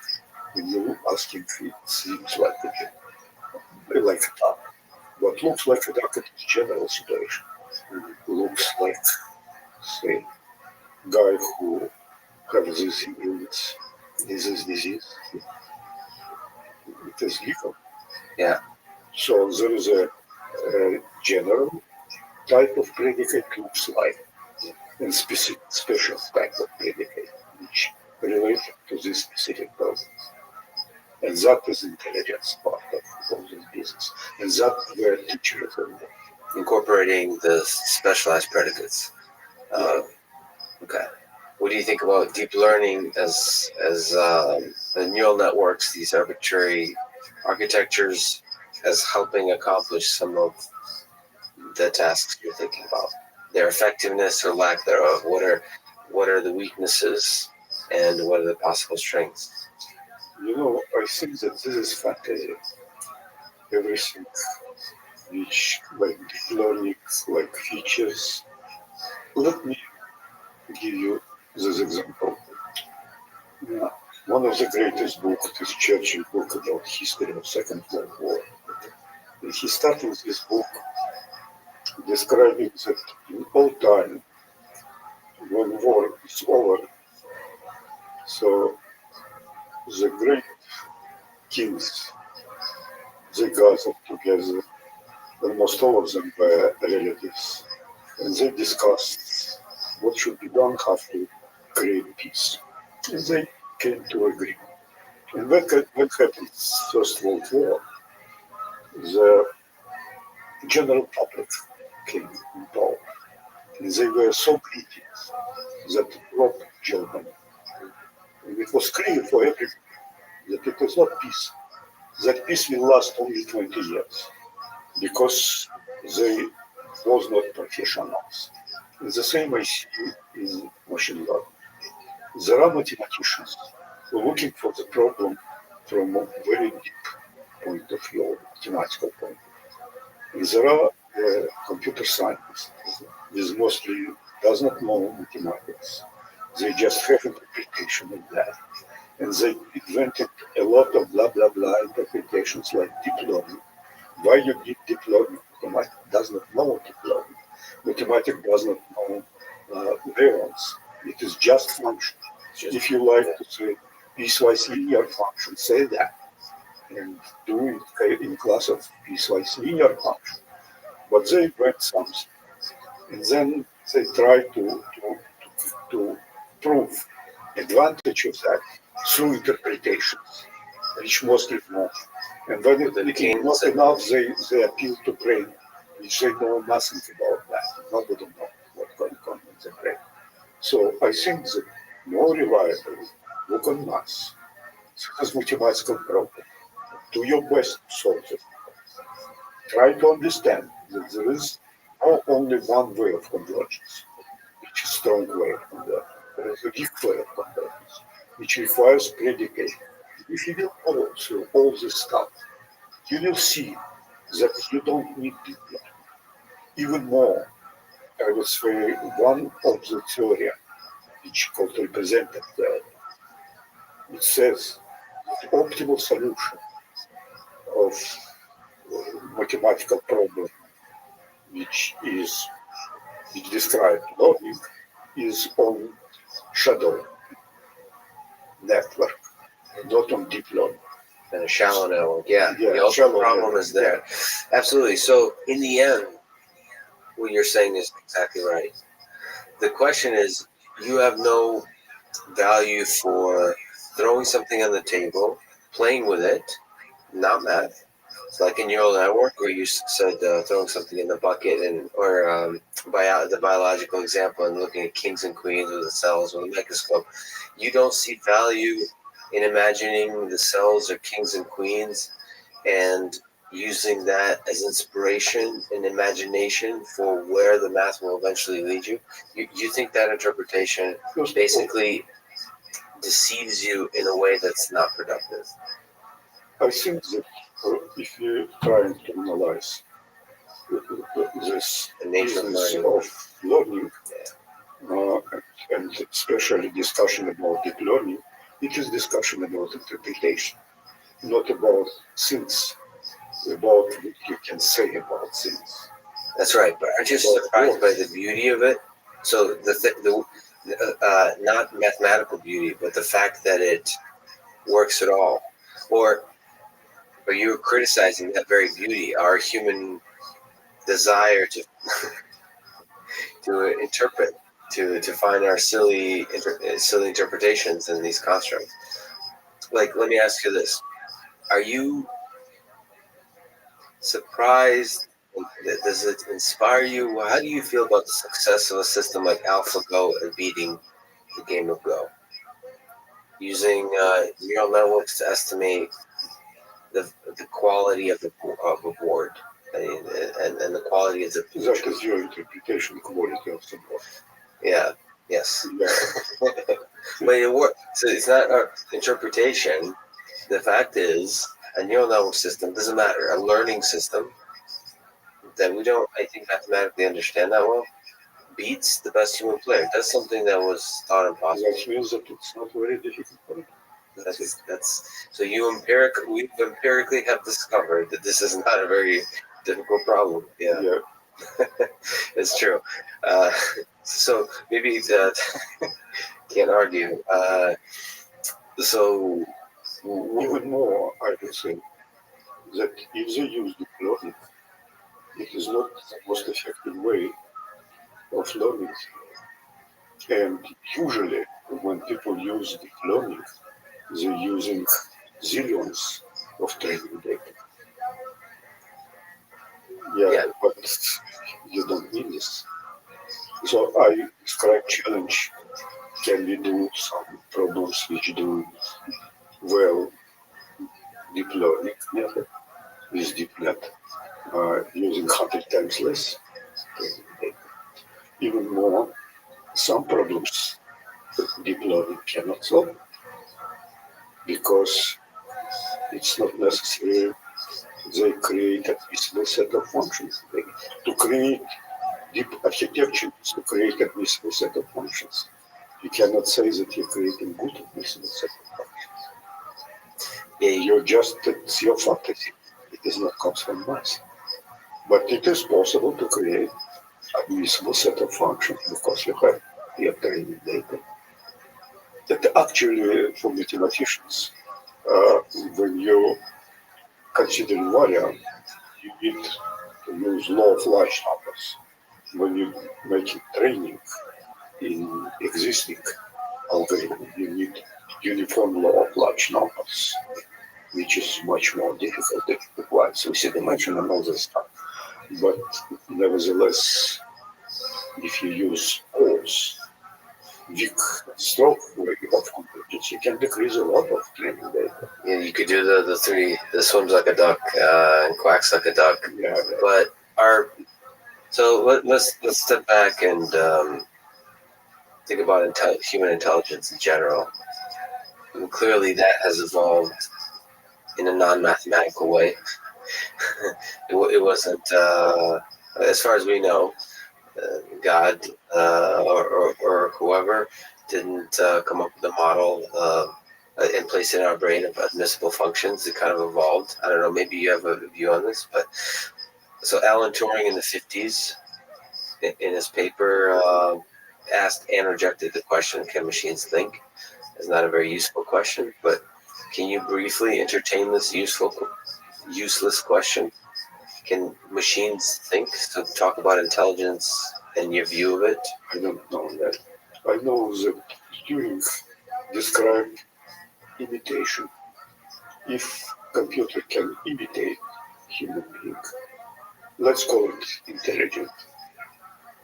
And he understands that it is not thinking computer. Yes. He completely understands what he did. But he set up problem of imitation.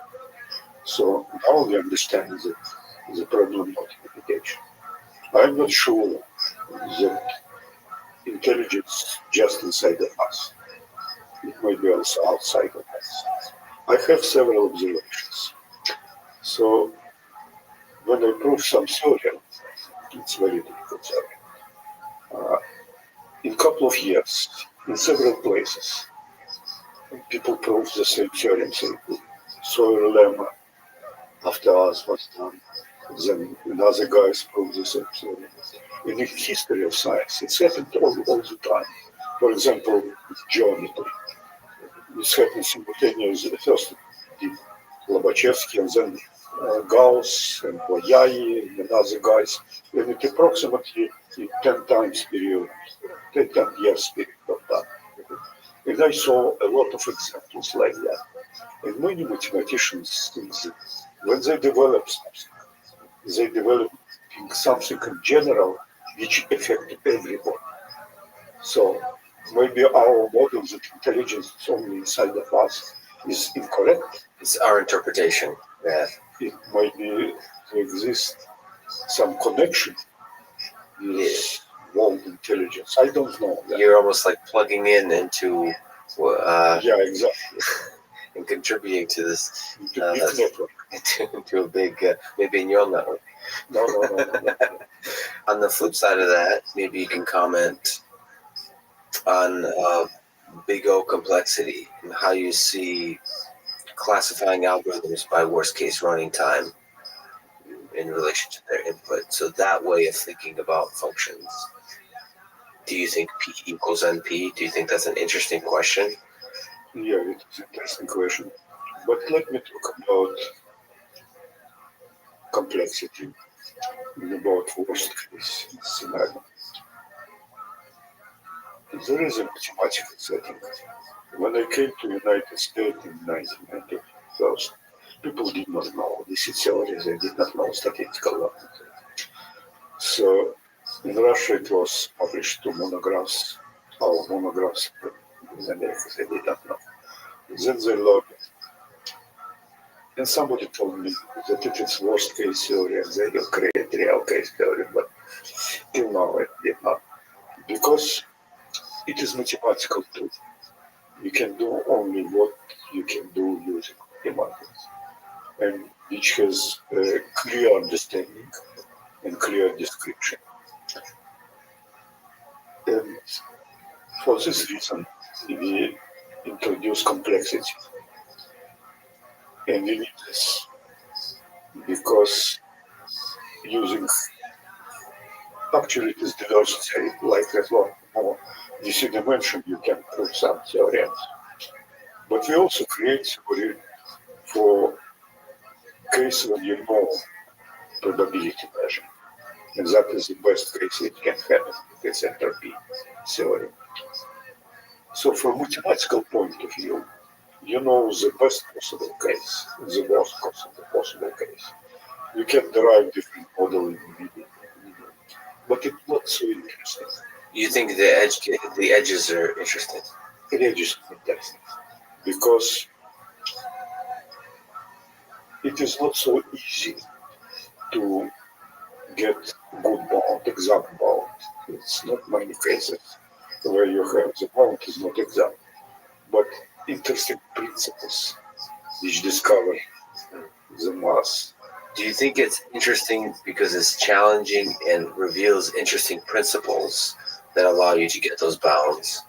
Or do you think it's interesting because it's actually very useful for understanding the essence of a function, of an algorithm? So it's like me judging your life as a human being by the worst thing you did and the best thing you did versus all the stuff in the middle. It seems not productive.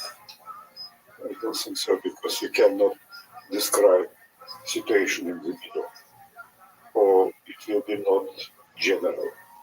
So you can describe edge cases, and it is clear it has some model, but you cannot describe model for every new case.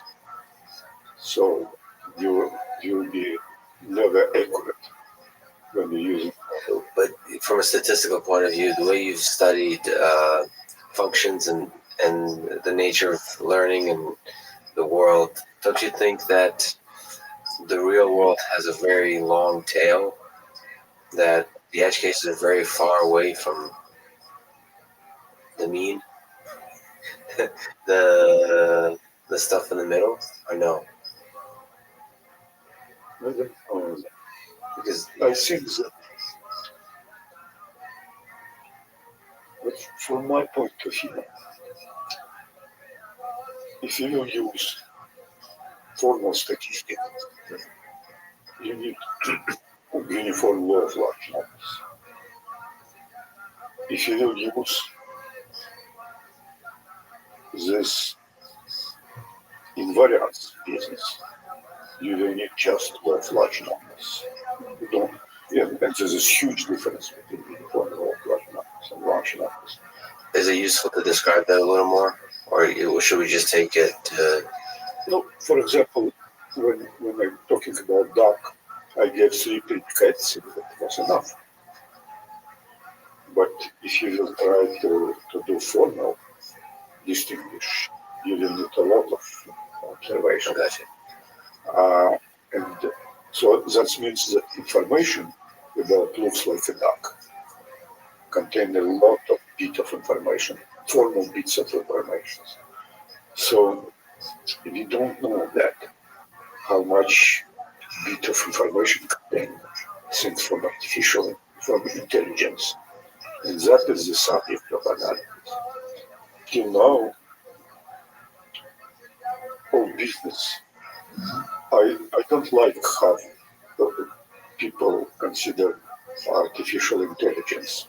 They consider us some codes which imitate activity of human being. It is not science. It is applications. You would like to imitate work. It is very useful, good problem, but you need to learn something more. How people try to do, how people can to develop, say, predicates, swims like a duck, or play like butterfly, or something like that. Then not the teacher tells you how it came in his mind, how he chooses image. So that process, That's his problem of intelligence. that is the problem of intelligence. And you see that connected to the problem of learning? Absolutely. Are they? Because you immediately give this predicate, like specific predicate, sleeps like a dog, or quack like a dog. It was chosen somehow. So what is the line of work, would you say, if you were to formulate as a set of open problems that will take us there? Will to play like a butterfly, will get a system to be able to. Let's separate two stories. One mathematical story, that if you have predicate, we can do something. And another story, how to get predicate. It is intelligence problem, and people even did not start understanding intelligence. Because to understand intelligence, first of all, try to understand what do teachers, how teachers teach, why one teacher better than another one. Yeah, so you think we really even haven't started on the journey of generating the predicates? No, we don't understand. We even don't understand that this problem exists. Because did you do? Yeah. No, I just know name. Yeah. I want to understand why one teacher better than another, and how affect teacher student. It is not because he repeating the problem which is in textbook. He makes some remarks. He makes some philosophy. Yeah, that's a beautiful. So it is a formulation of a question that is the open problem. Why is one teacher better than another? Right. What he does better. Yeah. Why at every level? How do they get better? What does it mean to be better? The whole. Yeah. From whatever model I have, one teacher can give a very good predicate. One teacher can say swims like a duck, and another can say jump like a duck. And jump like a duck carries zero information. Yeah. So what is the most exciting problem in statistical learning you've ever worked on or are working on now? I just finished this invariant story. And I'm happy that I believe that it is ultimate learning story. At least I can show that there are no another mechanism, only two mechanisms. But they separate statistical part from intelligent part. And I know nothing about intelligent part. And if we will know this intelligent part, so it will help us a lot in teaching, in learning. In learning. Yeah. You know we'll know it when we see it? So for example, I told the last slide was the challenge. So you have the NIST digit recognition problem. And deep learning claims that they did it very well, say 99.5% of the correct answers. But they use 60,000 observations. Can you do the same 100 times less? But incorporating invariants, what it means, digit 1, 2, 3, go. Yeah. Just looking at that, explain me which invariant I should keep. To use 100 examples, or say 100 times less examples to do the same job. Yeah, that last slide, unfortunately, your talk ended quickly, but that last slide was a powerful open challenge. and a formulation of Yeah. the No, essence. that is exact problem of intelligence. Because everybody, when machine learning started and was developed by mathematicians, they immediately recognized that we use much more training data than human beings. But now again, we came to the same stuff. Have to decrease. And that is problem of learning. It is not like in deep learning they use zillions of training data. Because maybe zillions not enough if you have a good invariance. Maybe you will never collect some number of observations. But now it is a question to intelligence how to do that. Because statistical part is ready. As soon as you supply us with predicate, we can do a good job with small amount of observations. And the very first challenge is well-known digit recognition. And you know digits.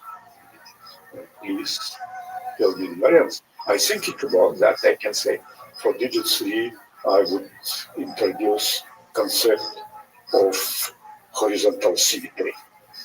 So the digit 3 has horizontal symmetry, say more than say digit 2 or something like that. But as soon as I get the horizontal symmetry, I can mathematically invent a lot of measure of horizontal symmetry or vertical symmetry or diagonal symmetry, whatever, if I have a deal of symmetry. But what else? Looking on digit, I see that it is meta predicate, which is not shape. It is something like symmetry, like how dark is whole picture, something like that, which can still rise a predicate. You think such a predicate could rise out of something that's not general, meaning it feels like for me to be able to understand the difference between a 2 and a 3, I would need to have had a childhood of 10 to 15 years playing with kids, going to school, being yelled by parents, all of that, walking, jumping, looking at ducks, and then I would be able to generate the right predicate for telling the difference between 2 and a 3. Or do you think there's a more efficient way? I know for sure that you must know something more than digits. Yes. That's a powerful statement. Yeah, but maybe there are several languages or description these elements of digits. So I'm talking about symmetry, about properties of geometry, I'm talking about something abstract. I don't know. But this is a problem of intelligence. So in one of our articles, it is trivial to show that every example can carry not more than one bit of information in real. Because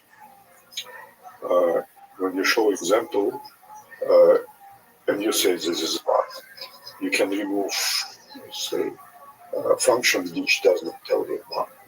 Say, the best strategy, if you can do it perfectly, it's remove half of the one. But when you use one predicate, which looks like a duck, you can remove much more functions from half. And that means that it contains a lot of bit of information from formal point of view. But when you have a general picture of what you want to recognize, a general picture of the world, can you invent this predicate?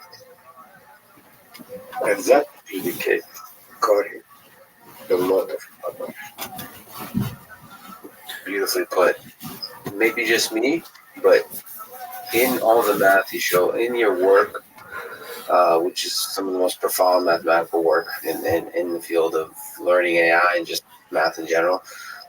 I hear a lot of poetry and philosophy. You really kind of to talk about philosophy of science.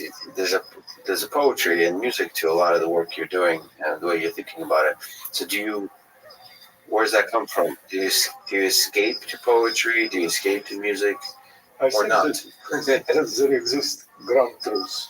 There exists ground truth. Yeah, and that can be seen everywhere. The smart guy, philosopher, sometimes I surprised how they deep see. Sometimes I see that some of them are completely out of subject. But the ground truth I see music. Music is a ground truth? Yeah. And in poetry, many poets, they believe that they take dictation. So what piece of music, as a piece of empirical evidence, gave you a sense that they are they're touching something in the ground truth? It is structure. The structure. Yeah, The math of when you're music. listening to Bach, Yeah, Bach. you see the structure. Yeah. Very clear, very classic, very simple. And the same in math, when you have axioms in geometry, you have the same feeling. Yeah. And in poetry, sometimes this is the same. Yeah. And if you look back at your childhood, you grew up in Russia, you maybe were born as a researcher in Russia, you developed as a researcher in Russia, you came to the United States and a few places. If you look back, what was some of your happiest moments as a researcher? Some of the most profound moments, not in terms of their impact on society, but in terms of their impact on how damn good you feel that day and you remember that moment. You know, every time when you found something, it is great. It's in life. Every simple things. Just But even my general feeling is that most of my time was work.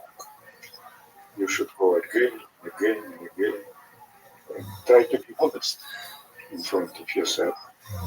Not to make interpretation, but try to understand that related to ground truths. It is not my blah blah blah interpretation and something like that. But you're allowed to get excited at the possibility of discovery. Oh yeah. You have to double check it, but no. But how it is related to another ground truths? Is it just temporary or it's for forever? You know, you always have a feeling when you found something. How big is that? So 20 years ago, when we discovered statistical learning theory, nobody believed, except for one guy, Rabbi, from MIT. And then in 20 years, it became fashion. And the same is support vector machines. That's kernel machines. So with support vector machines and learning theory, when you were working on it, you had a sense of the profundity of it, how that this seems to be right. This seems to be powerful. Right. Absolutely. Immediately. I recognize that it will last forever. And now, when I found this invariant story, you feel the so same? I have a feeling that it is completely wrong. Because I have tools, there are no different mechanisms. You can have some, say, cosmetic improvement you can do, but in terms of invariance, you need both variance and statistical learning, and they should work together. But also, I'm happy that we can formulate what is intelligence with that, and to separate from technical one. Absolutely.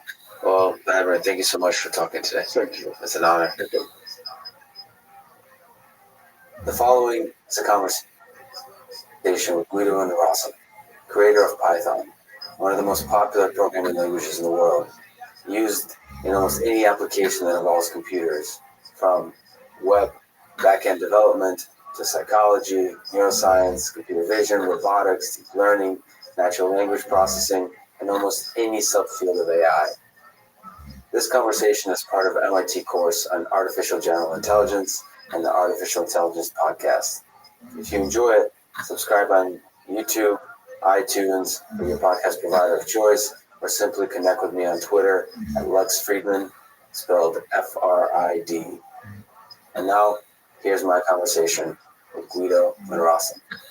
You were born in the Netherlands in 1956. Your parents and the world around you was deeply impacted by World War II, as was my family from the Soviet Union. So with that context, what is your view of human nature? Are some humans inherently good and some inherently evil, or do we all have both good and evil within us? Ouch. I did not expect such a deep one. I guess we all have good and evil potential in us, and a lot of it depends on circumstances and context.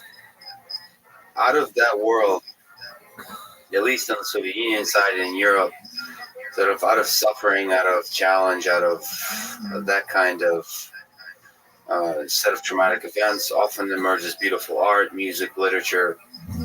In an interview I read or heard, you said you enjoyed Dutch literature when you were a child. Mm-hmm. Can you tell me about the books that had an influence on you in your childhood? Well, as a teenager, my favorite Dutch author was a guy named Willem Frederik Hermans, whose writing, certainly his early novels, were all about sort of ambiguous things that happened during World War II. I think he was a young adult during that time, and he wrote about it a lot, and very interesting, very good books, I think. In a nonfiction way? No, it was all fiction, but it was very much set in the ambiguous world of resistance against the Germans, where often you couldn't tell whether someone was truly in the resistance or really a spy for the Germans. And some of the characters in his novels sort of cross that line, and you never really find out what exactly happened. And in his novels, there's always a good guy and a bad guy. The nature of good and evil, is it clear there's a hero? No, his heroes are often his main characters are often anti-heroes. And so they're not very heroic.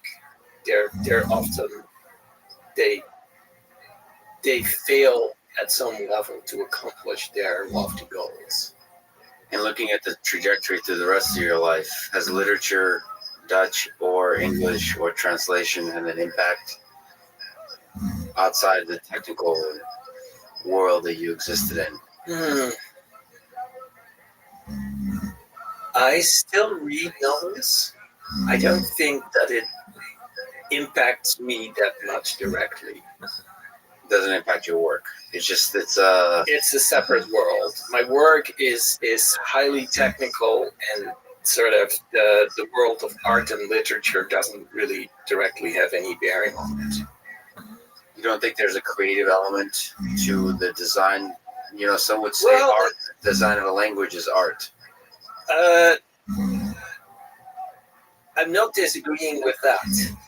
I'm just saying that sort of I don't feel direct influences from more traditional art. Right. Of course, you don't feel doesn't mean it's not somehow deeply there in your subconscious. Who knows? So let's go back to your early teens. Your hobbies were building electronic circuits, building mechanical models. What, if you could just put yourself back in mind of that young Guido, 12, 13, 14, was that grounded in a desire to create a system, so to create something, or was it more just tinkering, just the joy of puzzle solving? I think it was more the latter, actually. Maybe towards the end of my high school period, I felt confident enough that I designed my own circuits that were sort of interesting, somewhat. But a lot of that time, I literally just took a model kit and followed the instructions, putting the things together. I mean, I think the first few years that I built electronics kits, I really did not have enough understanding of sort of electronics to really understand what I was doing.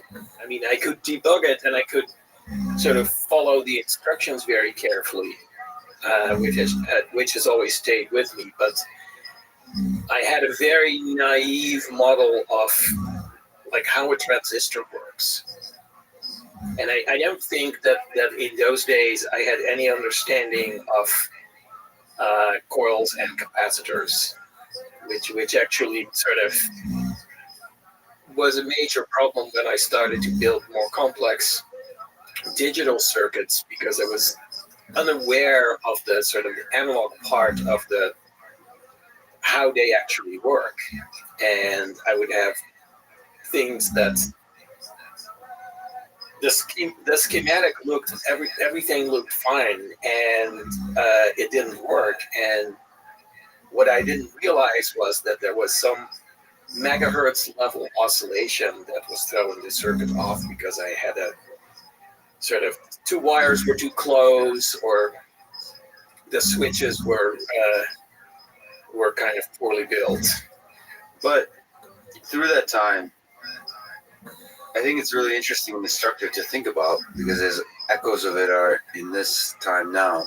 So in the 1970s, the personal computer was being born. So did you sense, in tinkering with these circuits, did you sense the encroaching revolution in personal computing? So if at that point we would sit you down and ask you to predict the 80s and the 90s, do you think you would be able to do so successfully, to unroll the process?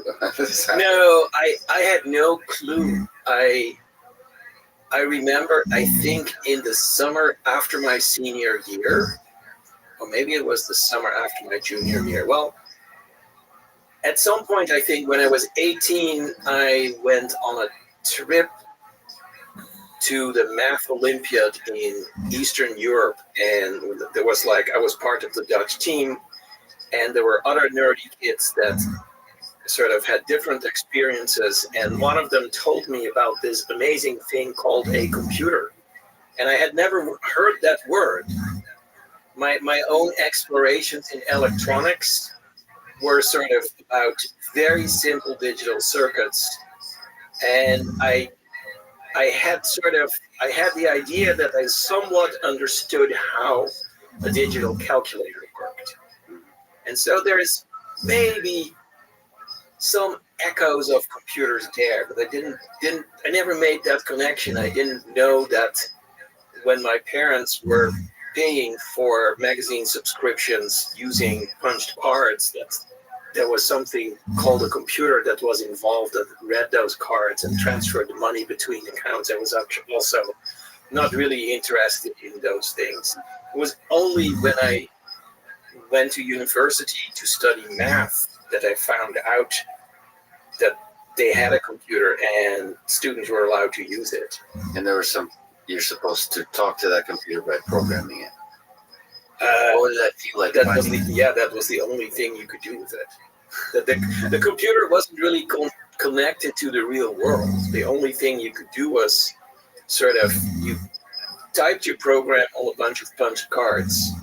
You gave the punched cards to the operator, and an hour later, the operator gave you back your printout. And so all you could do was write a program that did something very abstract.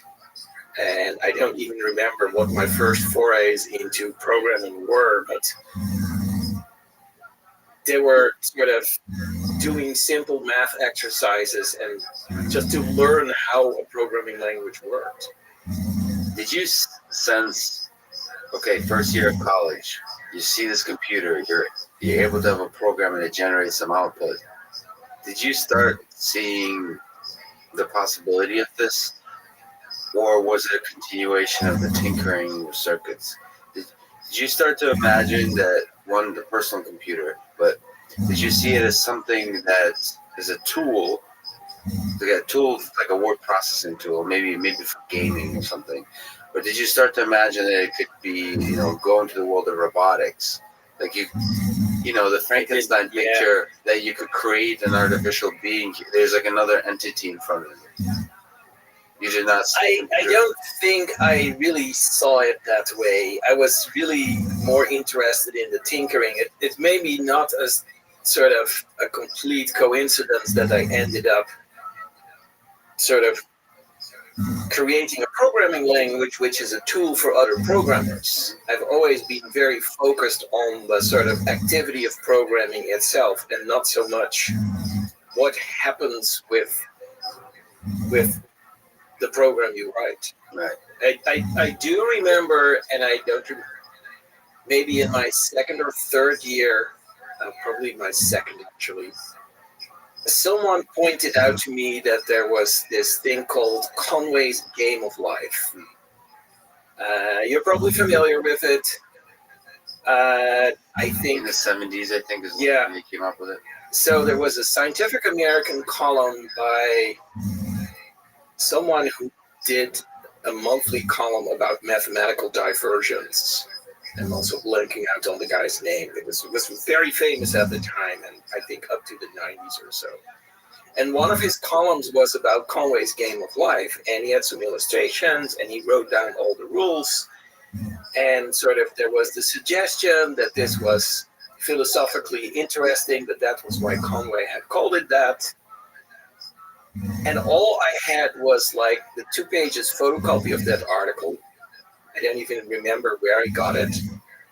But it spoke to me, and I remember implementing a version of that game for the batch computer we were using, where I had a whole Pascal program that sort of read an initial situation from input and read some numbers that said, do so many generations and print every so many generations. And then out would come pages and pages of sort of things. And different kinds.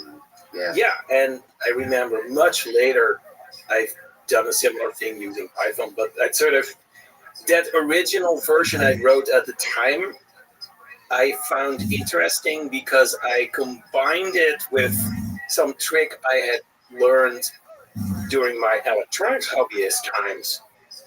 I essentially, first on paper, I designed a simple circuit built out of logic gates that took 9 bits of input, which is the sort of the cell and its neighbors, and produced the new value for that cell. And it's like a combination of a half adder and some other clipping. No, it's actually a full adder.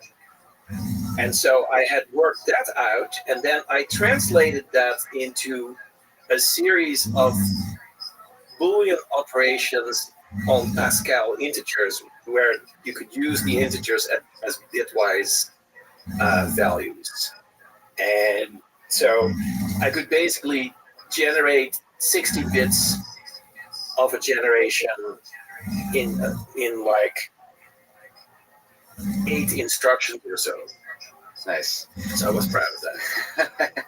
It's funny that you mentioned. So for people who don't know, Conway's Game of Life is it's a cellular automata where there's like single compute units that kind of look at their neighbors and figure out what they look like in the next generation based on the state of their neighbors in this deeply distributed system, in concept at least.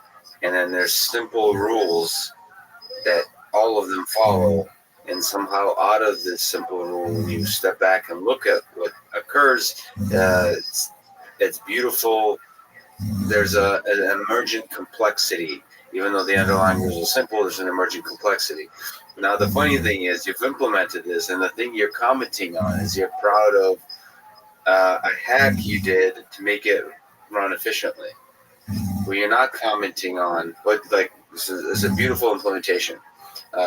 You're not commenting on the fact that there's an emergent complexity that you've coded a simple program, and when you step back, you print out this following generation after generation. That's stuff that you may have not predicted would happen is happening, right? And there was that magic.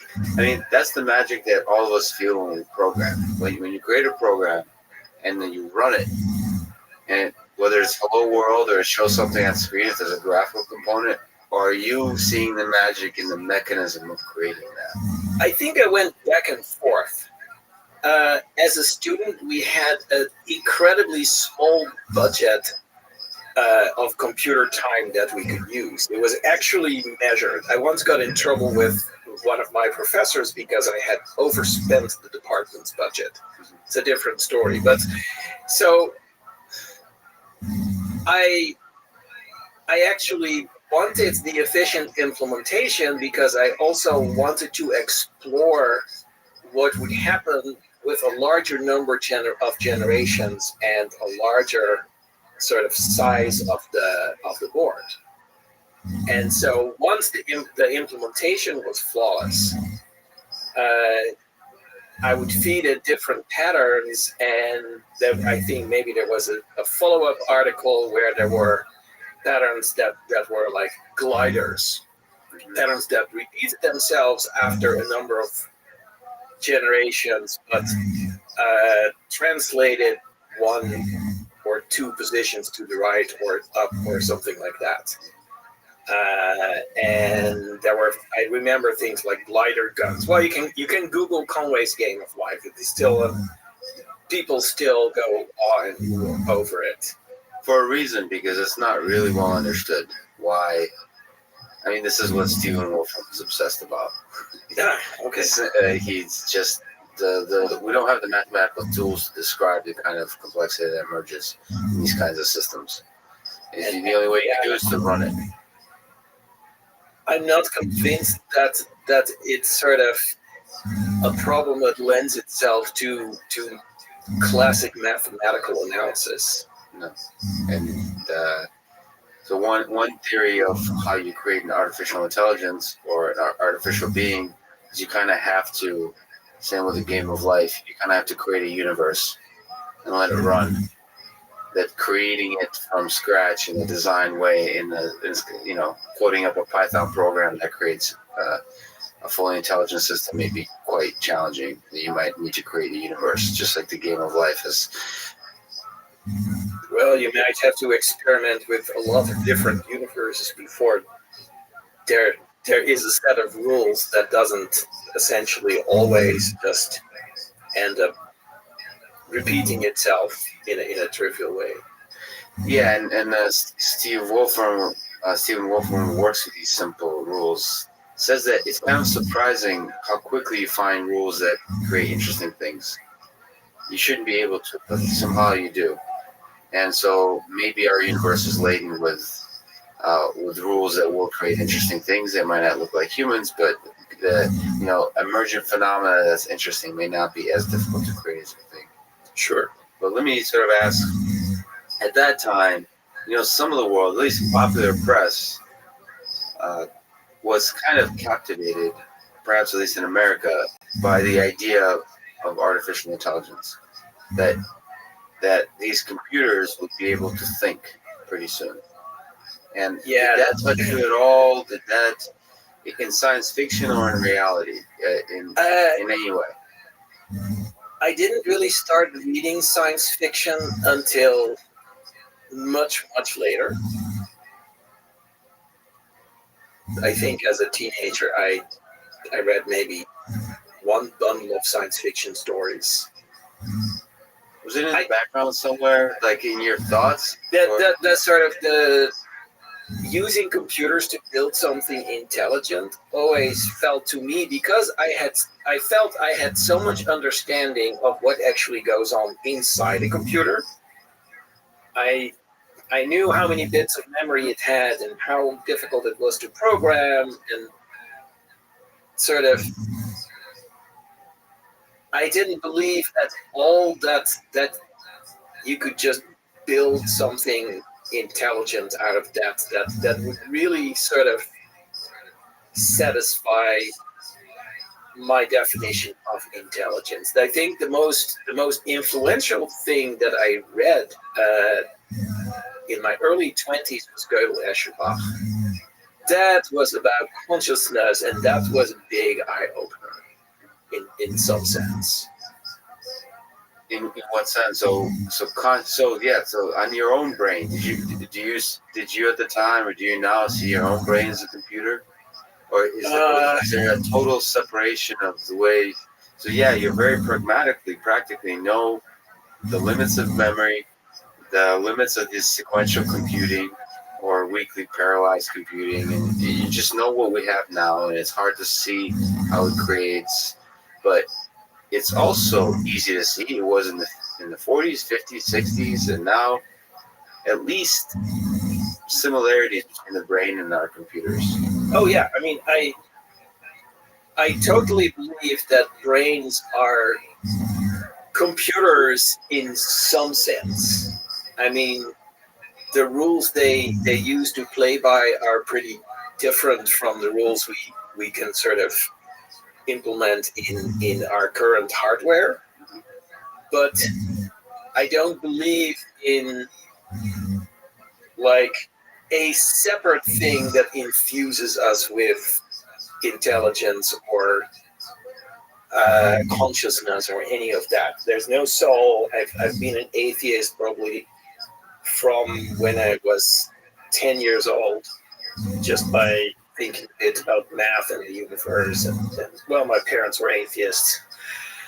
Now I know that you could be an atheist and still believe that there is something sort of about intelligence or consciousness that cannot possibly emerge from a fixed set of rules. I am not in that camp. I totally see that sort of, given how many millions of years evolution took its time, DNA is a particular machine that sort of encodes information and an unlimited amount of information in chemical form, and has figured out a way to replicate itself. I thought that was, maybe it's 300 million years ago, but I thought it was closer to half a billion years ago that sort of originated, and it hasn't really changed. The sort of the structure of DNA hasn't changed ever since. That is like our binary code that we have in hardware. I mean, the basic programming language hasn't changed, but maybe the programming itself obviously did sort of it happened to be a set of rules that was good enough to sort of develop endless variability and sort of the idea of self-replicating molecules competing with each other for resources, and one type eventually sort of always taking over. That happened before there were any fossils, so we don't know how that exactly happened, but I believe it's clear that did happen. And can you comment on consciousness and how you see it? Because I think we'll talk about programming quite a bit. We'll talk about, intelligence connecting to programming fundamentally, but consciousness is this whole other thing. Do you think about it often as a developer of a programming language and and as a human? Those are pretty sort of separate topics. My line of work, working with programming, does not involve anything that goes in the direction of developing intelligence or consciousness. But sort of privately, as an avid reader of popular science writing, I have some thoughts which is mostly that I don't actually believe that consciousness is an all or nothing thing. I have a feeling that, and I forget what I read that influenced this, but I feel that if you look at a cat or a dog or a mouse, they have some form of intelligence. If you look at a fish, it has some form of intelligence. And that evolution just took a long time, but I feel that the sort of the evolution of more and more intelligence that led to sort of the human form of intelligence followed the evolution of the senses, especially the visual sense. I mean, there is an enormous amount of processing that's needed to interpret a scene, and humans are still better at that than computers are. Yeah, and so and I have a feeling that there is a sort of the reason that like mammals is in particular developed the levels of consciousness that they have, and that eventually going from intelligence to self-awareness and consciousness, has to do with sort of being a robot that has very highly developed senses. There's a lot of rich sensory information coming in. So that's a really interesting thought that whatever that basic mechanism of DNA, whatever that basic building blocks of programming is, if you just add more abilities, more high resolution sensors, more sensors, you just keep stacking those things on top, that this basic programming in trying to survive develops very interesting things that start to us humans to appear like intelligence and consciousness. Yeah, so in as far as robots go, I think that the self-driving cars have the sort of the greatest opportunity of developing something like that, because when I drive myself, I don't just pay attention to the rules of the road. I also look around and I get clues from that. Oh, this is a shopping district. Oh, here's an old lady crossing the street. Oh, here's someone carrying a pile of mail. There's a mailbox. I bet you they're going to cross the street to reach that mailbox. And I slow down, and I don't even think about that. Yep. And so there's so much where you turn your observations into an understanding of what other consciousnesses are going to do, or what other systems in the world are going to be. Oh, that tree is going to fall. Yeah, I see I see much more of I expect somehow that if anything is going to become conscious, it's going to be the self-driving car and not the network of a bazillion computers in a Google or Amazon data center that are all networked together to do whatever they do. So in that sense, so you actually highlight, that's why I work in autonomous vehicles, you highlight a big gap between what we currently can't do and what we truly need to be able to do to solve the problem. Under that formulation, then consciousness and intelligence is something that basically a system should have in order to interact with us humans, as opposed to some kind of abstract notion of consciousness. Consciousness is something that you need to have to be able to empathize, to be able to understand what the fear of death is, all these aspects that are important for interacting with pedestrians. You need to be able to do basic computation based on our human desires and flaws. If you sort of, yeah, if you look at the dog clearly knows. I mean, I'm not a dog owner, but I have friends who have dogs. The dogs clearly know what the humans around them are going to do, or at least they have a model of what those humans are going to do, and they learn. Some dogs know when you're going out, and they want to go out with you. They're sad when you leave them alone. They cry. They're afraid because they were mistreated when they were younger. We don't assign sort of consciousness to dogs, or at least not all that much. But I also don't think they have none of that. So I think it's consciousness and intelligence are not all or nothing. The spectrum. It's really interesting.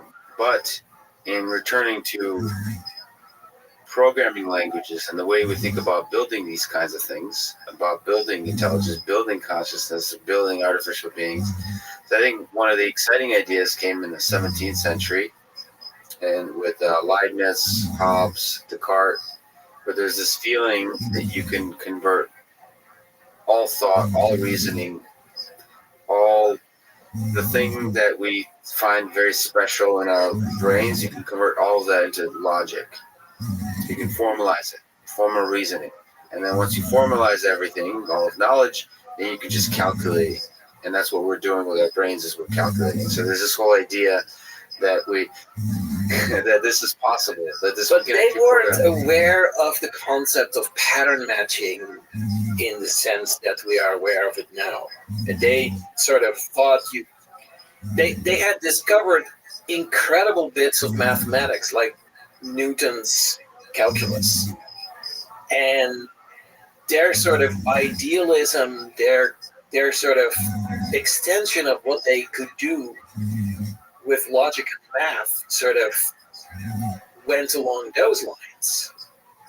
And they thought there's like, yeah, logic, there's like a bunch of rules and a bunch of input. They didn't realize that how you recognize a face is not just a bunch of rules, but is a shit ton of data, plus a circuit that sort of interprets the visual clues and the context and everything else, and somehow can massively parallel pattern match against stored rules. I mean, but if I see you tomorrow here in front of the Dropbox office, I might recognize you.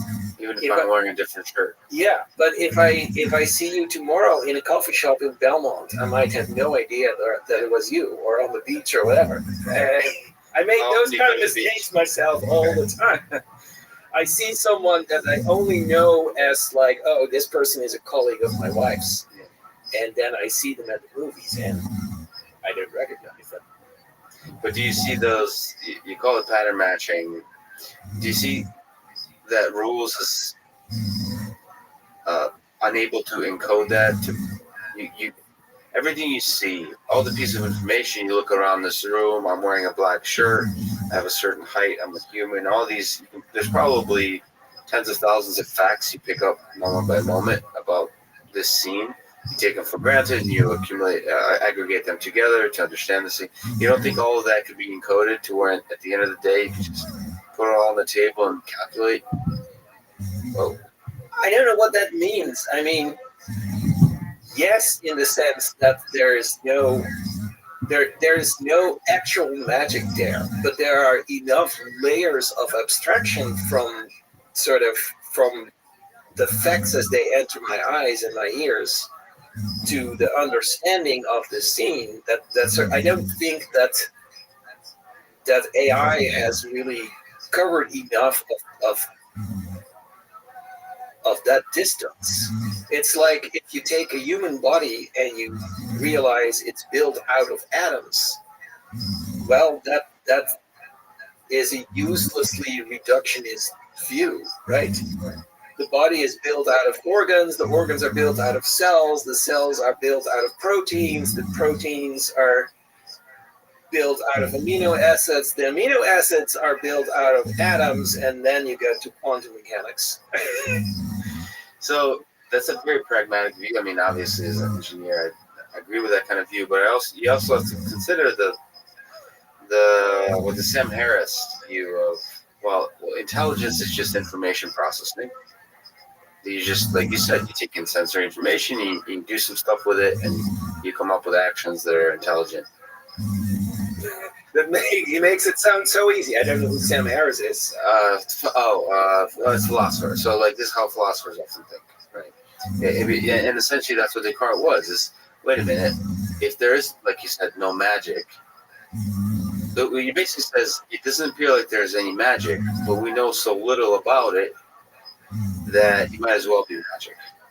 So just because we know that we're made of atoms, just because we know we're made of organs, the fact that we know very little how to get from the atoms to organs in a way that's recreatable means that you shouldn't get too excited just yet about the fact that you figured out that we're made of atoms. Right, and the same about taking facts as our sensory organs take them in and turning that into reasons and actions.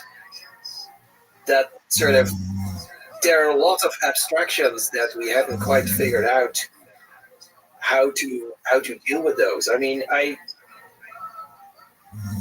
sometimes I don't know if I can go on a tangent or not.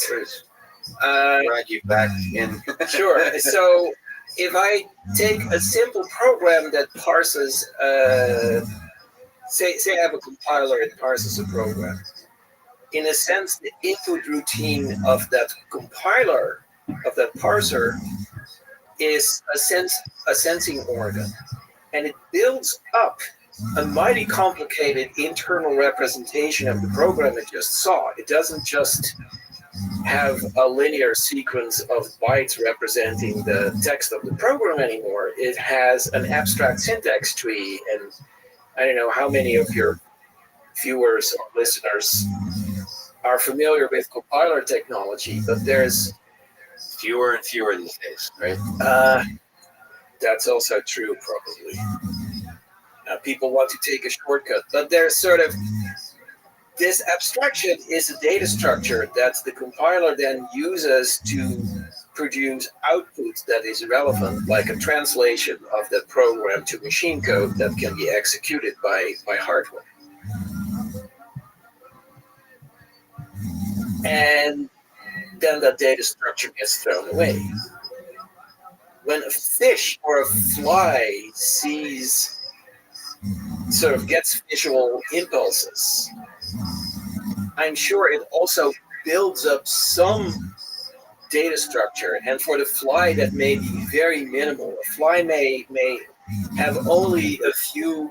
I mean, in the case of a fly's brain, I could imagine that there are few enough layers of abstraction that it's not much more than when it's darker here than it is here. Well, it can sense motion because a fly sort of responds when you move your arm towards it. So clearly, its visual processing is intelligent, well, not intelligent, but it has an abstraction for motion. And we still have similar things in but much more complicated in our brains. I mean, otherwise you couldn't drive a car if you didn't have an incredibly good abstraction for motion. Yeah, in some sense, the same abstraction for motion is probably one of the primary sources of information for us. We just know what to do. I think we know what to do with that. We build up other abstractions on top. We build much more complicated data structures based on that, and we build more persistent data structures. Sort of after some processing, some information sort of gets stored in our memory pretty much permanently and is available on recall. I mean, there are some things that you're conscious that you're remembering it. Like, you give me your phone number, at my age I have to write it down, but I could imagine I could remember those 7 numbers or 10 digits and reproduce them in a while if I sort of repeat them to myself a few times. So that's a fairly conscious form of memorization. On the other hand, how do I recognize your face? I have no idea. My brain has a whole bunch of specialized hardware that knows how to recognize faces. I don't know how much of that is sort of coded in our DNA and how much of that is trained over and over between the ages of 0 and 3. But somehow our brains know how to do lots of things like that are useful in our interactions with other humans without really being conscious of how it's done anymore. Right. So our actual day-to-day lives, we're operating at the very highest level of abstraction. We're just not even conscious of all the little details underlying it. There's compilers on top of, it's like turtles on top of turtles, or turtles all the way down. It's compilers all the way down. But that's essentially, you say that there's no magic. That's what I was trying to get at, I think, is with Descartes started this whole train, this thing that there's no magic. I mean, there's others before him. Well, didn't Descartes also have the notion, though, that the soul and the body were fundamentally separate? Yeah, I think he had to write in God in there for political reasons. So I don't actually, I'm not a historian, but there's notions in there that all of reasoning, all of human thought can be formalized.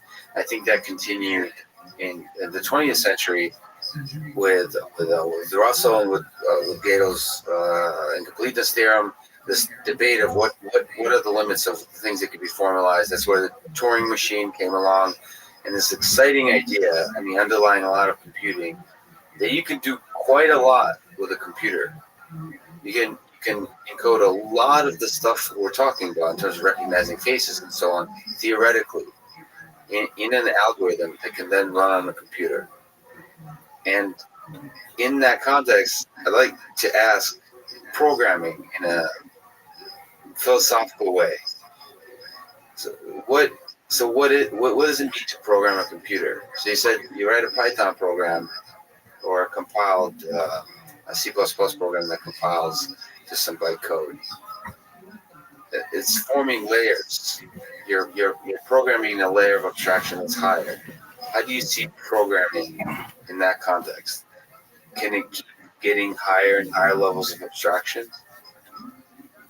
I think at some point the higher levels of abstraction will not be called programming, and they will not resemble what we call programming at the moment. There will not be source code. I mean, there will still be source code sort of at a lower level of the machine, just like there are still molecules and electrons and sort of proteins in our brains.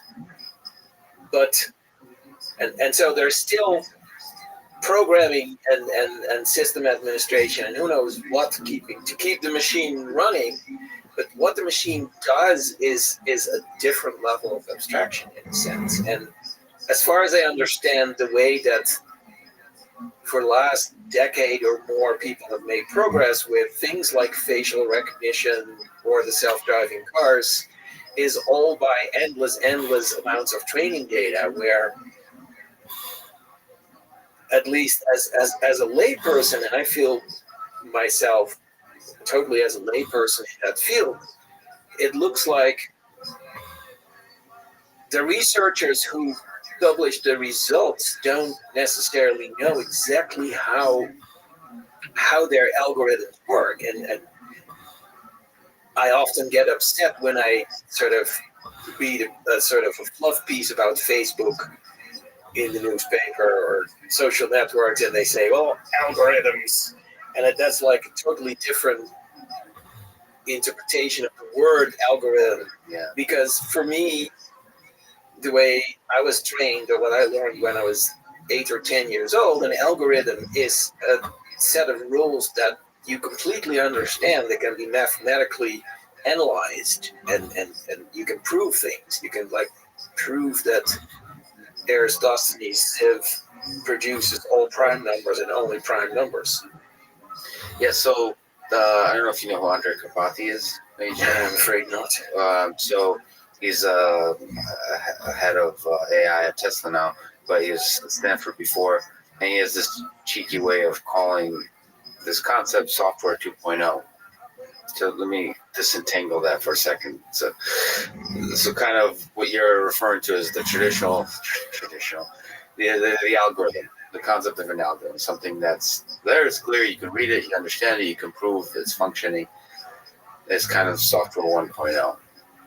And what software 2.0 is exactly what you described, which is you have neural networks, which is a type of machine learning that you feed a bunch of data, and that neural network learns to do a function. All you specify is the inputs and the outputs you want, and you can't look inside. You can't analyze it. All you can do is train this function to map the inputs to the outputs by giving a lot of data. In that sense, programming becomes getting a lot of data. That's what programming is in this. Well, that would be programming 2.0. 2.0. Programming 2.0. And I wouldn't call that programming. It's just a different activity. Just like building organs out of cells is not called chemistry. Well, so let's just step back and think sort of more generally, of course. But, it's like as a parent, teaching your kids things can be called programming. In that same sense, that's how programming is being used. You're providing them data, examples, use cases. So imagine writing a function not with for loops and clearly readable text, but more saying, well, here's a lot of examples of what this function should take, and here's a lot of examples when it takes those functions, it should do this, and then figure out the rest. So that's this 2.0 concept. And so the question I have for you is like, it's a very fuzzy way. This is the reality of a lot of these pattern recognition systems and so on. It's a fuzzy way of quote unquote programming. What do you think about this kind of world? Should it be called something totally different than programming? It's like if you're a software engineer,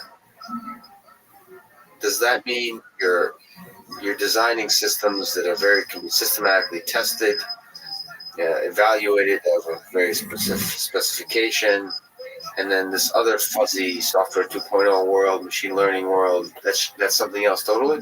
Or is there some intermixing that's possible?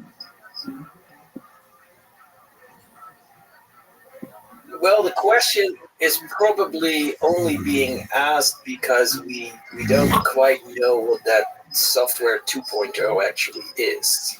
And it sort of, I think there is a truism that every task that AI has tackled in the past, at some point we realized how it was done, and then it was no longer considered part of artificial intelligence because it was no longer necessary to use that term. It was just, oh, now we know how to do this.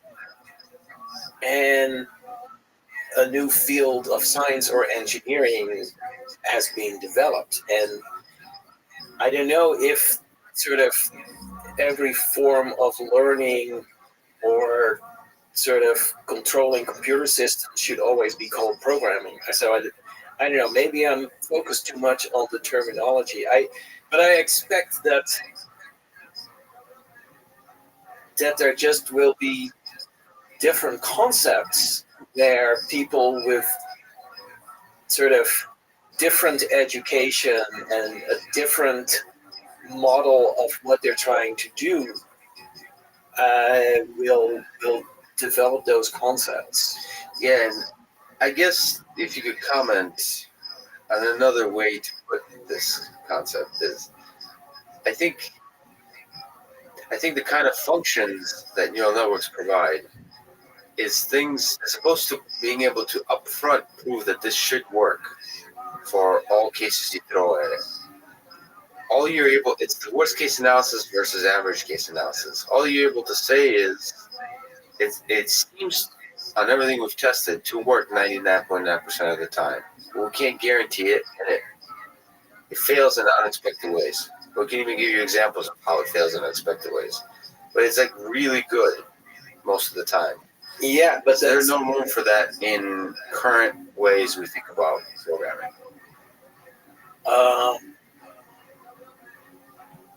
Programming 1.0 is actually sort of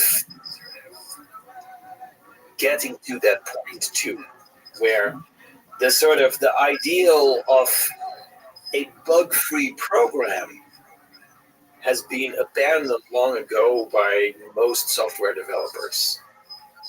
We only care about bugs that manifest themselves often enough to be annoying, and we're willing to take the occasional crash or outage or incorrect result for granted, because we can't possibly, we don't have enough programmers to make all the code bug free, and it would be an incredibly tedious business. And if you try to throw formal methods at it, it becomes even more tedious. So every once in a while, the user clicks on a link and somehow they get an error. And the average user doesn't panic. They just click again and see if it works better the second time, which often magically it does. Or they go up and they try some other way of performing their task. So that's sort of an end-to-end recovery mechanism. And inside systems, there is all sorts of retries and timeouts and fallbacks. And I imagine that sort of biological systems are even more full of that, because otherwise they wouldn't survive. Do you think programming should be taught and thought of as exactly what you just said? I come from this kind of you're always denying that fact always. In sort of basic programming education,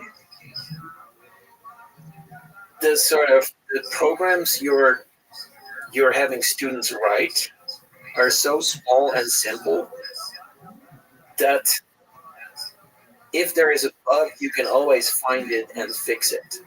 Because the sort of programming as it's being taught in some even elementary, middle schools, in high school, introduction to programming classes in college typically, it's programming at this moment. Very few classes sort of actually teach software engineering, building large systems. I mean, every summer here at Dropbox, we have a large number of interns. Every tech company on the West Coast has the same thing. These interns are always amazed because this is the first time in their life that they see what goes on in a really large software development environment. And everything they've learned in college was almost always about a much smaller scale, and somehow that difference in scale makes a qualitative difference in how you do things and how you think about it.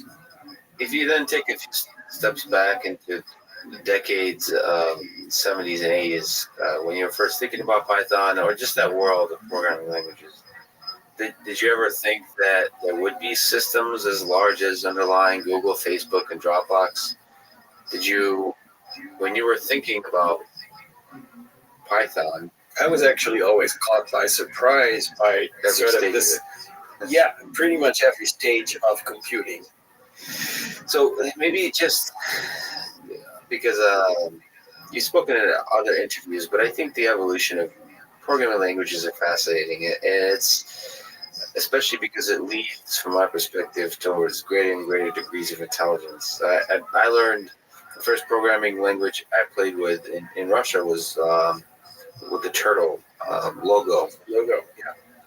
And if you look, I just have a list of programming languages, all of which I've played with a little bit, I mean, they're all beautiful in different ways, from Fortran, COBOL, Lisp, Algol 60, Basic, Logo again, C. There's a few. The object-oriented came along in the 60s, Simula, Pascal, Smalltalk. All of that leads. They're all the classics. The classics, yeah, the classic hits, right? Scheme, that's built on top of Lisp. On the database side, SQL, C++, and all of that leads up to Python. Pascal too, and that's before Python, MATLAB, these kind of different communities, different languages. So can you talk about that world? I know that Python came out of APC, which I actually never knew that language. I just, having researched this conversation, went back to APC, and it looks remarkably, it has a lot of annoying qualities, but underneath those, like all caps and so on, but underneath that, there's elements of Python. They're already there. That's where I got all the good stuff. All the good stuff. So, but in that world, you're swimming these programming languages. Were you focused on just the good stuff in your specific circle, or did you have a sense of what is everyone chasing? You said that every programming language is built to scratch an itch. Mm-hmm. Were you aware of all the itches in the community? And if not, or if yes, I mean, what itch were you trying to scratch with Python? Well, I'm glad I wasn't aware of all the itches, because I would probably not have been able to do anything. I mean, if you're trying to solve every problem at once, you'll solve nothing. Well, yeah, it's too overwhelming.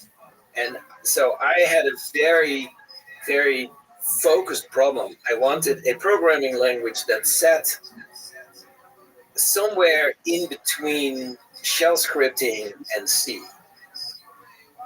And now, arguably, there is like, one is higher level, one is lower level, and Python is sort of a language of an intermediate level, although it's still pretty much at the high level end. But I was thinking much more about,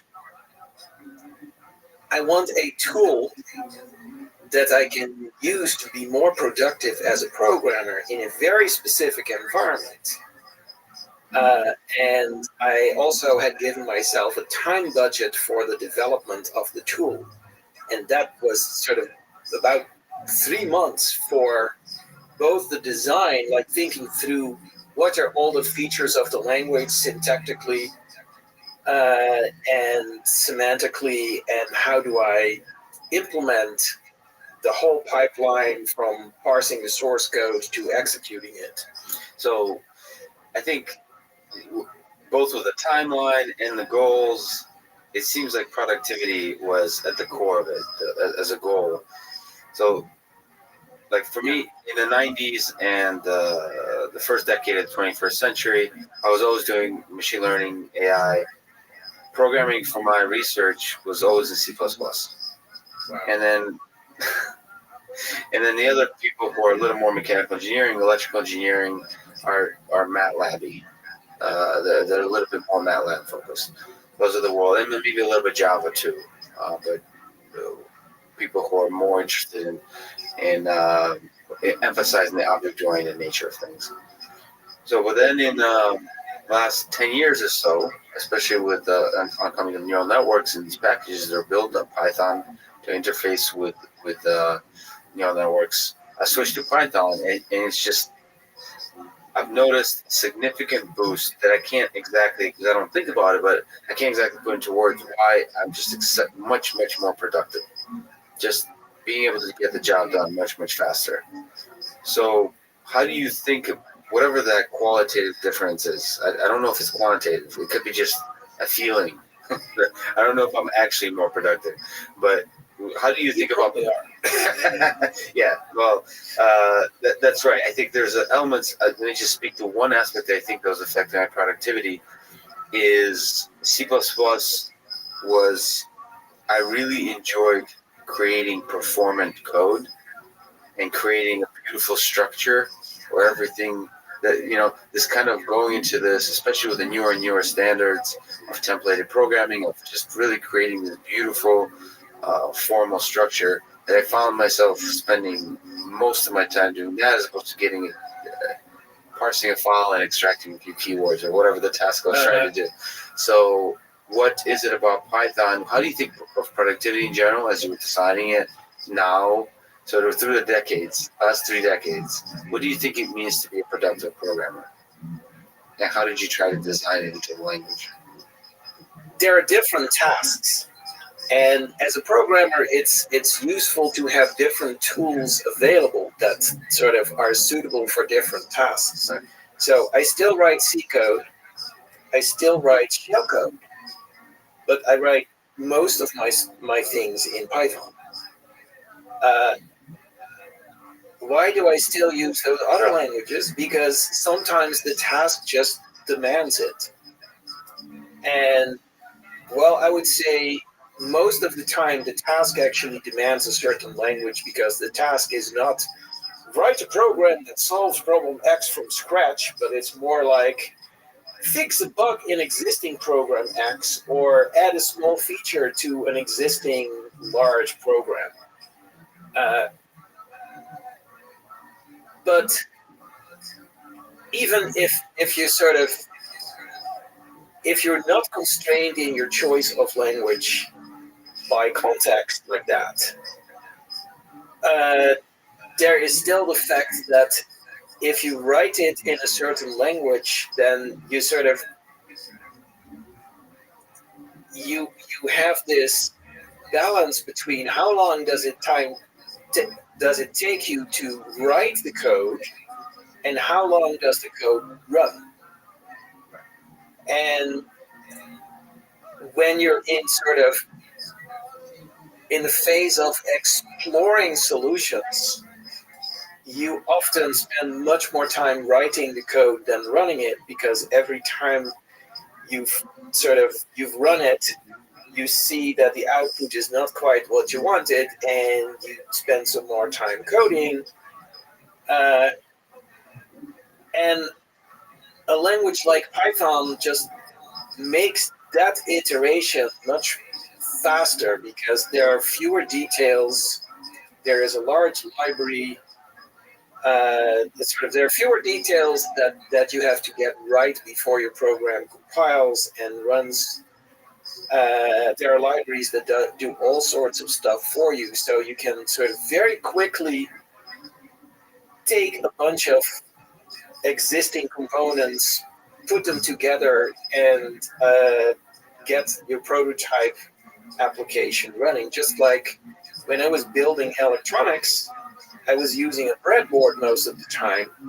So I had this like sprawl out circuit that if you shook it, it would stop working because it was not put together very well, but it functioned, and all I wanted was to see that it worked and then move on to the next schematic or design or add something to it. Once you've sort of figured out, oh, this is the perfect design for my radio or light sensor or whatever, then you can say, okay, how do we design a PCB for this? How do we solder the components in a small space? How do we make it so that it is robust against, say, voltage fluctuations or mechanical disruption? I mean, I know nothing about that when it comes to designing electronics, but I know a lot about that when it comes to writing code. So the initial steps are efficient, fast, and there's not much stuff that gets in the way. But you're kind of describing like Darwin described the evolution of species, right? You're observing of what is true about Python. Now, if you take a step back, if the act of creating languages is art, and you had 3 months to do it, initial steps, so you just specified a bunch of goals, sort of things that you observe about Python. Perhaps you have those goals, but how do you create the rules, the syntactic structure, the features that result in those? So I have in the beginning, and I have follow-up questions about through the evolution of Python too. But in the very beginning, when you're sitting there creating the lexical analyzer, whatever, evolution was still a big part of it, because I said to myself, I don't want to have to design everything from scratch. I'm going to borrow features from other languages that I like. Oh, interesting. So you basically, exactly, you first observe what you like. Yeah, and so that's why if you're 17 years old and you want to sort of create a programming language, you're not going to be very successful at it, because you have no experience with other languages. Whereas I was in my, let's say, mid-30s, I had written parsers before, so I had worked on the implementation of ABC. I had spent years debating the design of ABC with its authors, with its designers. I had nothing to do with the design. It was designed fully as it was ended up being implemented when I joined the team. But so you borrow ideas and concepts and very concrete sort of local rules from different languages, like the indentation and certain other syntactic features from ABC, but I chose to borrow string literals and how numbers work from C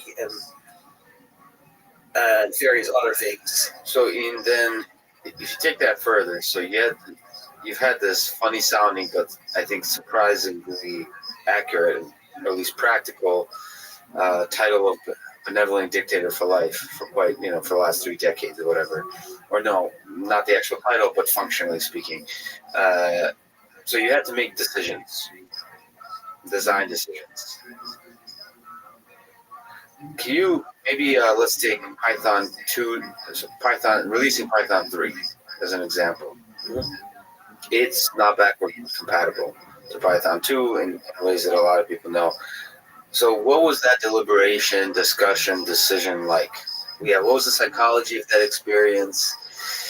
Do you regret any aspects of how that experience undergone? So it was a group process, really. It at that point, even though I was BDFL in name, and certainly everybody sort of respected my position as the creator and the current sort of owner of the language design, I was looking as everyone else for feedback. Sort of Python 3.0 in some sense was sparked by other people in the community pointing out, there are a few issues that sort of bite users over and over. Can we do something about that?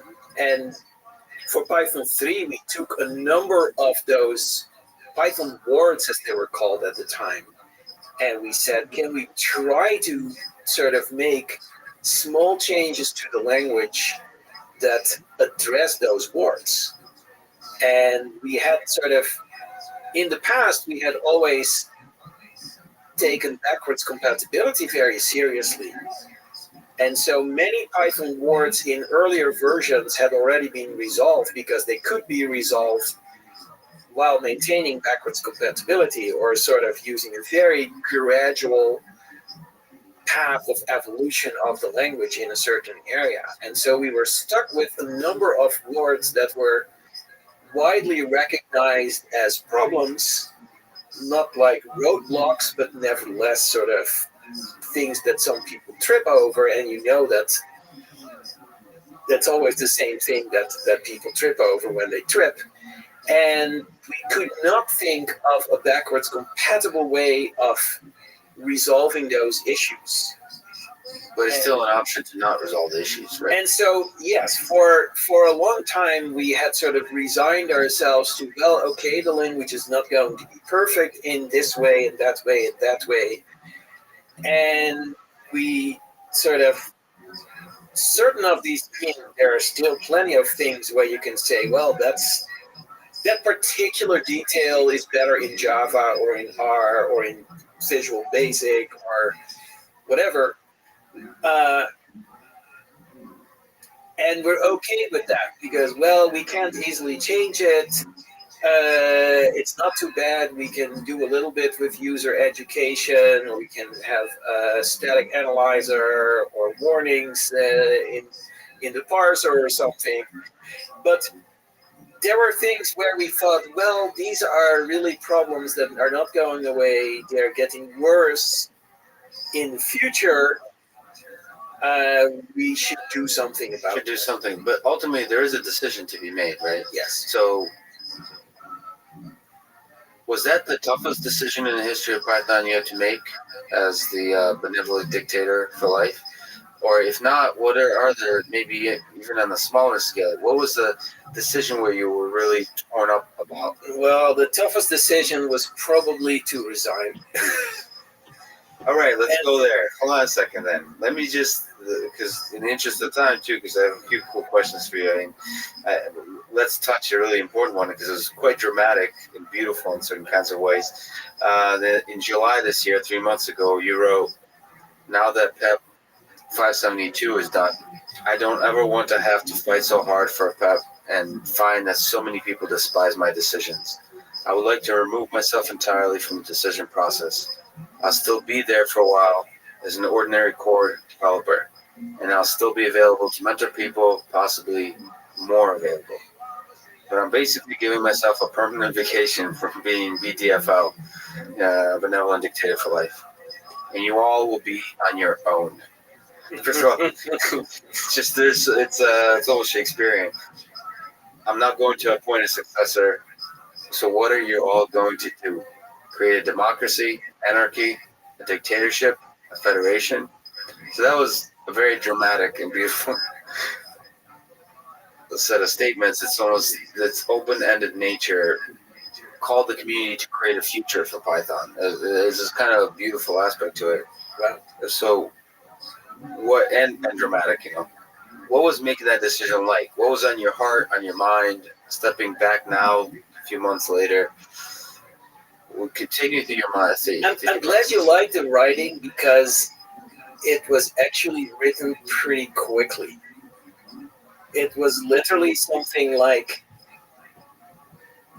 after months and months of going around in circles, I had finally approved PEP 572, which I had a big hand in its design, although I didn't initiate it originally. I sort of gave it a bunch of nudges in a direction that would be better for the language. So sorry, just to ask, is async.io that's the one or no? No, PEP 572 was actually a small feature which is assignment expressions. That had been, there was just a lot of debate where a lot of people claimed that they knew what was Pythonic and what was not Pythonic, and they knew that this was going to destroy the language. This was like a violation of Python's most fundamental design philosophy. And I thought that was all bullshit because I was in favor of it. And I would think I know something about Python's design philosophy. So I was really tired, so stressed of that thing, and literally after sort of announcing I was going to accept it, a certain Wednesday evening, I had finally sent the email, "It's accepted, now let's just go implement it." So I went to bed feeling really relieved. That's behind me. And I wake up Thursday morning, 7 a.m., and I think, well, that was the last one that's going to be such a terrible debate, and that's the last time that I let myself be so stressed out about a PEP decision. I should just resign. I've been sort of thinking about retirement for half a decade. I've been joking and sort of mentioning retirement, sort of telling the community some point in the future I'm going to retire. don't take the FL part of my title too literally. And I thought, okay, this is it. I'm done. I had the day off. I wanted to have a good time with my wife. We were going to a little beach town nearby. And in, I think, maybe 15, 20 minutes, I wrote that thing that you just called Shakespearean. And the funny thing is, I get so much crap for calling it Shakespearean. I didn't even realize what a monumental decision it was, because 5 minutes later, I read a link to my message back on Twitter, where people were already discussing on Twitter, Guido resigned as the BDFL. And I had posted it on an internal forum that I thought was only read by core developers. So I thought I would at least have one day before the news would sort of get out. The on your own aspect had also an element of it was quite a powerful element of the uncertainty that lies ahead. But he also just briefly talked about, like for example, I play guitar for fun. And whenever I play, people are super positive, super friendly. They're like, this is awesome, this is great. But sometimes I enter as an outside observer, I enter the programming community, and there seems to sometimes be camps on whatever the topic. And the two camps, the two or plus camps, are often pretty harsh at criticizing the opposing camps. As an onlooker, I may be totally wrong on this. Yeah, holy wars are sort of a favorite activity in the programming community. And what is the psychology behind that? Is that okay for a healthy community to have? Is that a productive force ultimately for the evolution of a language? Well, if everybody is patting each other on the back and never telling the truth, yes, it would not be a good thing.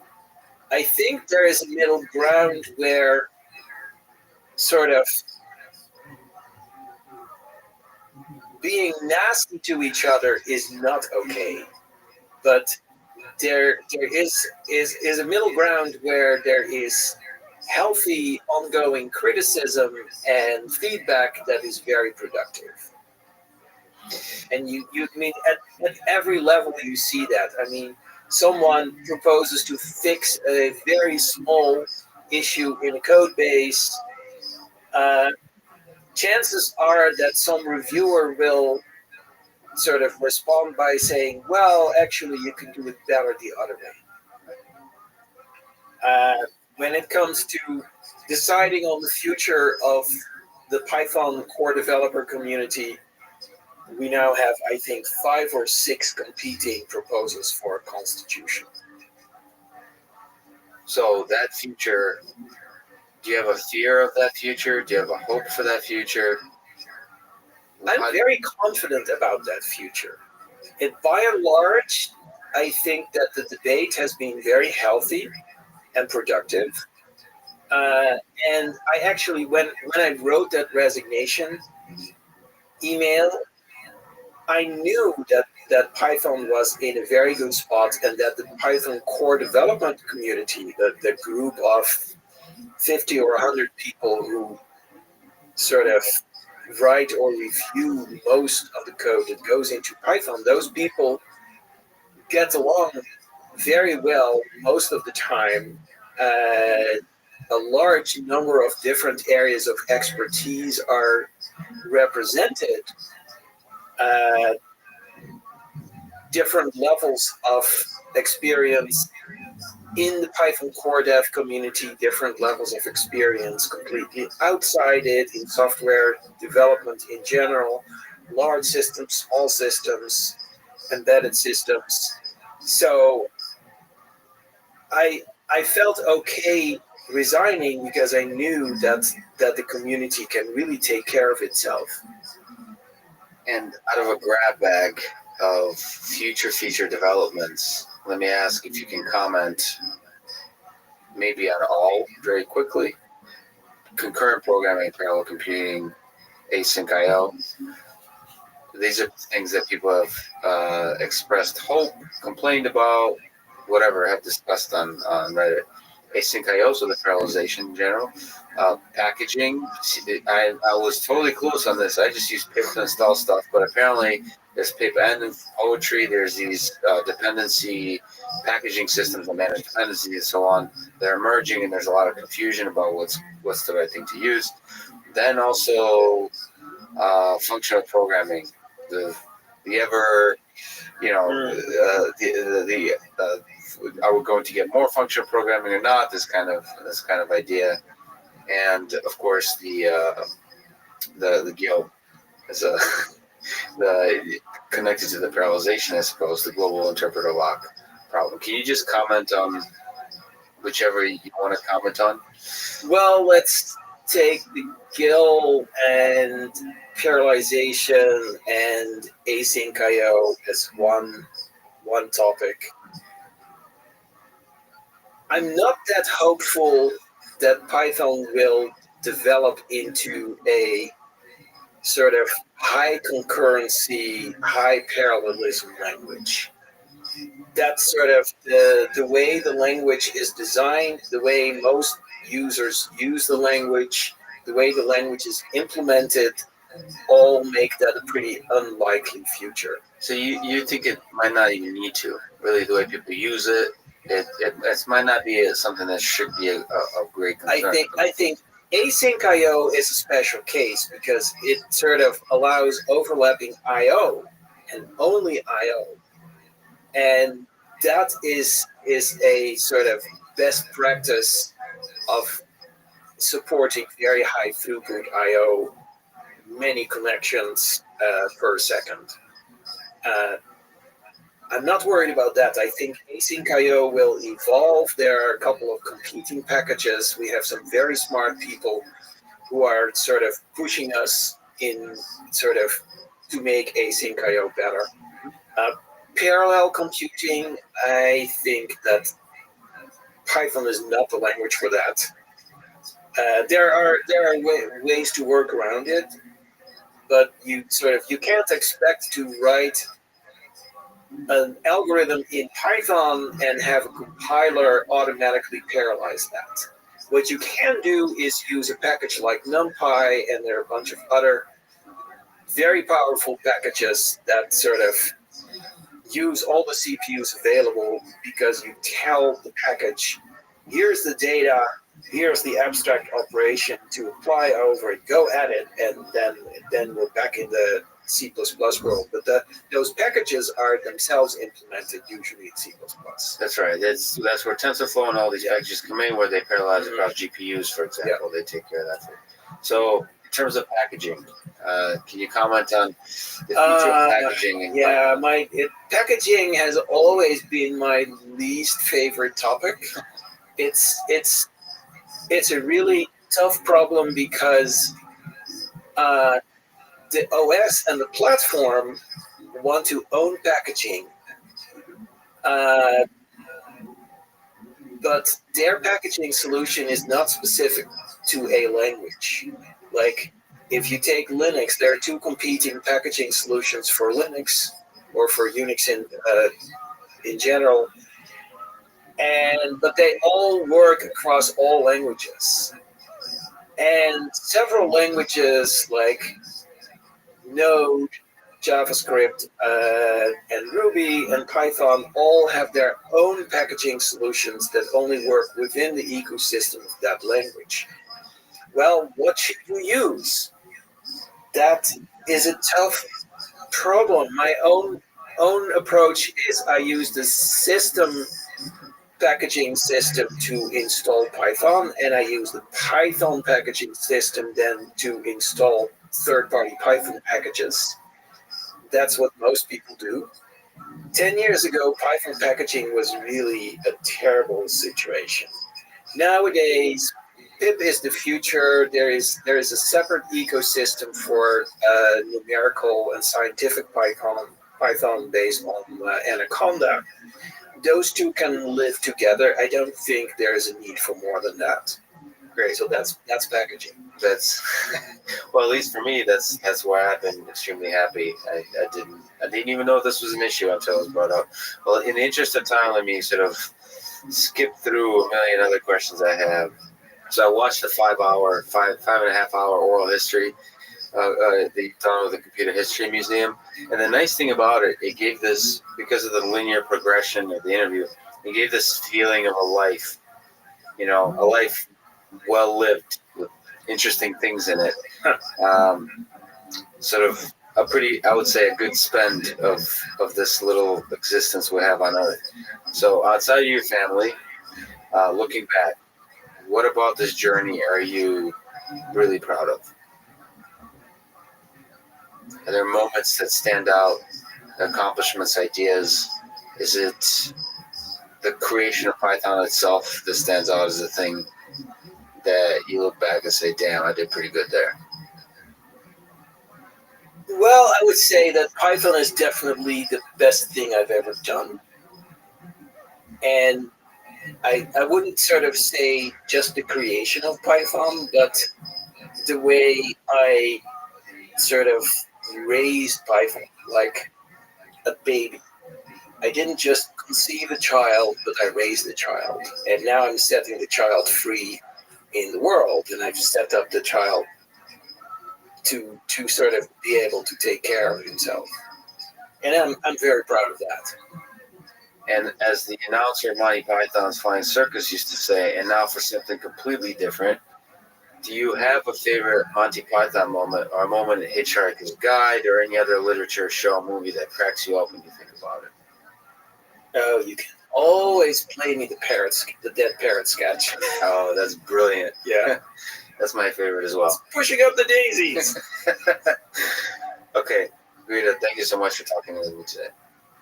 Lex, this has been a great conversation.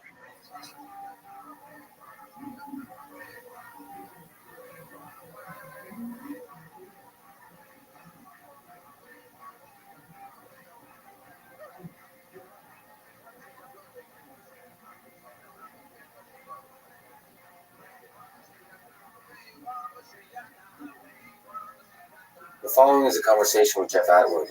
He is the co-founder of Stack Overflow, Stack Exchange, websites that are visited by millions of people every single day. Much like with Wikipedia, it is difficult to understate the impact on global knowledge and productivity that these networks of sites have created. Jeff is also the author of the famed blog Coding Horror and the founder of Discourse, an open source software project that seeks to improve the quality of our online community discussions. This conversation is part of the MIT course on Artificial General Intelligence and the Artificial Intelligence Podcast. If you enjoy it, subscribe on YouTube, iTunes, or your podcast provider of choice, or simply connect with me on Twitter at Lex Friedman, spelled F-R-I-D. And now, here's my conversation with Jeff Atwood. Having co-created and managed for a few years the world's largest community of programmers in Stack Overflow 10 years ago, what do you think motivates most programmers? Is it fame, fortune, glory, process of programming itself, or is it the sense of belonging to a community? It's puzzles, really. I think it's this idea of working on puzzles independently of other people and just solving a problem, sort of like on your own almost. Although nobody really works alone in programming anymore.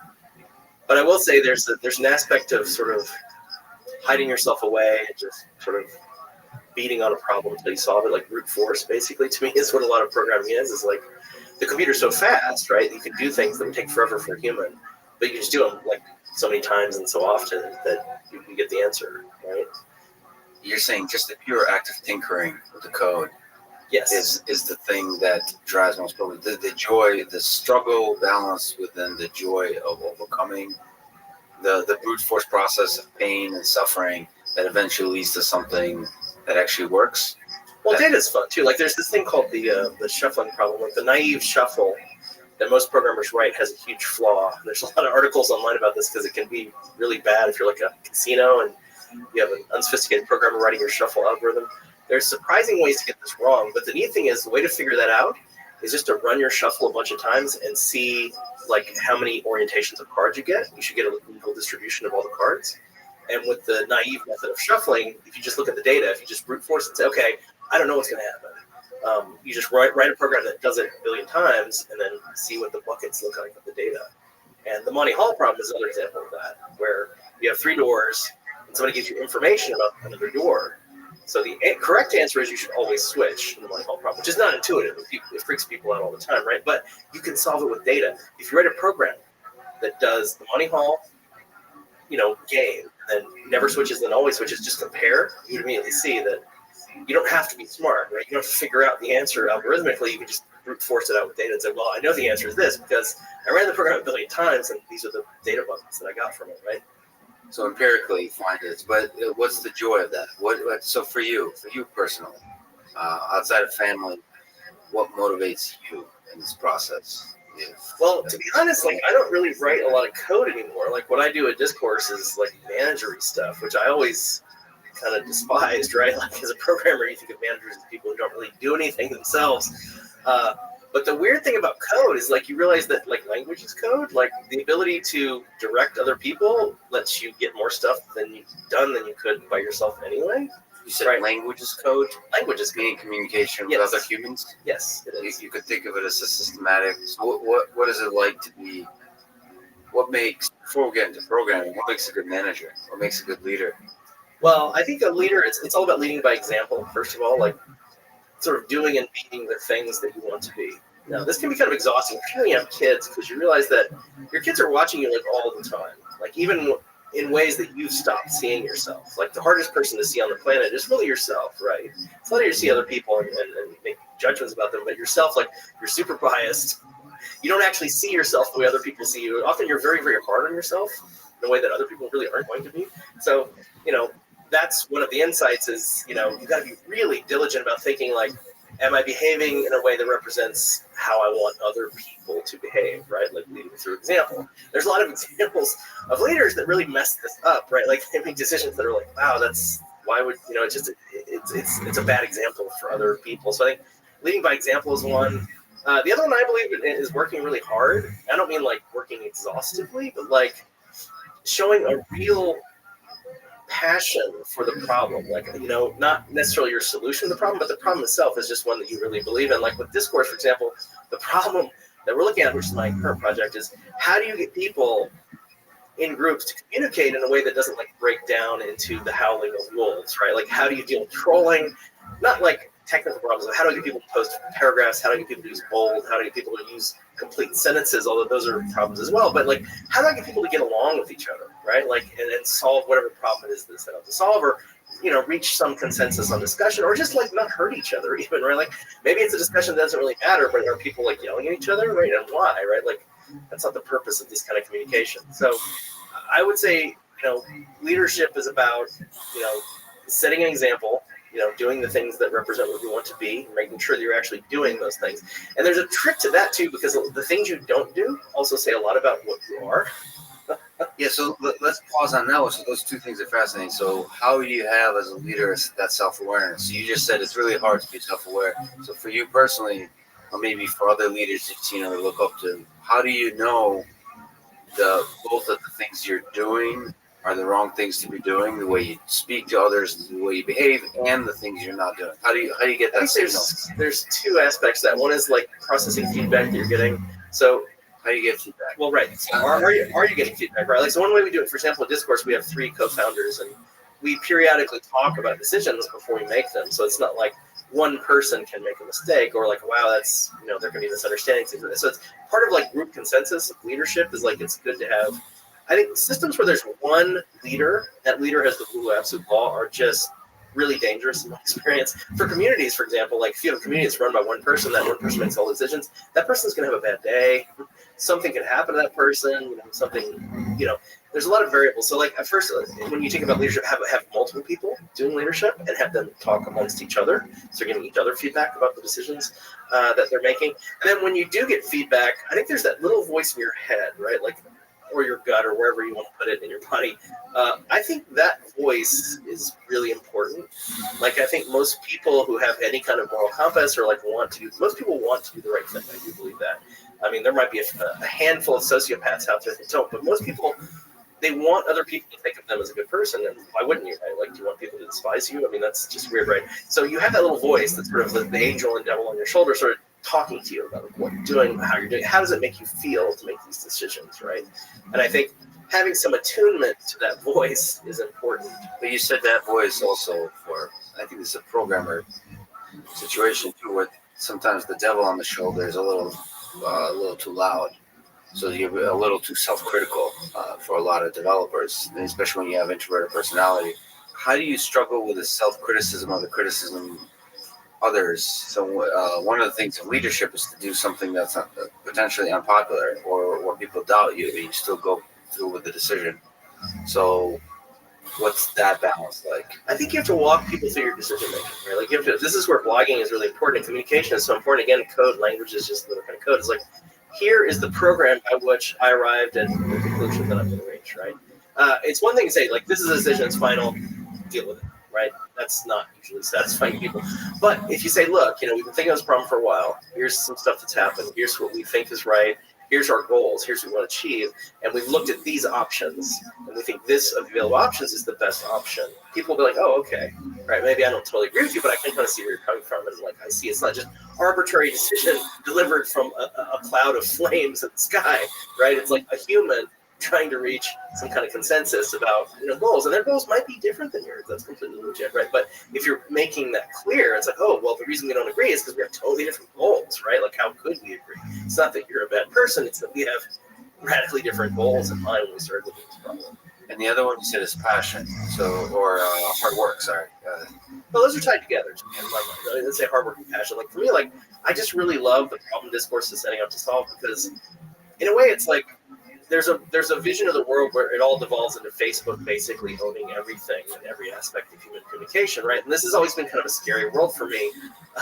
First, because I think Facebook is really good at execution. I got to compliment them. They're very competent in terms of what they're doing. But Facebook has not much of a moral compass in terms of Facebook cares about Facebook, really. They don't really care about you and your problems. What they care about is how big they can make Facebook, right? Is that you talking about the company or just the mechanism of how Facebook works? Kind of both, really, right? Like, and the idea with discourse, the reason I'm so passionate about it is because I believe every community should have the right to own themselves, right? Like, they should have their own software that they can run that belongs to them. That's their space where they can set the rules, and if they don't like it, they can move to different hosting or whatever they need to happen can happen. But like this idea of a company town where all human communication is implicitly owned by WhatsApp, Instagram, and Facebook, and it's really disturbing too, because Facebook is really smart. Like I said, they're great at execution. Buying in WhatsApp and buying Instagram were incredibly smart decisions. And they also do this thing, I don't know if you know, but they have this VPN software that they give away for free on smartphones, and it indirectly feeds all the data about the traffic back to Facebook, so they can see what's actually getting popular through the VPNs, right? They have low-level access to the network data because users have let them have that. So let's just take a small pause here. First of all, discourse. Can you lay out the land of all the different ways you can have communities? So there's Stack Overflow that you built. There's discourse. Yeah. So Stack Overflow is kind of like a Wikipedia you talk about, and it's a very specific scalpel, very focused. But what is the purpose of discourse? And maybe contrast that with Facebook. First of all, say what is discourse? Yeah. Start from the beginning. Well, let me start from the very beginning. So Stack Overflow is a very structured wiki-style Q&A for programmers, right? And that was the problem we first worked on. When we started, we thought it was discussions because we looked at like programming forums and other things, but we quickly realized we were doing Q&A, which is a very narrow subset of human communication. Right? So when you started Stack Overflow, you thought you didn't even know the Q&A. Not really. Know it would be kind of. Well, we didn't know. We had an idea of like, okay, these are things that we see working online. We had a goal, right? Our goal was there was this site, Experts Exchange, with a very unfortunate name. Thank you for killing that site. Yeah, I know, right? Like, and a lot of people don't remember it anymore, which is great. Like, that's the measure of success. When people don't remember the thing that you're trying to replace, then you've totally won. So it was a place to get answers to programming questions, but it wasn't clear if it was like focused Q&A, if it was a discussion. There were plenty of programming forums, so we weren't really sure. We were like, okay, we'll take aspects of Dig and Reddit, like voting, were very important. reordering answers based on votes, wiki-style stuff of like being able to edit posts, not just your posts, but other people's posts to make them better and keep them more up to date. Ownership, blogging of like, okay, this is me, I'm saying this in my voice, this is the stuff that I know, and you get your reputation accrues to you, and it's peer recognition. So you asked earlier, like, what motivates programmers? I think peer recognition motivates them a lot. That was one of the key insights of Stack Overflow, was like recognition from your peers is why things get done. Not necessarily money, not necessarily your boss, but like your peers saying, wow, this person really knows their stuff, has a lot of value. So the reputation system came from that. So we were sort of Frankensteining a bunch of stuff together in Stack Overflow, like stuff we had seen working and we knew worked. And that became Stack Overflow. And over time, we realized it wasn't really discussion. It was very focused questions and answers. There wasn't a lot of room on the page for, let me talk about this tangential thing. It was more like, okay, is it answering the question? Is it clarifying the question? Or could it be an alternative answer to the same question? Because there's usually more than one way to do it in programming. There's like, say, 5 to 10 ways. And one of the patterns we got into early on with Stack Overflow was there were questions where there would be like hundreds of answers. And we're like, wow, how can there be a programming question with 500, 200, 500 answers? And we looked at those and we realized those were not really questions in the traditional sense. They were discussions. It was stuff that we allowed early on that we eventually decided wasn't allowed, such as, what's your favorite programming food? What's the funniest programming cartoon you've seen? And we had to sort of backfill a bunch of rules about, like, why isn't this allowed? Such as, is this a real problem you're facing? Like, nobody goes to work and says, wow, I can't work because I don't know what the funniest programming cartoon is, so sorry, I can't compile this code now. Right? It's not a real problem you're facing in your job. So that was one rule. And the second, like, what can you really learn from that? It's like what I call accidental learning or Reddit-style learning, where you're just like, oh, I'll just browse some things, and oh, wow, did you know tree frogs only live 3 years? I mean, I just made that up. I don't know if that's true. But I didn't really set out to learn that. I don't need to know that, right? It's accidental learning. It was more intentional learning, where you're like, okay, I have a problem. I want to learn about stuff around this problem having, right? And it could be theory, it could be compiler theory, it could be other stuff, but I'm having a compiler problem, hence I need to know the compiler theory, that aspect of it that gives me gets me to my answer, right? So kind of a directed learning. So we had to backfill all these rules as we sort of figured out what the heck it was we were doing.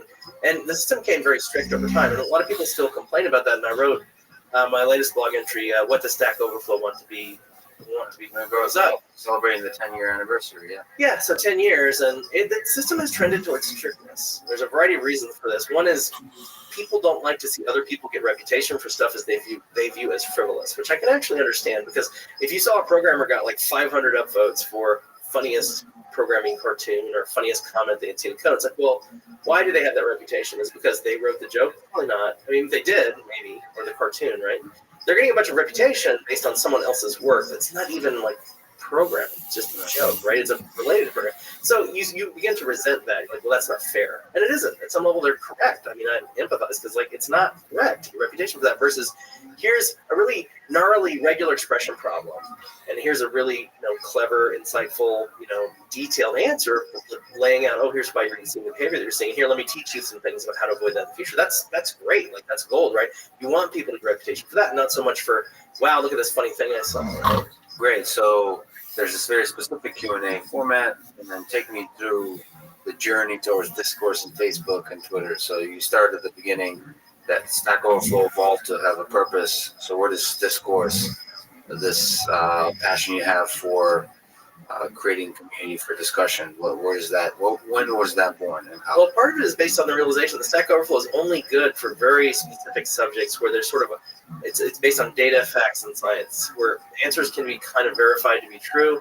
Another form of that is there's the book of knowledge, like the tome of knowledge that defines like whatever it is.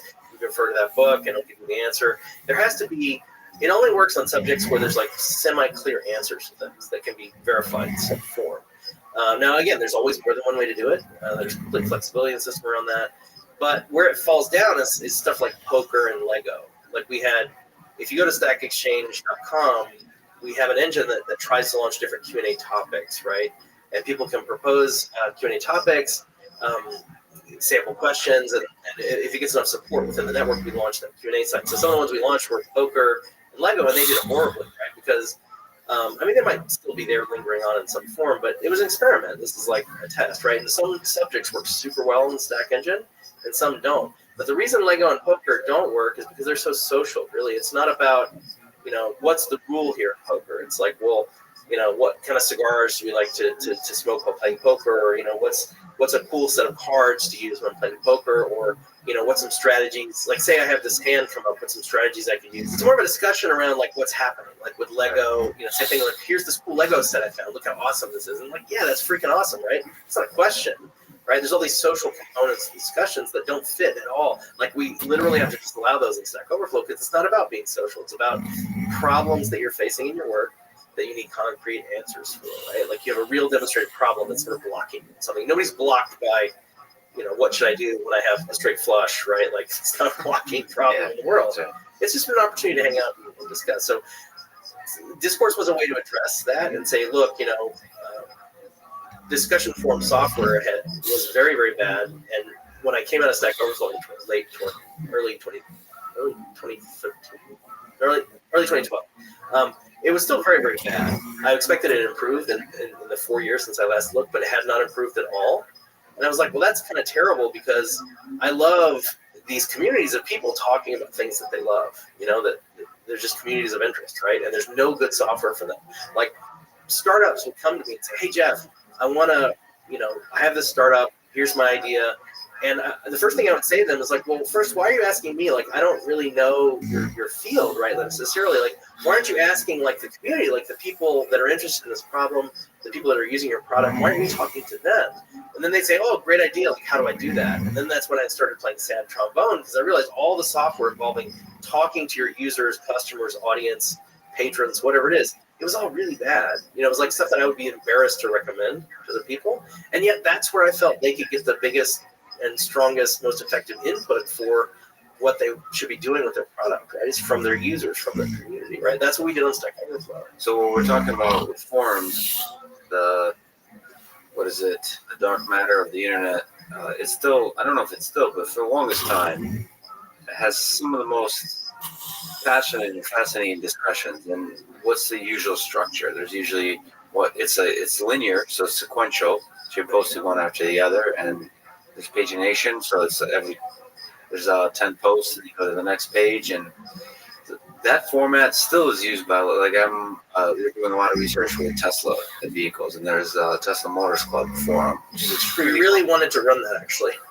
They pinged us about it. I don't think we got it, but I really would have liked to get that one. They've started before even 2012, I believe. I mean, they've been running for a long time. It's still an extremely rich source of information. So what's broken about that system, and how are you trying to fix it? I think there's a lot of power in connecting people that love the same stuff around that specific topic. Meaning, Facebook's idea of connection is just any human that's related to another human, right? Like through friendship or any other reason. Facebook's idea of the world is sort of the status update, right? Like, a friend of yours did something, ate at a restaurant, right? Whereas discussion forums were traditionally around the interest graph. Like, I love electric cars, specifically I love Tesla, right? Like, I love the way they approach the problem. I love the style of the founder. I just love the design ethic. There's a lot to like about Tesla. I don't know if you saw the Oatmeal, he did a whole love comic to Tesla. And it was actually kind of cool, because I learned some stuff. He was talking about how great Tesla cars were specifically, like how they were built differently. And he went into a lot of great detail that was really interesting. And to me, that Oatmeal post, if you read it, is the genesis of pretty much all interest communities. I just really love this stuff. So for me, for example, there's yo-yos, right? Like, I've been to the yo-yo communities, and there's these interest communities are just really fascinating to me. And I feel more connected to the yo-yo communities than I do to, friends that I don't see that often, right? Like, to me, the powerful thing is the interest graph. And Facebook kind of dabbles in the interest graph. I mean, they have groups, you can sign up for groups and stuff, but it's really about the relationship graph. Like, this is my coworker, this is my relative, this is my friend, but not so much about the interest. So I think that's the linchpin of which forums and communities are built on, that I personally love. Like, like I said, leadership is about passion, right? Being passionate about stuff is a really valid way to look at the world. And I think it's the way a lot of stuff in the world gets done. Like, I once had someone describe me as, he's like, Jeff, you're a guy who, you just get super passionate about a few things at a time. And you just go super deep in those things. And I was like, oh, that's kind of right. That's kind of what I do. I'll get into something and just be super into that for a couple years or whatever, and just learn all I can about it and go super deep in it. And that's how I enjoy experiencing the world, right? Like not being shallow on a bunch of things, but being really deep on a few things that I'm interested in. So forums kind of unlock that, right? And you don't want a world where everything belongs to Facebook. At least I don't. I want a world where communities can kind of own themselves, set their own norms, set their own rules, control the experience. Because community is also about ownership, right? Like if you're meeting at the Barnes and Noble every Thursday, and Barnes and Noble says, "Get out of here, you guys don't buy enough books," well, you're kind of hosed, right? Barnes and Noble owns you, right? Like you can't. But if you have your own meeting space, your own clubhouse, you can set your own rules, decide what you want to talk about there, and just really generate a lot better information than you could like hanging out at Barnes and Noble every Thursday at 3 p.m., right? So that's kind of the vision of Discourse, is a place where it's fully open source. You can take the software, you can install it anywhere, and you and a group of people can go deep on whatever it is that you're into. And this works for startups, right? Startups are a group of people who go super deep on a specific problem, right? And they want to talk to their community. It's like, well, install Discourse, right? That's what we do at Discourse. That's what I did at Stack Overflow. I spent a lot of time on Meta Stack Overflow, which is our internal, public community feedback site, and just experiencing what the users were experiencing, right? Because they're the ones doing all the work in the system. And they had a lot of interesting feedback. And there's that 90-10 rule. Like 90% of the feedback you get is not really actionable for a variety of reasons. It might be bad feedback. It might be crazy feedback. It might be feedback you just can't act on right now. But there's 10% of it that's gold. It's like literally gold and diamonds, where it's like feedback of really good improvements to your core product that are not super hard to get to and actually make a lot of sense. And my favorite is about 5% of those stuff I didn't even see coming. It's like, oh my God, I never even thought of that. But that's a brilliant idea, right? And I can point to so many features of Stack Overflow that we derive from Meta Stack Overflow feedback and Meta Discourse, right? Same exact principle of Discourse. We're getting ideas from the community. It's like, oh my God, I never thought of that, but that's fantastic, right? Like I love that relationship with the community. From having built this community, what have you learned about what's the process of getting a critical mass of members in the community? Is it luck, skill, timing, persistence? What is it the tools like Discourse that empower that community? What's the key aspect of starting from one guy or gal and then building it to 2 and then 10 and 100 and 1,000 and so on? I think we're starting with an N of 1. I think it's persistence, and also you have to be interesting. Like somebody I really admire once said something that I always liked about blogging. He's like, here's how you blog. You have to have something interesting to say and have an interesting way of saying it, right? Yeah. And then do that for like 10 years. So that's the genesis, is like you have to have sort of something interesting to say that's not exactly what everyone else is saying, and an interesting way of saying it, which is another way of saying kind of entertaining way of saying it. And then as far as growing it, it's like ritual, like you have to, like say you're starting a blog, you have to say, look, I'm going to blog every week, 3 times a week, and you have to stick to that schedule, right? Because until you do that for like several years, you're never going to get anywhere. Like it just takes years to get to where you need to get to, and part of that is having the discipline to stick with the schedule. And it helps, again, if it's something you're passionate about, this won't feel like work. Like, I love this. I can talk about this all day, every day, right? You just have to do it in a way that's interesting to other people. And then as you're growing the community, that pattern of participation with the community of like generating these artifacts and inviting other people to help you like collaborate on these artifacts. Like even in the case of blogging, like I felt in the early days of my blog, which I started in 2004, which is really the genesis of Stack Overflow. If you look at all my blog, it leads up to Stack Overflow, which was, I have all this energy in my blog, but I don't, like 40,000 people were subscribing to me. And I was like, I want to do something. And then I met Joel and said, hey, Joel, I want to do something. Take this ball of energy from my blog and do something. And all the people reading my blog saw that. Like, oh, cool. You're involving us. You're saying, look, you're part of this community. Let's build this thing together. Like they picked the name. Like we voted on the name for Stack Overflow on my blog. Like we came up, and naming is super hard. First of all, the hardest problem in computer science is going with a good name for stuff, right? Yeah. But there, you can go back to my blog. There's the poll where we voted, and Stack Overflow became the name of the site. And all the early beta users of Stack Overflow were audience of my blog plus Joel's blog, right? So we started from, like, if you look at the genesis, okay, I was just a programmer. We said, hey, I love programming, but I have no outlet to talk about it. So I'm just going to blog about it because I don't have enough people to work to talk to about it. Because at the time I worked at a place where, programming wasn't the core output of the company. It was a pharmaceutical company. And I just love this stuff, to an absurd degree. So I was like, I'll just blog about it and then I'll find an audience. And eventually found an audience, eventually found Joel, and eventually built Stack Overflow from that one core of activity, right? But it was that repetition of feeding back in, feedback from my blog comments, feedback from Joel, feedback from the early Stack Overflow community. When people see that you're doing that, they will follow along with you, right? They say, oh, cool, you're here in good faith. You're actually, not listening to everything because that's impossible, but you're actually, weighting our feedback and what you're doing. And why wouldn't I? Because who does all the work on Stack Overflow? Me? Joel? No, it's the other programmers that are doing all the work. So you got to have some respect for that. And then, discipline around, look, we're trying to do a very specific thing here on Stack Overflow. We're not trying to solve all the world's problems. We're trying to solve this very specific Q&A problem in a very specific way. Not because we're jerks about it, but because these strict set of rules help us get really good results, right? And programmers, that's an easy sell for the most part, because programmers are used to dealing with ridiculous systems of rules like constantly. That's basically their job. Yeah. So they're very, super strict system of rules that lets me get what I want. That's programming, right? That's what Stack Overflow is. So you're making it sound easy, but in 2004, let's go back there. In 2004, you started the blog, Coding Horror. Was it called that at the beginning? At the very beginning? It was. One of the smart things I did, it's from a book by Steve McConnell, Code Complete, which is one of my favorite programming books, still probably my number one programming book for anyone to read. One of the smart things I did back then, I don't always do smart things when I start stuff, I contacted Steve and said, hey, I really like this. It was a sidebar illustration indicating danger in code, right? Coding Horror was like, watch out. Mm-hmm. And I love that illustration because it spoke to me. Because I saw that illustration go, oh my God, that's me. Like, I'm always my own worst enemy. Like, that's the key insight in programming is every time you write something, think, how am I going to screw myself? Because you will.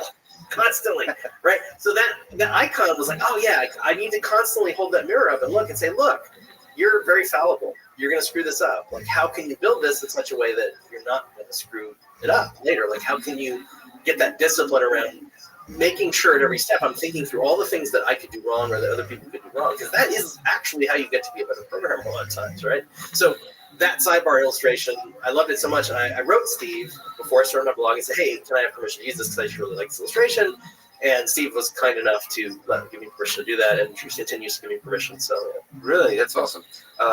But in 2004, you started this blog.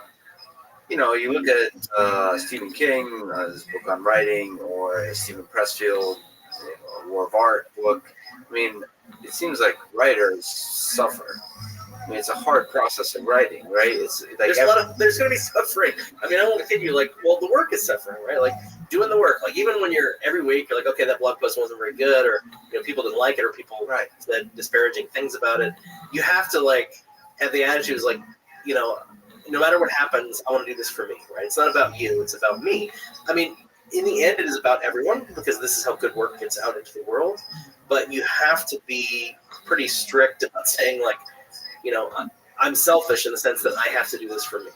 You mentioned Stephen King, like his book on writing, but like one of the things I do, for example, when writing is like I read it out loud. One of the best pieces of advice for writing anything is read it out loud, like multiple times, and make it sound like you're talking. Because that is the goal of writing. It should sound like you said it with slightly better phrasing, because you have to more time to think about what you're saying. But like, it should sound natural when you say it. And I think that's probably the single best writing advice I give anyone. Just read it over and over out loud. Make sure it sounds like something you would normally say, and it sounds good.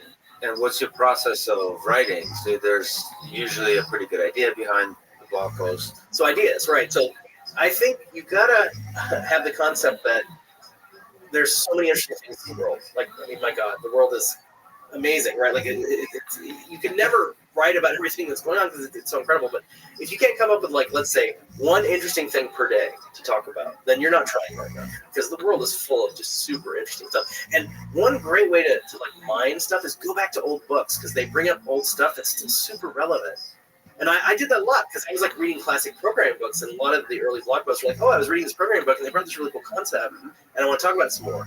And you get you're not claiming credit for the idea, but it gives you something interesting to talk about that's kind of evergreen, right? Like, you don't have to go, what should I talk about? So we'll just dig up some old classic programming books and find something that, oh, wow, that's interesting. Or how does that apply today? Or what about X and Y? Or compare these two concepts. So pull a couple of sentences from that book and then sort of play off of it, almost agree or disagree. In 2007, you wrote that you were offered a significant amount of money to sell the blog. You chose not to. What were all the elements you were thinking about? Because I'd like to take you back. It seems like there's a lot of nonlinear decisions you made through life. So what was that decision like? Right. So one of the things I love is the Choose Your Own Adventure books, which I loved as a kid. And I feel like they're early programmer books because they're all about if-then statements, right? If this, then this. they're also very, very unforgiving. Like there's all these sites that map the classic choose your own adventure books and how many outcomes are bad. There's a lot of bad outcomes. So part of the game is like, oh, I got a bad outcome. Go back one further steps. Like, how did I get here? Right? Like it's a sequence of decisions that, and this is true of life, right? Like every decision is a sequence, right? Individually, any individual decision is not necessarily right or wrong, but they lead you down a path, right?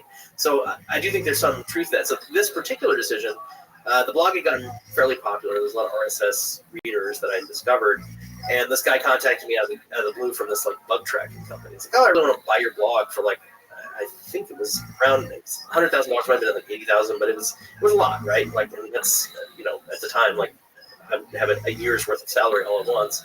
So I didn't really think about like, well, and I remember talking to people, I was like, wow, that's a lot of money. But then I really like my blog, right? Like, do I want to sell my blog? Because it wouldn't really belong to me anymore at that point. And one of the guidelines that I don't like to give advice to people a lot, but one of the pieces of advice I do give, because I do think it's really true and it's generally helpful, is whenever you're looking at a set of decisions like, oh gosh, should I do A, B, or C, you've got to pick the thing that's a little scarier in that list. Because not like jump off a cliff scary, but the thing that makes you nervous. Because if you pick the safe choice, it's usually you're not really pushing. You're not pushing yourself. You're not choosing the thing that's going to help you grow.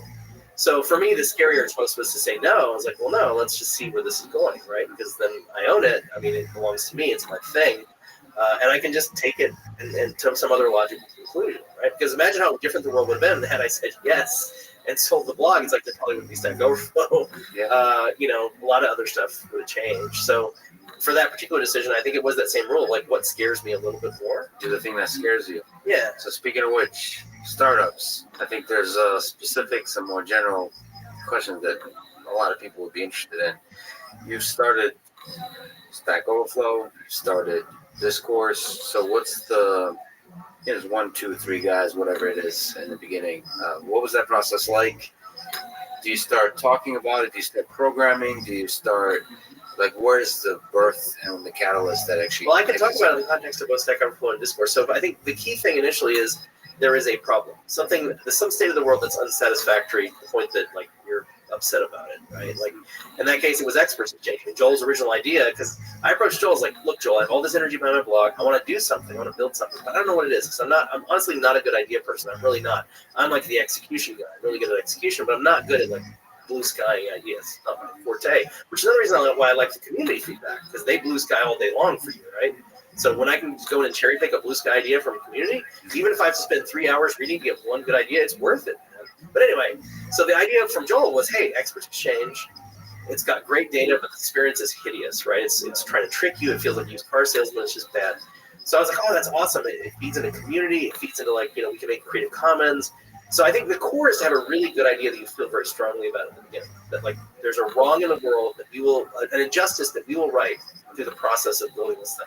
For Discourse, it was like, look, there's no good software for communities to just hang out and do stuff, right? Like whether it's problem solving, startup, whatever. Forums are such a great building block for online community, and they're hideous. They were so bad, right? It was embarrassing. I literally was embarrassed to be associated with this software, right? I was like, we have to have software that we can be proud of. It's like, this is competitive with Reddit. This is competitive with Twitter. This is competitive with Facebook, right? I would be proud to have this software on my site.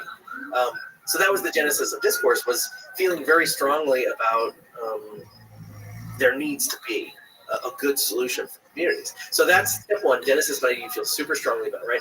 And then people galvanize around the idea. Like Joel was already super excited about the idea. I was excited about the idea. So with the forum software, I was posting on Twitter. I had researched, as part of my research, I started researching the problem, right? And I found a game called Forum Wars, which was a parody of forum. It's still very, very funny, of forum behavior circa, I would say 2003. It's aged some, right? The behavior's a little different in there of Twitter, but it was awesome. It was very funny, and it was like a game. It was like an RPG, and it had a forum attached to it. So it was like a game about forums with a forum attached. I was like, this is awesome, right? This is so cool. And the founder of that company, or that project, it wasn't really a company, contacted me, this guy, Robin Ward from Toronto, and said, hey, I saw you've been talking about forums, and I really love that problem space. It's I'd still love to build really good forum software because I don't think anything out there is any good. And I was like, awesome. At that point, I was like, we're starting a company, because I couldn't have wished for a better person to walk through the door and say, I'm excited about this too. Same thing with Joel, right? I mean, Joel is a legend in the industry, right? So when he walked through and said, I'm excited about this problem, like, me too, man. We can do this, right? So that to me is the most important step. It's like having an idea you're super excited about and another person, a co-founder, right? Because again, you get that dual leadership, right? Of like, am I making a bad decision? Sometimes it's nice to have checks of like, is this a good idea? I don't know, right? So those are the crucial seeds, but then starting to build stuff, whether it's you programming, there is prototypes. Else. So there's tons of research. There's tons of research. Like what's out there that failed? Because a lot of people look at its successes. Oh, look at how successful X is. Everybody looks at successes. Those are boring. Show me the failures, because that is what's interesting. That's where people were experimenting. That's where people were pushing. And they failed, but they probably failed for reasons that weren't directly about the quality of their idea, right? So look at all the failures. Don't just look what everybody looks at, which is like, oh gosh, look at all these successful people. Look at the failures. Look at the things that didn't work. Research the entire field. And so that's the research that I was doing that led me to Robin, right? Was that. And then when we, for example, when we did Stack Overflow, we're like, okay, well, I really like elements of voting and digging Reddit. I like the Wikipedia, everything's up to date. Nothing is like an old tombstone that has horrible, out-of-date information. We know that works. Wikipedia is an amazing resource. Blogging, the idea of ownership is so powerful, right? Like, oh, I Joe wrote this, and look how good Joe's answer is, right? Like, all these concepts we want together, researching all the things that are out there that were working and why they were working, and try to like fold them into that, again, that Frankenstein's monster of what Stack Overflow is. And by the way, that wasn't a free decision, because there's still a ton of tension in the Stack Overflow system. There's reasons people complain about Stack Overflow, because it's so strict, right? Why is it so strict? Why are you guys always closing my questions? It's because there's so much tension that we built into the system around like trying to get good results out of the system. And, you know, it's not free. That stuff doesn't come for free, right? It's not like we'll all have perfect answers and nobody will have to get their feelings hurt, or nobody will have to get downvoted. Like, it doesn't work that way, right? Like, so this is an interesting point, and a small tangent. You're right about anxiety. So I've posted a lot of questions and written answers on Stack Overflow. On the question side, usually go to something very specific to something I'm working with. And this is something you talk about, that really the goal of Stack Overflow is to write a question that's not about you. It's about the question that will help the community in the future. Right. But that's a tough sell, right? Because people are like, well, you know, I don't really care about me. What I care about is my problem. My problem. And that's fair, right? It's sort of that, again, that tension, that balancing act. We want to help you, but we also want to help everybody that comes behind you, right? The long line of people are going to come and say, oh, I kind of have that problem too, right? And if nobody's ever going to come up and say, I have this problem too, then that question shouldn't exist in Stack Overflow, because the question is too specific. And then even that's tension, right? How do you judge that? How do you know that nobody's ever going to have this particular question? So there's a lot of tension in the system. Do you think that anxiety of asking the question, the anxiety of answering, that tension is inherent to programmers, is inherent to this kind of process, or can it be improved? Can it be happy land where that tension is not quite so harsh? I don't think Stack Overflow can totally change the way it works. One thing they are working on finally is the ask page had not changed since 2011. I'm still kind of bitter about this, because I feel like you have a Q&A system, and what are the core pages in the Q&A system? Well, first of all, the question, all the answers, and also the ask page, particularly when you're a new user or someone trying to ask a question. That's the point at which you need the most help. And we just didn't adapt with the times. But the good news is they're working on this, from what I understand, and it's going to be a more wizard-based format. And you could envision a world where, as part of this wizard-based program, when you're asking questions, so they can come up with a good title, what are good words to put in the title. One word that's not good to put in the title is problem, for example. I have a problem. Oh, you have a problem. Okay, a problem. That's great, right? Like, you need specifics, right? Like, so it's trying to help you make a good question title, for example. That step will be broken out. All that stuff. But one of those steps in that wizard of asking could say, hey, I'm a little nervous. You know, I've never done this before. Can you put me in a queue for like special mentoring? You could opt into a special mentor. I think that would be fantastic. Like, I don't have any objection to that at all in terms of being an opt-in system, because there are people that are like, you know, I just want to help them. I want to help a person no matter what. I want to go above and beyond. I want to spend like hours with this person. It depends what their goals are, right? It's a great idea. Who am I to judge, right? So that's fine. It's not precluded from happening. But there's a certain big city ethos that we started with. Like, look, we're New York City. You don't come to New York City and expect them to be, oh, welcome to the city, Joe. How's it going? Come on in. Let me show you around. That's not how New York City works, right? I mean, and again, New York City has a reputation for being rude, which I actually don't think it is, having been there fairly recently. It's not rude. People are just like going about their business, right? They're like, look, I have things to do. I'm busy. I'm a busy professional, as are you. And since you're a busy professional, certainly when you ask a question, you're going to ask the best possible question, right? Because you're a busy professional, and you would not accept anything less than a very well-written question with a lot of detail about why you're doing it, what you're doing, what you researched, what you found, right? Because you're a professional like me, right? And this rubs people sometimes the wrong way. And I don't think it's wrong to say, look, I don't want that experience. I want just a more chill place for beginners. And I still think Stack Overflow was never designed for beginners, right? There's this misconception that, even Joel says, oh yeah, Stack Overflow for beginners. And I think if you're a prodigy, it can be, right? But that's not really representative, right? Like, I think as a beginner, you want a totally different set of tools. You want like live screen sharing, live chat.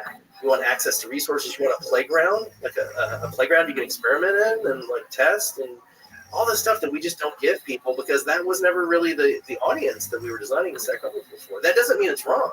And I think it would be awesome if there was a site like that on the internet, or if Stack Overflow said, hey, we're going to start doing this. That's fine too. I'm not there. I'm not making those decisions. But I do think the pressure, the tension that you described is there for people to be, look, I'm a little nervous because I know I got to do my best work. Right? The other one is something you talk about, which is also really interesting to me, is duplicate questions. It's a really difficult problem that you highlight. Super problem. It's super hard. Like, you could take one little topic and you could probably write 10, 20, 30 ways of asking about that topic, and they would be all different. I don't know if there should be one page that answers all of it. Is there a way that Stack Overflow can help disambiguate, like separate these duplicate questions or connect them together? Or is it a totally hopeless, difficult, impossible task? I think it's a very, very hard computer science problem. And partly because people are very good at using completely different words. It always amazed me on Stack Overflow. You'd have two questions that were functionally identical.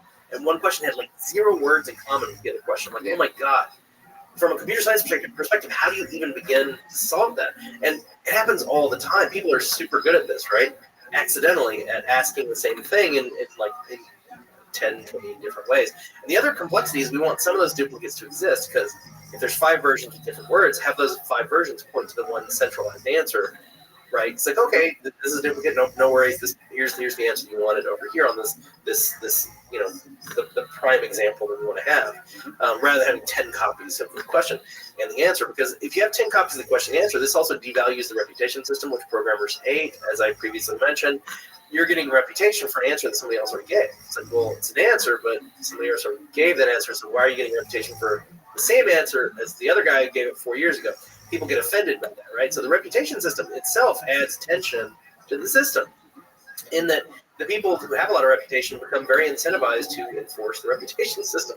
And for the most part, that's good. I know it sounds weird, but for the most part, it's like, look, strict systems, I think to use Stack Overflow, you have to have the idea that, okay, strict systems ultimately work better. And I do think in programming, you're familiar with loose typing versus strict typing, right? The idea that you can declare a variable, not declare a variable, rather. Just start using a variable and, okay, I see it's implicitly an integer. Bam, awesome. Duck equals 5. Well, duck is now an integer 5, right? And you're like, cool, awesome, simpler, right? Why would I want to worry about typing? And for a long time, like in the Ruby community, they're like, yeah, this is awesome. Like, you just do a bunch of unit testing, which is testing your program's validity after the fact to catch any bugs that strict typing of variables caught.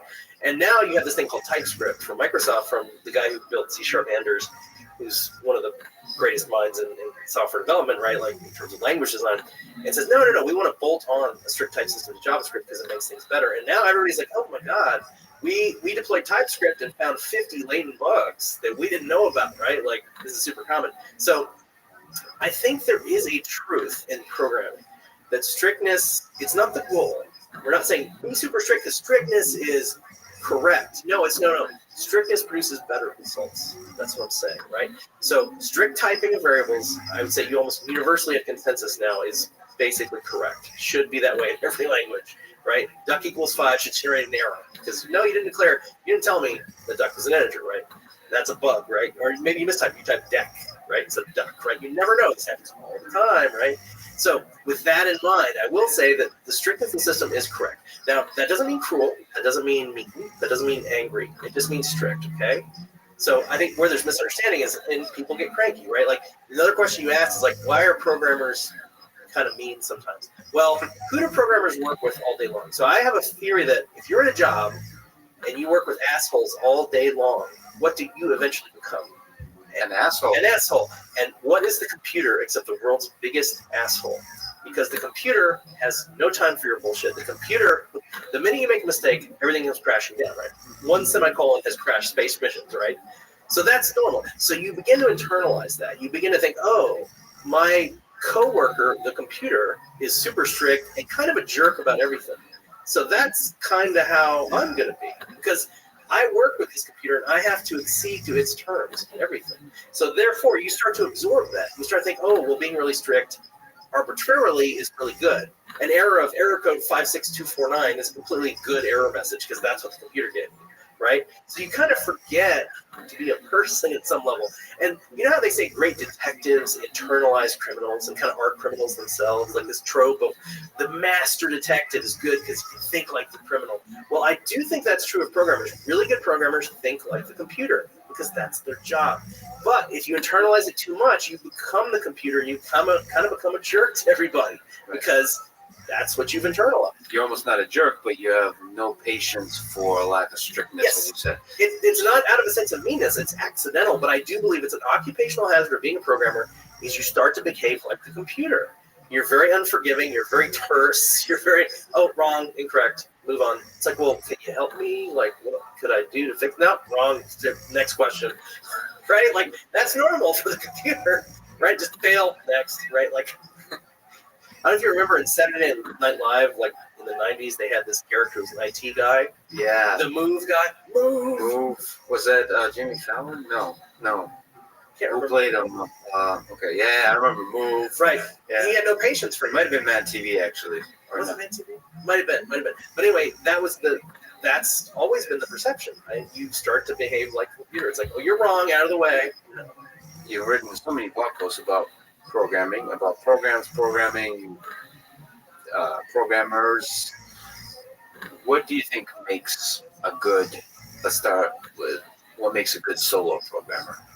Well, I don't think you should be a solo programmer. I think to be a good solo programmer, it's kind of like what I talked about, well, not on mic, but one of the things John Carmack, one of the best points he makes in the book Masters of Doom, which is a fantastic book. Anybody listening to this who hasn't read it, please read it. It's such a great book. Is that at the time they were working on stuff like Wolfenstein and Doom, like they didn't have the resources that we have today. They didn't have Stack Overflow. They didn't have Wikipedia. They didn't have like discourse forums. They didn't have places to go to get people to help them, right? They had to work on their own. And that's why it took a genius like Carmack to do this stuff, because you had to be a genius to invent from first principles. A lot of stuff he was like the hacks he was coming up with were genius, right? Genius level stuff. But you don't need to be a genius anymore. And that means not working by yourself. You have to be good at researching stuff online. You have to be good at asking questions, really good questions that are really well researched, which implies, oh, I went out and researched for 3 hours before I wrote this question. It's like, that's what you should be doing, because that's what's going to make you good, right? To me, this is the big difference between programming in like the 80s versus programming today. Is like you kind of had to be by yourself back then. Where would you go for answers? I remember in the early days when I was learning Visual Basic for Windows, like I would call the Microsoft helpline on the phone when I had like a program, because I was like, I don't know what to do. So I would like go and call, and they had these huge phone banks. And like, can you imagine how alien that is now? Like, who would do that, right? Like, that's crazy. So there was just nowhere else to go when we got stuck, right? Like, I had the books that came with it. I read those, studied those religiously. I just saw a post from Steve Sinofsky that said this C++ version 7 came with like 10,000 pages of written material, because where else were you going to figure that stuff out? Go to the library? You didn't have Wikipedia. You didn't have, Reddit. You didn't know where to go to answer these questions. So you've talked about through the years basically not having an ego and not thinking that you're the best programmer in the world. So always kind of just looking to improve, to become a better programmer than you were yesterday. So how have you changed as a programmer and as a thinker, designer around programming over the past, 15 years, really, of being a public figure? I would say the big insight that I had is eventually, as a programmer, you have to kind of stop writing code to be effective, which is kind of disturbing. because you really love it. But you realize like being effective at programming in the general sense doesn't mean writing code. And a lot of times you can be much more successful by not writing code than writing code in terms of just solving the problems you have. Essentially hiring people that are really good and like setting them free and like giving them basic direction, right? Like on strategy and stuff. Because a lot of the problems you encounter aren't necessarily solved through like really gnarly code. They're solved by conceptual solutions, which can then be turned into code. But are you even solving the right problem? I mean, so I would say for me, the main insight I have is to succeed as a programmer, you eventually kind of stop writing code. That's going to sound discouraging probably to people hearing, but I don't mean it that way. What I mean is that you're coding at a higher level language. Eventually, like, okay, so we're coding in assembly language, right? That's the beginning, right? You're hard coded to the architecture. Then you have stuff like C, where it's like, wow, we can abstract across the architecture. You write code. I can then compile that code for ARM or whatever, x86 or whatever else is out there. And then even higher level than that, right? Like you're looking at like Python, Ruby, interpreted languages. And then to me as a programmer, like, okay, I want to go even higher. I want to go higher than that. How do I abstract higher than language? It's like, well, you abstract in spoken language and written language, right? Like you're sort of inspiring people to get things done, giving them guidance. Like, what if we did this? What if we did this? You're writing in the highest level language that there is, which is, for me, English, right? Whatever your spoken language is. So it's all about being effective, right? And I think Patrick McKenzie, Patio 11 on Hacker News and works at Stripe, has a great post about this, of how calling yourself a programmer is a career-limiting move at some level once you get far enough in your career. And I really believe that. And again, I apologize, it sounds discouraging. I don't mean it to be, but he's so right. Because all the stuff that goes on around the code, like the people, like that's another thing. If you look at my early blogging pieces, it was about, wow, programming is about people more than it's about code, which doesn't really make sense, right? But it's about, can these people even get along together? Can they understand each other? Can you even explain to me what it is you're working on? Are you solving the right problem? Peopleware, right? Another classic programming book, which again, up there with Code Complete, please read Peopleware. It's that software is people, right? People are the software first and foremost. So a lot of the skills that I was working on early in the blog were about figuring out the people parts of programming, which were the harder parts. The hard part of programming, once you get to a certain skill level of programming, you can pretty much solve any reasonable problem that's put in front of you. You're not writing algorithms from scratch, right? That just doesn't happen. So any sort of reasonable problem put in front of you, you're going to be able to solve. But what you can't solve is our manager is a total jerk. You cannot solve that with code. That is not a code solving problem. And yet that will cripple you way more than, oh, we had to use this stupid framework I don't like, or Sam keeps writing bad code that I hate, or Dave is off there in the wilderness writing God knows what, right? These are not your problems. Your problem is your manager or a coworker is so toxic to everybody else in your team that like nobody can get anything done. So everybody's so stressed out and freaked out, right? These are the problems that you have to attack. Absolutely. And so as you go to these higher level abstractions, as you develop as a programmer to higher level abstractions and go into natural language, you're also the guy who kind of preached, building it, diving in and doing it and like learn by doing. Yes. Do you worry that as you get to higher level abstractions, you lose track of the lower level of just building? Do you worry about that? Even not maybe now, but 10 years from now, 20 years from now? Well, no, I mean, there is always that paranoia around, oh gosh, I don't feel as valuable since I'm not writing code. But for me, like when we started the Discourse project, it was Ruby, which I didn't really know Ruby. I mean, as you pointed out, and this is another valuable observation from Stack Overflow, you can be super proficient at, for example, C#, which I was working in. That's what we built Stack Overflow and still is written in, and then switch to Ruby, and you're a newbie, right? Like, but have the framework. I know what a for loop is. I know what recursion is. I know, what a stack trace is, right? Like, I have all the fundamental concepts to be a programmer. I just don't know Ruby, so I'm still on a higher level. I'm not like a beginner, like you're saying. I'm just I need to apply my programming concepts I already know to Ruby. Well, so there's a question that's really interesting. So looking at Ruby, how do you go about learning enough that your intuition can be applied? Well, that's carried the thing. over. That's what I was trying to get to. Is like what I realized, particularly when I started with just me and Robin, I realized if I bother Robin, I am now costing us productivity, right? Every time I go to Robin, rather than building our first alpha version of Discourse, he's now answering my stupid questions about Ruby. Is that a good use of his time? Is that a good use of my time?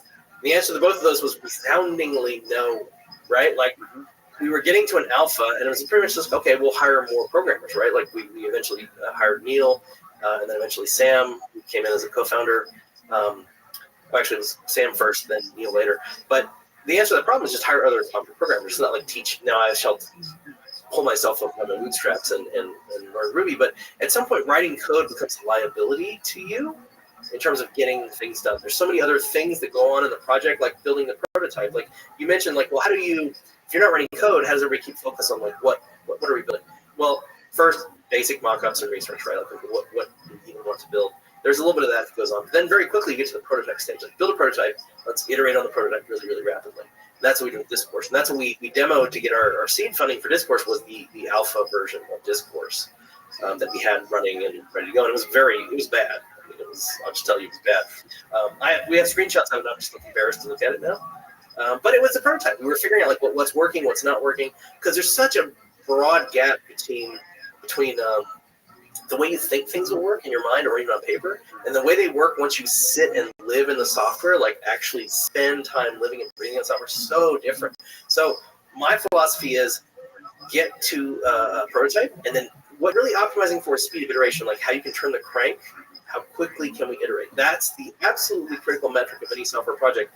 And I had a tweet recently that people liked, and this is so fundamental to what I do, is like, if you want to measure the core competency of any software tech company, it's the speed at which somebody can say, hey, you really need this word in the product, change this word, right? Because it will be more clear to the users. Like instead of respond, it's reply or something. But there's some, from the conception of that idea, how quickly that single word can be changed in your software, rolled out to users, that is your life cycle. That's your health, your heartbeat. If your heartbeat is like super slow, you're basically dead. No, seriously, if it takes 2 weeks, or even a month to get that single word changed, everybody's a great idea. That word is so much clearer. I'm talking like a super for this change. It's not like let's just change your word because we're bored. Like this is an awesome change, and then it takes months to roll out. It's like, well, you're dead. Like you can't iterate. You can't. How are you gonna do anything, right? Like, so anyway, about the heartbeat, it's like get the prototype and then iterate on it. That's what I view as like the central tenet of modern software development. That's fascinating you put it that way. It's actually, so I build autonomous vehicles, and when you look at what maybe compare Tesla to most other automakers, the heartbeat for Tesla is literally days now in terms of they can over the air deploy software updates to all their vehicles, which is markedly different than every other automaker, which takes years to update a piece of software. So, and that's reflected in everything that's the final product. It's reflected in really how slowly they adapt to the times. And to be clear, I'm not saying being a hummingbird is the goal either. It's like you don't want a heartbeat that's like so fast. It's like you're waiting, you're just freaking out. But like it is a measure of health. You should have a healthy heartbeat. Right? It's up to for people listening to decide what that means, but it has to be healthy. It has to be reasonable because otherwise you're just going to be frustrated because like that's how you build software. You make mistakes, you roll it out, you live with it. You see what it feels like and say, oh God, that was a terrible idea. Or, oh my gosh, this could be even better if we did Y, right?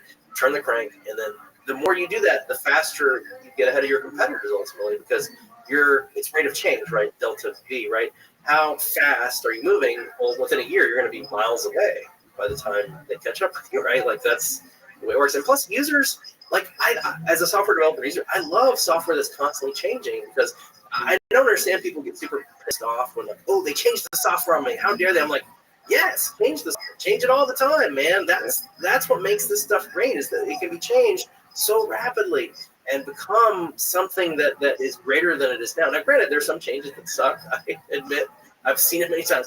But in general, it's like that's what makes software cool, right? Is that it is so malleable. Like fighting that is like weird to me because it's like, well, you're fighting the essence of the thing that you're building. Like that doesn't make sense. You want to really embrace that, not to be a hummingbird, but like embrace it to a healthy cycle of your heartbeat, right? So you talk about that people really don't change.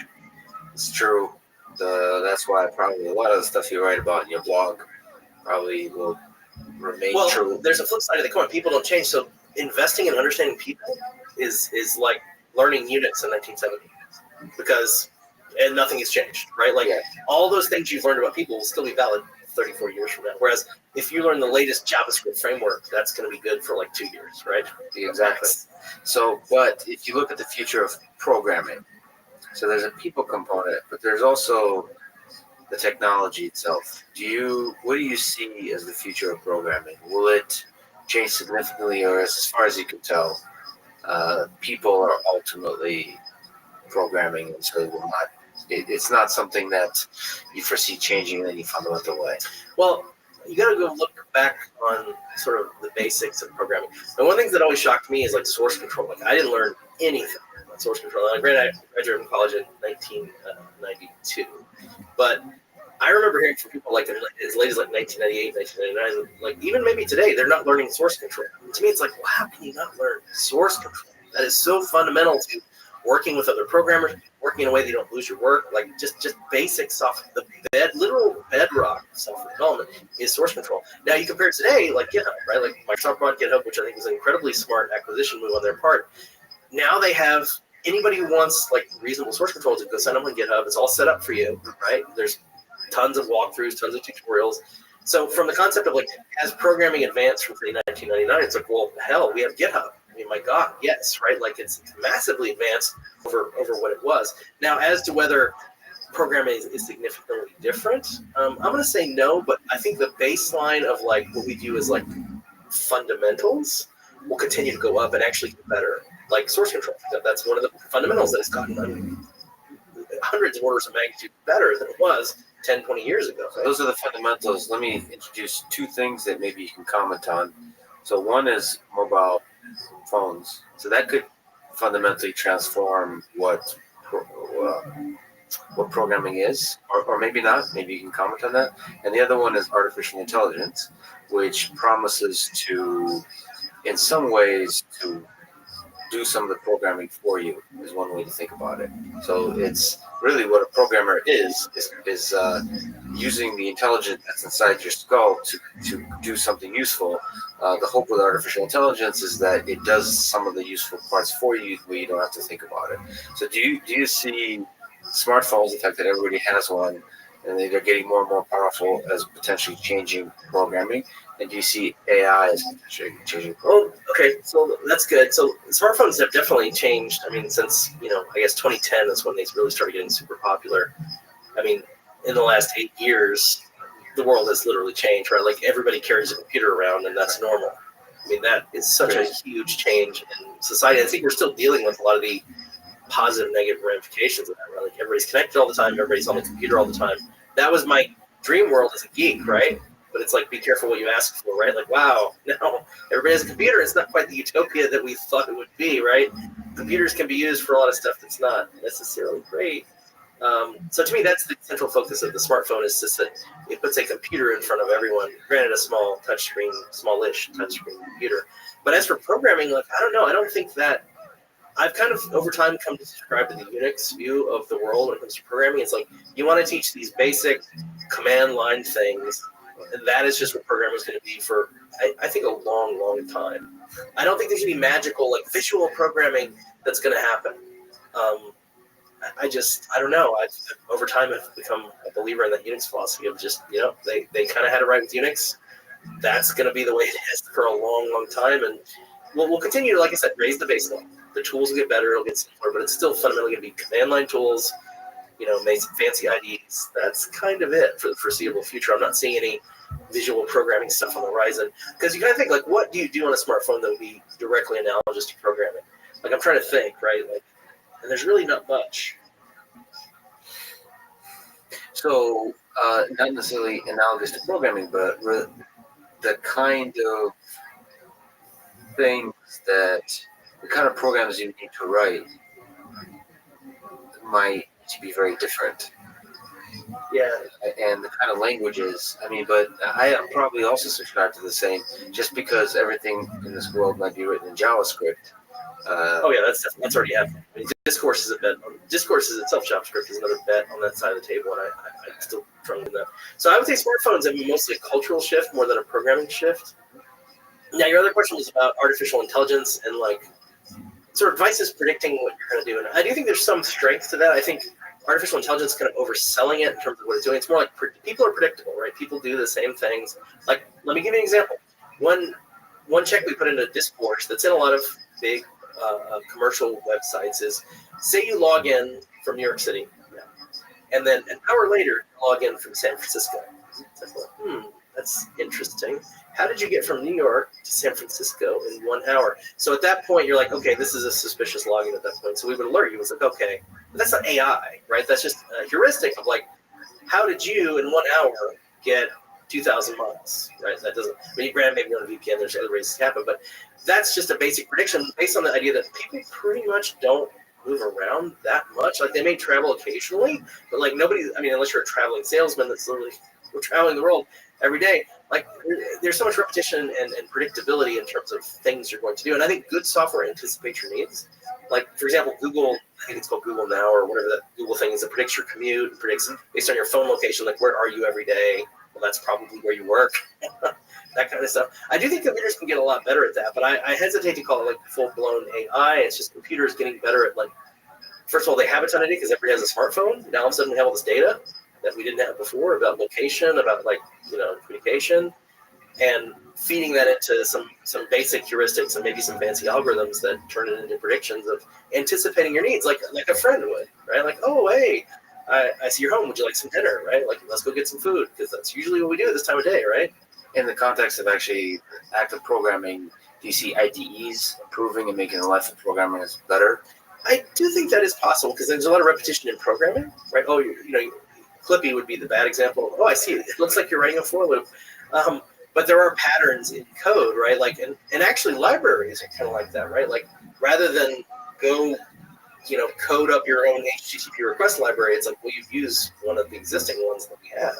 It's already troubleshot, right? It's not AI per se. It's just, building better Lego bricks, bigger Lego bricks that have more functionality in them, so people don't have to worry about the low level stuff as much anymore. Like WordPress, for example, to me is like a tool for somebody who isn't a programmer to do something. I mean, you can turn WordPress into anything. It's kind of crazy, actually, to recall plugins, right? And that's not programming per se. It's just Lego bricks stacking WordPress elements, right? And a little bit of configuration glue. So I would say maybe in a broader sense, what I'm seeing, like, there'll be more gluing and less like actual programming. And that's a good thing, right? Because most of the stuff you need is kind of out there already. You said 1970s, Unix. Do you see PHP and these kind of old remnants of the early birth of programming remaining with us for a long time? Like you said, Unix in itself. Do you see ultimately, this stuff just being there out of momentum? I kind of do. I mean, I was a big believer in Windows early on, and I was a big, I was like, Unix, what a waste of time. But over time, I completely flipped on that, where I was like, okay, the Unix guys were right, and pretty much Microsoft and Windows were kind of wrong, at least on the server side. And on the desktop, right, you need a GUI, all that stuff. And you had the two philosophies, like Apple built on Unix, effectively Darwin, and on the desktop, it's a slightly different story. But on the server side, where you're going to be programming, now it's a question of where the programming is going to be. There's going to be a lot more like client-side programming, because technically discourse is client-side programming. The way you get discourse, we deliver a big ball of JavaScript, which is then executed locally. So we're really using a lot more local computing power. We'll still retrieve the data. Obviously, we have to display the posts on the screen and so forth. But in terms of like sorting and a lot of basic stuff, we're using the host processor. But to the extent that a lot of programming is still going to be server-side, I would say, yeah, Unix philosophy definitely won. And there'll be different veneers over Unix, but it's still, if you peel away one or two layers, it's going to be Unixy for a long. I think Unix won. I mean, so definitively. It's interesting to hear you say that, because you've done so much excellent work on the Microsoft side in terms of back-end development. Cool. So what's the future hold for Jeff Atwood? The discourse, continuing the discourse, and trying to conversation on the web? Well, discourse is what I viewed as and originally I called it a 5-year project, then really quickly revised that to a 10-year project. So we started in early 2013, that's when we launched the first version. So we're still, 5 years in. This is the part where it starts getting, like, we have a good product now. Discourse, there's any project you build in software, it takes 3 years to build what you wanted to build anyway. Like V1 is going to be terrible, which it was, but you ship it anyway because that's how you get better at stuff. It's about turning the crank. It's not about V1 being perfect because that's ridiculous. It's about V1, then let's get really good at V1.1, 1.2, 1.3. Like, how fast can we iterate? And I think we're iterating like crazy on Discourse to the point that, like, it's a really good product now. We have serious momentum. And my original vision was I want to be the WordPress of discussion, meaning someone came to you and said, I want to start a blog, although the very question is kind of archaic now. It's like, who actually blogs anymore? But I wanted the answer to that to be, it would be WordPress normally, because that's the obvious choice for blogging most of the time. But if someone said, hey, I need a group of people to get together and do something, the answer should be Discourse, right? That should be the default answer. Because it's open source, it's free, doesn't cost you anything, you control it, you can run it. Your minimum server cost for Discourse is $5 a month at this point. They actually got the VPS prices down. It used to be $10 a month for 1 gigabyte of RAM, which our dependency. We have a kind of heavy stack. Like there's a lot of stuff in Discourse. You need Postgres, you need Redis, you need Ruby on Rails, you need a Sidekick for scheduling. It's not a trivial amount of stuff because we were architected for like, look, we're building for the next 10 years. I don't care about shared PHP hosting. That's not my model. My idea is like, hey, eventually this is going to be very cheap for everybody, and I want to build it right using, again, higher, bigger building block levels, right, that have more requirements. And there's a WordPress model of WordPress.org, WordPress.com. Is there a central hosting for Discourse or no? There is. We're not strictly segmenting into the open source versus the commercial side. We have a hosting business. That's how Discourse makes money, is we host Discourse instances, and we have a really close relationship with our customers of the symbiosis of them giving us feedback on the product. We definitely weight feedback from customers a lot heavier than feedback from somebody who just wanders by and gets feedback. But that's where we make all our money. But we don't have a strict division. We encourage people to use Discourse. Like the whole point is that it's free, right? Anybody can set it up. I don't want to be the only person that hosts Discourse. That's absolutely not the goal. But it is a primary way for us to build a business. And it's actually kind of a great business. I mean, the business is going really, really well in terms of hosting. So I used to work at Google Research. There's a company that's basically funded on advertisement. So it's Facebook. Let me ask if you can comment on it. I think advertisement at its best. So you can be extremely critical on what ads are, but at its best, it's actually serving you in a sense. It's connecting you to what you would want to explore. So it's like related posts or related content. It's the same. That's the best of advertisement. So Discourse is connecting people based on their interest. It seems like a place where advertisement at its best could actually serve the users. Is that something that you're considering thinking about as a way to bring to financially support the platform? That's interesting because I actually have a contrarian view of advertising, which I kind of agree with you. I recently installed ad blocker like reluctantly because I don't like to do that, but like the performance of the ads, man, like they're so heavy now and like it's just crazy. So like it's almost like a performance argument more than like I actually am pro ads, and I have a contrarian viewpoint. I agree with you. If you do ads right, it's showing you stuff you'll be interested in anyway. Like I don't mind that. That actually is kind of a good thing. So plus I think it's rational to want to support the people that are doing this work through seeing their ads. But that said, I run ad block now, which I didn't want to do, but I was convinced by all these articles, like 30, 40 megabytes of stuff just to serve you ads. Yeah, it feels like ads now are like the experts exchange of whenever you start Stack Overflow. It's a little bit There's so many companies in ad tech that it's embarrassing. Like you can do that. Have you seen those logo charts of like just the whole page? It's like you can't even see them. They're so small. There's so many companies in this space. But since you brought it up, I do want to point out that very, very few Discourse sites actually run using an ad-supported model. It's not effective. Like it's too diluted. It's too weird. It doesn't pay well, and like users hate it. So it's a combination of like users hate it. It doesn't actually work that well in practice. Like in theory, yes, I agree with you. If you have clean, fast ads that were exactly the stuff you would be interested in, awesome. We're so far from that though, right? Like Google does an okay job. They do retargeting and stuff like that. But in the real world, Discourse sites rarely can make ads work. It just doesn't work for so many reasons. But you know what does work is subscriptions, Patreon,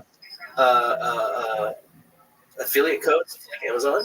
Of like just, here's a cool yo-yo, click, and then you click and go to Amazon, and they get a small percentage of that, which is fair, I think, because you saw the yo-yo on that site and you click through and you bought it, right? That's fair for them to get 5% of that or 2% of that, whatever it is.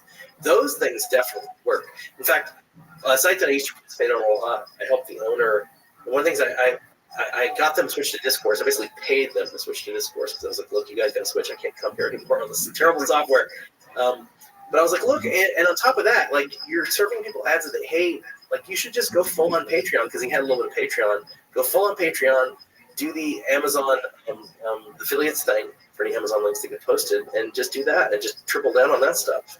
And that's worked really well for them, and this creator in particular. So that stuff works, but traditional ads, I mean, definitely not working, at least on Discourse. So last question. You've created the code keyboard. I've programmed most of my adult life on a Kinesis keyboard. I have one upstairs now. Can you describe what a mechanical keyboard is, and why is it something that makes you happy? Well, this is another fetish item, really. Like, it's not required. You can do programming on any kind of keyboard, right? Even like an on-screen keyboard. Oh God, that's terrifying, right? Like, but you could. I mean, if you look back to the early days of computing, there were chiclet keyboards, which are, those are awful, right? But what's a chiclet keyboard? Oh God. Okay, well, it's just like thin rubber membranes. Oh, the rubber ones. Oh no, super bad, right? So it's a fetish item. All it really says is, look, I care really about keyboards, because the keyboard is the primary method of communication with the computer, right? So it's just like having a nice mic for this podcast. You want a nice keyboard, right? Because it has very tactile feel. I can tell exactly when I press the key. I get that little click. So, it feels good. And it's also kind of a fetish item. It's like, wow, I care enough about programming that I care about the tool, the primary tool that I use to communicate with the computer, make sure it's as good as it feels good to use for me, and like I can be very productive with it. So, to be honest, it's a little bit of a fetish item, but a good one. It indicates that you're serious. It indicates you're interested. It indicates that you care about the fundamentals, because you know what makes you a good programmer? Being able to type really fast, right? Like, this is true, right? So a core skill is just being able to type fast enough to get your ideas out of your head into the code base. So just practicing your typing can make you a better programmer. It is also something that makes you enjoy typing, correct? The actual act, something about the process. Like, I play piano. It's tactile. There's a tactile feel that ultimately feeds the passion, makes you happy. Right. No, totally. That's it. I mean, and it's funny because artisanal keyboards have exploded. Like, Massdrop is going ballistic with this stuff. There's probably like 500 keyboard projects on Massdrop alone. And there's some other guy I follow on Twitter. I used to write for the site, The Tech Report, way back in the day. And he's like, every week he's just posting like what I call keyboard porn of like just cool keyboards. Like, oh my God, those look really cool, right? Like, it's like, how many keyboards does this guy have, right? It's kind of like me with yo-yos. How many yo-yos do you have? How many do you need? Well, technically one, but not like a lot. I don't know why. So same thing with keyboards. So yeah, they're awesome. Like, I highly recommend anybody who doesn't have a mechanical to research it, look into it, and see what you like. And it's ultimately a fetish item, but I think these sort of items, these religious artifacts that we have, are part of what makes us human. Like, that part's important, right? It's kind of what makes life worth living. It's not necessary in the strictest sense, but ain't nothing necessary if you think about it, right? Like, so yeah, why not? So sure. Jeff, thank you so much for talking today. Yeah, you're welcome. Thanks for having me.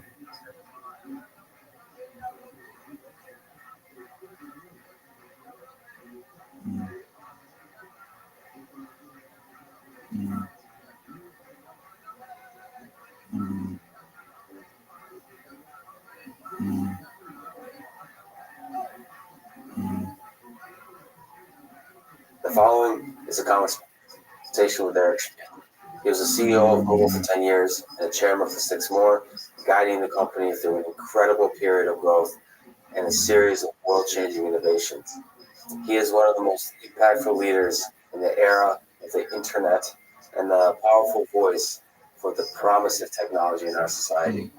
It was truly an honor to speak with him as part of the MIT course on artificial general intelligence and the artificial intelligence podcast. And now, here's my conversation with Eric Schmidt.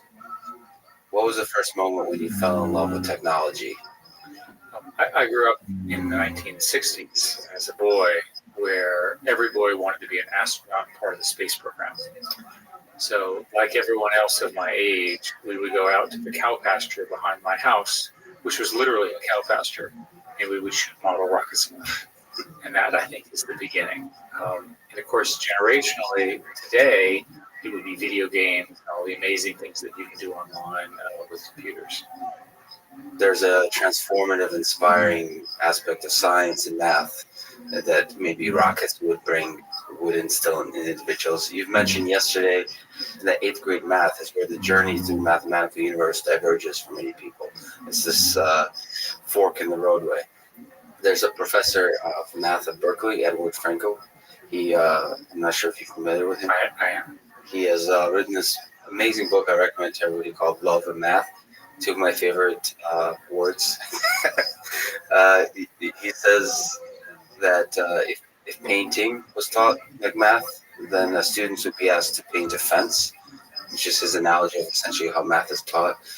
And so you never get a chance to discover the beauty of the art of painting or the beauty of the art of math. So how, when, and where did you discover that beauty? I think what happens with people like myself is that you're math enabled pretty early, and all of a sudden you discover that you can use that to discover new insights. The great scientists will all tell a story, the men and women who are fantastic today. It's somewhere when they were in high school or in college, they discovered that they could discover something themselves. And that sense of building something, of having an impact that you own, drives knowledge acquisition and learning. In my case, it was programming, and the notion that I could build things that had not existed, that I